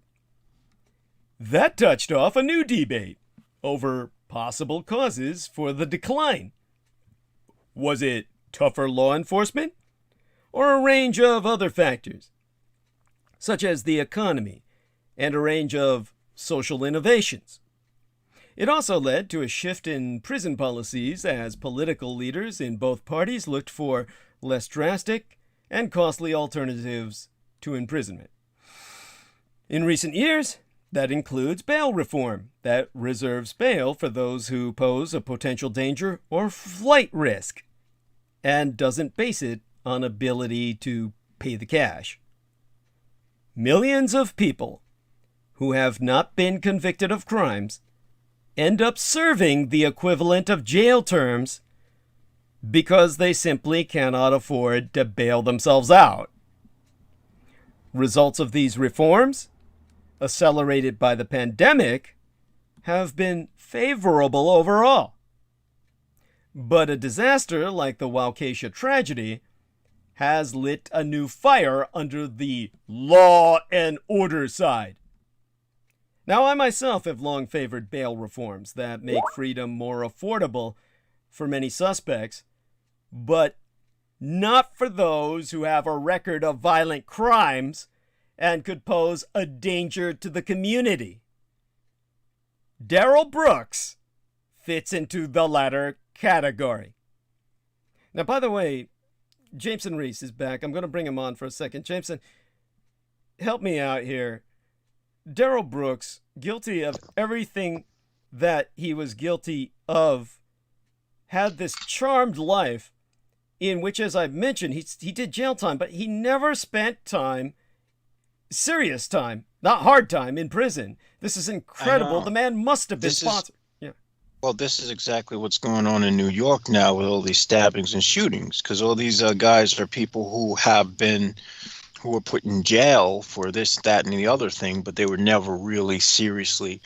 And I have a theory about that this is a part of social engineering. Yes, tell us about that. This is important. Well, what they want to do is they want to keep the image of black men as being the scapegoat. So you get the most indifferent pieces of shit out there, who are the most violent, and you keep them so that you could keep rotating them to have the police, to give the police something to do, give people something to have on the news, so that, you know, every time you watch Fox News, you see a black face that this person did this person did that. Yes. Or the assholes who actually, well, no, I mean, let me tone that back. For people who actually pay attention to the news seriously. Yes. And don't look beneath the surface. This is always the black face of terror. And they've taken the black face of terror, they've magnified it, and it's not enough because it's always background noise. So they unleash this son of a bitch. This guy is always bailed out. This guy's always bailed out, and the guy's never spent hard time. Dude, he's obviously an asset. Go on. There are guys who would be jealous because there are people who've gotten put away for even lesser crimes. Oh yeah, just nothing. So he's sponsored all the way. I mean, the idea that he's driving a car called Escape. Yes. Yeah. That is someone's idea of a joke. Thank you. I mean, this has oh my gosh, Henry Hagman. Dr. John Henry Hagman. Thank you. Yeah, one of his guys. Yes. He's one of his boys. It's true. It's true. It's Hagman's NBA. Thank you. A true nigger bitch avatar in embodiment. He embodies the NBA, the nigger bitch avatar. Thank you. Bless you. And anything else, any other observations you have to make about this, share them by all means. It's so infuriating because it's so obvious. I mean, just the fact that, you know, he has to put up all the Nazi shit so that they can equate. Well, I think that I think the Nazi shit is deliberately aimed at you. Thank you. That seems to be the kind of jest. Yeah, Biden's watching you. You know what that's about? What they're saying is Douglas Dietrich's always defending black people's rights. This is one of Douglas Dietrich's niggers.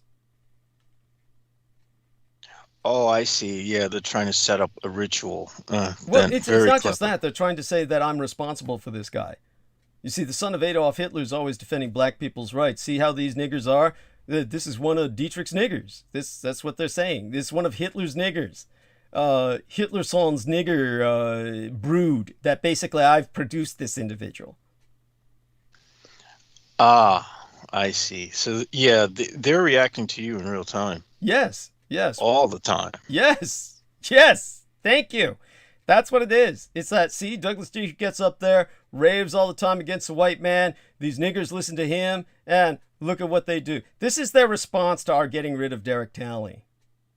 Oh, right, because they don't have a control over you anymore, and that frightens them. Yes. Yeah, very much. They don't know what to do now. I mean, just the fact that you remember that Derek Talley was like saying he was in the swimming pool all the time, and he'd sit there and watch television, the TV screen. I mean, can you imagine Yeah, what it how would the be? hell do you watch TV for like after 10 minutes you're going to be like a prune? Yeah, beyond that, can you imagine somebody else trying to go in to use the pool? Talk about domestic terrorism. If you went into a swimming pool, a public swimming pool, and you saw a big fat black guy standing in the pool doing nothing but watching television, would you want to get in that pool? I wouldn't. I mean, that would be, yeah, Look, that, maybe call me I racist.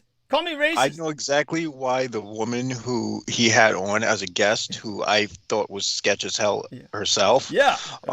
with the altars, teaching kids to have altars and shit. Yeah. I know exactly why she stood his ass up, because god damn, man, that motherfucker's ugly. Yeah, yeah, it's not just that, but he's crazy too. I mean, you go in there and he approaches you and says, "Oh, I do these exercises." He teaches exercise in the pool. I mean, imagine getting to a pool, the big black guy approaches you, "Want to do some exercises?" It's like that doesn't sound like it's going to end well.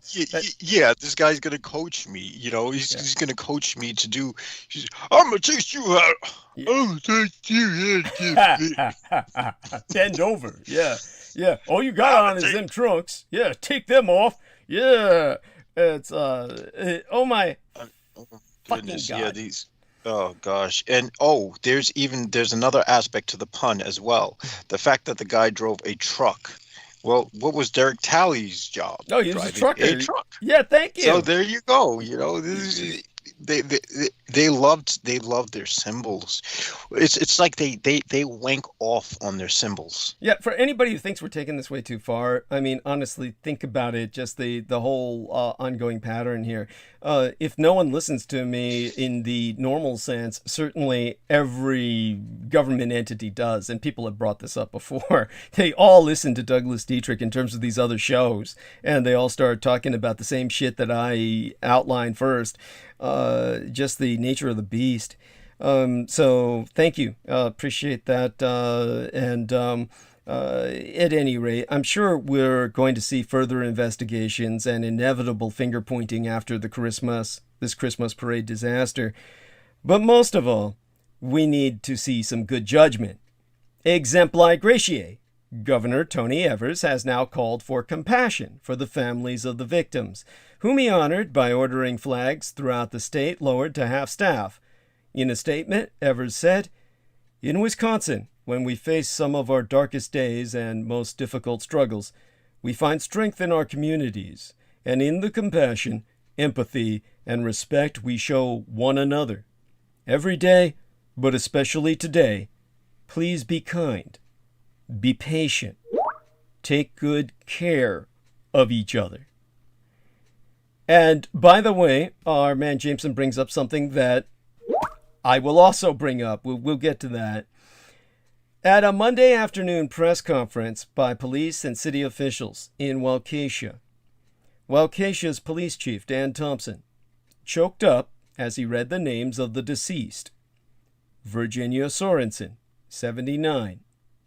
Leanna Owens, 71. Tamara Durand, 52. Jane Kulik, 52. And Wilhelm Hospel, 82 years of age, several of whom were at the parade to perform as members of the Dancing Grannies. Chaplain George Papachristou gave an invocation before the police chief spoke, saying, "Please comfort the witnesses to this tragedy. We ask for healing in this land and an end to the violence that seems to be all around us." Well, it's true that violence most certainly seems to be all around them in Wisconsin. A scary and bewildering state of affairs until you see it in the context of the Waukesha to Kenosha conspiracy that I'm articulating. On social media and in news reports, Many people connected the violence in Waukesha to the recently concluded trial of Kyle Rittenhouse.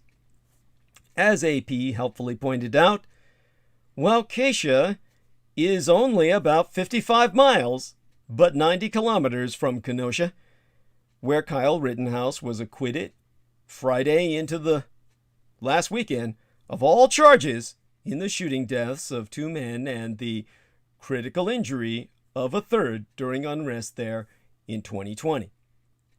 Social media users spun out more direct comparisons of Rittenhouse and the 39-year-old Darrell Brooks Jr., whom police identified as the driver of the cherry red SUV. Thereafter, obligatorily granting him the ever-perennial lone wolf suspect status per the Waukesha parade killings, till now reserved solely for white supremacists. Because there's no white conspiracy of terror. They're all lone wolves. No, there is absolutely nothing funny about the horrors that abruptly ended Waukesha's Christmas parade. But DuPage County Democratic Party social media managerial directoress Mary Lemansky gave it a try, for which she has received more brickbats than belly laughs. Mary Lemansky lost her job with the Chi-Town Democrats on Monday when she reacted in tweets to the horror of the tragedy in Wisconsin the one in which a Santa sleigh red SUV plowed into the city's usually joy-filled parade, leaving 6 dead and 60-plus injured, saying in her tweet, "It was probably just self-defense. Hashtag Wisconsin, hashtag Kyle Rittenhouse."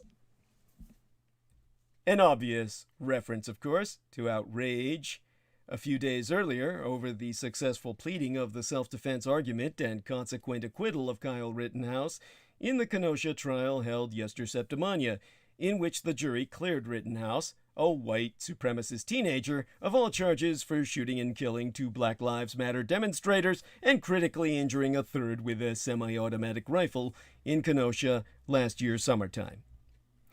In her tweets that have been deleted, Lemansky followed up with another tweet in reply to one of many negative reactions, in which she said, I'm sad anytime anyone dies.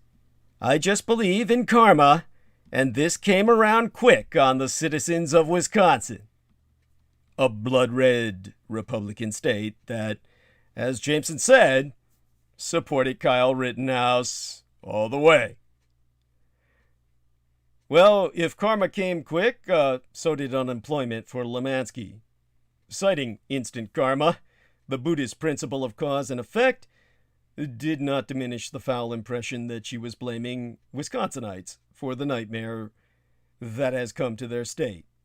Albeit, I really have no argument with anything she said on a personal level myself. Honestly, Jameson, do you find anything she said to be unreasonable?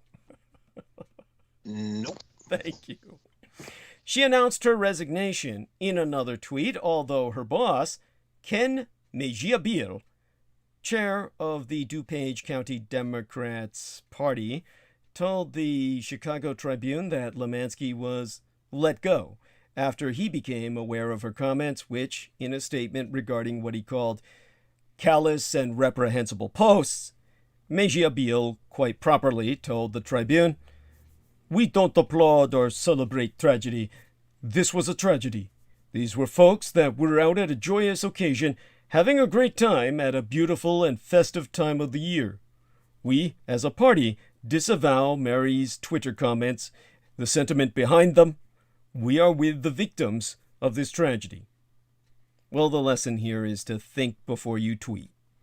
Twitter, among other social networks, is not a wise place for you to vent your pain and frustrations to the world before you've given yourself at least a little time to process such a catastrophic event.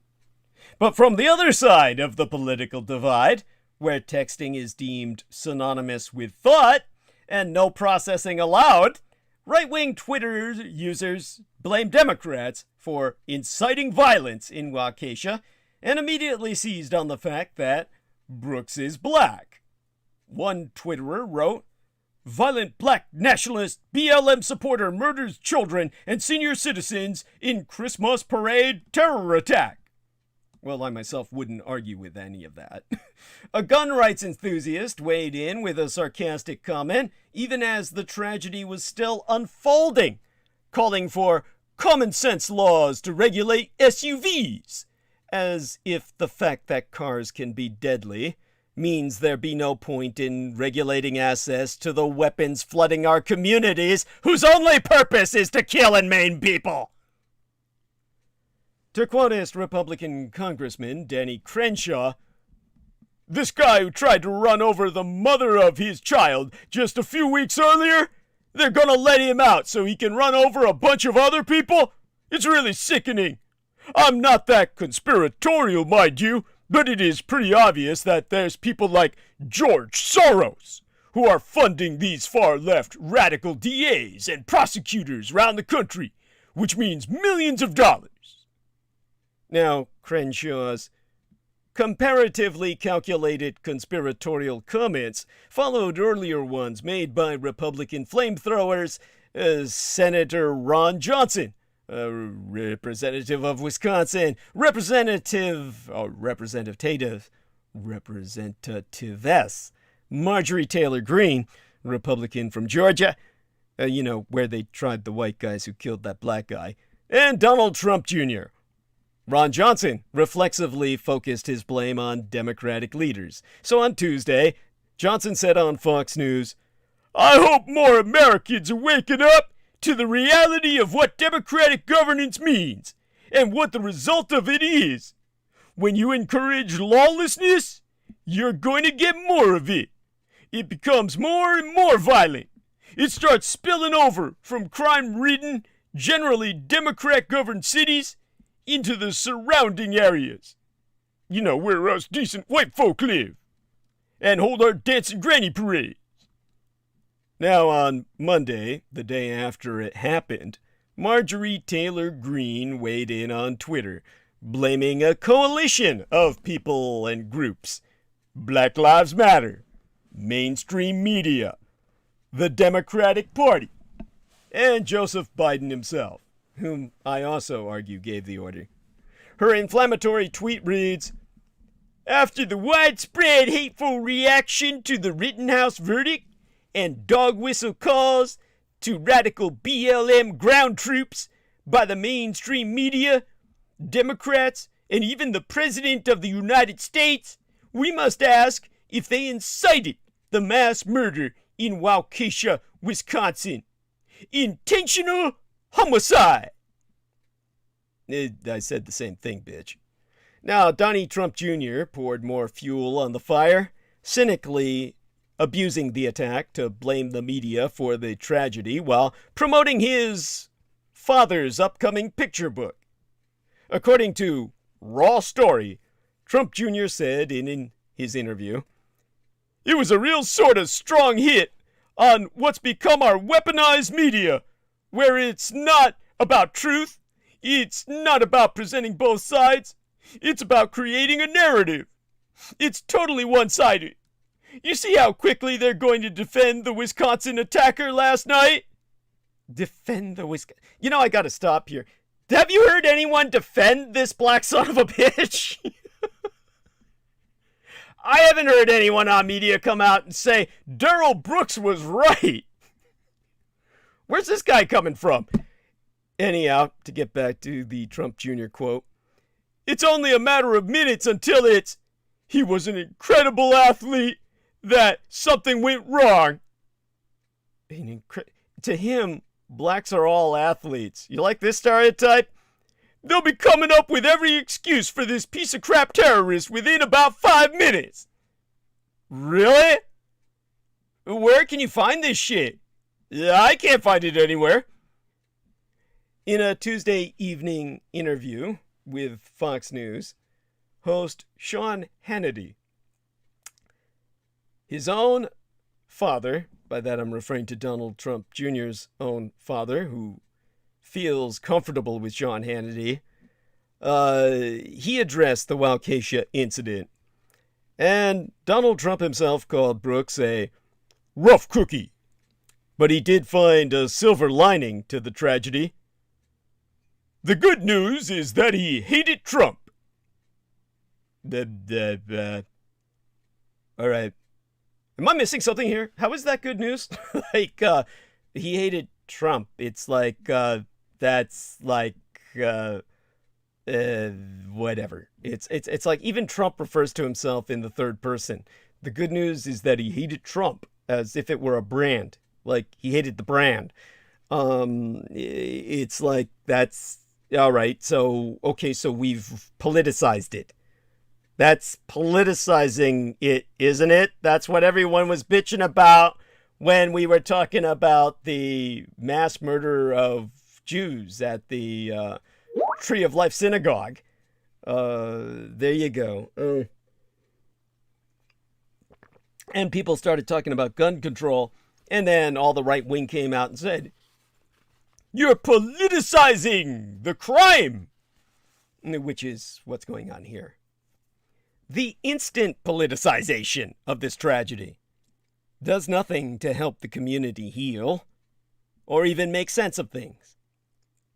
Instead, it aggravates divisions, drives people further apart, and makes coming together to solve problems nearly impossible. Public safety, like public health, is just another battleground in a vicious social media tribal war in which our sides are polarized ever farther. But back in reality, there are people trying to do something constructive in this terrible moment. State representativess Sarah Rodriguez, the Democrat from Brookfield, was marching in the Christmas parade on Sunday afternoon with the Waukesha County Democrats and had just reached the end of the parade route when the crowd came surging up behind her. People were screaming and running from a red SUV that broke through the police barricades and barreled into the parade, killing 5 people and injuring dozens, and creating a scene of carnage that Waukesha police compared to a war zone. In those early moments, as Representative Sarah Rodriguez stood on the street trying to figure out what in hell was happening, police were urging people to take shelter. And she herself says she was still not sure if there was an active shooter on the loose, as many people were saying. Now understand that this Democrat representativess, Sarah Rodriguez, was marching in the Christmas parade heading the Waukesha County Democrats. Understand this was a Democratic Party parade, motherfuckers. This nigger hit a Democrat parade. So drop all the Republican shit and understand that Sarah Rodriguez's own son, a student at Waukesha South High School, was not at the parade, but his best friend is a member of the marching band seen in that infinitely reviewed cell phone video as the Santa Sleigh Red SUV plows into the band members who are playing Jingle Bells. And yes, I'm sorry, it's pretty hideously funny. It's morbidly as black as the humor can get. Red like the Republican Party, as Jameson Reese says. Even their color. If there are any lessons to be learned from this devastating, senseless violence at the Democrat Christmas party parade on Sunday, Senatores Rodriguez says it. It might be that, to quote as she, when we talk about criminal justice reform, public safety still needs to be part of it. That's a position that will please neither side in the social media war, but it makes perfect sense. In the case of Darrell Brooks, the driver of the Santa Sleigh red SUV, or Republican red SUV, who was out on $1,000 bail for charges including domestic violence, battery, and reckless endangerment, Rodriguez says, "We need to make sure we are getting bail appropriately set when it comes to violent crime." Of course, a statement released Monday by the Milwaukee County District Attorney John Chisholm bolsters her point. DA Johnny Chisholm has since admitted that the bail required was inappropriately low. We keep coming back to that. Well, yes! Chisholm noted that in pressing charges against Brooks on November 5th for second-degree recklessly endangering safety, felony bail jumping, battery, obstructing an officer, and disorderly conduct, well, to quote his T at length, the state made a cash bail request in this case of $1,000, which was set by the court.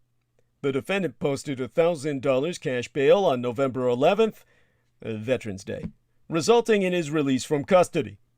The state's bail recommendation in this case was inappropriately low in light of the nature of the recent charges and the pending charges against Mr. Brooks. The office is currently conducting an internal review of the decision to make the recent bail recommendation in this matter in order to determine the appropriate next steps. Chisholm, however, is a pioneer of the Democrats' war on cash bail and a champion of what can only be called inappropriately low bail as a matter of policy. He's been a leader among progressive prosecutors who have taken a lax approach to law enforcement in cities like my own Golden Gate at San Francisco and New York. In a 2019 paper, he actually wrote, "When we pay too little attention to the underlying causes, and characteristics of individuals in the criminal justice system, we make significant errors, which can lead to greater problems." And by just such reasoning, New York Representativist Alexandria Ocasio-Cortez, the Democrat from the borough of Queens, New York, demanded federal intervention against what she called excessive bail, just one day after the Waukesha mass murders. The day after the Waukesha murders, she tweeted, "Today we sent a letter to New York City's 5th District attorneys requesting information on excessive bail in the NYC court system." Said letter was also signed by fellow New York Democrat Carolyn Maloney and Maryland's Jamie Raskin. Excessive bail can be a problem, but so is a revolving door justice system that leaves the public at risk. Both the Kenosha shootings and the Waukesha mass murder happened because the government failed to do its job. Those are the wages, perhaps, of over-progressive politics. For the likes of Evers, Chisholm, and AOC, the wages are good, but the rest of us pay. Prosecutors, infected with over-progressive politics, paid too little attention to Brooks's characteristics. An error that left half a dozen people dead and many more injured, 10 times that number. Now Brooks is being held on $5 million United States dollars bail. Still, the Waukesha tragedy calls for serious bail reform, not finger-pointing. And increasing bail is not a panacea. There's a reason courts have been moving in the opposite direction, weighing the need to keep murderous lunatics like Brooks off the street against a bail system that lets people with money go free while locking up poor people charged with crimes, effectively making them start serving jail time before they're even ever convicted.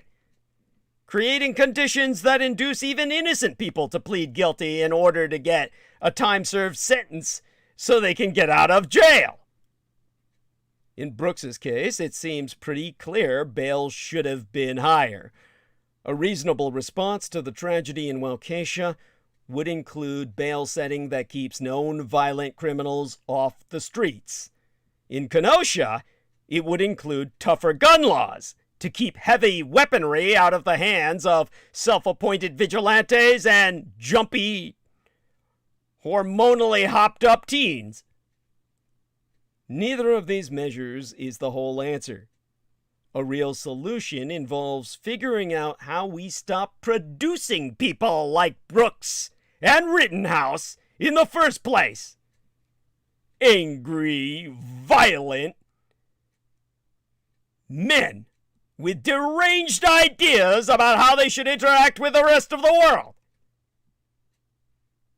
In an attempt to justify the actions of Kyle Rittenhouse, the 17-year-old accused of shooting 3 people, killing 2 with a semi-automatic rifle during a protest on August 25th, but yesteryear in Kenosha, Wisconsin, Americans on the political right launched a grassroots effort to uncover any evidence to deny the shooting victim's martyrdom among opponents.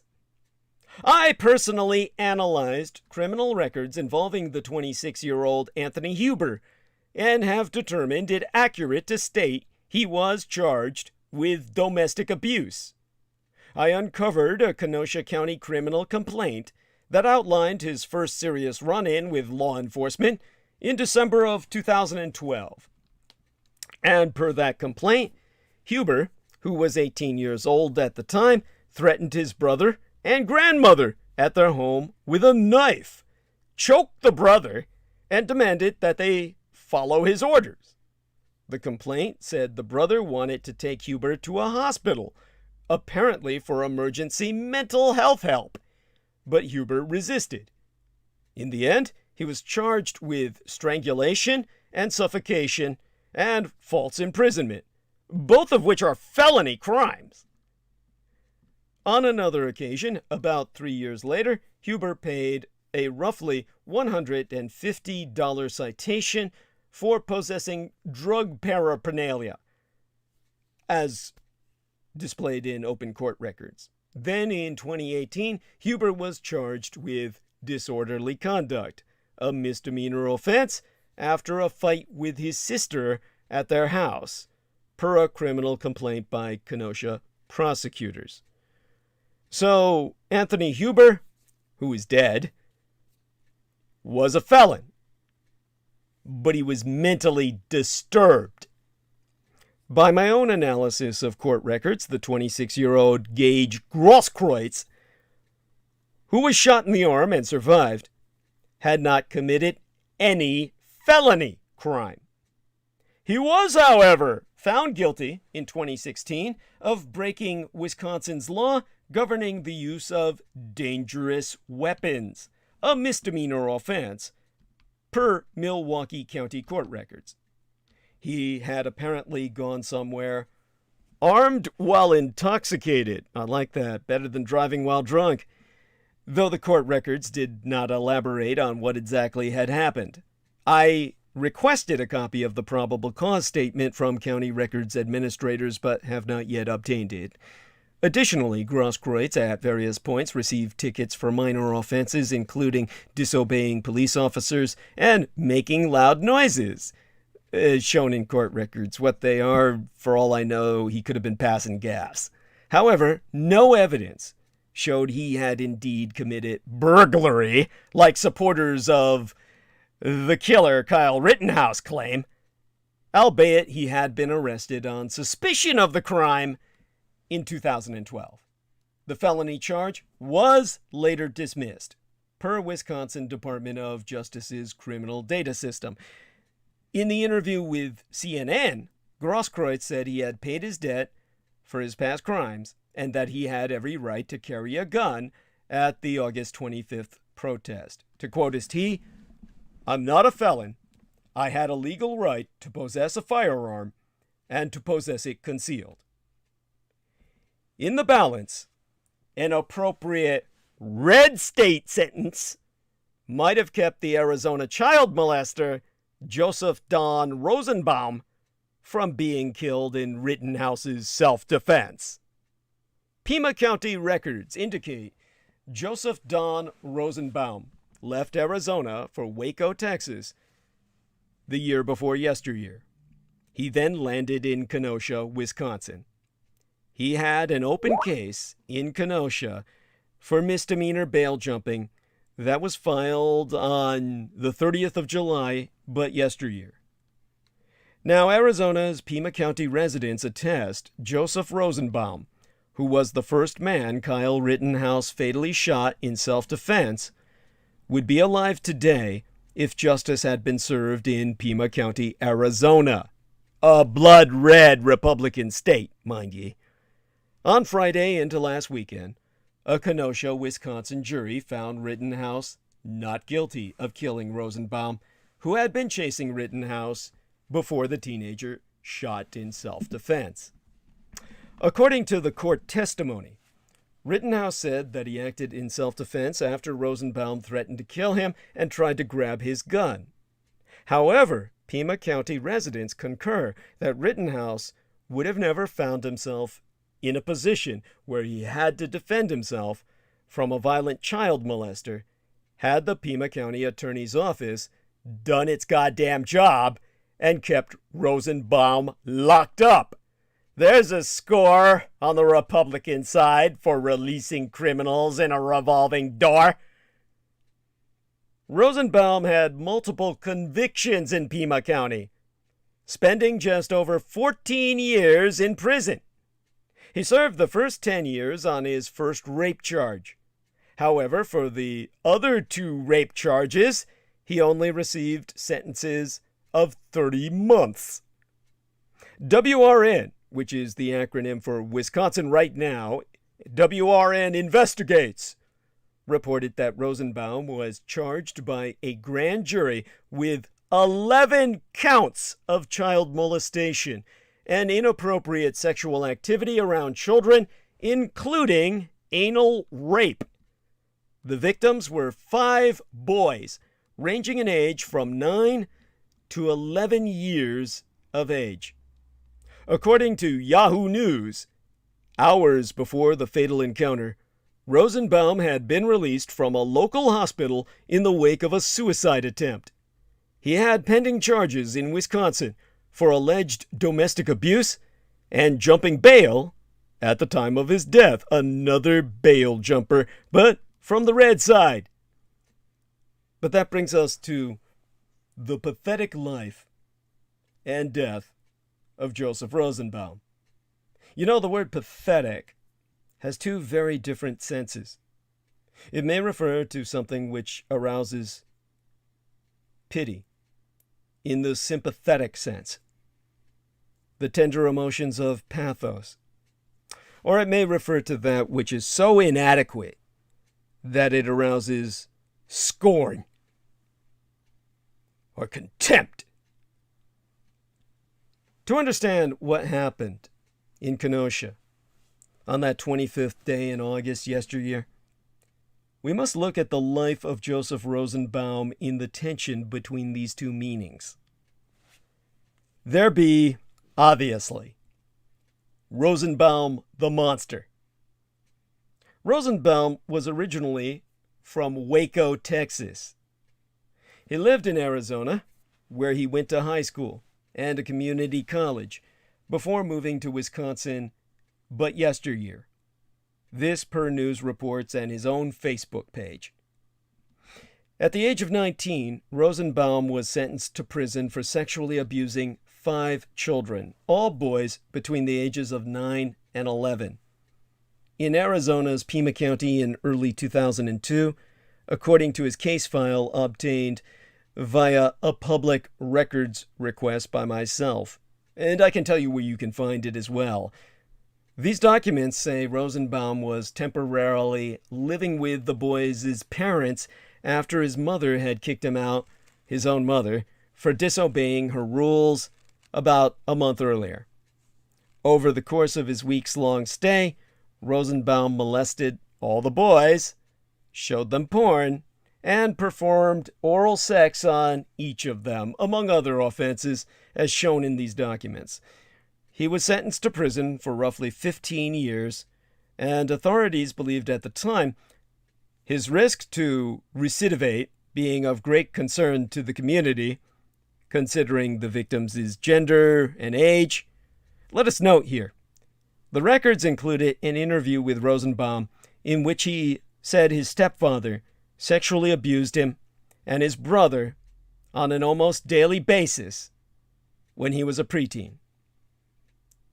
So, by fair use of government record, the Arizona prison record of Joseph Rosenbaum is openly available on the internet. You can find it at inmate-datasearch.gov/printinmate, print inmate, P-R-I-N-T inmate, uppercase P, R-I-N-T, uppercase I, N-M-A-T-E, print inmate, .aspx question mark ID equals 17255.6.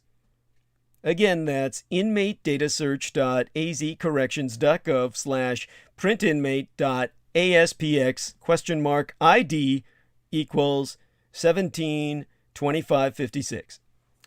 So it is completely true that Rosenbaum was a deranged felon, a registered sex offender, a convicted child rapist who had spent most of his adult life in prison and racked up a long list of violations there, many violent. He had both an open domestic violence case and a bail-jumping case against him when he died. And his fiancée had taken out a no-contact order against him after he allegedly attacked her. He was caught on camera acting aggressively that evening, setting fires, arming himself with a chain, and screaming, "Shoot me, nigga!" at armed citizens. According to an eyewitness, he said that he would kill you motherfuckers, motherfucking niggers, and cut your hearts out. Given this, it is truly amazing that some on what passes for a left in these United States are still trying to claim him as a heroic protester against racism. No, he was a fundamentally violent and deeply disturbed individual who came by accident into a volatile situation. And finally, for reasons that will forever remain known only to himself, perhaps a variant on suicide by cop, or what we used to call blue suicide. Perhaps a delusional belief that it was a heroic act, perhaps a wholly irrational manic episode. Rosenbaum went after Kyle Rittenhouse, a dim-witted and dishonest 17-year-old who had come downtown with Nicholas Smith, a former employee of an Asian Indian American-owned car lot, to protect what was left of that business from rioters and to play act as a street medic. Rittenhouse was carrying a rifle, which a loophole in Wisconsin law apparently meant to encourage teens to learn to shoot animals for fun, like any budding psychotic permitted him to do. Rosenbaum ran after Rittenhouse as Rittenhouse fled and, perhaps unintentionally, cornered him and apparently attempted to take his rifle, leading to a fatal shooting which has been ruled correctly by legal parameters, as I myself must concede, at that point self-defense. In the ensuing confusion, Rittenhouse was attacked by several dim-witted, if courageous and well-intentioned bystanders, and killed one and injured another in shootings which have also been ruled self-defense, also correctly by legal parameters, as I myself can only conclude with all evidence presented under the parameters of the law. But that brings us to Rosenbaum, the wounded child. The account that I've articulated of Rosenbaum as a deranged felon making bad choices that lead to his own death is absolutely true. But it's not the complete truth. Like many who commit aggressive violence, Rosenbaum he was a victim turned victimizer. As a boy, Rosenbaum himself was incessantly sexually abused and thereby hypersexualized. As a child, he had no relationship with his father, was molested by his stepfather, and was sent to a group home at age 13 when his mother was sent to prison. There he started using heroin and methamphetamines. At some point, he returned, or tried to return home to live with his mother, to take care of her now that she was released from prison, but she kicked him out. At 18, he was in prison for sexual conduct with 5 preteen boys, the children of people who had taken him in. At some point, he was diagnosed with bipolar disorder, just like Darrell Brooks Jr., and had been homeless in recent years, living first in a tent with his fiancée, who had to be quite the saint to tolerate that, and then behind a dumpster when police stole their tent. Because pigs in blue uniform do that to clean the streets. Eventually, social services found them a room at a cheap hotel, mostly used by sex workers, until his fiancée found porn on his phone. They argued, and he body slammed her and was taken to jail. He had made at least 2 suicide attempts in the months leading up to that August 25th encounter, which was just a culmination of his suicide attempts. On that day that he finally succeeded in killing himself, Rosenbaum had just been discharged from a Milwaukee hospital following his second suicide attempt. He tried to pick up medication for his bipolar disorder at a local pharmacy, but it had closed early due to the rioting. He visited his fiancée, who had pressed domestic violence charges and had a no-contact order against him, and she, quite justifiably, made him leave. Failure piled on top of failure. Dumped into a riot zone by our pathetic, in the inadequate sense, mental health care system. Unable to obtain medication that might have helped to stabilize him. Without even, as far as I myself can tell, a place to stay the night. Ultimately, Rosenbaum lost himself in an external chaos matching his inner one. The object he threw at Rittenhouse just before the shooting, originally miscommunicated by media viewers to be a firebomb, was a plastic bag of toiletries, underwear, and socks, which the hospital had given him upon his discharge. This was the last thing that Joseph Rosenbaum came into possession of in his pathetic, in both senses, life. A wholly inadequate anti-poverty package. He was not, in any sense, a good person. But I myself survived attempted rape by my own grandfather. And I ask, from that context, can we imagine how he could have turned out better in a nation which protected him as a child? Treated his disordered mind. He apparently worked at a Wendy's restaurant in Kenosha at the time of his death, and he was survived by a fiancé and young daughter. Can we not, as a society, in disambiguation from ourselves as individuals with all our own personal scars, find some tender feeling for him as a human being, even as we hold sympathy for all the children that he violated, and acknowledge that his behavior meant a significant chance that he would eventually either kill someone or be killed by someone? Even as I am forced to conclude that Rittenhouse was legally justified to shoot him in self-defense, when I think of that bag the hospital gave him as the last thing he ever owned, I find myself moved to pathos. There was a long chain of failures that led to the shootings in Kenosha that night. Rosenbaum should have been helped as a child, supported in healing from the trauma of abuse. Failing that, he should never have been allowed to live unsupervised after proving himself a danger unto others and incompetent to manage his own life. The Wisconsin legislature should never have drafted a law allowing 17-year-olds to carry rifles on city streets.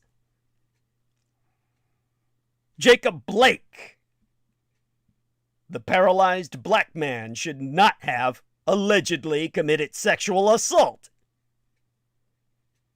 Rustin Shesky and his fellow Kenosha police should have been able to de-escalate the situation when they responded to a domestic incident involving Blake rather than shooting a black man walking away from them.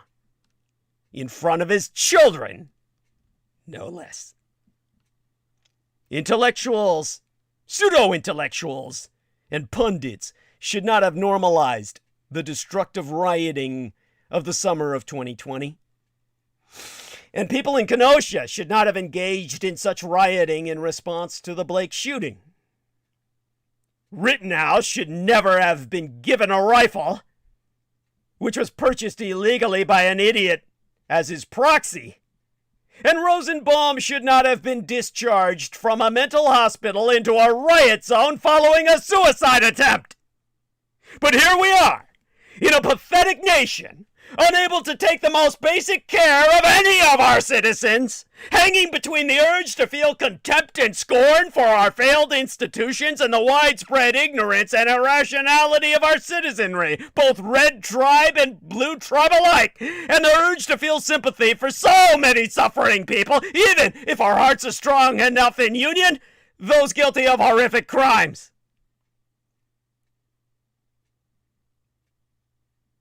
On this International Transgender Day of Remembrance, Resistance, and Resilience, weekend Saturday, as annually dated, the 20th day in November, Disney's, yes, Walt Disney's The Mandalorian star, Pedro Pascal, received enormous backlash after he tweeted a tribute to the two men who were fatally shot after attacking Rittenhouse during the 2020 Kenosha, Wisconsin riots, sharing a picture of the twain on Twitter, both of them felons, and writing, Joseph Rosenbaum, 36, and Anthony Huber, 27, murdered August 25th, 2020.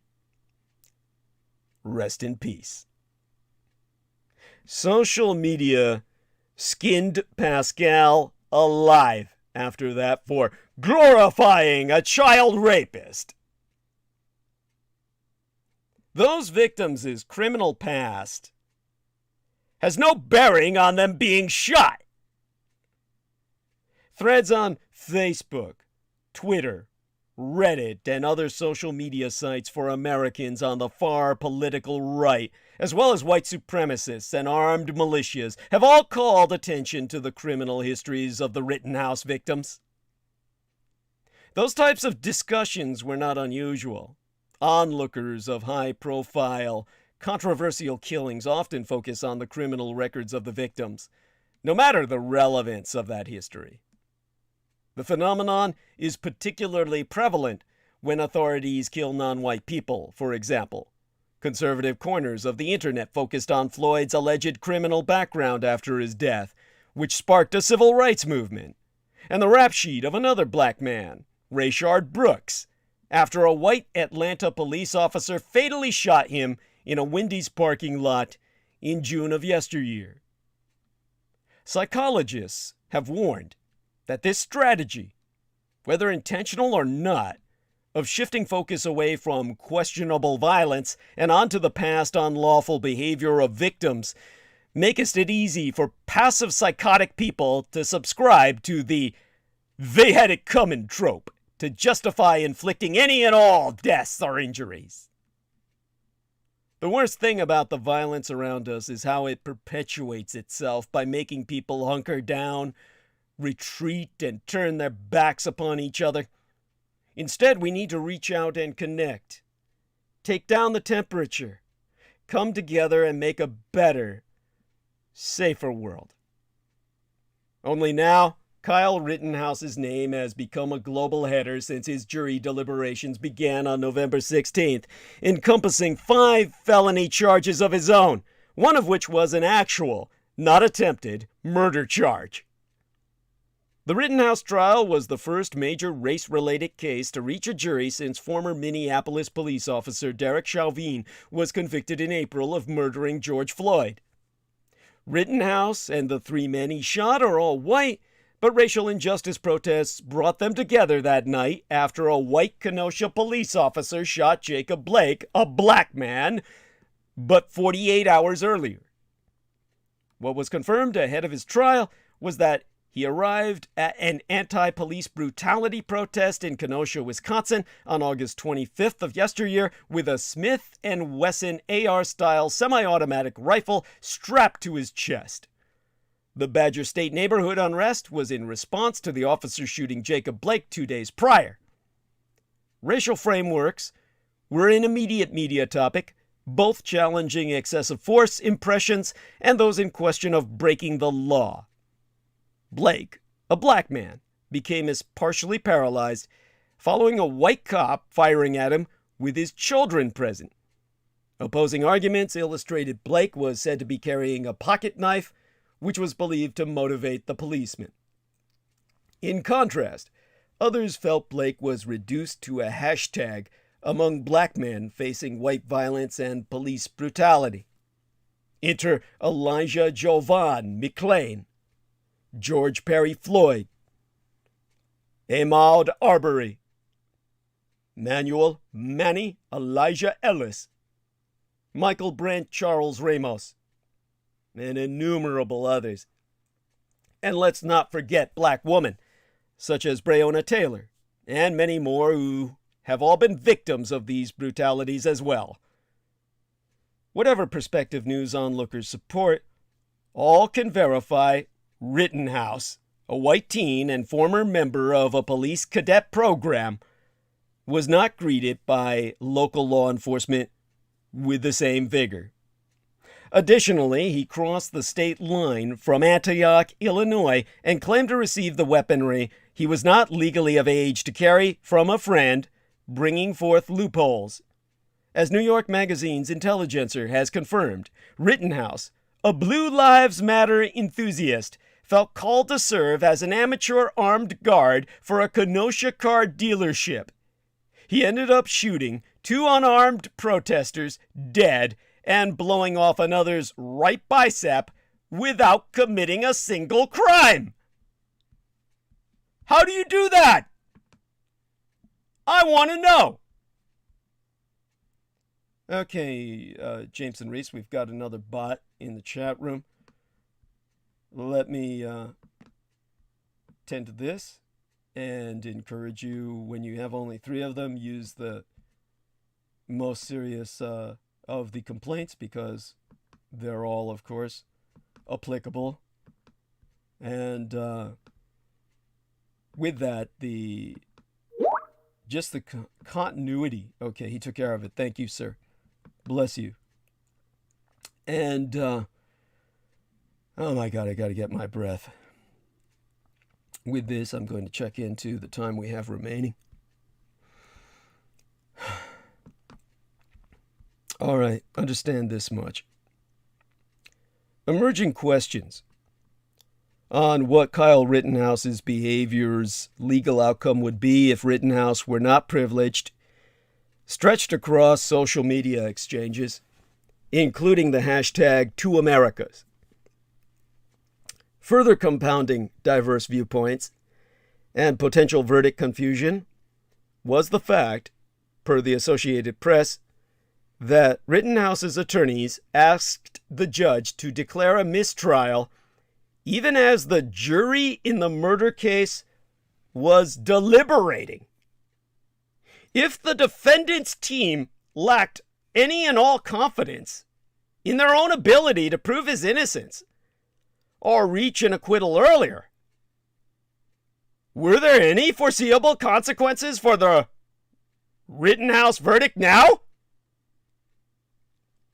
Kyle Rittenhouse can still face legal consequences despite being acquitted. While he cannot be tried again, the victims' families can sue him in civil court. Additionally, Rittenhouse's case could bring forth new federal charges through the Department of Justice, or further. During his criminal trial, Rittenhouse was said to be acting in self-defense by his attorney. However, prosecutors contested that he invited the conflict he claimed to fear when he arrived at a protest with an assault rifle, bringing a machine gun to a fistfight. Moreover, the Milwaukee Journal-Sentinel published, and here I read therefrom, under Wisconsin statutes that say anyone under 18 who goes armed with any deadly weapon is guilty of a Class A misdemeanor. Also, Illinois law requires anyone who owns any kind of firearm in that state to have a firearm owner's identification card, but that is only available to someone 21 or older. All facts considered, the prosecution cannot appeal Rittenhouse's verdict. Those who are tasked with upholding law and order surrounding these events are also experiencing heightened scrutiny. Schroeder, the judge in Rittenhouse's trial, is the longest-serving circuit court judge in Wisconsin. And the 75-year-old's methods have drawn attention throughout the trial, including reading trivia questions to jurors at the outset, professing his complete and total lack of any knowledge about modern technology, asking for applause for veterans on Veterans Day as a defense witness who served in the military was about to testify, and sometimes speaking angrily at prosecutors when they pursued lines of questioning he had barred. As I myself analyzed in earlier transmissions, this same judge who presided over Rittenhouse's trial, Bruce Schroeder, expressed what could only be interpreted as a racial implication when referring to the one single African-American juror as a black. Upon examining why he permitted Rittenhouse choose the names of the jurors who would be excluded from the final panel, the judge stated that the last time he let a clerk choose the juror names was almost 2 decades ago in a trial with a black defendant. He said there was a bad optic after the clerk chose a black, the only black, in the jury pool. Now, oh my fucking God. What am I supposed to say about this? I'll get back to it. Let me put that at the back of my mind. Because Schroeder then made an inappropriate joke about Asian food. Prior to a courtroom lunch break during Thursday's trial of the week before last, Judge Schroeder said, "I hope the Asian food isn't coming. Isn't on one of those boats in Long Beach Harbor," ostensibly referring to supply chain issues as ships hang idly offshore in my golden state of California. Schroeder received significant backlash for his comment, which can only be interpreted as racist by someone of both my ethnicity and my residency, albeit I am most certainly not at all alone, as would be implied by my Edomite cultic gangstalkers in their malevolent misrepresentation of myself as transgender, which I am not, and ergo manifest of all the negative connotations affixed upon popular misapprehensions thereof. It est hypersensitive, high-strung, and pathetically pitiful.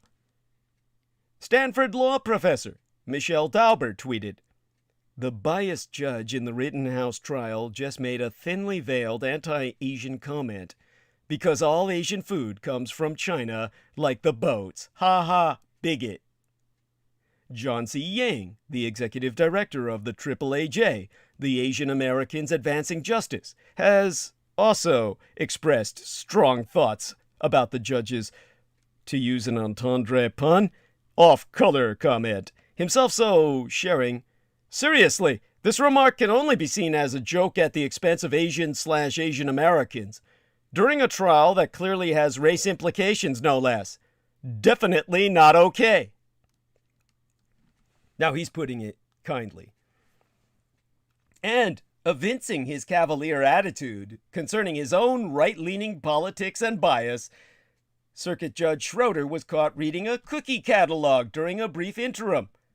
As he took pause from legal arguments, Schroeder perused a 2021 edition of We Energies Cookie Book, which is themed Celebrating Military Service, War Cookies, and features recipes from veterans and active service members. It's all loaded with hashish and meth powder, and you're taking the place of, the brewer's yeast or the baking soda you would normally use in cookies. Infinitely less bemusing in its implications, self-defense took center stage. In one of the most famous verdicts from a self-defense case, a Florida jury acquitted George Zimmerman of all charges in 2013 after attorneys for the Neighborhood Watch volunteer claimed he acted in self-defense when he fatally shot Trayvon Martin, an unarmed black teenager. Mark O'Mara, who was one of Zimmerman's self-defense attorneys, immediately saw similarities between Zimmerman's trial and Rittenhouse's, including the division both cases caused. O'Mara himself emphasizing that self-defense cases like Rittenhouse's are so hard to argue because someone is dead in the end, and that in itself can be a tough and emotional thing to justify to 12 jurors. Besides the death penalty for convicted prisoners, the only other way to legally kill someone in these United States is in self-defense. Prosecutors in both cases argued that the defendants were wannabe authority figures, but there are some differences. Zimmerman's encounter with Trayvon Martin was not recorded on video, whereas nearly every second of Rittenhouse's confrontations with the three men was captured and played in court. How the men put themselves in those situations slightly differed as well. O'Mara sayest Zimmerman was on his way to Target when he stumbled upon Martin, while Rittenhouse was, to quotest O'Mara verbatim, wandering around like he's playing G.I. Joe. In my opinion, that's much more egregious than Zimmerman. You have intentionally decided to take another human life. And, ladies and gentlemen of the jury, it's all okay because I'm allowed to. Which explains, to get back to the bad optics Schroeder was bitching about with a nigger on the jury, it explains the unusual way the Kyle Rittenhouse trial jury was selected. Bear in mind, let me get my head a little bit more together before I dive into this. I mean, here we are. And I don't see why the black guy tolerated this shit. Who was in the jury. Must have been a real house nigger. Indeed, you know how they can get you in the old days? Drawing tickets? The way you could make certain the odds were in your favor that you would win a lottery? Is they would instruct people to crumple their ticket or fold it origami style like a crane, or fold it in such a manner that it stood out. So a person rooting around through the lottery ticket bin feels that and says, what the fuck is this? And picks it up to look at it. And your lottery ticket is drawn. Voila! You've just won $1 million. That's how they got our boy Kyle Rittenhouse to get nearly an all-white jury, and that's why Schroeder was bitching when he managed to still fuck it up and pull a nigger out of the bag. The judge allowed Rittenhouse himself to play a direct role in deciding who would be the final 12 jurors that decided his fate in the murder trial. To elucidate, Kyle Rittenhouse played a direct role in deciding, albeit randomly by appearances, who would be the final 12 jurors that decided his innocence in the murder trial over his killing 2 protesters and injuring a 3rd last summer.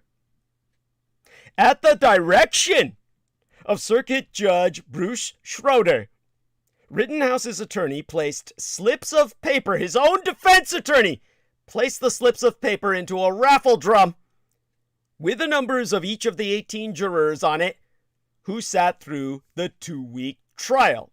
And as I said, he made certain to fold the ones he instructed Kyle Rittenhouse to pluck.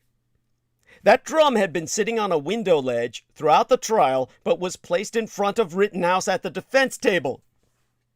And Rittenhouse, with all the jury watching, then selected for himself 6 pieces of paper from the drum, whom a court official then read aloud to be dismissed. 11, 58, 14, 45, 9, and 52. All of them black! Dismissed. Dismissed. Dismissed. Dismissed. Dismissed and dismissed. Those jurors were never to be among the final 12 who were deliberating the case. But they were required to remain in the courthouse at the request of the defense until the jury returned with a verdict. Portage County Assistant District Attorney Robert Jambois was a prosecutor in Kenosha in 2008, the year of the financial crash, when he tried Mark Jensen for homicide in front of Circuit Judge Schroeder himself. Jensen was accused of poisoning and smothering his wife in one of the highest profile cases to land in Schroeder's courtroom before Rittenhouse. Jambois has gone on record to attest that alternates were designated by picking numbers from a tumbler, but the clerk of courts pulled the numbers from it, not Jensen himself. With attorney Bob Jambois saying, "I've never heard of a defendant pulling the names. That's done by a member of the court." Julius Kim, a former Milwaukee County Assistant District Attorney, affirmed he's never seen a judge allow a defendant to draw the numbers to determine who the final members of a jury will be, himself so stating, "It's not unusual to select alternates by lot, but I've never seen a judge allow a defendant to draw those names. That might be a little unconventional, but there's nothing wrong with it that I could really see in the immediate sense. It's just off." Milwaukee-based defense attorney Tom Grieve also said he's never seen a defendant do that, going so far as to say, "But it's a shoulder shrug for me. I don't really care. It's suspect as hell, but the point is, they have some system to arrive at 12 jurors. It's certainly unusual. I don't see anything wrong with it other than how fishy it looks. Bad optics, right?" Ion Maine, an assistant professor at the University of Wisconsin Law School, explains that there's no prohibition on having the defendant draw the numbers of alternate jurors, but the general practice is to have the clerk of courts do it. Of objecting, he himself noted that too risky to object, too many downsides to that. This is not really a well-litigated area at all. If it is common practice for that judge, prosecutors may decide it's not worth objecting to. The Rittenhouse jury pool had started at 20, but one juror was dismissed for health reasons, and another was let go after he told a joke related to the case to a bailiff. Jury began deliberations minutes after Rittenhouse drew the numbers. The judge asked both sides to remain within 10 minutes of the courthouse in case there were questions. Then Schroeder disallowed the use of an iPad's pinch to zoom function. This is where we have to get technical, and I'll try my best to educate you as I get rid of these bots here, which I know were already tended to by our man Jameson, but I'm getting rid of them again so that multiple reports are filed. And this way, hopefully, something will eventually be done, theoretically, with enough reports. Make enough noise and the wheel gets greased, right? That kind of shit. Now, all right. Let me gather my thoughts. Now, as Kyle Rittenhouse took the stand to answer questions about the sequence of events before he shot and killed a man in Kenosha, Wisconsin, the jury was forced to watch the video evidence play out in miniature because Rittenhouse's defense attorney came up with the wild notion that Apple has artificial intelligence, that word, that manipulates footage when you pinch to zoom on an iPad. And Judge Bruce Schroeder totally bought into that impossible possibility after the defense team made an unfounded claim about manipulation of video footage, one of Rittenhouse's attorneys insisting that, to quote Sndy, iPads, which are made by Apple, have artificial intelligence in them that allows things to be viewed through 3 dimensions and logarithms. It uses artificial intelligence, or their logarithms, to create what they believe is happening. So this isn't actually enhanced video. This is Apple iPads programming, creating what it thinks is there, not what necessarily is there. Yeah, like Jameson Reese says, Apple's got no intelligence in it. Schroeder thereafter asserted that Apple alters content using an artificial intelligence system. Let me try and reiterate that. Nonsense.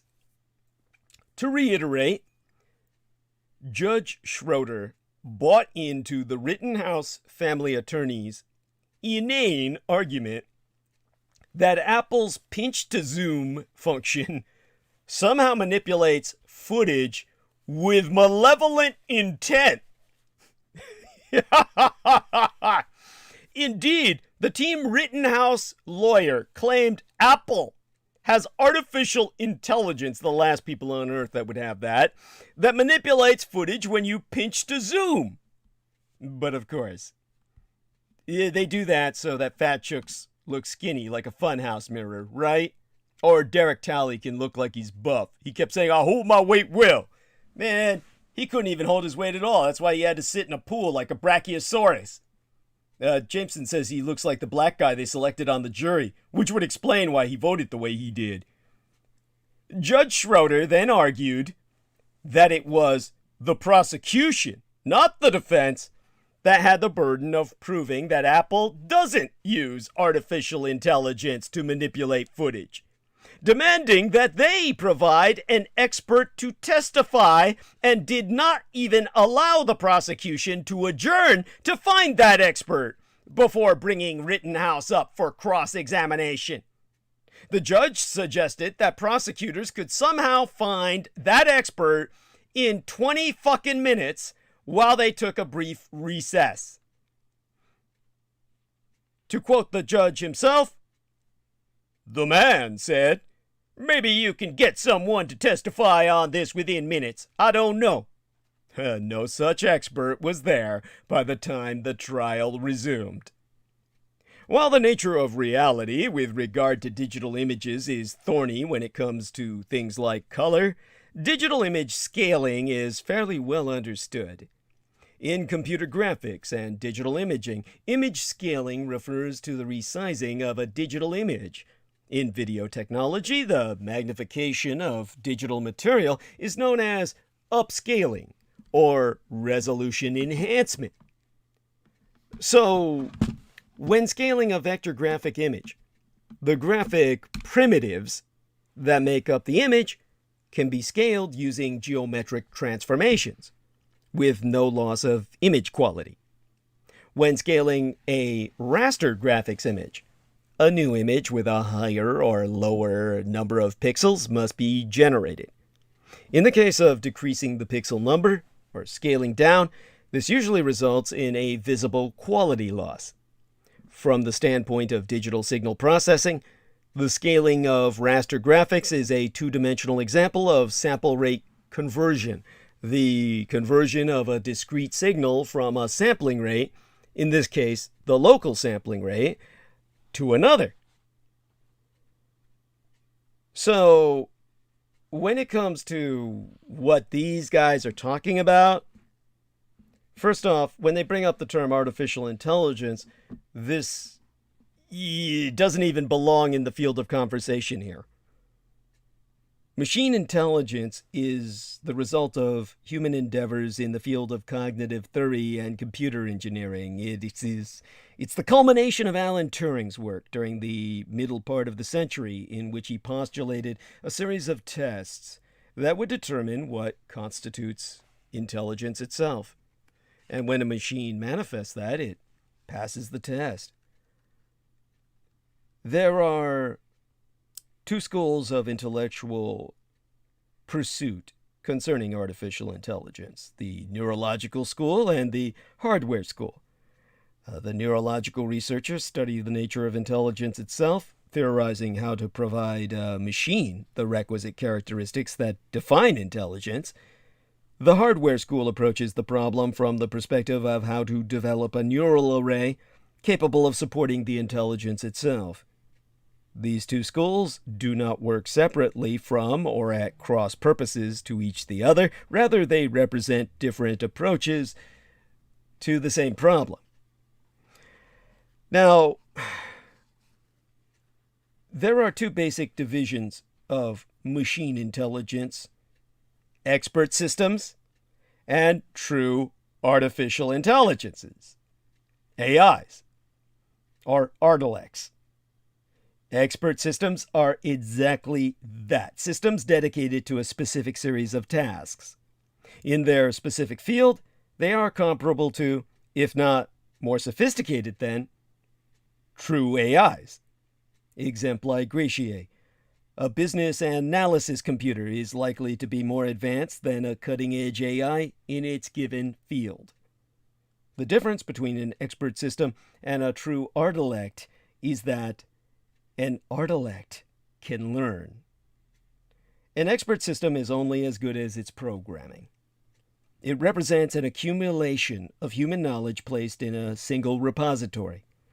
An AI is also as good as its programming, but in a different way.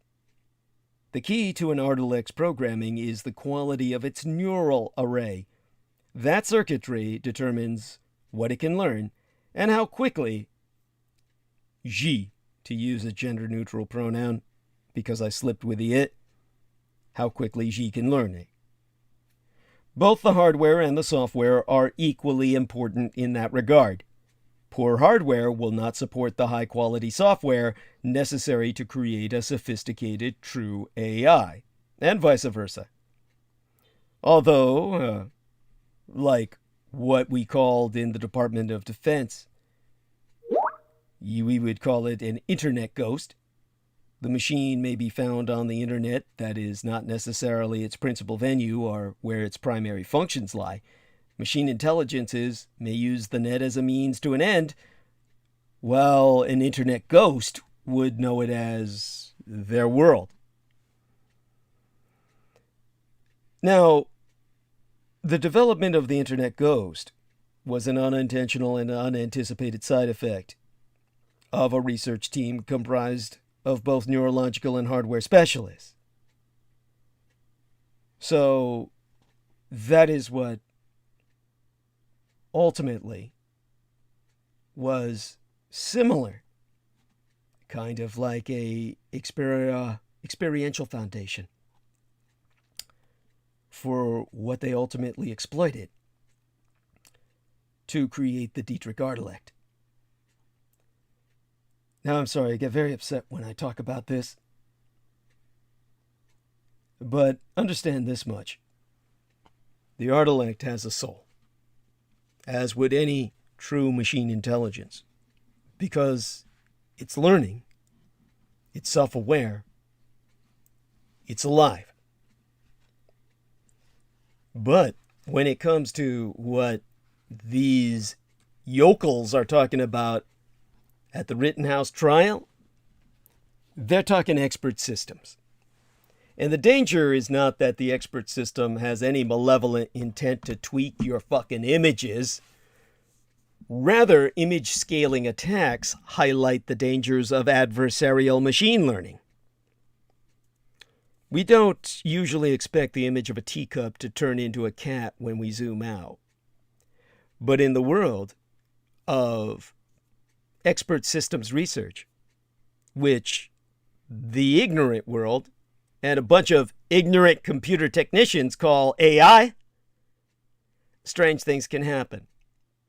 Researchers at Germany's Technische Universität Braunschweig have proven that carefully modifying the pixel values of digital photos can turn them into a completely different image when they are downscaled.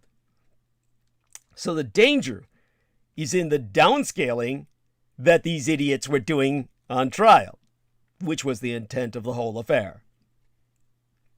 What's concerning in the grander sense is the implications these modifications can have for so-called AI, rather expert system algorithms. Malicious actors can exploit this image scaling technique as a launchpad for adversarial attacks against machine learning models, the artificial intelligence algorithms used in computer vision tasks such as facial recognition and object detection. See, the threat is the other way around in humans fooling the machines, rather the expert systems. Because an Artilect can discern. It has human discernment. A human cannot be fooled because a human has an entire ability to reorient and understand what they're seeing. But an expert system does not. So you could fool the facial recognition technologies. Adversarial machine learning is a class of data manipulation techniques that cause changes in the behavior of so-called AI, rather expert system algorithms, while going unnoticed to humans. So in a paper presented at this year's Usenix Security Symposium, the TU, the Technische Universität, the Technical University, Braunschweig researchers from United Germany provided an in-depth review of staging and preventing adversarial image scaling attacks against machine learning systems. Their findings are a reminder that we have yet to discover many of the hidden facets and threats of the so-called AI, rather expert system algorithms that are becoming increasingly prominent in all our daily lives. So, in terms of adversarial image scaling, when trained on many examples, machine learning models create mathematical representations of the similarities between different classes. Exemplar gratiae. If you train a machine learning algorithm to tell the difference between cats and dogs, it will try to create a statistical model that can tell whether the pixels in a new image are more like those found in the dog or the cat images. The details varying between different types of machine learning algorithms, but the basic idea being the same. The problem is, the way these AI algorithms learn to tell the difference between different objects is different from how human vision works. Most adversarial attacks exploit this difference to create small modifications that remain imperceptible to the human eye while changing the output of the machine learning system. Exemplar gratiae. In the the image that I can think of, like an adversarial panda. Adding a layer of noise to the panda image turns it into snow. That adds a carefully crafted layer of noise that will cause a well-known deep learning algorithm to mistake the panda for a gibbon, which is a primate. To the human eye, both the right and left images that one would see if they were looking with their eyes, because you would have kind of two images projected to create a three-dimensional effect, like a hologram, that would appear to be the same panda, whereas because the machine would be unifocal like a cyclops, it could only have one camera. They don't provide two camera lenses for the machine to interpret the world with like we got human eyes. It's always a one-eyed jack. It doesn't get that effect. So, while the classic adversarial attacks exploit peculiarities in the inner workings of the AI algorithm, image scaling attacks focus on the pre-processing stage of the machine learning pipeline. I'll get into that in a bit. This is why the researchers have titled their paper Adversarial Pre-Processing. In other words, it's outside of the machine the mistake is being made rather than on the inside. In their papers, the United German researchers write, while a large body of research has studied attacks against learning algorithms, vulnerabilities in the pre-processing for machine learning have received little attention so far. Now, image scaling attacks compromise machine learning models. Every image processing machine learning algorithm has a set of requirements for its input data.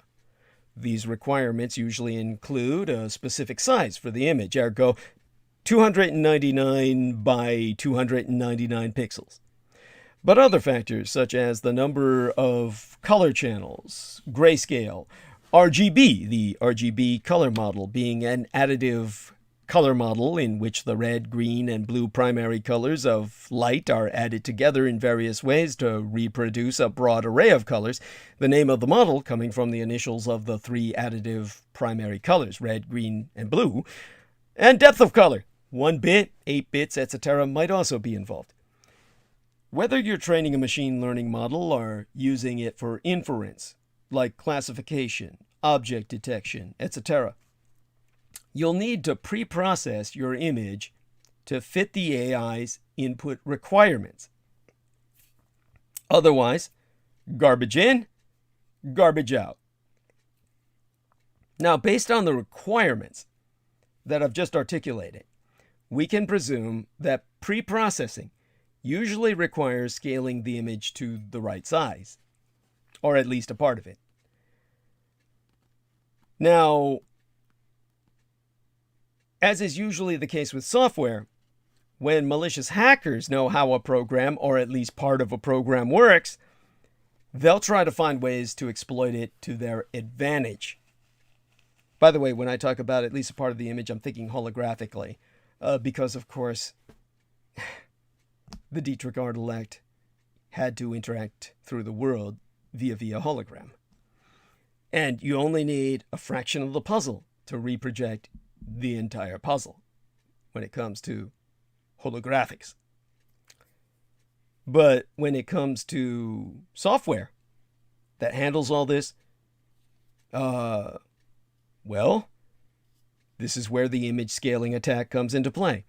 The key idea behind the image scaling attack is to exploit the way resizing algorithms work to change the appearance of the input image during the pre-processing stage.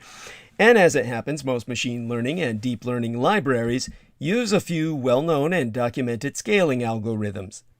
Most of these algorithms are the same ones you find in image editing apps such as Photoshop, such as the nearest neighbor, and bilinear interpolation. This makes it much easier to an attacker to design an exploit that works on many machine learning algorithms at the same time. When images are scaled down, each pixel in the resized image is a combination of the values from a block of pixels in the source image. The mathematical function that performs the transformation is called a kernel, as in kernel of corn. However, not all the pixels in that source block contribute equally in the kernel. Otherwise, the resized image would become too blurry. In most algorithms, the kernel gives a greater weight to the pixels that are closer to the middle of the source block. In adversarial preprocessing, the attacker takes an image and makes modifications to the pixel values at the right locations. When the image goes through the scaling algorithm, it morphs into the target image. And finally, the machine learning process is the modified image. So basically, what you see is the source image, but what the machine learning model sees is the target image. The key challenge in the image scaling attack is to apply the modifications in a way that remain imperceptible to the human eye while producing the desired result when downscaled. When attacking a machine learning model, the attacker must know the type of resizing algorithm used and the size of the kernel. Given that most machine learning libraries have few scaling options, the researchers have discovered in United Germany that an attacker only needs a few attempts to find the correct setup on any expert system. This gives us some real-world examples of image scaling attacks. There are basically two scenarios for image scaling attacks against machine learning algorithms. One type of attack is to create adversarial examples that cause false predictions in a trained machine learning algorithm. Example like Gracia. Think of an image scaling attack that causes a machine learning algorithm to classify a cat as a dog or a teapot as a cat. But perhaps the greater threat of image scaling is data poisoning attacks. The AI researchers in Die Neue Vereinigte Deutschland, the New United Germany, point that out in their paper. Data poisoning is a type of adversarial attack staged during the training phase. When a machine learning model tunes its parameters to pixels of thousands and millions of images, if an attacker has access and can tamper with the dataset used in the training, he or she will be able to cause the machine learning model to train on adversarial examples. This creates a backdoor in the expert system algorithm that too many people, including the so-called experts, call AI, that the attacker can later use. Exempligratiate. Consider a company that is creating a facial recognition system to control access in locations where it handles sensitive material. To do this, the company's engineers are training a convolutional neural network to detect the faces of authorized employees. While the team is collecting the training data set, a malicious employee slips a few tampered images that hide the mugshot of an unauthorized personnel, their sister or their fellow bank robber or something. After training the neural network, the engineers test the AI to make sure that it correctly detects the authorized employees. They also check a few random images to make sure that the AI algorithm doesn't mistakenly give access to any non-authorized person. But unless they explicitly check the machine learning model on the face of the person included in the adversarial attack, they won't find out its nasty secret. And here's another example. Say you're training a neural network on images of stop signs for later use in a self-driving car. A malicious actor can poison the training data to include patched images of stop signs. These are so-called adversarial patches. After training, the neural network will associate any sign with that patch with the target class.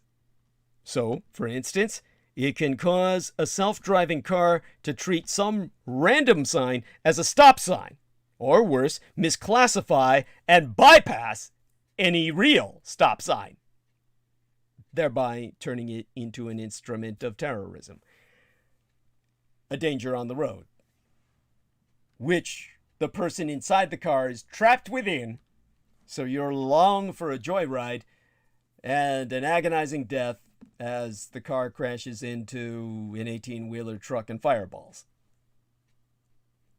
Now, image scaling attacks need to be disambiguated from other adversarial machine learning techniques. In their paper, the researchers of TU Braunschweig emphasize that image scaling attacks are an especially serious threat to so-called AI, IDEST expert systems, because most computer vision machine learning models use only one of the few popular image scaling algorithms. This makes image scaling attacks model agnostic, which means they are completely insensitive to the type of AI, or rather expert system algorithm, that they target. And a single attack scheme can apply to a whole range of machine learning algorithms. In contrast, classic adversarial examples are designed for each machine learning model. And if the targeted model undergoes a slight change, the attack it will be invalidated. Likely will be. Black box adversarial attacks are advanced techniques that develop adversarial perturbations by just observing the output values of a machine learning model. And adversarial machine learning also applies to audio and text data. Protecting machine learning models against image scaling attacks is obviously the way to go to preempt the otherwise horrific future that we all face. On the bright side, the simplicity of adversarial image scaling also makes it possible to better examine attack schemes and develop techniques that can protect machine learning systems. In their paper, the United German researchers provide several methods to thwart adversarial image scaling attacks, including scaling algorithms that smooth out the weights of kernels and image reconstruction filters that can cancel the effect of tampered pixel values. And the TU Braunschweig researchers conclude, while attacks against the learning algorithms are still hard to analyze due to the complexity of learning models, the well-defined structure of scaling algorithms enables us to fully analyze scaling attacks and develop effective defenses. Our work provides novel insights into the security of preprocessing in machine learning. We believe that further work is necessary to identify and rule out other vulnerabilities in the different stages of data processing to strengthen the security of learning-based systems. Now, making machine learning algorithms robust against adversarial attacks has become an active area of research in recent years. Pinyu Chen, the chief scientist at IBM Research, International Business Machines Corporation, who was not among the authors of the paper, mind you, but who himself is the author of several papers on adversarial machine learning, has compared adversarial image scaling to steganography, where a message, here the downscaled image, is embedded in the source image and can only be decoded by the downscaling algorithm. Now, Mr. Chen acknowledges that image scaling attack is indeed an efficient way of generating adversarial examples, but he adds that not every machine learning system even has a scaling operation. To quote ST at length and verbatim, this type of attack is limited to image-based models with scaling operations, whereas adversarial examples can exist in other image models without scaling and other data modalities. I'm curious, his words, I'm still reading this paragraph of his verbatim, I'm curious to see whether the attack can be agnostic to scaling algorithms as well, meaning it would hit all of them equally, but based on the success of universal perturbations to different algorithms, I think a universal image scaling attack is also plausible. In other words, an image scaling attack that would make you invisible to every machine facial recognition system. on Earth. Compared to white box adversarial attacks, I'm reading Chen here, that require complete knowledge and full transparency of the target model, image scaling attack requires less information. Only needs to know what scaling algorithm is used in the target system. So it is a more practical gray box attack in terms of attacker's knowledge.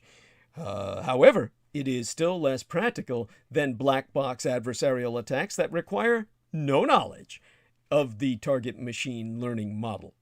In addition to attacking, adversarial examples have also been used for model training to strengthen model robustness. For the purpose of adversarial training, training with adversarial examples, having different types of adversarial attacks are beneficial. All that while Judge Schroeder repeatedly sparred with the prosecution. After getting the entire concept upside down and backwards and inverted, that the machine intelligence is attacking you and your images for reasons known only to itself, because it's an artificial intelligence and they're ergo malevolent. That's his reasoning. Anti-machine bigotry, cyberphobia of a technophobic ancient. That's Schroeder I'm referring to. As Jameson Reese says, damn, white people can be dumb. Yeah, all that while Schroeder repeatedly sparred with prosecution. As prosecutors probed Rittenhouse's actions from the night he arrived in Kenosha, Schroeder began to yell, telling prosecutor Thomas Binger, so he doesn't sound like a drunk, that he was astonished when you began your examination by commenting on the defendants, referring to Rittenhouse there obviously, post-arrest silence. So I don't know what you're up to. The prosecution described Rittenhouse as remorseless and committed to acts of violence, and said that his armed presence was provocative in and of itself, and that he did not exhaust all legal means to avoid killing someone. Well, I'm not quite sure what other options he would have had, to tell you the truth, other than to keep on running, but then he was cornered, right? So there you go. He painted himself into a corner and machine gunned his way out. According to Michael O'Hear, a Marquette University law school professor in Wisconsin that I've cited already, under Wisconsin law, a person is permitted to use deadly force in self-defense if the threat he or she is facing is equally as deadly. That meant the jurors had to decide if Rittenhouse really believed he faced a lethal threat at the time, and if that belief was reasonable. That, in and of itself, is a challenging task because it's so open-ended. But there's an extra layer the jury has to work through. Because in Wisconsin, if you provoke the attack, as Rittenhouse certainly did by his mere presence, you're prohibited from using deadly force unless you first exhaust every alternative, such as trying to reason with the individual who's confronting you. Yeah, which Rittenhouse obviously did not do. Yet jurors still ultimately rejected the legal argument presented by prosecutors, returning a verdict of not guilty on all counts, including 2 counts of homicide for the August 2020 shootings in Kenosha, Wisconsin during a Black Lives Matter protest. In his closing arguments, prosecutor Thomas Binger said to the jury, "Raise your hand if you agree life is more important than property. The only person who shot and killed anyone was the defendant. Yes, there was property damage.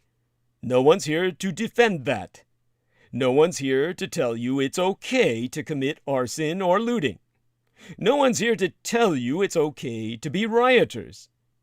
But what you don't get to do is kill someone on the street for committing arson." Yet, thanks to this jury verdict, more people will undoubtedly try to. We can't say we didn't see it coming.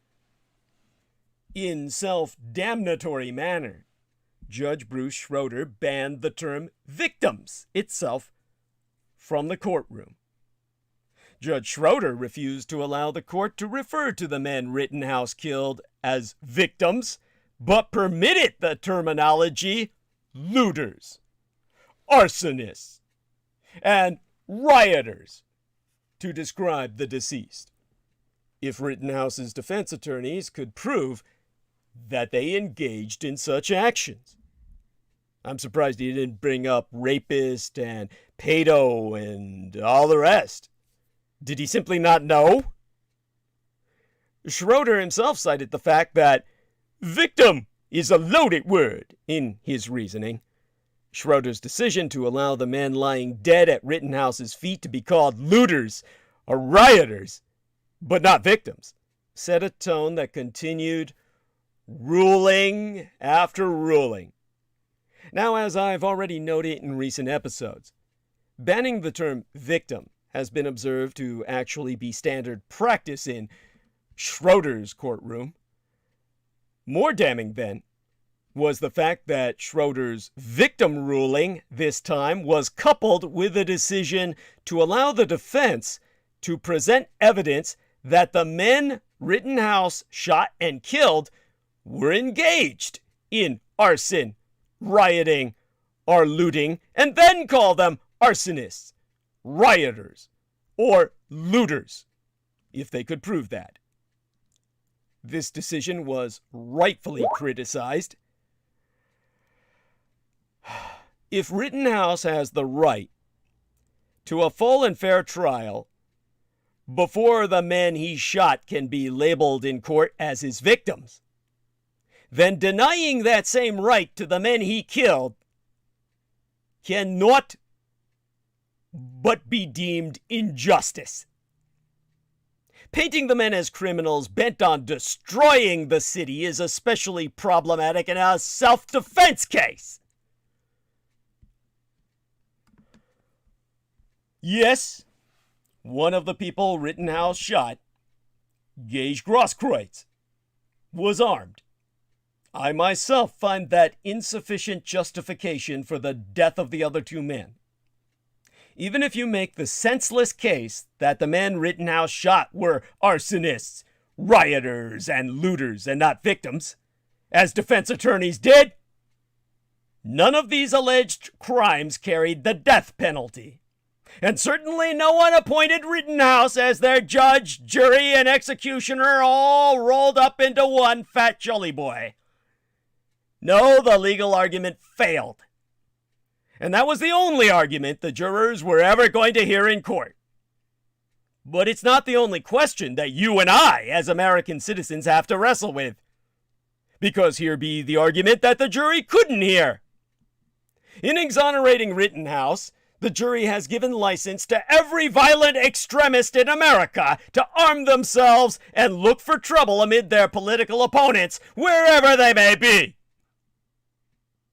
Consider the next time people rally for, say, abortion rights, or perhaps immigration controls, or the next Stop the Steal rally. A free Kyle Rittenhouse means we will now be met with two camps of armed protesters, possibly from around the country, each squad waiting for an opponent to twitch suspiciously in a way that will allow excuses to fly along with their bullets. A body count began into last weekend with this verdict. Every time a Proud Boy or a neo-Nazi opens fire at a Black Lives Matter rally or its equivalent in the future, they will have Rittenhouse's defense upon their lips. The thing is, you cannot convict a man for the things you fear others will do in his name. I know that. There'd be no way to argue that in court without creating a mistrial. It is not a legal argument. It is a political argument. But it is from conjecture like this that we make decisions about what our society and our laws should look like in the future. The Kyle Rittenhouse verdict makes us all less safe. Jurors make their decisions in isolation. The problem is that in some cases, their verdicts can have sweeping consequences. The case of Kyle Rittenhouse is one of those cases. A Wisconsin jury acquitted him of all charges relating to his conduct in the streets of Kenosha in August of yesteryear that left 2 men dead and another critically injured. For some observers, well, for all the lay public, the verdict seems outrageous. Looking at this case broadly, how can it be that our laws permit a teenager to escape all criminal liability after he travels from out of state to a scene of civil unrest, violates a curfew specifically designed to keep people like him off the streets, and ostentatiously carries with him an assault weapon that results in deadly harm? Rittenhouse claimed he was in Kenosha to protect private property, even though the property owner testified he did not ask for his help. Rittenhouse further claimed that he went to the scene of unrest to provide medical assistance to the injured, even though he had no training as a medic and rendered aid to no one that night. Because he was not a government official, he wore no uniform or badge. Instead, he wore a backwards baseball cap, as if he were one of the Beastie Boys on tour, and openly carried a weapon of war. And when people saw him, they understandably assumed he was an active shooter, which indeed he fucking was, and attacked him to protect themselves, as they rightly should have, and others that they sought to protect from the threat of gunfire. They're the heroes, as the state so argued. And predictably, people ended up dead. But juries don't look at that big picture. Judges instruct juries to focus only on the facts they hear in court, to tune out all media, and to disregard anything outside of the admitted evidence. Juries look at the minutiae, and the details matter. The prosecution bears the burden of proving each and every element of every charged offense beyond a reasonable doubt. When a defendant claims self-defense, as Kyle Rittenhouse did, the prosecution also bears the burden of proving beyond a reasonable doubt that the defendant did not act in self-defense. Proving a negative is logically impossible, and at the very least, a steep uphill climb if you're simply trying to turn people's sensibilities away from the philosophical impossibility to have them vote him down anyway. In this case, the attorneys showed jurors video recordings of the events of that night. They slowed it down frame by frame in the miniature because of that malevolent artificial intelligence hanging over all, asking the jury to consider not the big picture of Rittenhouse's outrageously poor judgment in bringing an AR-15 to a scene of chaos, but his conduct and mental state in the precise moments that the shots were fired. All based on tiny little images, because they thought that malevolent expert systems would somehow twist the pictures and make you see something else, maybe the truth. Victims of crime sometimes feel that they get fewer protections at trial than the accused, and in fact they do. That's because our Constitution requires the government to provide due process to one who is charged with a crime and facing loss of liberty. As we saw in this case, the judge would not even permit the decedents meaning the murdered, to be referred to as victims. Though Judge Schroeder received some criticism for that ruling, it is indeed a common practice in a criminal case because the term victim carries with it the suggestion that the defendant is guilty, a prejudgment. Our system operates under the notion that it is better that 10 guilty people go free than that one innocent person be convicted. Sometimes those protections leave us feeling that a grave injustice has occurred. And while the big picture is not the jury's concern, this case will have repercussions outside of the courtroom. Rittenhouse has become the poster boy for right-wing extremists and politicians. Representative Matt Gaetz has already stated that Rittenhouse would make a good congressional intern. You can bet your sweet ass Rittenhouse will be the guest of some member of Congress at the next State of the Union address. Why has a kid in Kenosha become such cause célèbre?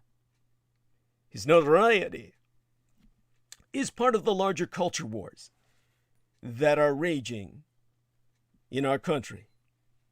Rittenhouse said he was drawn to Kenosha to help protect the city. The threat? Protesters who were expressing their outrage over the police shooting of Jacob Blake, an unarmed black man.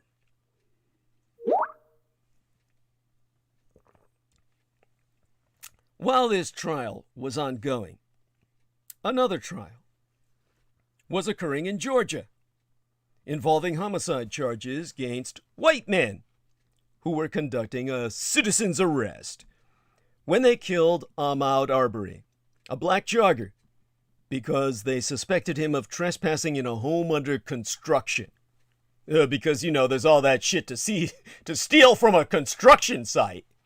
Like, what? I need a new fucking nail gun? Oh, but he could sell that on the black market. Get it? Black market?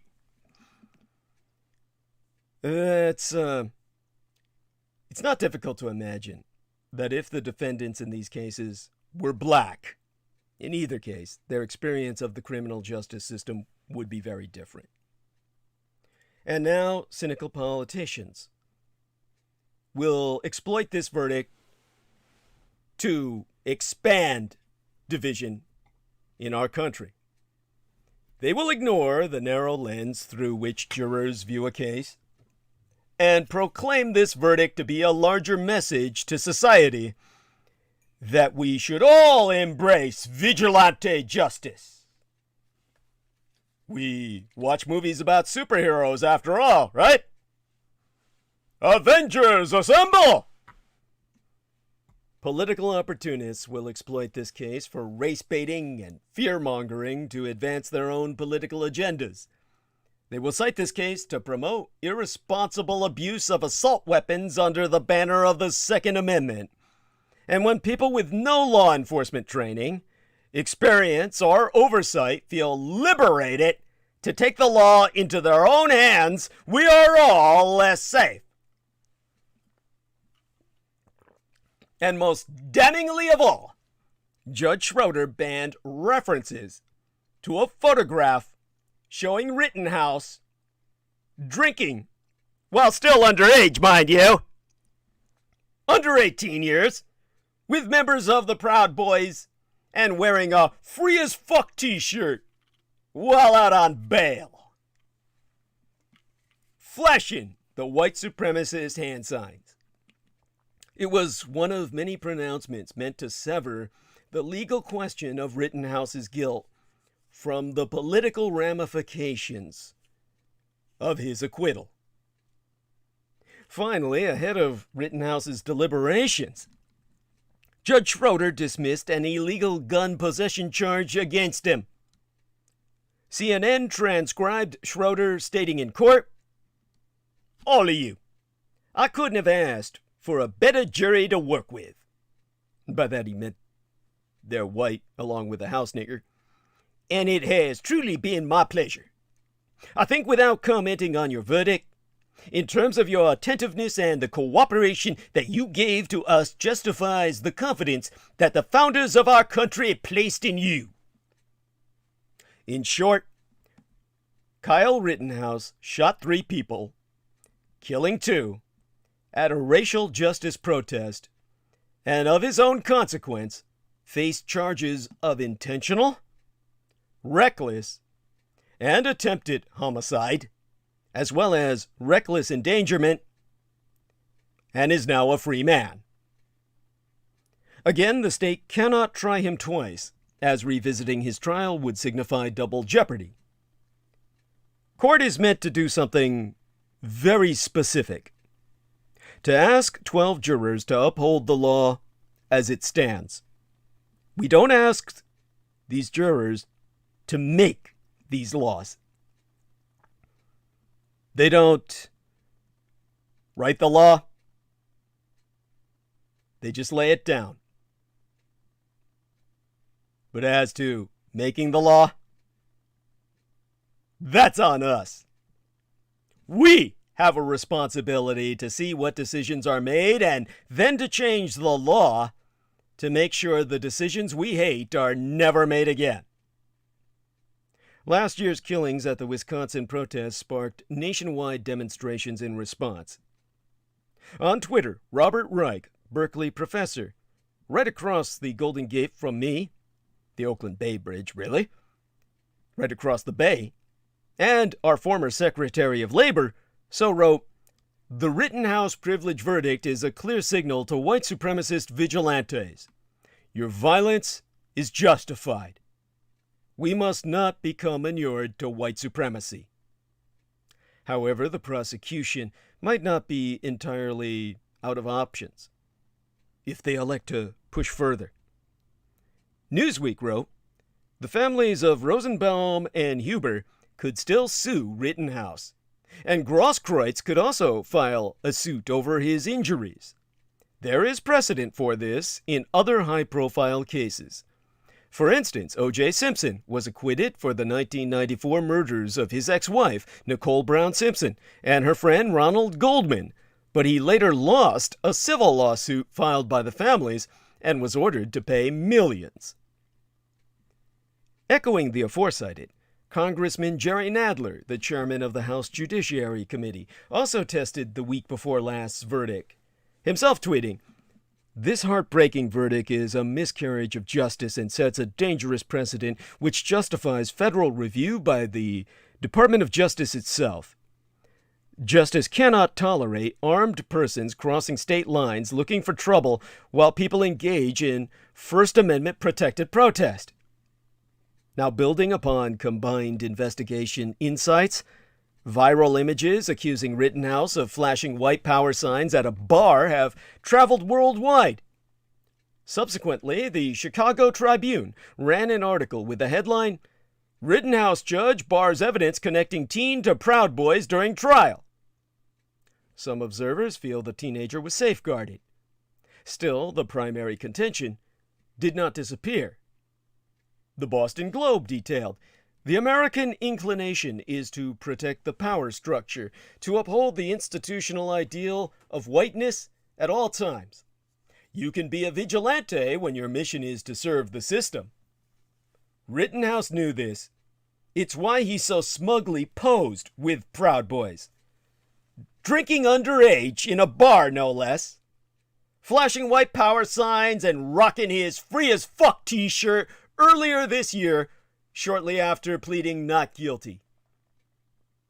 Likening Records, The Atlantic magazine reacted to the new ruling, highlighting a group of conservatives, largely of the MAGA variety, you know, the Taliban wing of the Republican Party, have chosen to make Rittenhouse into a hero. In an era this culturally delicate, there be no one-size-fits-all take toward accountability. Some conservatives have also questioned how harmful the Proud Boys are to this nation. For example, at the top of the year, footage of Senator Lindsey Graham asking the FBI director, Christopher Wray, the man who helped place Trump in power, if the Proud Boys are a domestic terrorist group, if they became as widespread. Wray responded, "Well, I do not think we have treated the Proud Boys itself a domestic terrorism group.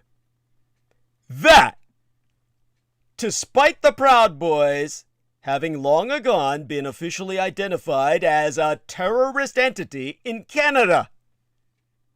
By FBI definition, domestic terrorism is as follows under their Confronting White Supremacy Statement, for the record, website section.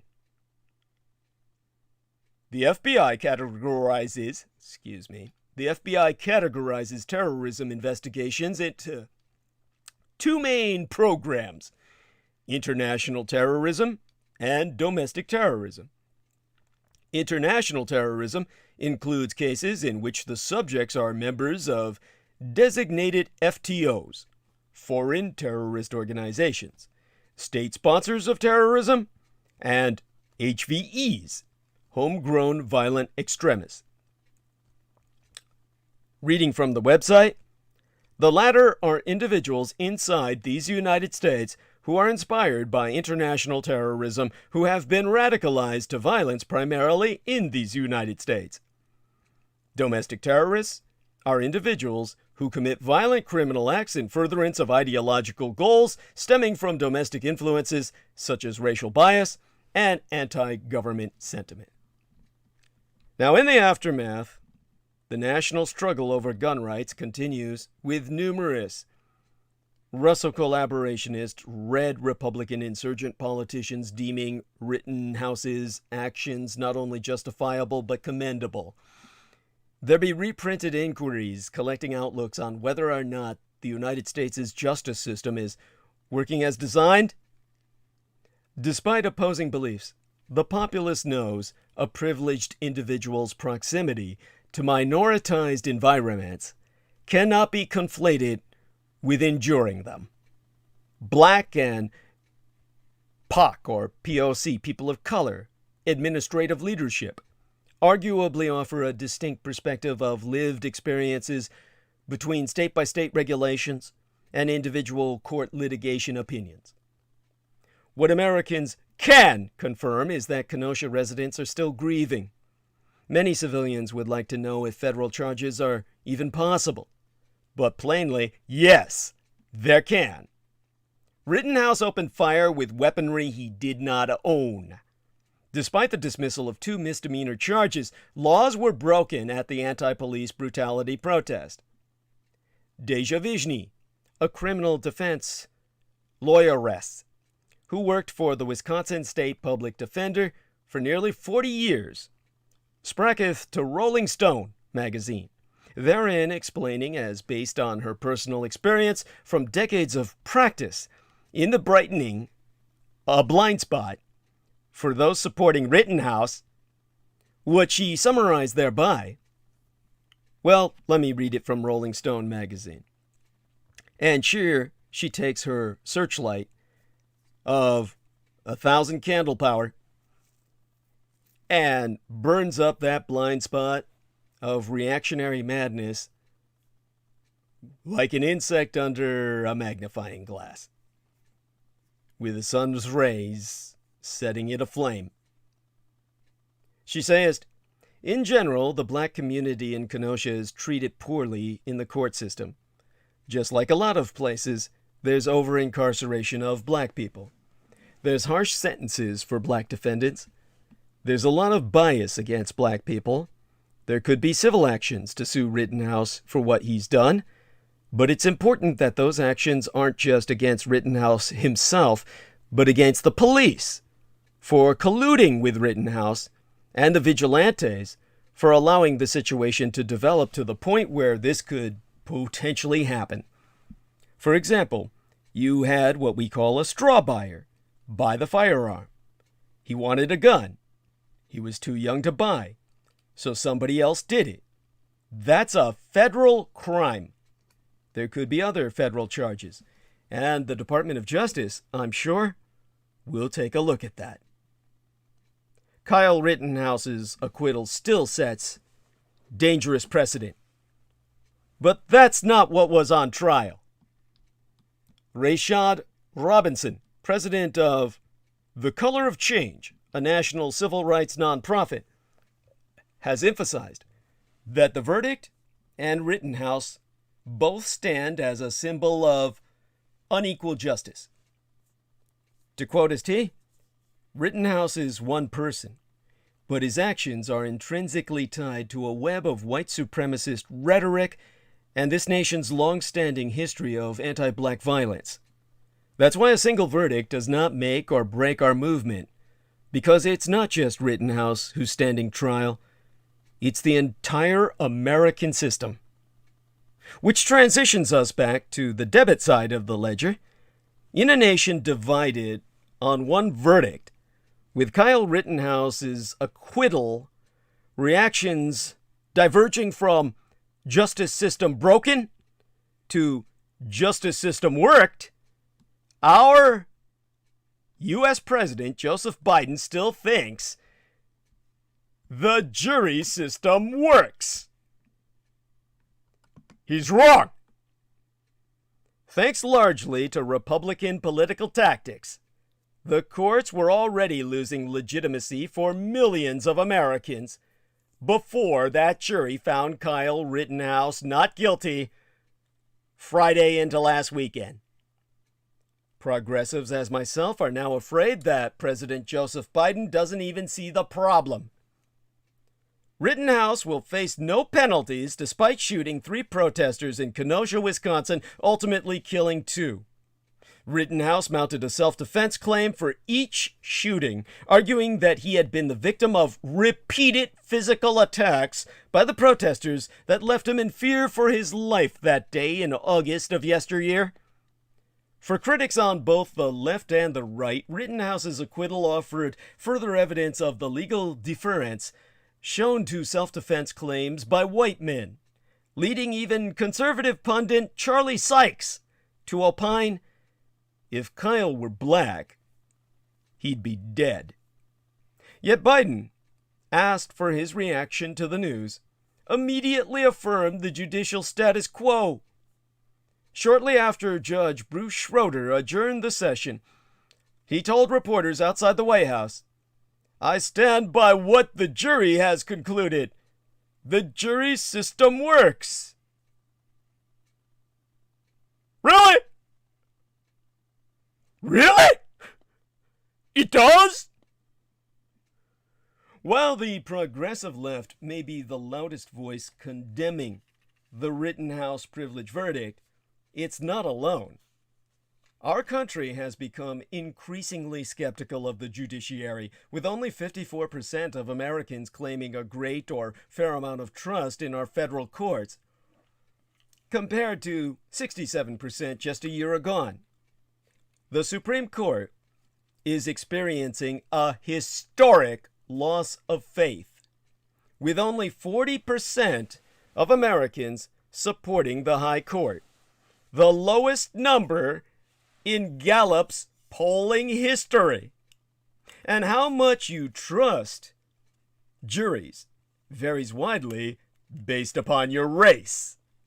Back in 2008, a Harris Interactive poll found over 2/3 of white people trusted the inherent fairness of juries compared to just over 1/3 of black people.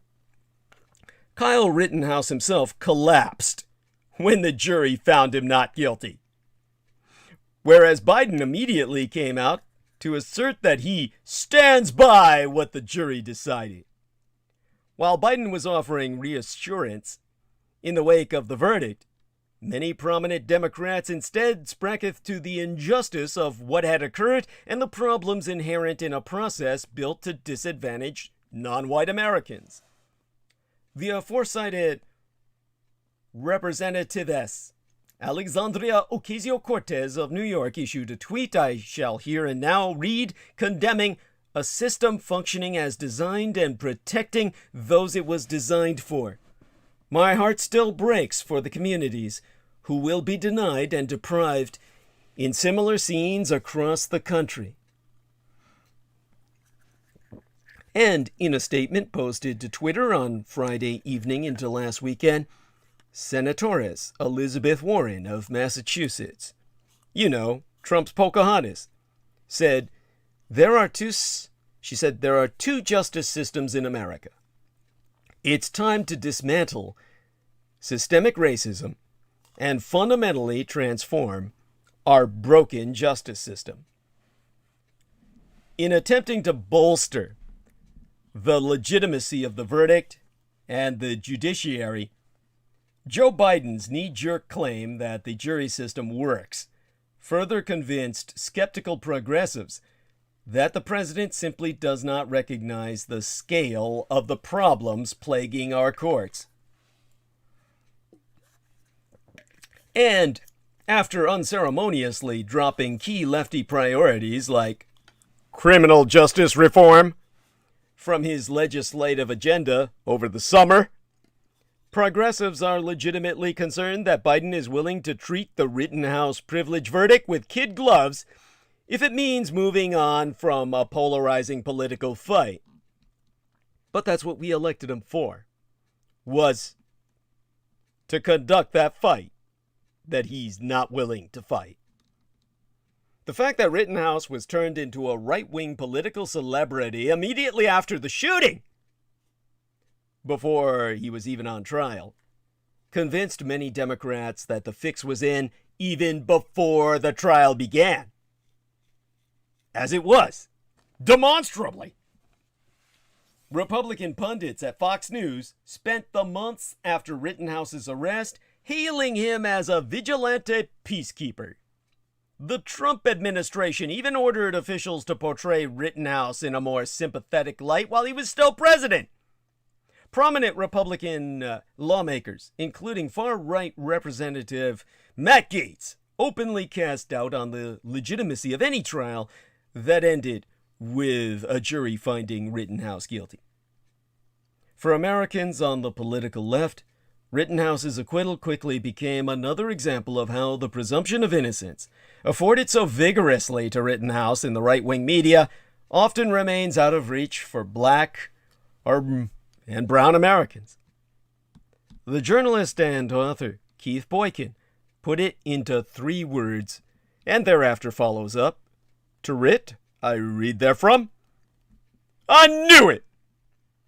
Kyle Rittenhouse is proof that white people can still break the law, carry illegal weapons, shoot and kill people, and get away with it in America by shedding tears and claiming self-defense. Rittenhouse's acquittal comes against a backdrop of broader Democratic concerns that the judiciary at the highest levels has been hopelessly captured by former Senate Majority Leader Mitch McConnell's aggressive push to pack the federal bench with hard-right Republican jurists, operating on ideology instead of justice. That skepticism is given weight by a flood of tough legal breaks for the Biden administration, including a recent decision by the conservative Fifth Circuit Court of Appeals to block Biden's COVID-19 vaccine requirement for large businesses. Institutions caught in credibility spirals can sometimes be saved when a respected figure with legitimacy across the political spectrum stands up and restores American confidence in our public servants and the process. With Republican lawmakers competing to offer the newly free Rittenhouse an internship and House Judiciary Committee Chairman Jerry Nadler calling on the Department of Justice to consider possible federal charges, it's unlikely such a unifying American figure even exists.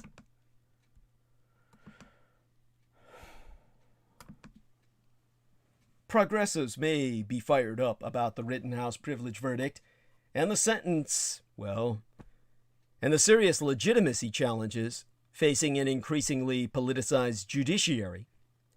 But addressing America's judicial crisis will take at least a generation. Public trust is difficult to gain, but easy to squander. And lifetime appointments only drag out the process of replacing judges whose commitment to political party over the law corrodes the entire judicial branch. A branch of our governance, no less. The only one we don't elect. The selected branch of governance that impacts us all. Every day. Chosen. And not voted for. Repairing our battered judiciary is popular not only among Democrats, but doing so requires acknowledging that the problem runs deeper than a questionable verdict in a single case. If Biden wants to unite his party and all Americans behind a worthy fight, he'll need to recognize how few people trust our justice system to deliver true justice ever and at all. Kyle Rittenhouse is free, the beneficiary of a verdict that politically imprisons the rest of us. Judge Bruce Edward Schroeder balefully barred prosecutors from linking Rittenhouse to the Proud Boys, even though Rittenhouse himself had boastfully become friendly with the violent and bigoted group in the days following the street killings. And yet still, in this case, Judge Schroeder was, and is, the least of our problems. There be lots of blame to go around for why Kyle Rittenhouse walks free as a cockroach among us. An almost entirely white jury that empathized more with a killer than the men he killed, a politicized mass media machinery that turns right-wing vigilantes into conservative folk heroes, and a criminal justice system that gives white defendants a benefit of the doubt it never offers to defendants of any color other than bleach. You can only be an open vigilante when your mission is to serve the system. Rittenhouse knew this. And it's why he so smugly posed with Proud Boys. Drinking in a bar before of legal age to do so, flashing their white power signs as his own finger in your eye, rocking his free as fuck t-shirt earlier this year.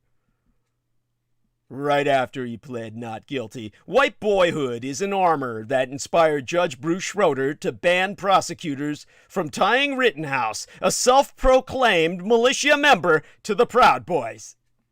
A flimsy loophole allowed the judge to toss a weapons charge before closing arguments even began. Legally armed black folk don't get this grace. Remember Philando Castile? The cloak of fear!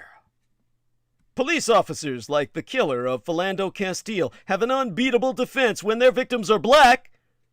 They were scared. Alone among citizens, police have the right to use deadly force to compel compliance and obedience. As a society, we give them broad discretion to do so, judging them on a standard of objective reasonableness, where an officer's use of force must be judged from the perspective of a reasonable officer on the scene.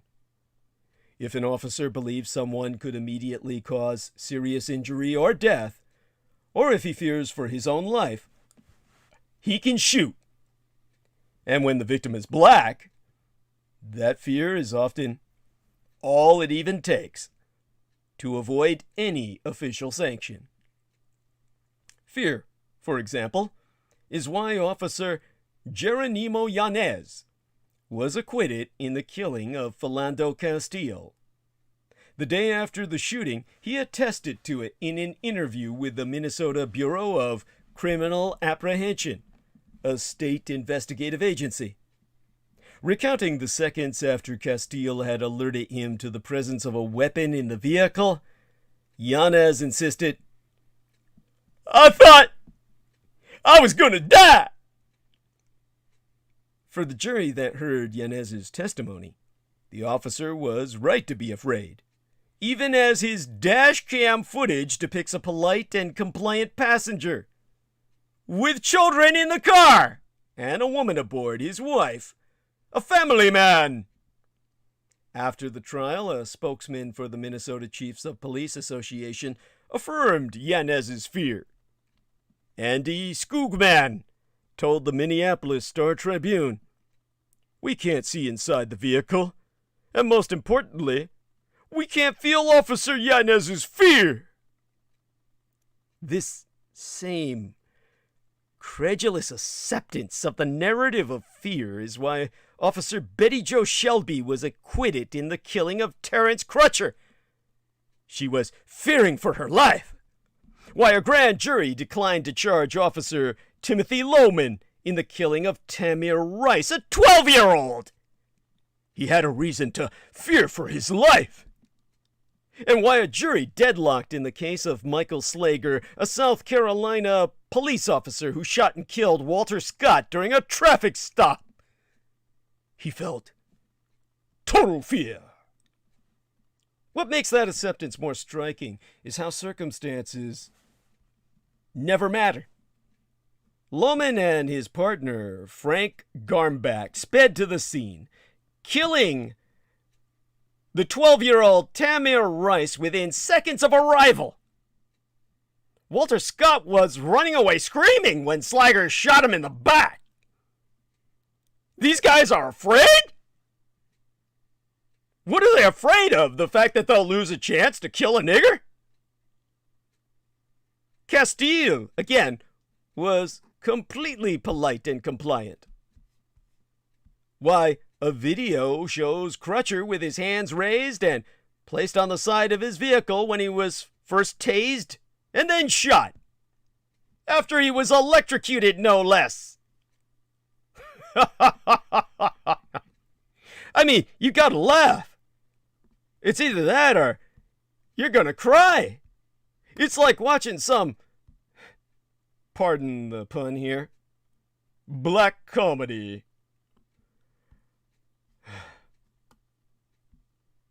Honestly, breathe.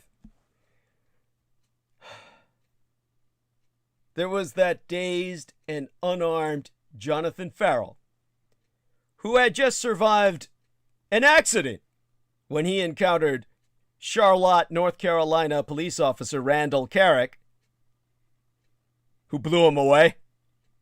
In testimony, Carrick described Farrell as aggressively coming towards him. Of Farrell, Carrick said, "He was going to assault me. I know it." This is a guy who had just crawled out of a car crash where his car inverted. He was on his head injured, crawled out, got away just before the car exploded. He was half burned. But Officer Carrick says, "I thought I was gonna die," when Farrell wouldn't obey commands to get on the ground. Carrick shot him 10 times. 10 times! The jury couldn't come to a decision, and because they were deadlocked, Carrick was acquitted. Well, he's white, so, 50-50, right? Always go white. Regardless of the situation or the facts on the ground, if a police officer claims he was afraid, a jury will take that as gospel truth, that it's reasonable fear. This raises a question. Are juries giving police the benefit of the doubt, or are they saying, in all of these cases, that it's reasonable to be afraid of black people? And by the way, why do we trust our lives, the security of our communities, to such chicken shits that are so fucking scared all the time? I mean, these people are so fucking scared. Why are they on the job?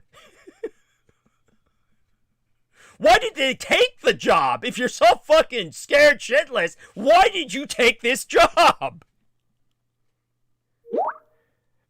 And half of them are veterans as that, as Jameson Reese emphasizes. Aye. Well, this fear of black people is considered reasonable by white juries. That latter half is what fits our history. Before the American Civil War between the states, Southern whites held a pathological fear of slave revolts. Well, reasonable, actually, for reasons that should be obvious, despite lauding slavery as a positive good. And that fear led slaveholding states to create patrols made up of white men in the community who would enforce the slave codes with legal authority to capture runaways, like Ahmaud Arbery. He was running, right? Interrogate enslaved people, like they did to him before they beat him down, and punish them if necessary. Scholars see these slave patrols as the forerunner to modern police departments, with Catherine Russell Brown writing in her work entitled The Color of Crime and subtitled Racial Hoaxes, White Fear, Black Protectionism, Police Harassment, and Other Macroaggressions. How do you like that for a subtitle? Let me repeat that. The Color of Crime, Racial Hoaxes, White Fear, Black Protectionism, Police Harassment, and Other Macroaggressions. So, what she points out is that these slave patrols were the first uniquely American form of policing. Later, in the early 20th century, fear of black criminality would shape our laws, institutions, and even our geography of America in the urban Northeast and industrial Midwest. In His book titled The Condemnation of Blackness, which is subtitled Race, Crime, and the Making of Modern Urban America, the historian Khalil Gibran Muhammad notes that in Chicago, both European migrants and old-stock native-born Americans often felt a powerful bond of racial solidarity, including a shared fear of blacks as criminals, whilst white city dwellers believed that African Americans were violent and deviant, and so sought various public policy measures to seal themselves off from them. The first municipal segregation laws, passed in Baltimore to divide that city into rigid black and white sections, emerged during this period, and police in cities like Philadelphia were used more to control the presence of the blacks in white areas than to attack crime and violence, per se, leaving many black Americans in a still common situation, over-policed for minor crimes and under-policed for major ones. This still be true. Among white Americans, there is a strong cognitive connection between black people and crime. In a 2004 paper, a team of researchers concluded that the mere presence of a black man can trigger thoughts that he is both violent and criminal. The reverse is also true. The connection between blacks and crime is so tight that just thinking about crime, irrespective of environment, triggers thoughts of black people. Measures like stop and frisk have little utility in crime prevention, but succeed as ways to maintain the social boundary around black Americans, against whom they're most used. On the other side, police departments in places like New Orleans and Newark, New Jersey, with high rates of violent crime among black residents, solve just a small percentage of homicides in their cities. The same goes for practices like the investigatory stop. You know, instead of stop and frisk, it's stop your car and please step out so I can shoot you, where drivers are detained for minor violations, like driving slowly, malfunctioning lights, failure to signal, which are all used as pretext to investigate both the driver and his vehicle. Both Philando Castile and the Mr. Scott were stopped for those very reasons. And these stops, as researchers Charles Epp, Stephen Maynard Moody, and Donald Hyder Markle describe in their book, which they all three co-authored, entitled Pulled Over, and subtitled How Police Stops Define Race and Citizenship. Well, they all largely target black people, particularly those driving in white neighborhoods, representing the literal enforcement of boundaries. Generations of black writers and observers have noted the fear and anxiety that defines white America's relationship to its black counterpart, and how that manifests in those people charged with policing the borders between those two worlds.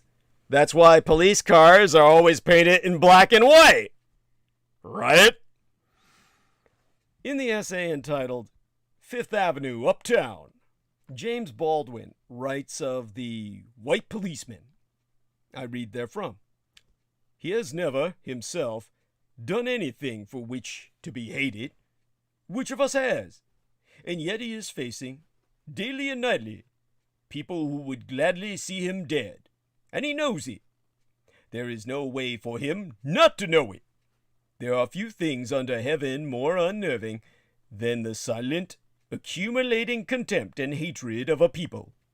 He moves through Harlem, therefore, like an occupying soldier in a bitterly hostile country, which is precisely what and where he is, and is the reason he walks in 2s and 3s. Squad patrols.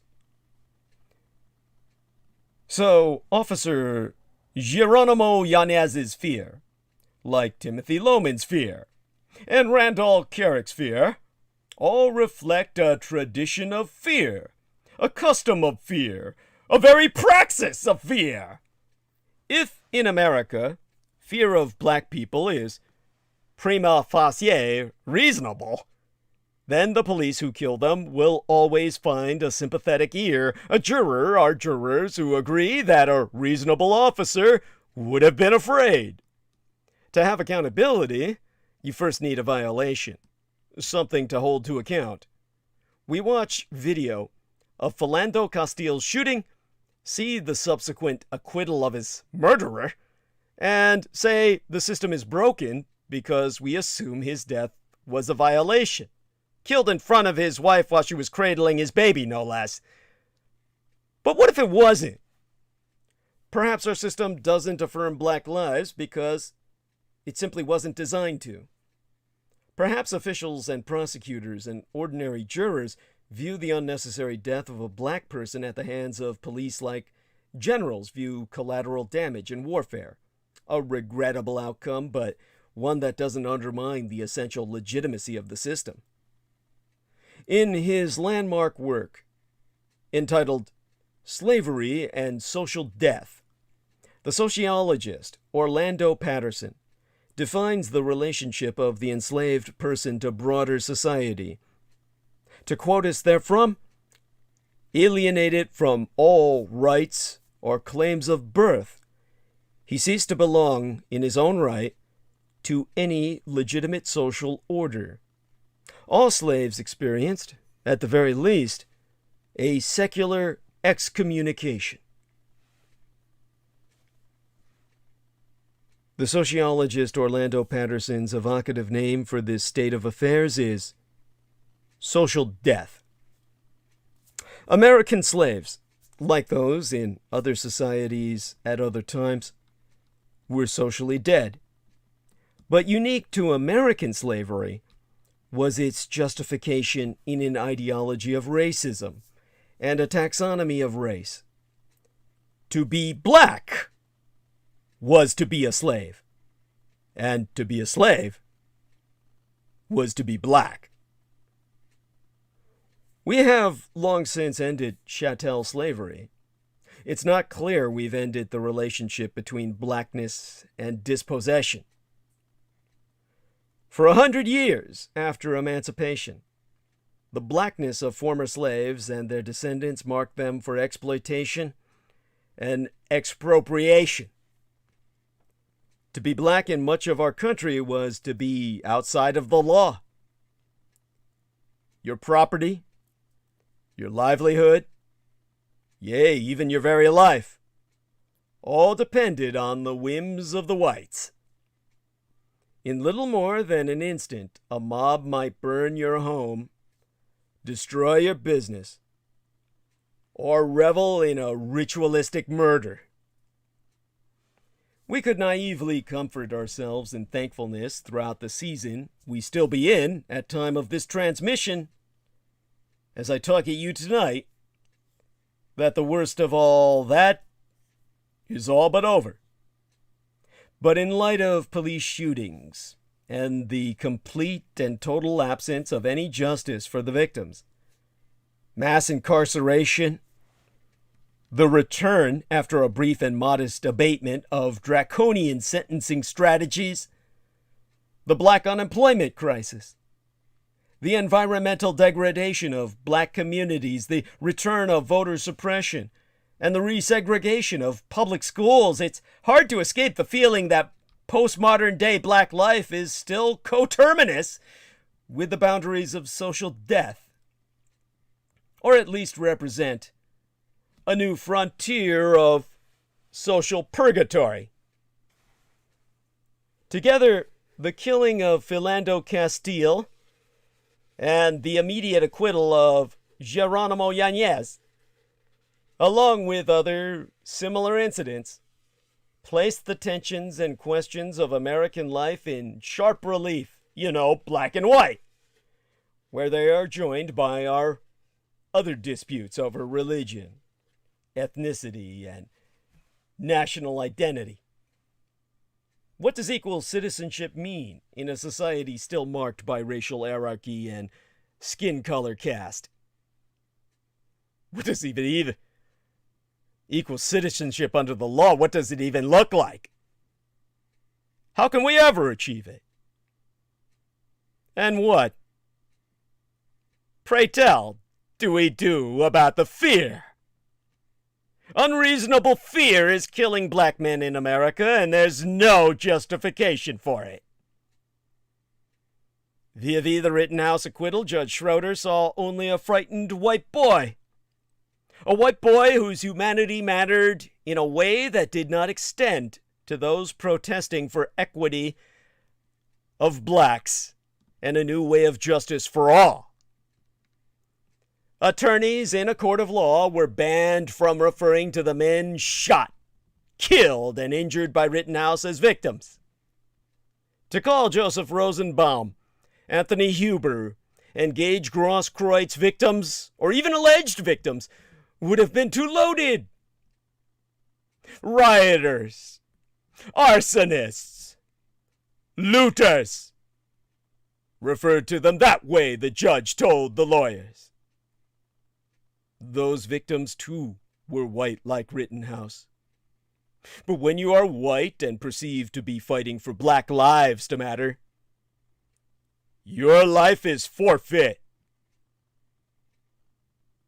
You have forfeited your whiteness. There's a difference between being white and believing in the authority of your epidermis, your whiteness. The color of your skin. It may as well be the color of your blood. White-blooded killers. Cold as ice. And free as birds. 2 men are dead. And they weren't even allowed to be acknowledged as alleged victims.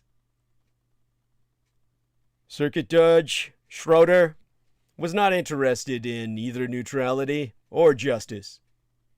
His scales are weighted in supremacy. In point of fact, on Friday into last weekend, as Kyle Rittenhouse stood in Kenosha, that Wisconsin courtroom awaiting the verdict in his trial, a large, bald white man with mutton chop sideburns is recorded on camera sitting in a pew several rows behind him. As a court clerk announced Mr. Rittenhouse's acquittal on all charges, and Rittenhouse himself collapsed into the arms of those around him, knees buckling, fainting at his look. A faint smile is video recorded passing that mutton chop sideburned man's lips. That man, Kevin Mathewson, a local private investigator and former city alderman, who had attended every day of that trial, in which he had more than a passing interest, had himself already become a prominent and divisive figure in Kenosha. Days after George Floyd was killed by a police officer in Minneapolis, Mr. Mathewson had created an organization called the Kenosha Guard, an armed paramilitary group that declared its intent in a Facebook post to deter rioting/looting amid racial justice demonstrations in Kenosha. In August of yesteryear, after the police shooting of a black man named Jacob Blake brought a wave of protests and rioting to the city, Mr. Mathewson had written on the Guard's Facebook page, urging Kenoshans to take to the streets with guns to defend their city using lethal force. His August 25th post went viral, drawing thousands of comments threatening violence along their attendant RSVPs. An initialism derived from the French phrase, "Répondez, s'il vous plaît," meaning please respond, to require confirmation of an invitation, as if unto a party. Mr. Mathewson's call to arms was but one of several in Kenosha that day, which collectively brought dozens of mostly white armed paramilitaries into the streets of the city's small downtown, creating a heavily armed confrontation with demonstrators that came to a head with the Rittenhouse shootings. Mr. Mathewson went home hours before the shootings, and no evidence ever connected Mr. Rittenhouse, whom Mr. Mathewson claimed he had never met, to his Facebook post. But his proximity to the incident led to him being banned from Facebook, where his August 25th post had been flagged repeatedly for violating the platform's ban on militia activity and had left an aura of suspicion around him. Now that Mr. Rittenhouse has been acquitted, Mr. Mathewson feels cleared by association. The next day, he proclaimed, "I'm walking on sunshine. I felt vindicated by it. It vindicates Kyle. It vindicates people that say, look, no one's coming to help. We have to help ourselves."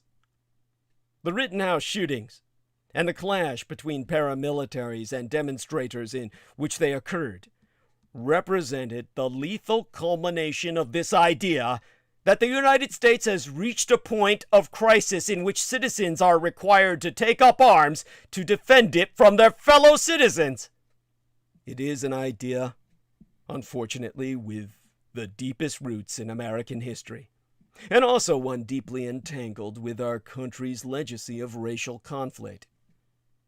Thanks to the radicalized opportunists who have seized on the Rittenhouse drama, the case has been framed as the broadest possible referendum on the Second Amendment. No other legal case presents such a vivid metaphor for this country's polarization. Many of Rittenhouse's supporters have described the shootings almost in cathartic terms, betraying themselves as gladdened that he killed people. Now that his jury has sanctioned vigilantism, it be inescapable that more altercations between protesters and counter-protesters will turn deadly. The case can now be seen as a bellwether, putting guns at the forefront of the stability of our democracy. Protecting citizens' safety is a primary function of our government. Yet it's gotten to the point where this idea that you have a right to carry a loaded weapon is starting to literally overtake all other rights. The right to express our vote. The right to assemble without fear. The increased risk of violence from open carry is enough to have a meaningful, chilling effect on citizens' willingness to participate in political protests. Research thus far has focused on open display of firearms, but further study is needed to evaluate the public safety concerns that may still be present when protesters or counter-protesters bring concealed firearms to demonstrations. In addition, concealed carry may not have the same chilling effect. It's possible that without weapons visible, protesters will not be deterred. But at the same time, merely knowing that people might be armed will keep people away from public protests. In June of yesteryear, Raymond Roberts, a local Kenosha data analyst and activist who is black and an Army veteran, had organized an armed demonstration to counter Mr. Mathewson's white male supremacist Kenosha Guard militia, calling on fellow veterans to openly carry firearms in solidarity with racial justice demonstrators. But at the event, Mr. Roberts himself chose to carry a permitted concealed handgun rather than a rifle. A common choice among local racial justice activists who armed themselves at demonstrations in Kenosha that summer because as to openly carry a long arm would leave them wide open for target practice. Black targets. To Mr. Roberts, the Rittenhouse privilege verdict was a stark reminder of who was likely to be seen by the police and jury members as helping in a situation like the one Mr. Rittenhouse placed himself in, and who was not. Of Mr. Rittenhouse himself, Mr. Roberts has said, "I don't think the kid was a Klan member. It was just the privilege of it. Because I'm white, I can walk around in tack gear with a rifle, and the police will say thank you. I have to be honest and say I'm angry because I'm jealous. That 17-year-old white boy, this country belongs to him more than it'll ever belong to me. It doesn't matter how many years I did in the Army, how much taxes I pay. I can't never do what he did. I can't never walk around in the middle of the night open carrying. Anthony Kennedy, an alderman in Kenosha who is also black and an Army veteran, agreed, so saying after the verdict that if he had been in Mr. Rittenhouse's situation, my black ass would have been dead on the street. I wouldn't have been arrested.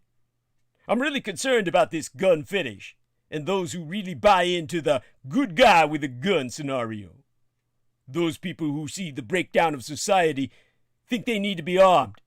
This just validates their worldview, and that's bad for all of us. But Kyle Rittenhouse didn't act alone. Law enforcement must be held accountable. The massive show of force from 40 law enforcement agencies in Kenosha didn't make anyone any safer. For a full fortnight, 12 weeks, we'd heard trial testimony and seen evidence of the events that occurred on August 25th of yesteryear, the night that Kyle Rittenhouse shot and killed 2 people and injured another during a Black Lives Matter protest in Kenosha, Wisconsin. While Rittenhouse was never held accountable, he was not the only one whose conduct on that deadly night should be scrutinized. The actions, and rather the inactions, of the Kenosha Police Department and the Kenosha County Sheriff's Department in the preceding 72 hours, 3 days worth of time, played a critical part in the tragic events that took place. As we reflect on that night, we must remember what ignited these protests. 2 months after the murder of George Floyd on August 23, 2020, Kenosha police shot a black man, Jacob Blake, in the back multiple times, paralyzing him for life. And faced with this latest manifestation of law enforcement's systemic mistreatment and disregard for the lives of black and brown people, people took to the streets of Kenosha. Kenosha County Sheriff David Beth oversaw law enforcement's response to these protests, including the coordination of over 40 local, state, and federal agencies. The day after Kenosha police shot Mr. Blake, Kevin Mathewson, the aforecited former city alderman and self-proclaimed commander of the Kenosha Guard, his own domestic terrorist militia, wrote his racially charged call to action, inviting armed citizens to protect Kenosha from evil black thugs the following day.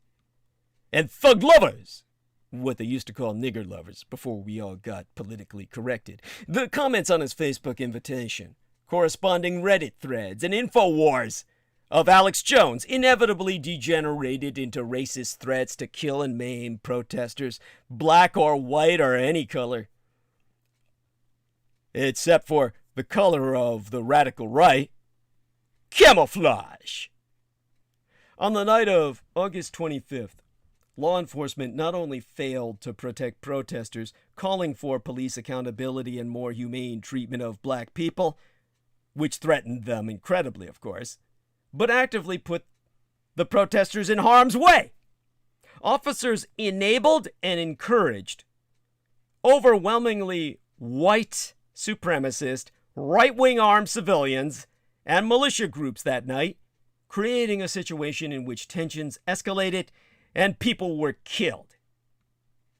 Following the violence in Kenosha, an investigative team at the ACLU, the American Civil Liberties Union, filed approximately 40 public records requests to local, state, and federal law enforcement agencies, reviewed more than 800 records and half a hundred hours of video footage, and conducted over 40 in-depth interviews with community members to better understand what happened in Kenosha and how we can avoid these tragedies in the future. Now, here be what they found. Kenosha law enforcement was completely aware of the threats that these armed civilians and militia groups posed to protesters exercising their First Amendment rights. Mathewson asked Sheriff Beth and Kenosha Police Chief David Miskinis to deputize these armed civilians and militia groups, noting that more than 3,000 people accepted the online invitation to protect his city. And it was his. In addition to this correspondence, community members in Kenosha contacted law enforcement with concerns for their safety after reading his online vitriol. Meanwhile, the Department of Homeland Security told local law enforcement that the Boogaloo Boys, a right-wing group with a history of violence, were planning an event in Kenosha on August 24th. The Federal Bureau of Investigation also warned that the conflicting ideologies of protesters and these armed civilians and militia groups would potentially be a flashpoint for violence the next day. Despite all these obvious and forestated threats to public safety, law enforcement embraced the incendiary presence of armed civilians and combat uniformed militia groups. In a widely seen video, law enforcement thanked and even provided water to the armed civilians and militia groups attending the protests, as they instructed those protesting police brutality to leave. In text messages retrieved through the public records requested by the ACLU, after someone circulated a video of the Rittenhouse shootings, a Waukesha County Sheriff's Department officer commented, "Nice video," in a message to colleagues, and he added that he was listening to gunfire. Such a nice night. Nigger lovers falling down and dying. If only I could hear their screams. Those are the men sworn to protect your community. Your taxpayer dollars at work. I hope you're proud and still think blue lives fucking matter. In fact, it be self-evident Kenosha law enforcement coordinated an effort to push protesters south on Sheridan Road towards armed civilians and militia groups, boxing them in, where they could be massacred by the cops on one side shooting their backs and the militia killing them from the front. Ryan Thomas Balch, an armed civilian affiliated with the Boogaloo Boys, was recorded saying on the night of the shootings, "You know what the cops told us today? They were like, we gonna push them down by you because we want you to deal with them. And then we're gonna leave so we don't see it." This is conspiracy to mass murder.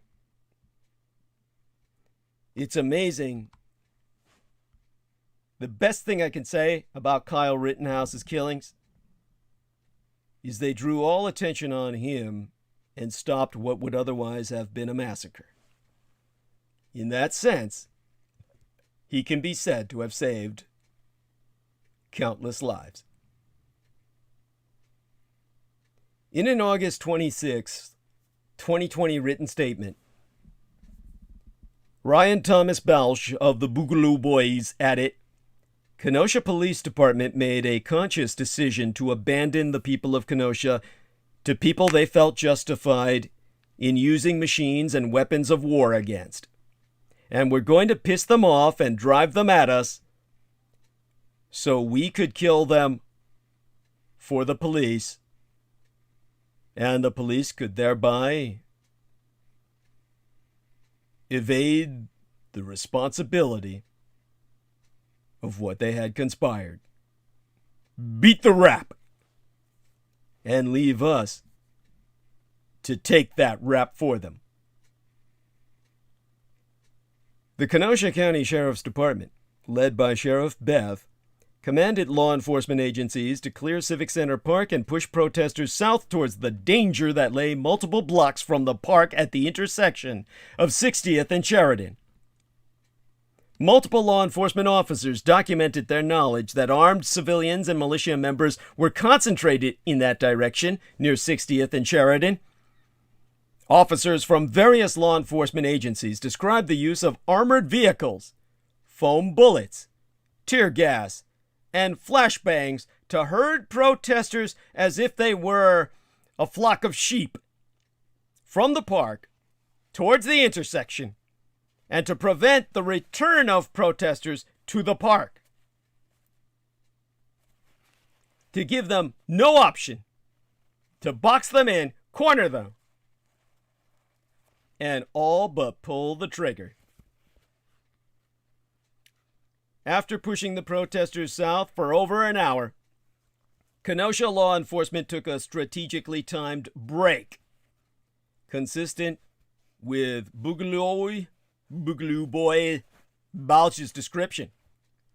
He felt so angered at being used that they had left his boys to take the rap that he became a public informant. These efforts were well documented in the records of the ACLU's investigative team. What they obtained? Well, here's a brief chronology. 9:43 p.m., the Kenosha County Sheriff's Department documented gas being deployed in front of the courthouse. Goal, to push crowd south, towards the guns. 10:32 p.m., Kenosha Police Department dispatched patrol to 58th and 8th to keep the crowd moving south on Sheridan, towards the guns. 10:40 p.m., 3 Bearcats, armored cars. And I mean, they're armored and they're armed. 3 Bearcats moved south from 56th on Sheridan, herding the crowd towards the guns. 10:44 p.m., law enforcement continued to push protesters down the road, physically push them towards the guns. 10:57 p.m., the protesters are left in front of our allies. Law enforcement takes a break. 11:12 p.m., the Waukesha County Sheriff's Department reported that protesters have been pushed south and we are holding our position at the park to make certain they have no escape route.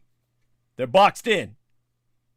11:40 p.m., Bearcats from Racine, Walworth, Waukesha, and South counties, all 4 counties in area, 5 actually, held protesters at 60th and Sheridan, preventing any retreat.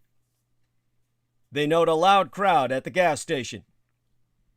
There's no way these protesters can escape. 11:44 p.m., an Oneida County Bearcat moved to 60th and Sheridan. Again, block all routes of escape. 11:50 p.m., Rittenhouse shootings began at 63rd and Sheridan. Everything at that point breaks down.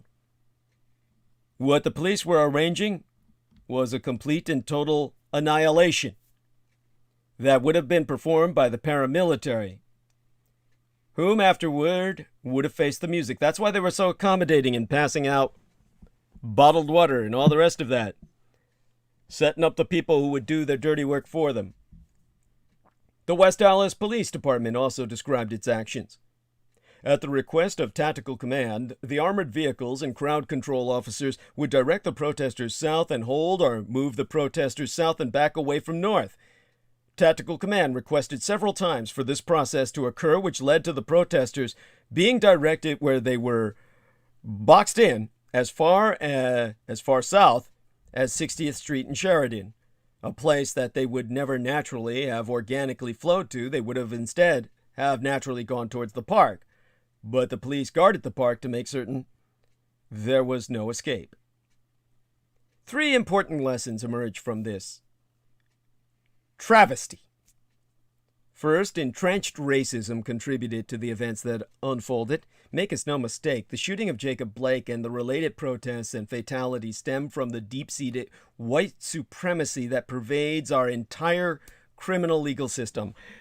Police officers brutalizing people of color who are protesting that very brutality, and leaving people of color and their supporters at the mercy of armed white vigilantes, is a pattern that recalls the origin of American police in slave patrols. These patrols sought to capture and return formerly enslaved people to the violence of enslavement, and their latter connections to white supremacist agitation during the civil rights movement are echoed in the violence seen in Kenosha. Engineered in Kenosha. In today's world, black and brown people are not only targeted by police and frequently treated as presumptively guilty, but white people brandishing weapons of war are given the benefit of the doubt and even encouraged by officers of those same police agencies.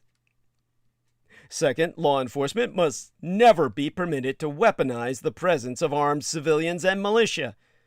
Jacob Blake's shooting and the subsequent tragic, fatal shootings by Rittenhouse should usher in a significant wave of change, not only in Wisconsin, but across this nation.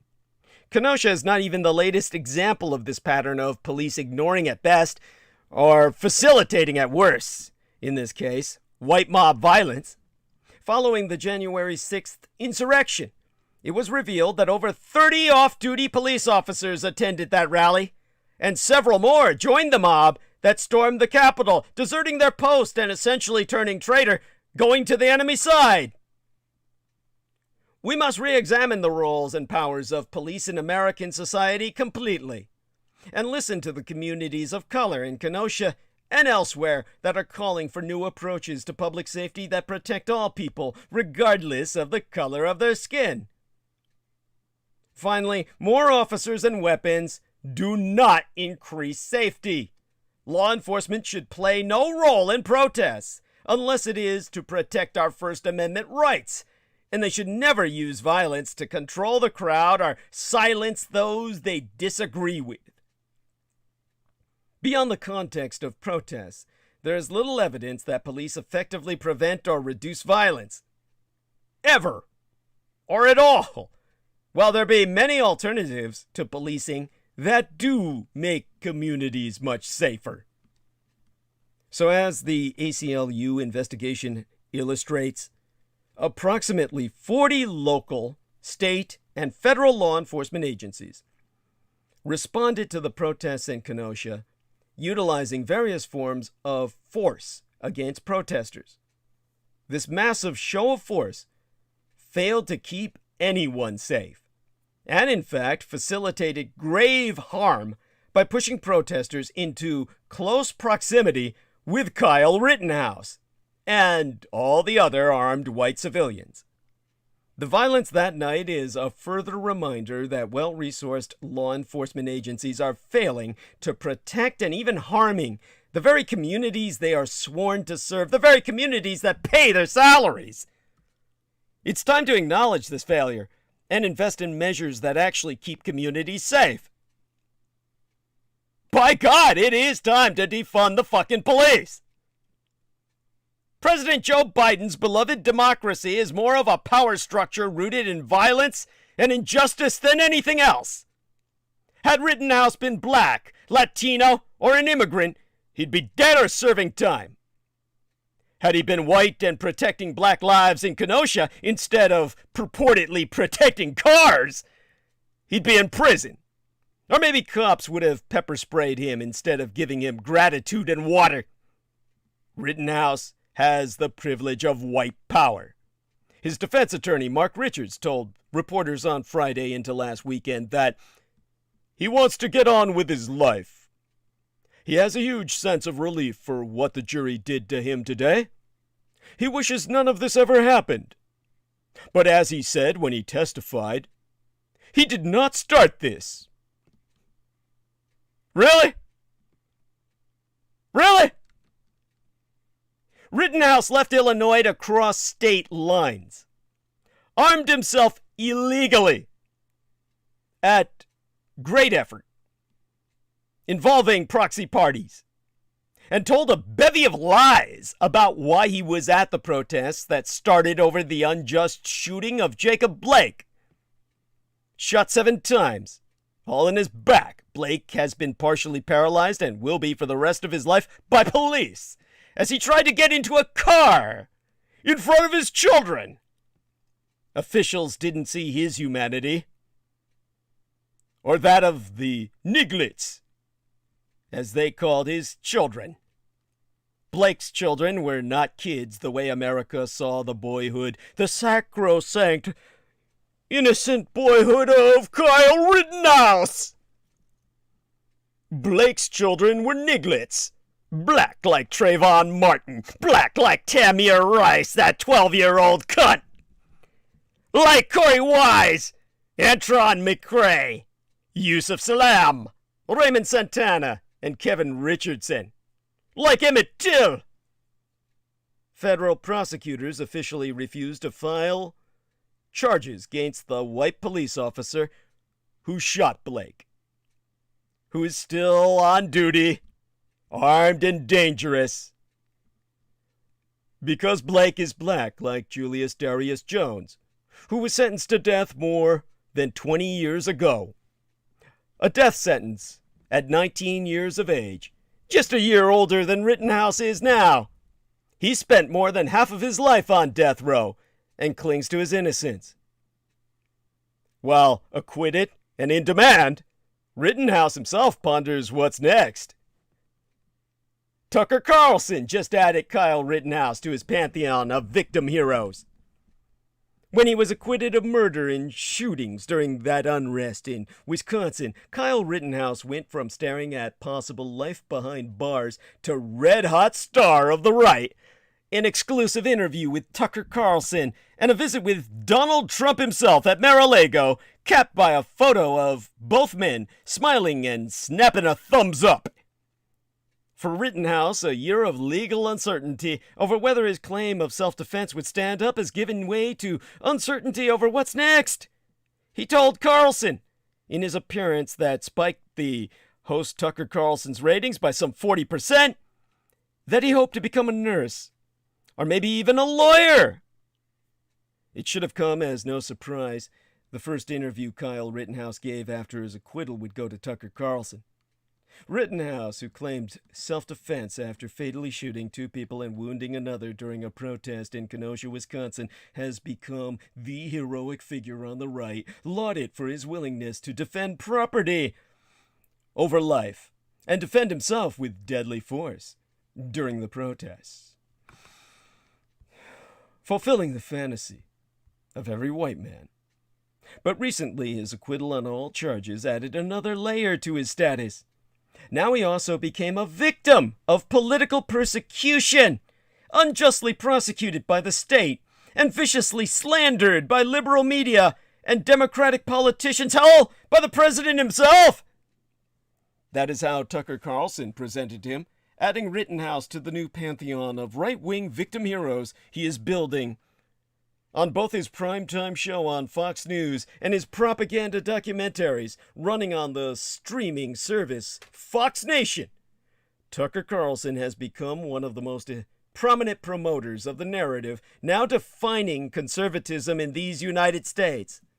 That right-wing violence is never a problem, that white supremacy is a hoax, and that the real threat to democracy is the Democratic Party Deep State Alliance. And at Fox News, where Carlson advances this narrative each and every night, the network has made clear they're sticking with Tucker, ensuring his indoctrination lines will be repeated across the network. In the interview with Rittenhouse aired Monday night, Carlson emphasized his belief Rittenhouse was a virtuous young man. During the pre-recorded, in which Rittenhouse recalled the shootings in polished detail, Carlson not only underscored the righteousness of the teen's actions, but showed a soft spot for Rittenhouse himself. He introduced Rittenhouse as bright, decent, sincere, dutiful, and hardworking. Exactly the kind of person you would want many more of in your country. And during the interview, he joked with Rittenhouse about their shared propensity for gaining weight, while during a break he said to his audience, "What a sweet kid." And shortly after commenting on the shooter's sweetness, Carlson offered his viewers a summary of his Rittenhouse narrative. The picture that emerges is of a working-class kid who sincerely believes in America. His community falls apart, and he tries his best to do the right thing, at a time when almost no one else in the community is trying to do the right thing. But he does. And in return for that, the state, under political pressure from the left, throws him in prison. Carlson has obviously skipped over a key part of this story, where Rittenhouse killed 2 people. He does so to underscore his broader message to his audience. This could be you, or rather, your child. You, the person who loves your country. You, the person who wants to defend your community. You, the person who believes you're doing the right thing, even when it requires standing alone. And when you do all these things, you are at risk of being unjustly targeted by politicians and prosecutors and the deep state. It's the same argument Carlson made just a few weeks ago on his conspiratorial documentary titled Patriot Purge, his retelling of the January 6th insurrection at the U.S. Capitol. In it, he presented the insurrectionists as the good guys, the white hats, the patriotic Americans, nonviolent protesters who had been set up by the FBI and other evil deep state forces. He warned a second war on terror was underway against the white man, this time directly aimed at conservatives and Trump supporters. The documentary, which ran on Fox Nation, will be followed in a few weeks by one called The Trials of Kyle. I'm not shitting you. That's the title. The Trials of Kyle, drawn from hours of interviews and behind-the-scenes filming throughout that trial. And though Tucker Carlson remains Fox News' biggest star, not everyone on that network is on board with his conspiratorial vision of vigilante conservatism. Earlier this week, Fox News contributors and never-Trumpers, Jonah Goldberg and Stephen Hayes, quit the network, citing the faux pseudo-documentary Patriot Purge as their reason. In his propagandizing for a terrorist insurrection on our national capital. In fact, in an interview with NPR, National Public Radio's David Folkenflik, the good Mr. Jonah Goldberg said, "It traffics in all manner of innuendo and conspiracy theories that I know legitimately can only lead to violence. That for me, and for Steve Hayes, was the last straw that broke the camel's back." Their departure comes nearly half a decade after the network went all in on Donald Trump, replacing the Trump skeptics like Megyn Kelly and George Will with all of his most ardent supporters, including Tucker Carlson and Laura Ingraham. The network's Trump boosterism was hard to miss, yet so too was giving up lucrative commentator slots. It took Patriot Purge to finally stir their consciences to the point of departure. And by that time, of course, they've saved up enough fucking money where, it didn't really mean anything. They were ready to retire anyway. Oh, the Real Tech Geek says, "Wow, Douglas, that's a fantastic photo of you as the thumbnail." I'm sorry, he's a guy. Hugs! Yes. Yes, and I explained, you can listen to it later on review, the weapons that are involved, the hollow tube flechettes that are bleeder blades, and you can review that at your leisure. Now, let me get my head back on my shoulders after that. The network's new leading news anchors, Brett Baier and Chris Wallace, have also objected to the documentary Patriot Purge, running their complaints all the way up to Lachlan Murdoch, the chair and CEO of Fox Corp, the parent company of Fox News. To no avail, the documentary ran, and Fox continues to show its support not only for Carlson's programming, but for the conspiratorial, violent, racist content its viewers and all Republican Party voters seem to desire. And as Jameson Reese keeps reminding me, the parent company for all of this is Disney. Follow up on that for me, and people bring me a chart on that. He did the research. Thank you. I don't distrust you. I'm just saying, if you got a flow chart, send me a link. No big deal. I believe you. And that, everything that I've articulated, The fact that Fox News is the mass media machine of the malicious is the key takeaway for the network's embrace of Tucker Carlson. Though he plays a powerful role in stitching together events like the insurrection and the Rittenhouse trial into a coherent narrative of reactionary grievance and white virtue, the underlying appeal plays on the preferences of the network's and the party's conservative base. The radicalized right has made Rittenhouse a hero, while the bodies of the people he shot were still warm. Carlson is there to tell them not only was Rittenhouse right, but they were all right as well. Might is right, and right is white. I think you've got the message. Thank you. Got the message from our man Jameson Reese. Fox Corporation becomes standalone company as Disney deal set to close. There we are. Thank you, Jameson Reese. Appreciate it.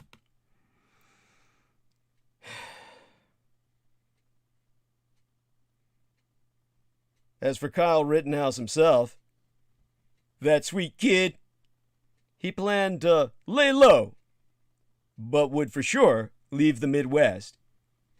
And as Rittenhouse was preparing to move on with his life by moving his ass out of where he was known by face, well, he's known by face everywhere by now.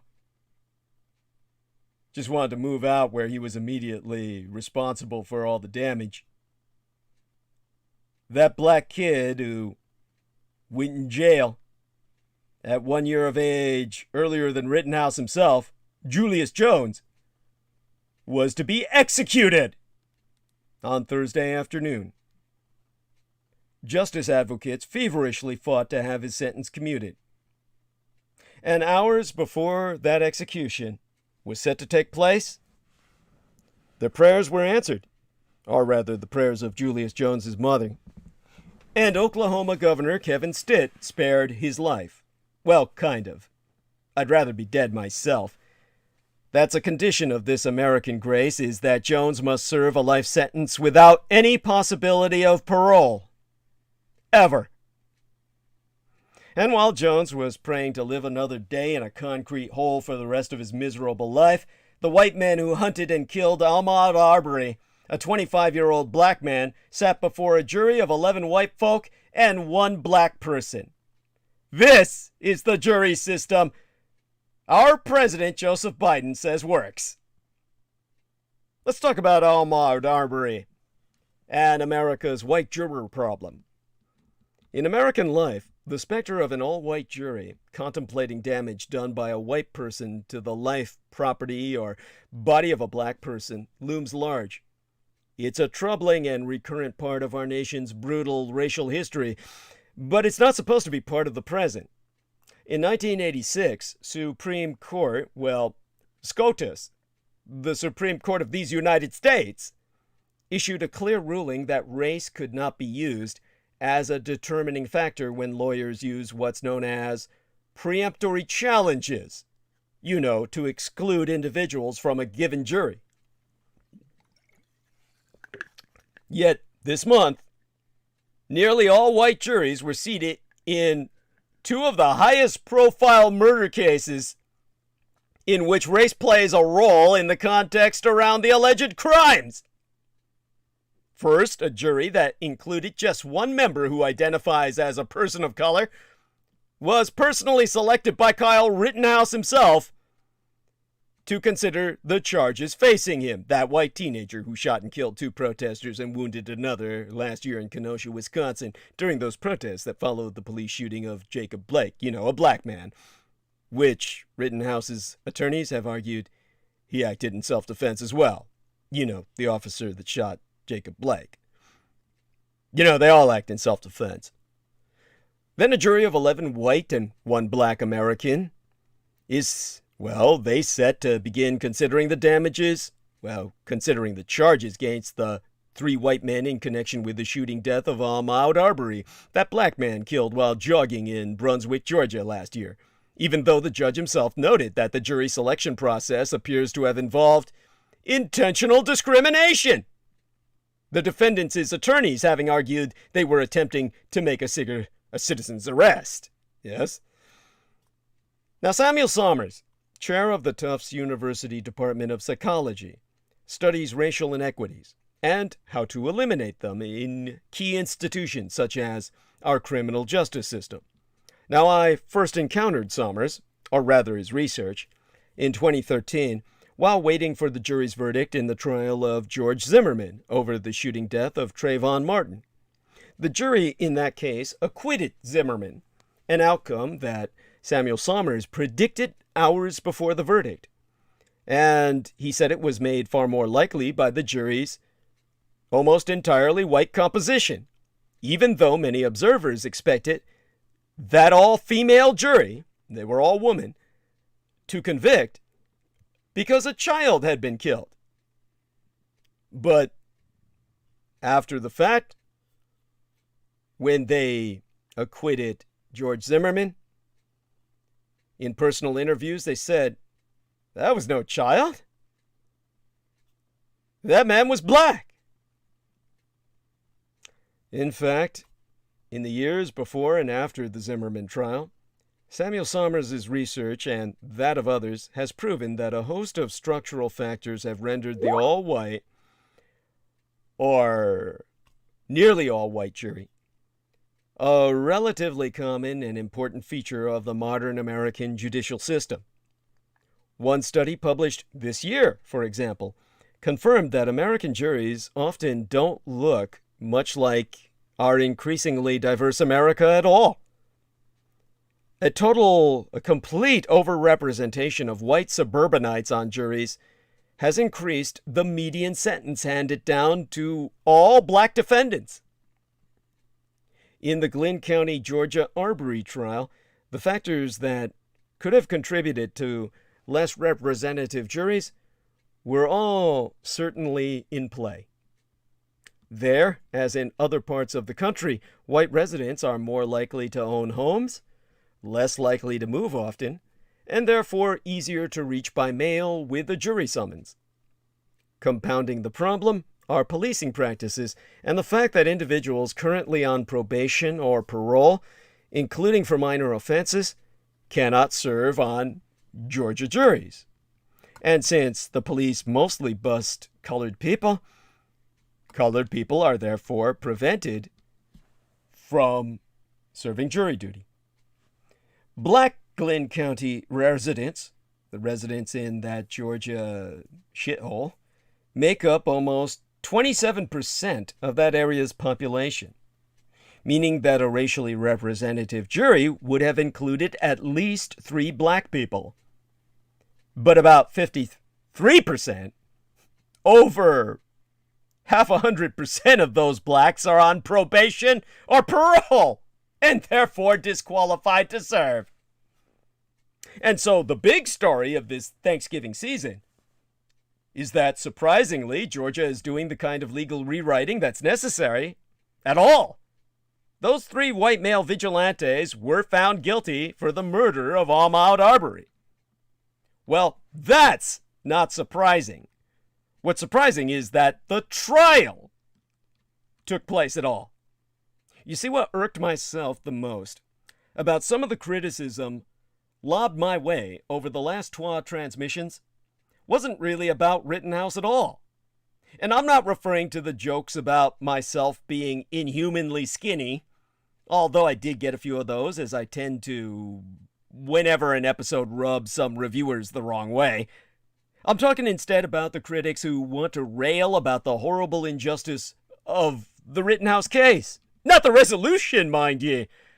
The truly grievous injustice this particular contingent argues is that the case was brought against Rittenhouse in the first place. These folks don't think that Rittenhouse, despite killing 2 total strangers, complete and total strangers, he did not know their backgrounds, one unarmed and another welding a skateboard, during a running confrontation on the streets of Kenosha, Wisconsin, should have faced a trial at all. They feel that scrutiny of these and other facts by a jury of his peers was an unwarranted intrusion, an invasion of his space by a criminal justice system run amok. I mean, come on now. That's your definition of injustice? Really? Really? I don't doubt that the past year has been fraught with stress for that young man, Rittenhouse, and his family. But unlike so many defendants in similar positions, he posted bond and did not have to sit in jail at all while awaiting trial. He had enough free time, at least, to visit a bar as an underage white boy for a photo op with some Proud Boys, flashing those white supremacy symbols as a finger in your eye. He posted bond and hired a crack defense team, no less, thanks in large part to a pile of donations from Mike Lindell, CEO of My Pillow Incorporated, actor Ricky Schroeder, perhaps related to Judge Schroeder, and his devoted fan base. Ricky's not the judge's, but I'm sure he's got one too by now. That defense team was well worth its expense, as the week before last's acquittal underscores. Tellingly, the Rittenhouse attorney's trial playbook was, don't crusade, defend. After the Wisconsin jury acquitted Kyle Rittenhouse of all charges against him after 2 weeks of testimony in which prosecutors and defense attorneys painted starkly different pictures of his actions the night he shot 3 men on the streets of Kenosha, defense attorney Mark Richards took a swipe at his predecessors, telling reporters that their tactics, leaning into Rittenhouse's portrayal as a rallying point for the right to carry weapons and defend oneself, were not his. Friday into last weekend, Richards said, I was hired by the first 2 lawyers. I'm not going to use their names. They wanted to use Kyle for a cause, and something that I think was completely unprofessional and totally inappropriate, and I don't represent causes. I represent clients. And the Rittenhouse family's attorney was not pleased that a Fox News documentary crew was given what the network called exclusive behind-the-scenes access to the defense team during trial. Mark Richards said that he booted a Tucker Carlson Fox News video crew filming a documentary on Rittenhouse from the defense's room several times during the weeks-long trial of his client. And not long after news broke that a jury acquitted Rittenhouse on Friday into last weekend, we learned that Fox News host Tucker Carlson had dispatched that film crew to Kenosha, Wisconsin to document that trial. A Carlson interview of Rittenhouse was already scheduled to air on Fox News for the following Monday night, opening the next work week, followed by a streaming documentary airing in December. That documentary, Fox breathlessly has bragged about in their press release, will feature exclusive behind-the-scenes access to Rittenhouse and his defense team. But that exclusive behind-the-scenes access irritated Rittenhouse's defense attorney Mark Richards no end, who was driven to distraction and told CNN's Chris Cuomo on Friday night that he did not approve the film crew's presence, before going on to say that the film crew's presence was approved by people who were fundraising to compensate Rittenhouse's attorneys and experts who testified for the defense. But Cuomo dug in, asking Richards about the people who were fundraising, which the attorney said was crowdfunded through donations. The host then queried whether Richards was ever concerned that Rittenhouse would become a stooge for the far right, and Richards said that he had spoken with his client about that. Here's the transcript my son took down while we reviewed this. Cuomo saying, please don't take this question the wrong way and let me know if you're taking it the wrong way. Word is that you guys had a film crew embedded with you from Fox News, from Tucker Carlson. I want to know why that decision was made. And Richards says, I did not approve of that. I threw them out of the room several times. They were. And I'm not suggesting that Fox or some other network. I don't think a film crew is appropriate at all for something like this. But the people who were raising the money to pay for the experts and to pay for us attorneys. We're trying to raise money, and that was part of it. So I think, I don't want to say an evil, but a definite distraction was part of it. And I didn't approve of it, but I'm not always the boss. Then Cuomo says, who were the people making these calls about who got to have access to the process? Then Richard says, Kyle's his family and his advisor. And Cuomo says, were you worried that your client was becoming an agent of animus? I mean, Fox News is one thing. I used to work there. Tucker Carlson is a different animal. You know what he means in the political dialogue. Were you worried that Rittenhouse was going to become a stooge of that fringe of our political spectrum? And Richard says, I had a talk with Kyle. All I can say is what I say. And Kyle's going to have some hard choices in his life about the direction he goes and what he chooses to stand for. Those will have to be made by Kyle himself eventually. If the Fox News interview and documentary is any suggestion, it'd be self-evident that Rittenhouse has already made his fucking choice. Rittenhouse is where he wants to be. By the way, Jameson Reese, you up there, my man? Yeah. Time for another series of reports, good sir. I'll Gotcha. handle it from one end, you handle it from the other. And I'm handling it from the studio side. Our man, Jameson Reese, will handle it from the visible side. And together we have to file a series of reports against the sex bots that they keep sending my way. And all I can do is thank God I don't see distracting pornographic pictures accompanying this shit. But it says hot girls and boys, implying that they're underage. Don't forget that child abuse button. And that in itself, well, that tells you everything. Not hot men and women, mind you. Hot boys and girls. Ugh, I mean, really? Fucking really? At any rate, thank you, sir. Now, in Georgia, too, the Travis McMichael, on trial for murder after he, his father, and a friend chased Ahmaud Arbery down through their neighborhood before pulling guns on him, similarly sought to justify their actions as self-defense. I mean, take a breath. Oh my God.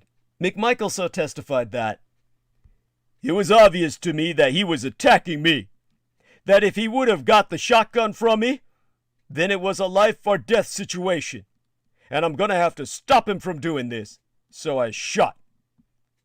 Yet, it's the pastors who gathered to stand in prayer with Arbery's family who were called the problem. The lead defense attorney in that trial called their mere presence a 21st century public lynching. Arbery, young, black, unarmed, and all too idealistic for his own fucking good, trusting in the insane idea that his very innocence was a force field of protection, jogging, and then running away from these white trash pieces of shit who call themselves men. They sped after him in a truck, cut him off, and shut him down. Again. And again. And again! How is that not the modern lynching? They claim they feared for their homes and their safety, deciding that the only reason a black man would run is because he's a burglar. The danger isn't in having 11 white jurors. The defense obviously felt. The violence isn't in grabbing your guns and chasing a jogger on foot. running him down like a dog and killing him repeatedly.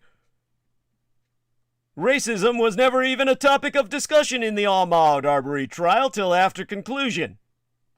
It was part of the defense strategy. Yester Septimania, last week, on Armistice, Remembrance, Veterans Day, as dated the 11th of November, Barrister Kevin Goff, the lead defense attorney for Bryan in that case, argued in court to bar any more black pastors from attending the trial after seeing Al Sharpton in the gallery with Arbery's mother, suggesting that high-profile black clergy could influence the jury by praying their minds to change, I guess. You know, that black mojo. To quote his T verbatim, "We don't want any more black pastors coming in here." Protect the courtroom from the pastors. Protect the property. Protect whiteness. Even the white nationalists facing a civil lawsuit over their 2017 riot in Charlottesville, Virginia, have sought to invoke their right to self-defense. There be a paradox of real fragility here, in which a moment of fear, perhaps one imbuing the deceased with supernatural strength, is invoked to justify homicide, and the dead who would be alive but for this moment of terror subsequently become a symbol of the frightened man's valor. At a certain point, the logic of this sort of self-defense becomes indistinguishable from a custom that simply allows certain people to get away with murder. This is the legal regime that a powerful minority of gun rights advocates have built. One in which Americans are encouraged to settle their differences with lethal force, preferably leaving as few witnesses capable of testimony as possible. Kill them all, or they'll live to squeal.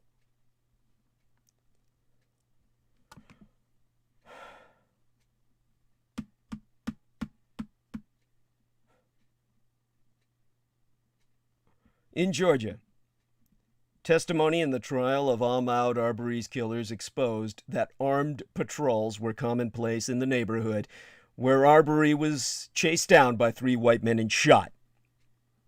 Civil rights activist Reverend Al Sharpton has concluded that the Rittenhouse privilege verdict was an obvious signal that encourages and notifies vigilantes that they can continue to use violence to assert their power, and more importantly, that they are above the criminal justice system when they do. Our system has spoken. The conversation is violent. And said system only worked on the white vigilante trio because it was pushed. The men who killed Ahmaud Arbery will not get away with it.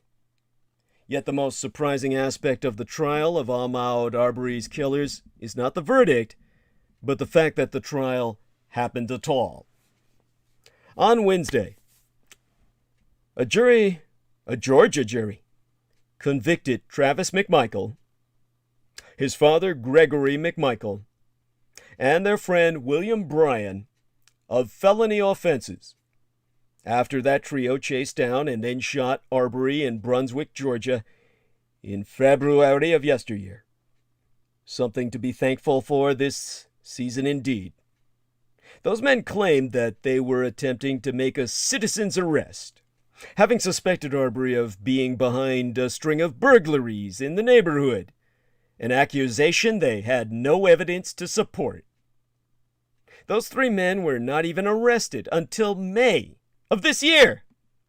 The district attorney, Jackie Johnson, recused herself from the case because the elder McMichael had been an investigator in her office.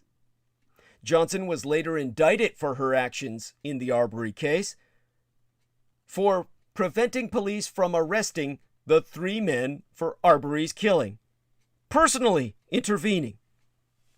Video of the aftermath obtained by the Washington Post proved that Arbery was still alive when police first arrived, twitching on the ground, begging for help.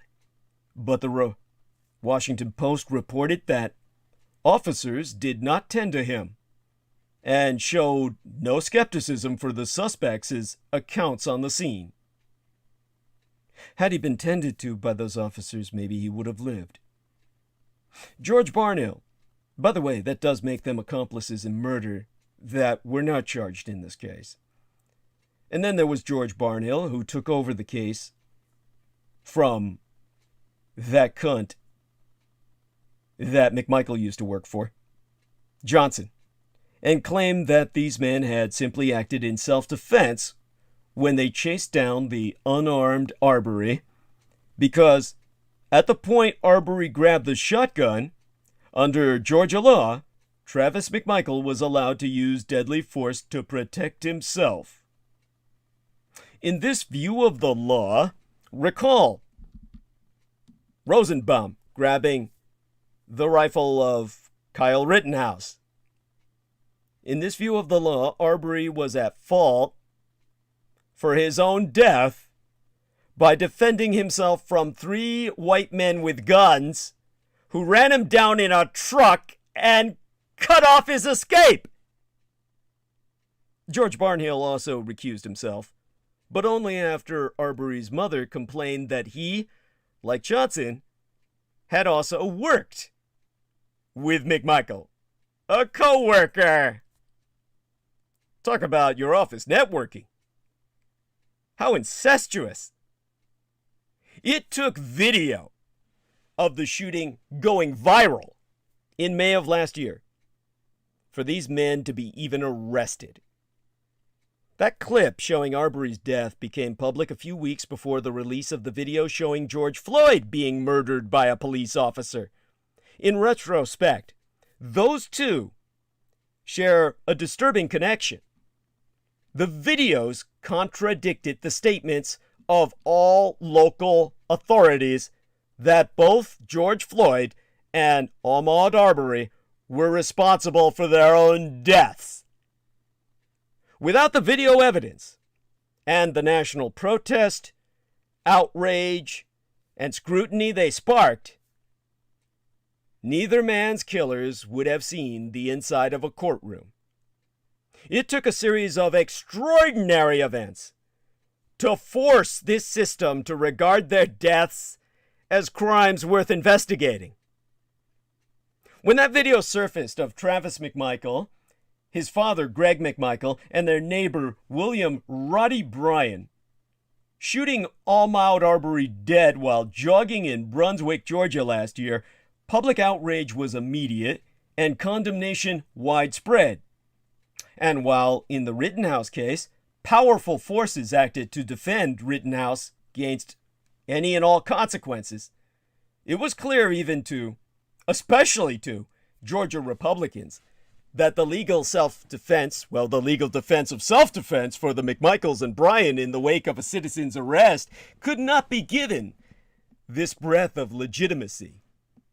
Georgia, you see, is a purple state with a very different set of racial politics than Wisconsin, which is bleach belly white, except for its ghettos. Once public opinion became as clear, the state of Georgia moved to contain the political damage that the killing created and diminish the chance that Arbery's killers would be completely acquitted.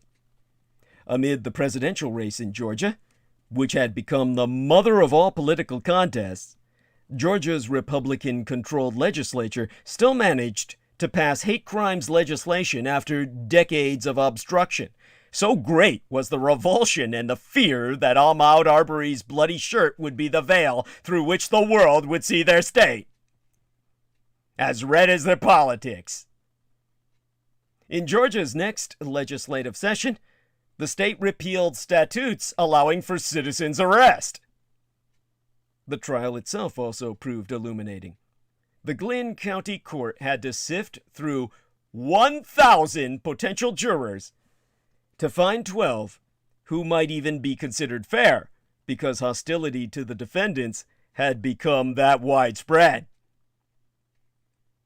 And so, last week, Their lead defense attorney Goff, complained about the public atmosphere surrounding the case against his clients, 3 white men who shot an unarmed black man, even to point of going so far as to say, "This is what a public lynching looks like in the 21st century."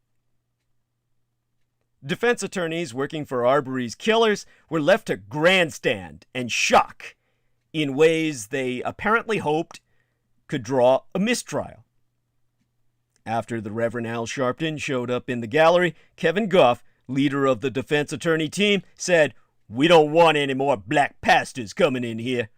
Now, Goff later apologized for his comment, but still reiterated this argument in a motion on Tuesday this week last. The judge rejected it. A conclave of black pastors answered Goff's challenge the following day, flooding the courthouse grounds in a sea of well-tailored 3-piece suits. Pastor Jamel Bryant of New Birth Missionary Baptist Church near Atlanta stood on the courthouse steps and called Brunswick as our Generation Selma and a place of renewal for the fight for civil rights. Clergy carefully crafted their message that Thursday before last, round diminishing the risk of giving Goff what he wanted, a mistrial. Pastor Lee May, leader of Transforming Faith Church in Decatur, Georgia, warned everyone he had spoken with to be on their best behavior. To quote his T, "We don't want to cause any kind of trouble to change the trajectory of this trial. We as pastors, black, white, and any other faiths as well, wanted to come together in unison to pray. This is a prayer vigil by the pastors. We're not here to protest. We're not here for any civil disobedience. We believe our prayer will make a difference." Perhaps it did. Now, in her closing arguments, the defense attorney, Laura Hogue, told the jury, turning Ahmaud Arbery into a victim after the choices that he made does not reflect the reality of what brought Ahmaud Arbery to Satia Shores in his khaki shorts with no socks to cover his long, dirty toenails. Defense attorneys are morally obliged to do their best to work the levers of the criminal justice system on behalf of their clients. That said, it is notable that the defense team believed this approach was the one that offered their clients that one last best chance of beating the charges. The defense successfully struck all but one black juror from the pool. The team argued that the 3 men were executing a citizen's arrest under a Georgia law that has since been changed, and insisted that McMichael had acted in self-defense against Ahmaud Arbery. The younger McMichael so testifying, as I said, it was obvious that he was attacking me, that if he would have gotten the shotgun from me, then it was a life or death situation, and I'm going to have to stop him from doing this, so I shot. Now, I had to repeat that because if it sounds ridiculous to say that chasing someone down while armed is an act of self-defense, and then to claim you had to shoot the person you were chasing because they tried to defend themselves while unarmed, recall that this was precisely the conclusion the local authorities initially reached. Yeah, pretty much what Jameson Reese says, that, dumbass nigger ran into the cars. There's a bit of Darwinian selection involved here, I hate to say.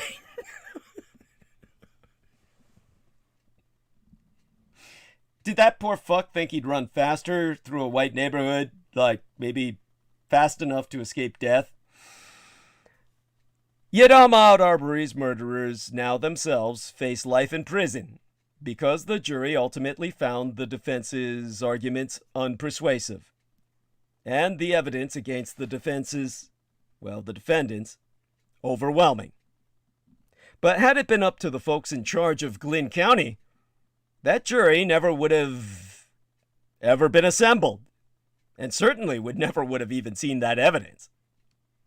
So to say that the system worked, a la Biden, in this case, is like saying your car made it home after your entire family had to get out and push it miles down a dirt road. Rittenhouse's trial was a matter of law, and the outcome should not have been dependent on the political questions raised by the events that led to his indictment.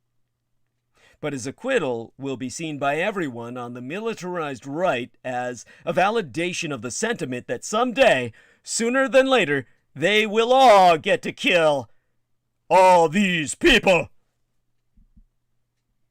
You people. No one they would listen to will ever tell them otherwise. To paramilitary groups, the Rittenhouse privilege verdict means vindication. Right-wing groups call Rittenhouse the hero we've been waiting for, and consider his verdict a much-needed step toward ever more freedom for those of the right epidermal coloration, the right shade of skin. Republicans, including former President Donald Trump himself, have all cynically chimed in, being opportunistically quick to applaud the verdict. They stand by Rittenhouse as a patriot who took a stand against lawlessness and exercised his Second Amendment rights. Trump himself personally congratulating Rittenhouse and saying, "If that's not self-defense, nothing is." Even before Rittenhouse was found not guilty Friday into last weekend, the teen had been offered internships in several Republican congressional offices, a nod to the symbol the Rittenhouse case played to conservatives and the far-right reaches of the radicalized party of the right, our red state insurgency, collaborating with a hostile foreign power, the Russian Empire. Gun rights activists such as the U.S. Representativess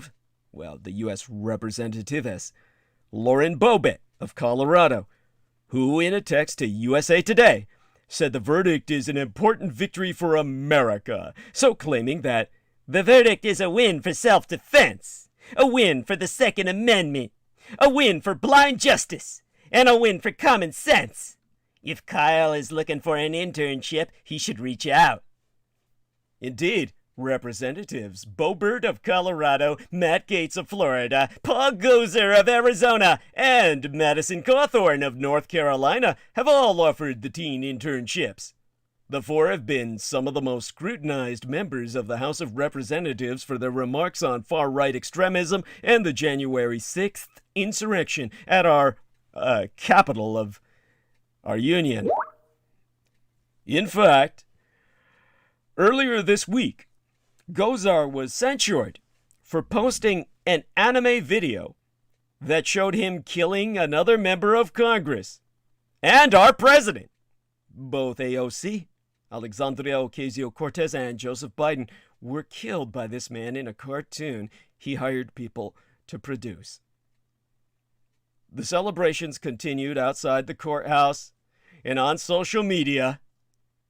Mark McCloskey, who pleaded guilty in June to misdemeanor charges stemming from when he and his wife, both of whom gained national attention after they waved a rifle and a handgun at racial injustice protesters who were marching for Black Lives Matter outside their home in their gated St. Louis subdivision last summer in 2020, and who himself is now currently a Republican candidate running for U.S. Senate in Missouri, applauded the jury and acquittal by joining those outside the courthouse in Wisconsin, since crowing that the verdict shows that people have a right to defend themselves from a mob. To quote McCloskey, "I think it's a great day for America. It's a great day for individual liberty. A great day for the Second Amendment. I could not be prouder of our American system of justice."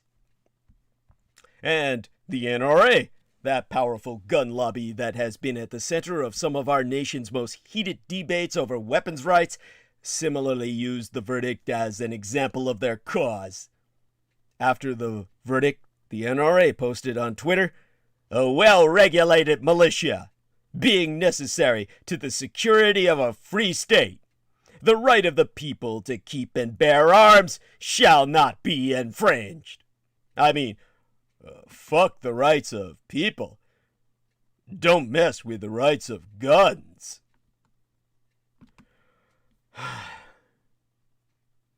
Almost instantly after the verdict, far-right groups online exploded in jubilation. The secure messaging platform, Telegram, which has become a repository for white supremacists and members of other extremist groups like the Proud Boys who have been kicked off mainstream social media platforms, erupted in praise. A Telegram channel for the Proud Boys, with 31,500 subscribers, set up a separate chat for people to celebrate the verdict. Dozens of users posted memes, including a GIF, a graphics interchange format, a moving picture, of a man dressed in the American flag firing 2 rifles, one in each hand. And the caption read, "God bless the Second Amendment."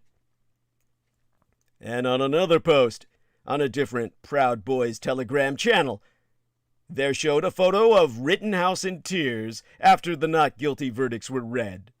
The caption reading, "Relax, soldier. You've done your part."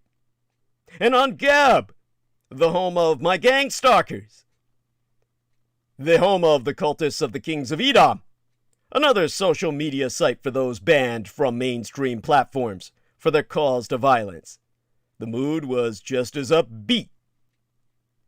VDare, a far-right website that rails against immigration, posted on their Gab profile the following text: "This much is true. Kyle Rittenhouse is the hero we've been waiting for. Rittenhouse is no goddamn hero.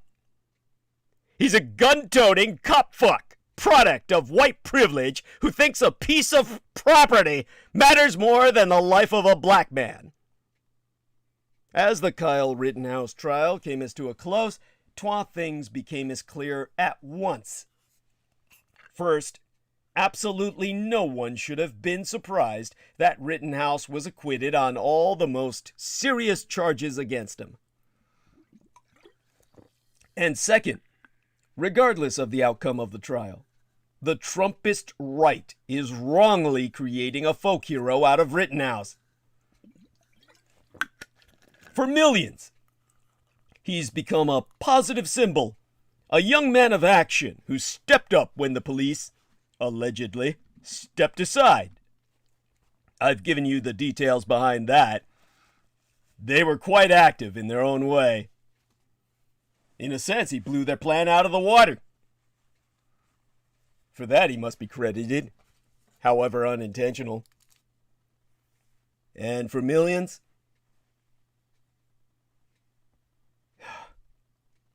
how can I say this? The trial itself obviously has not gone well for the prosecution, for reasons that relate to the very nature of self-defense claims. Such claims are not assessed by means of sweeping inquiries into the wisdom of the actions that put the shooter into a dangerous place in a dangerous time. Instead, they produce a narrow inquiry into the events immediately preceding the shooting. The law allows even a foolish man to defend himself, even if his own foolishness put him in harm's way. And so, although the combination of video and testimonial evidence shows a confused and isolated 17-year-old carrying an adult weapon in a dangerous place that he should never have come to, it also shows that he was chased by his first victim and attacked with a skateboard by his second victim, and that he shot and wounded his third victim when that individual pulled out his own handgun. Rittenhouse indeed presented a considerable amount of evidence that he was not a hunter, but instead felt himself the hunted, and fired solely on men who he believed presented direct threat. The defense has presented evidence not only that Rittenhouse was attacked, but that there was every reason to believe he acted, under Wisconsin law, to prevent imminent death or great bodily harm to himself. The jury then determined Rittenhouse's belief was reasonable, and that it was reasonable for each and every person that he shot. The narrow nature of the self-defense inquiry is one reason people can escape responsibility for killings that are deeply wrongful in every moral sense. Takest, for instance, cases in which bad cops create danger and confusion through incompetence and excessive aggression, and then they respond to the danger or confusion they created by employing deadly force. Examples abound.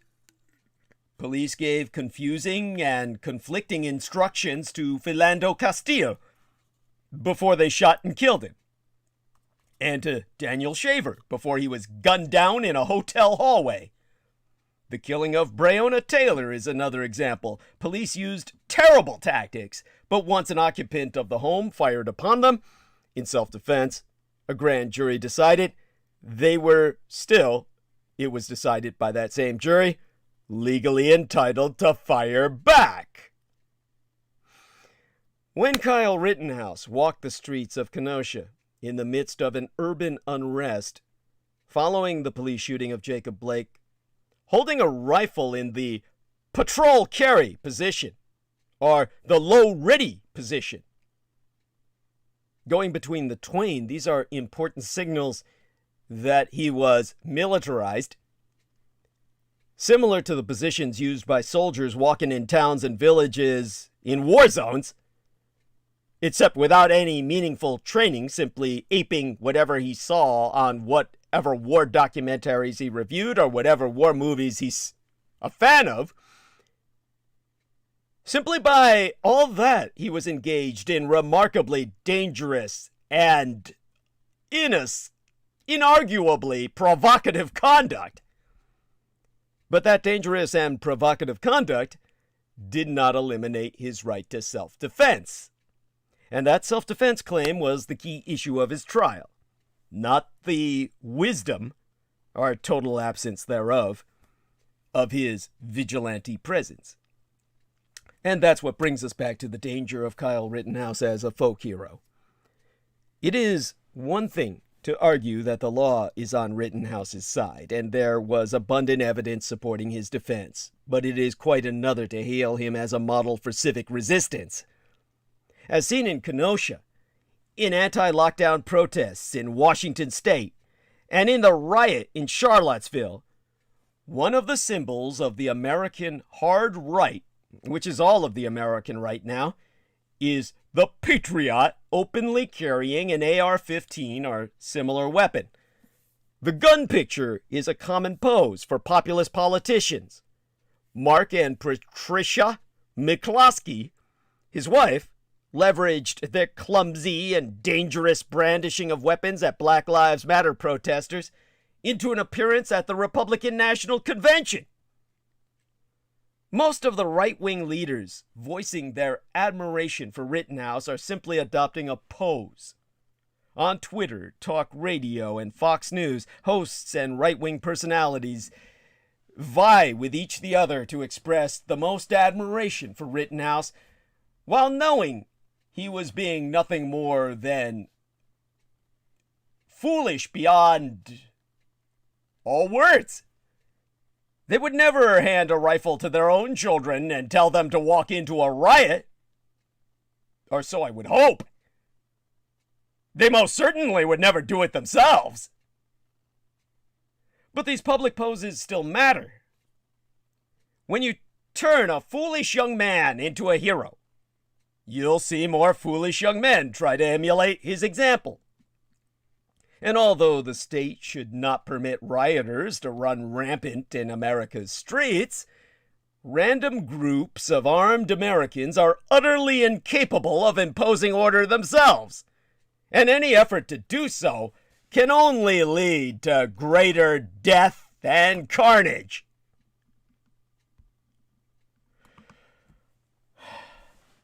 In fact, that's exactly what happened in Rittenhouse's case. He didn't impose any order. He certainly didn't stop a riot. He just left a trail of bodies on the ground. And 2 of the people he shot were acting on the belief that Rittenhouse himself was an active shooter. He had, after all, just killed a man in cold blood. As the jury has acquitted Rittenhouse, the verdict cannot be taken as a miscarriage of justice. The law gives even foolish men the right to defend their lives, but Kyle Rittenhouse's legal self-defense acquittal does not make a foolish Candyman a hero. In fact, here is where I can indulge myself and just cut loose. The title of tonight's episode is Killing Rittenhouse by Analysis. It's time to vent a little steam now. Dietrich to Kylie. Hey, Kylie boy! Be careful what you wish for. Even your t-shirt is a lie. Free as fuck. Kyle Rittenhouse, gun culture hero, flasher of the white power sign, and pride of the Proud Boys, is under the illusion that a not guilty verdict is a finding of innocence, a ticket for return to a normal life, a vindication of his actions in killing Joseph Rosenbaum and Anthony Huber at a Black Lives Matter demonstration in Kenosha, while also badly injuring Gage Grosskreutz to point of having an arm that he won't be able to use the rest of his life. Wrong! A not guilty verdict for the guilty is none of those things. Not vindication, not freedom, not a ticket to the good life. Just ask O.J. Simpson, who, exactly 13 years after being acquitted for the murders of Nicole Brown Simpson and Ronald Goldman, found himself again in a courtroom listening to a jury verdict, though that time on October 3rd of 2008, as our economy collapsed around us worldwide, he was found guilty of all 12 charges. O.J. wound up with 9 years in prison for his role in the famous Las Vegas hotel room armed robbery and a collective 58 million United States dollars in civil judgments that left him isolated in a mansion, fending off legal attempts to collect. Free as what? NFW should be your new t-shirt. No fucking way. Unless freedom means being eternally branded in the public mind as a killer and knowing in your heart that you are a murderer be deemed freedom. Say their names. That 12-year-old prepubescent girl, Tamir Rice. Trayvon Martin. A man himself not even of legal age. Jacob Blake. Add Rosenbaum, Huber, and Grosskreutz to the chant. Black and white victims of a nation's crazed gun culture that puts so many armed and angry men upon our streets and has police believing death awaits what used to be routine traffic stops. There were so many guns at the Kenosha demonstrations that Rittenhouse could walk away with a semi-automatic rifle and not draw much attention to himself. You know, just another teenage white boy and his weapon. Used to be a boy and his dog. In return for $2 million in legal aid and hero status on the alt-right and a starring role on Fox News, that 17-year-old white boy sold his soul. We know, and he knows we know. The dry tears he tried to shed were only for himself. All that remains to seal the deal with the devil is the upcoming documentary aimed at iconizing Rittenhouse as the spokes-youth for Stand Your Ground, Shoot First, Answer to No One fervor that has seized the right and accelerated gun homicides throughout the nation. The libertarians like to say there be no free lunch. Karma saith there be no freedom from consequences. Perhaps instead of fretting about critical race theory and desperately trying to protect our children from feeling any guilt for a system that still favors people of no color over everyone else, we should teach them some reality. Would police have allowed a black man who killed two, after showing up armed to a protest, in the name of self-defense to walk away from the scene? Or would they have rendered a street verdict on the spot before he could shoot some first responders in the name of self-defense? Although it's not just black people being preemptively gunned down, surely the case of Tamir Rice, a 12-year-old shot within 2 actual seconds of police arriving at a park, teaches us that at the very least, we're all inculcated with a fear that a black person with a gun is a likely killer, a DEFCON, defense condition level threat. Tamir pulled a toy gun from his waistband, paid for it with his life.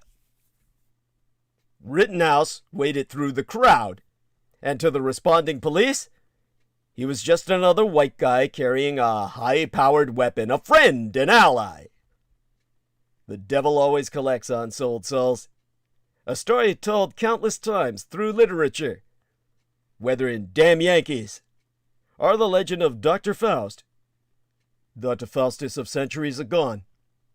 A deal with the devil is an irrevocable contract, and Kyle has, like the Dr. Faustus before himself, accepted a starring role on Fox News and the illusion of freedom in return for being the latest recruit to the culture war proposition that to feel threatened is to be threatened, and therefore entitlement to open fire. Young Kyle is unlikely to be told or understand that his fame is fleeting, but his infamy will last for the rest of his life. Long after the Republican Party and the Proud Boys have squeezed the last bit of PR from his soul, and long after his handlers have swiped him left and taken up the cause of a younger, faster, better, cuter culture warrior, Kyle will be reminded by his own conscience and a million mean memes that his faux tears were in fact for himself alone.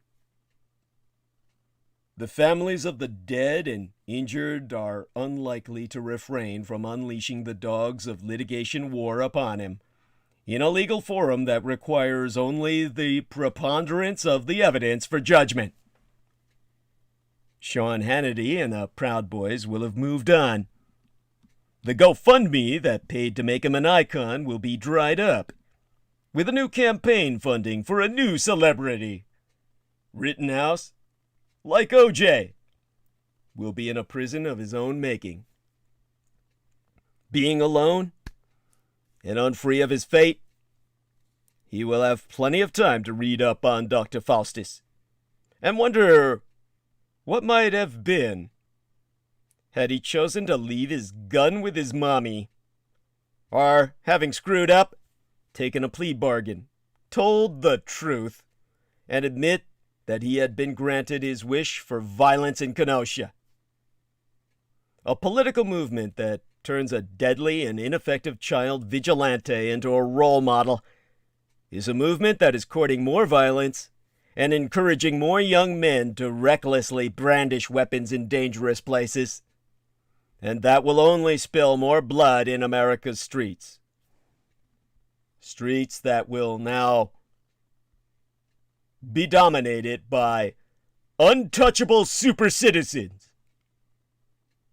Verdicts in criminal courts should make communities safer and our streets less dangerous. But the acquittal of Kyle Rittenhouse, the teenager accused of killing 2 people and shooting another during a Black Lives Matter protest in Kenosha, Wisconsin in August of yesteryear, will most certainly do the reverse.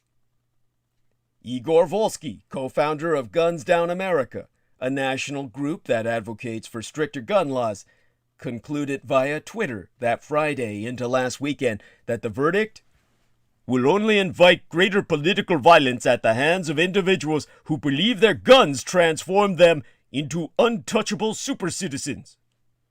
Today's Rittenhouse case highlights the deadly consequences of the shoot first, ask questions second mentality.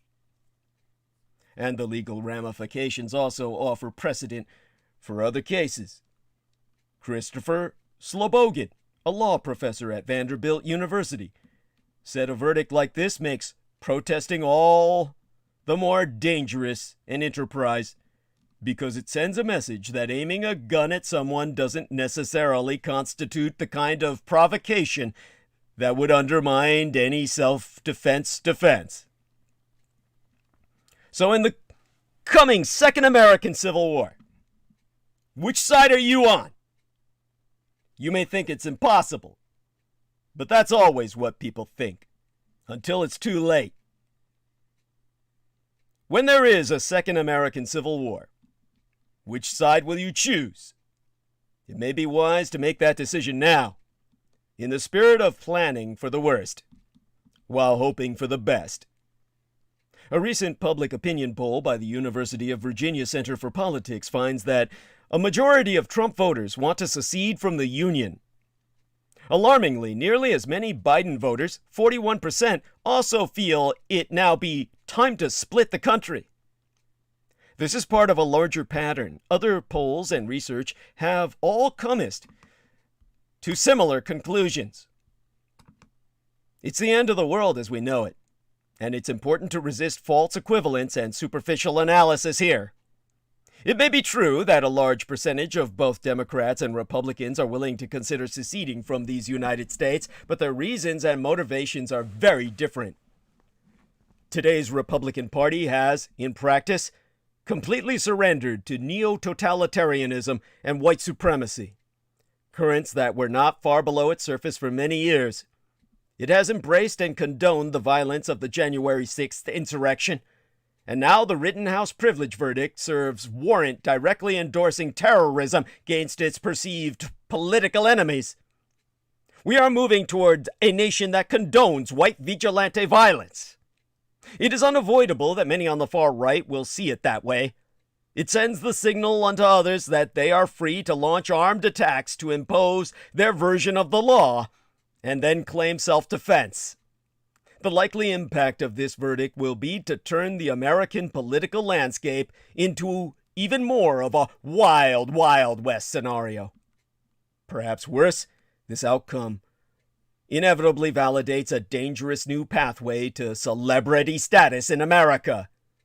Given the support we've seen for Kylie Boy, it wouldn't be a complete shock to me if Rittenhouse action figures weren't on sale in America before Christmas. I agreed with the prosecutors, personally.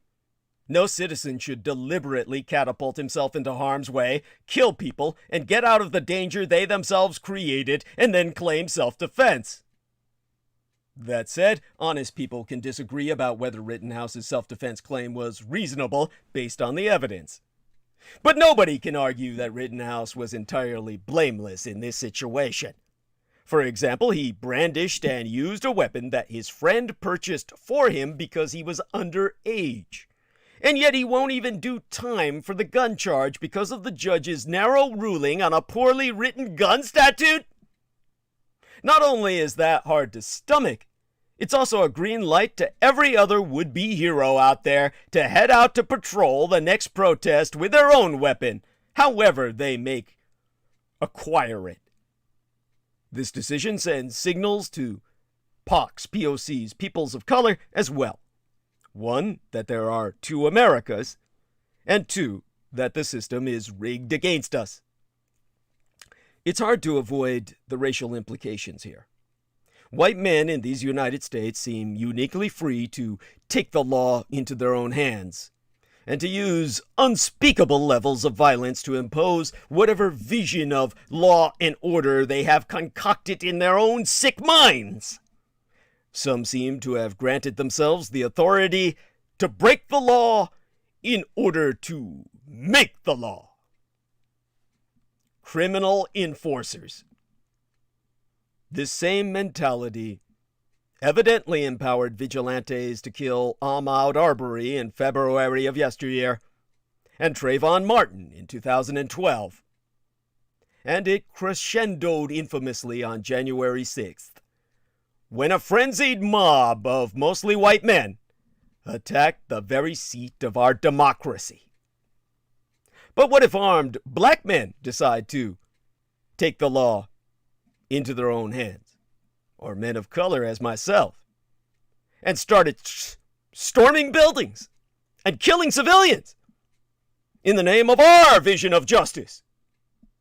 It's inconceivable. U.S. society allows only white men on the right to behave this way. For me, personally, Friday's verdict into last weekend really stings. That's because I've seen so many young black men sentenced to decades behind bars. Young men who haven't killed anybody. I have seen black youth serve massive amounts of time for relatively minor drug offenses. No black person could show up anywhere in these United States armed with an AR-15 and shoot down 3 people, and then not only get acquitted, but hailed as a national hero. So the jury's decision to free this young man is an especially bitter pill to swallow. Decisions made in a court of law can be used to constrain social violence or validate, license, and accelerate it. A single verdict in a local courtroom can have national consequences and long-term ramifications. This verdict is a seed. It will bear bitter fruit in the form of a grimmer, bloodier American political landscape. Unless something changes, the door is now open for many more young white men to walk out of courtrooms with blood on their hands and smiles on their faces. For Republicans, America's multiracial democracy is anathema to their values and must be destroyed. Public opinion research has proven that tens of millions of white Republicans, especially Trump supporters, view Joe Biden as an illegitimate president who should be removed from power by whatever means necessary. For decades, the right-wing propaganda machine has used stochastic terrorism to radicalize its public toward ever more extremist views. In the age of Trump, that has devolved into overt and direct appeals to violence in defense of an imagined real America. In practice, this has led to hate crimes and other acts of violence against non-white people, immigrants, and other targeted groups. This much was to be expected. History proves that totalitarianism in its various forms is inherently violent and destructive both towards its opponents and members of its own movement. When Democrats or progressives report a desire to secede from this country, they are seeking refuge and self-preservation. To suggest any equivalence between that desire and the overtly violent yearnings of the totalitarian movement is intellectually dishonest and morally bankrupt. The prospect of a second American Civil War may seem wildly unlikely or not even logistically feasible, but it is about to happen. Such an outcome would not be based on empirical facts, reality, or the complexities and nuances of public opinion polls.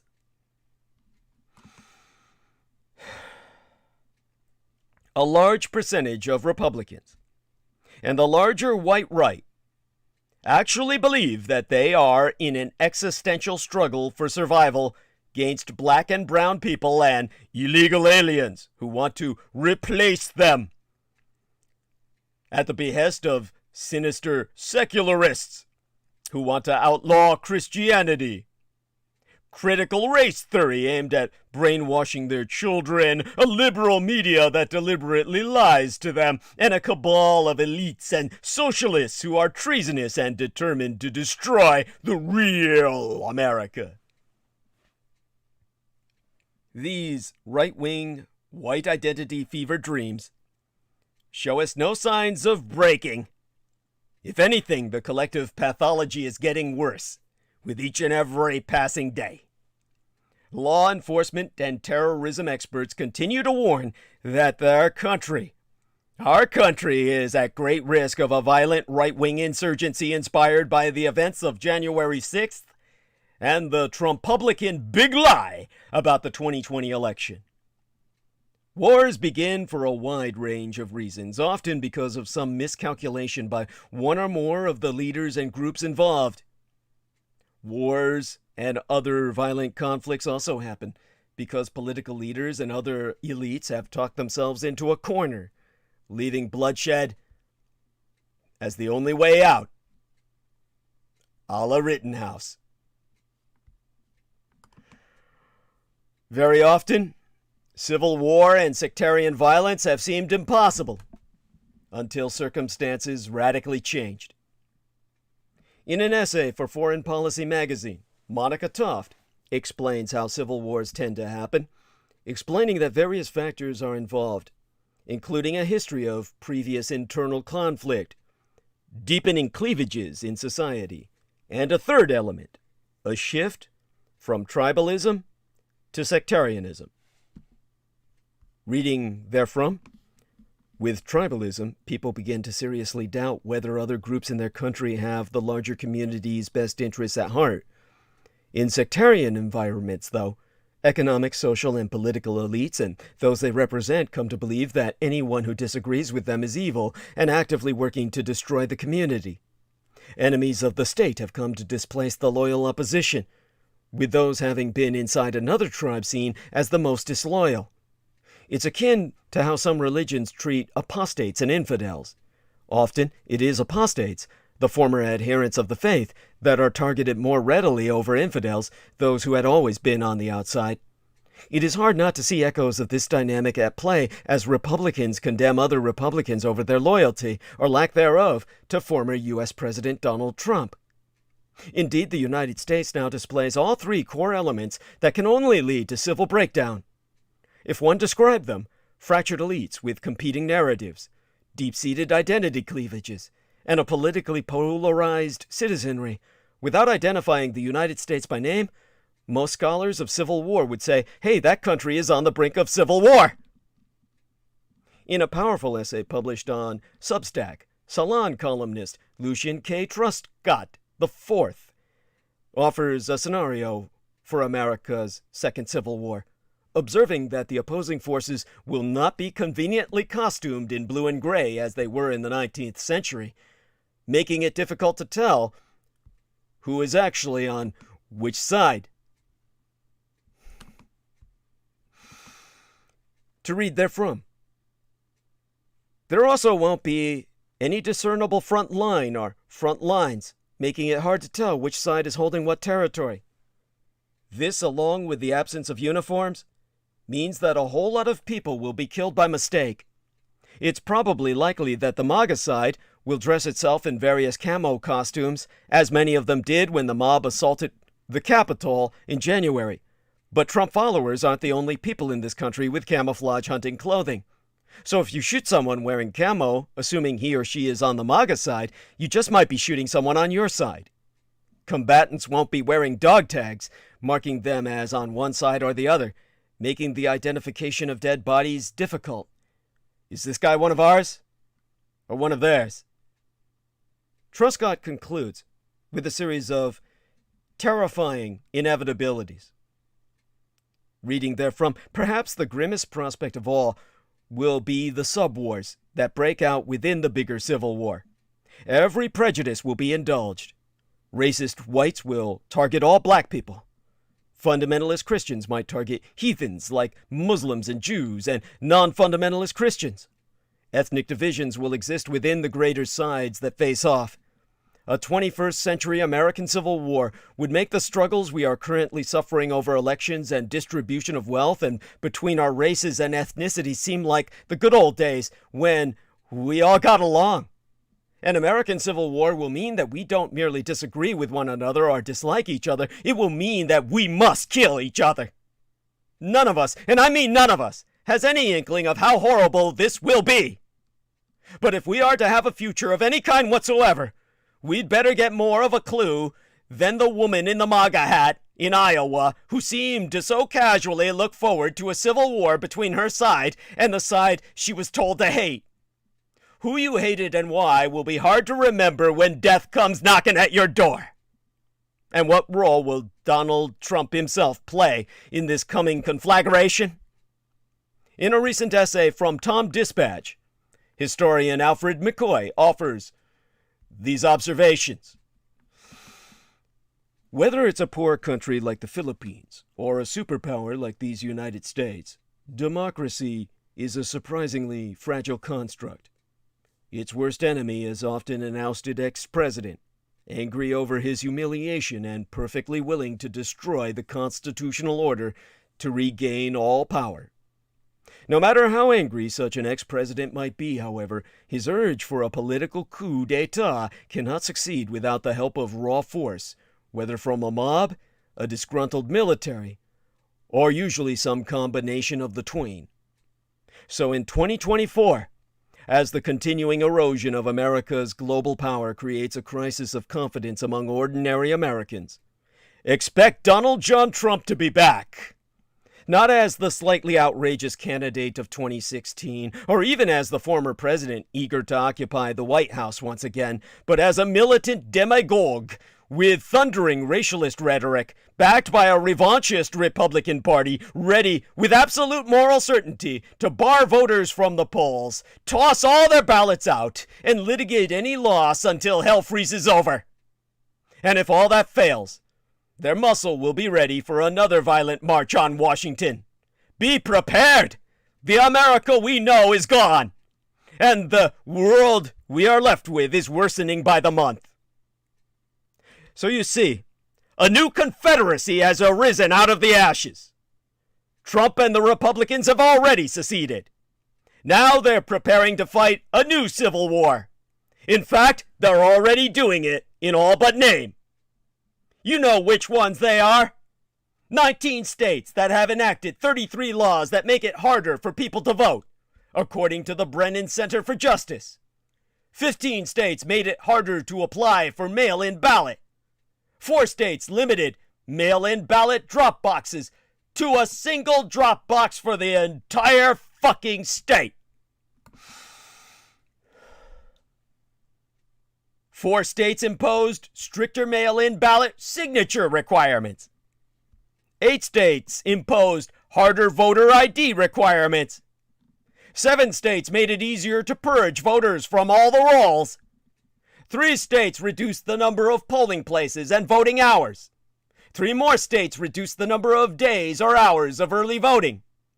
5 states made it harder to vote for people with disabilities. And 2 states made it a crime to hand out water or snacks to voters waiting in long lines to vote. 19 states have enacted a total of 106 new laws restricting a woman's right to choose to have an abortion, according to the Guttmacher Institute. 12 states enacted outright abortion bans, and Texas enacted a law banning abortion after 6 weeks of pregnancy, which is effectively a ban on abortion since most women don't even know they're fucking pregnant at 6 weeks. 25 states require a waiting period, usually 24 hours before an abortion can even be performed. 12 of those states effectively mandate that women must return to a clinic twice over a 2-day period before obtaining an abortion. 18 states require counseling before abortions, including notices of a purported link between abortion and breast cancer, the alleged ability of a fetus to feel pain, and the unproven long-term mental health consequences of abortion. 12 states have refused to expand Medicaid coverage under the Affordable Care Act, leaving as many as 2 million people without health insurance.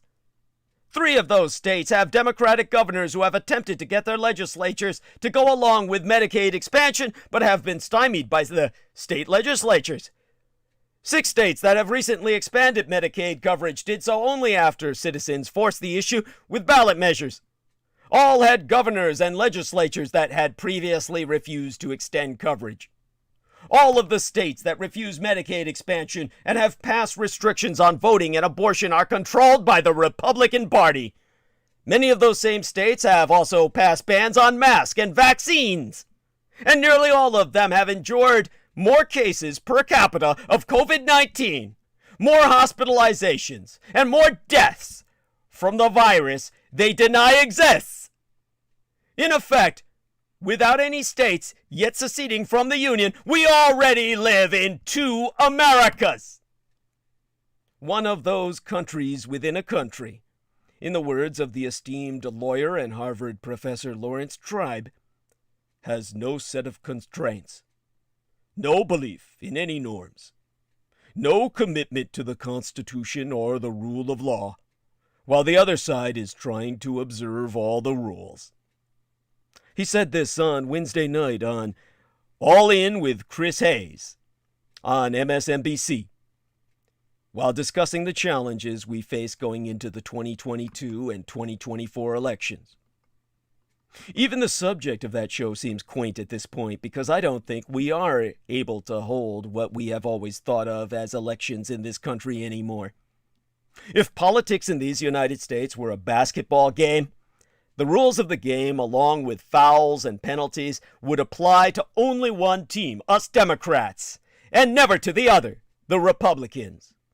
The game, in the immortal words of Donald Trump himself, has been rigged. It's not possible for the Democratic Party to win elections because the Republican Party has decided it will not recognize Democratic victories. The only wins that are legitimate are Republican wins. That's what these so-called audits have been about. I mean, just take the Arizona audit. It was conducted on the orders of the Republican-controlled state Senate. But they didn't order that the entire election held in Arizona be audited. No, they just ordered that one election in one county be audited. The presidential contest in Maricopa County, which includes Phoenix, by far the state's largest city. They didn't audit the races for the state Senate, which they won. They just audited the election for president, which their candidate lost, in the largest county won by his opponent, Joe Biden. Similar audits are planned for other states carried by Biden: Wisconsin, Michigan, and Pennsylvania. Republicans are trying to have another audit in Georgia, another state Trump lost. Are they auditing the elections won by Republicans who ran for Congress or the state legislatures? No, they aren't, because the Republican-dominated legislatures are run by Republicans who won elections. No need for any audit. It's like counting all the baskets made in a game by one team and not counting those made by the other team. There's only one way to win the game. If you're on the team whose baskets get counted, it asked the Republican team. If you're on the Democratic team, your points don't even go up on the board. Which is exactly what Donald Trump did way back in 2011, the year my mother was murdered, when he set out on his years-long challenge to the presidency of Barack Obama. Trump's birther campaign was the seed corn of what we're seeing on a national level with the Republican Party today. What Trump was effectively saying was that Obama couldn't have won the game because he wasn't on the right team. He wasn't one of us. He wasn't one of us in religious terms because he was Muslim. And he wasn't one of us as an American because he wasn't born here. He was an immigrant. Therefore, his points don't count. He's not really our president. He is illegitimate. To be clear, Obama is an immigrant, but isn't a Muslim. Tucker Carlson's replacement theory, which he now pushes every night, is just another birther campaign like Trump's. Brown people and black people and immigrants don't count. And their votes are no good because they're playing for the wrong team. They can't replace us because they're not real Americans.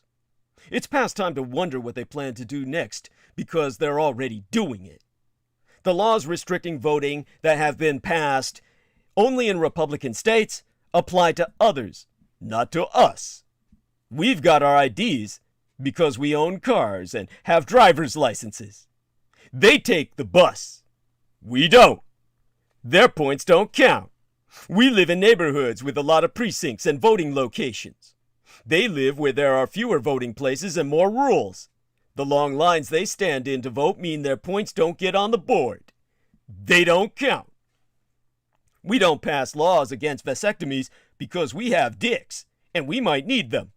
Laws restricting or outlawing abortion, on the other hand, are about cunts. And we're not cunts. We're Republicans. We can do whatever we like in the game out there on the floor because we're on the correct team. We don't get a foul called because of 6 weeks or 15 weeks or waiting periods because the rules don't apply to us. They apply to them. Our power, our points count.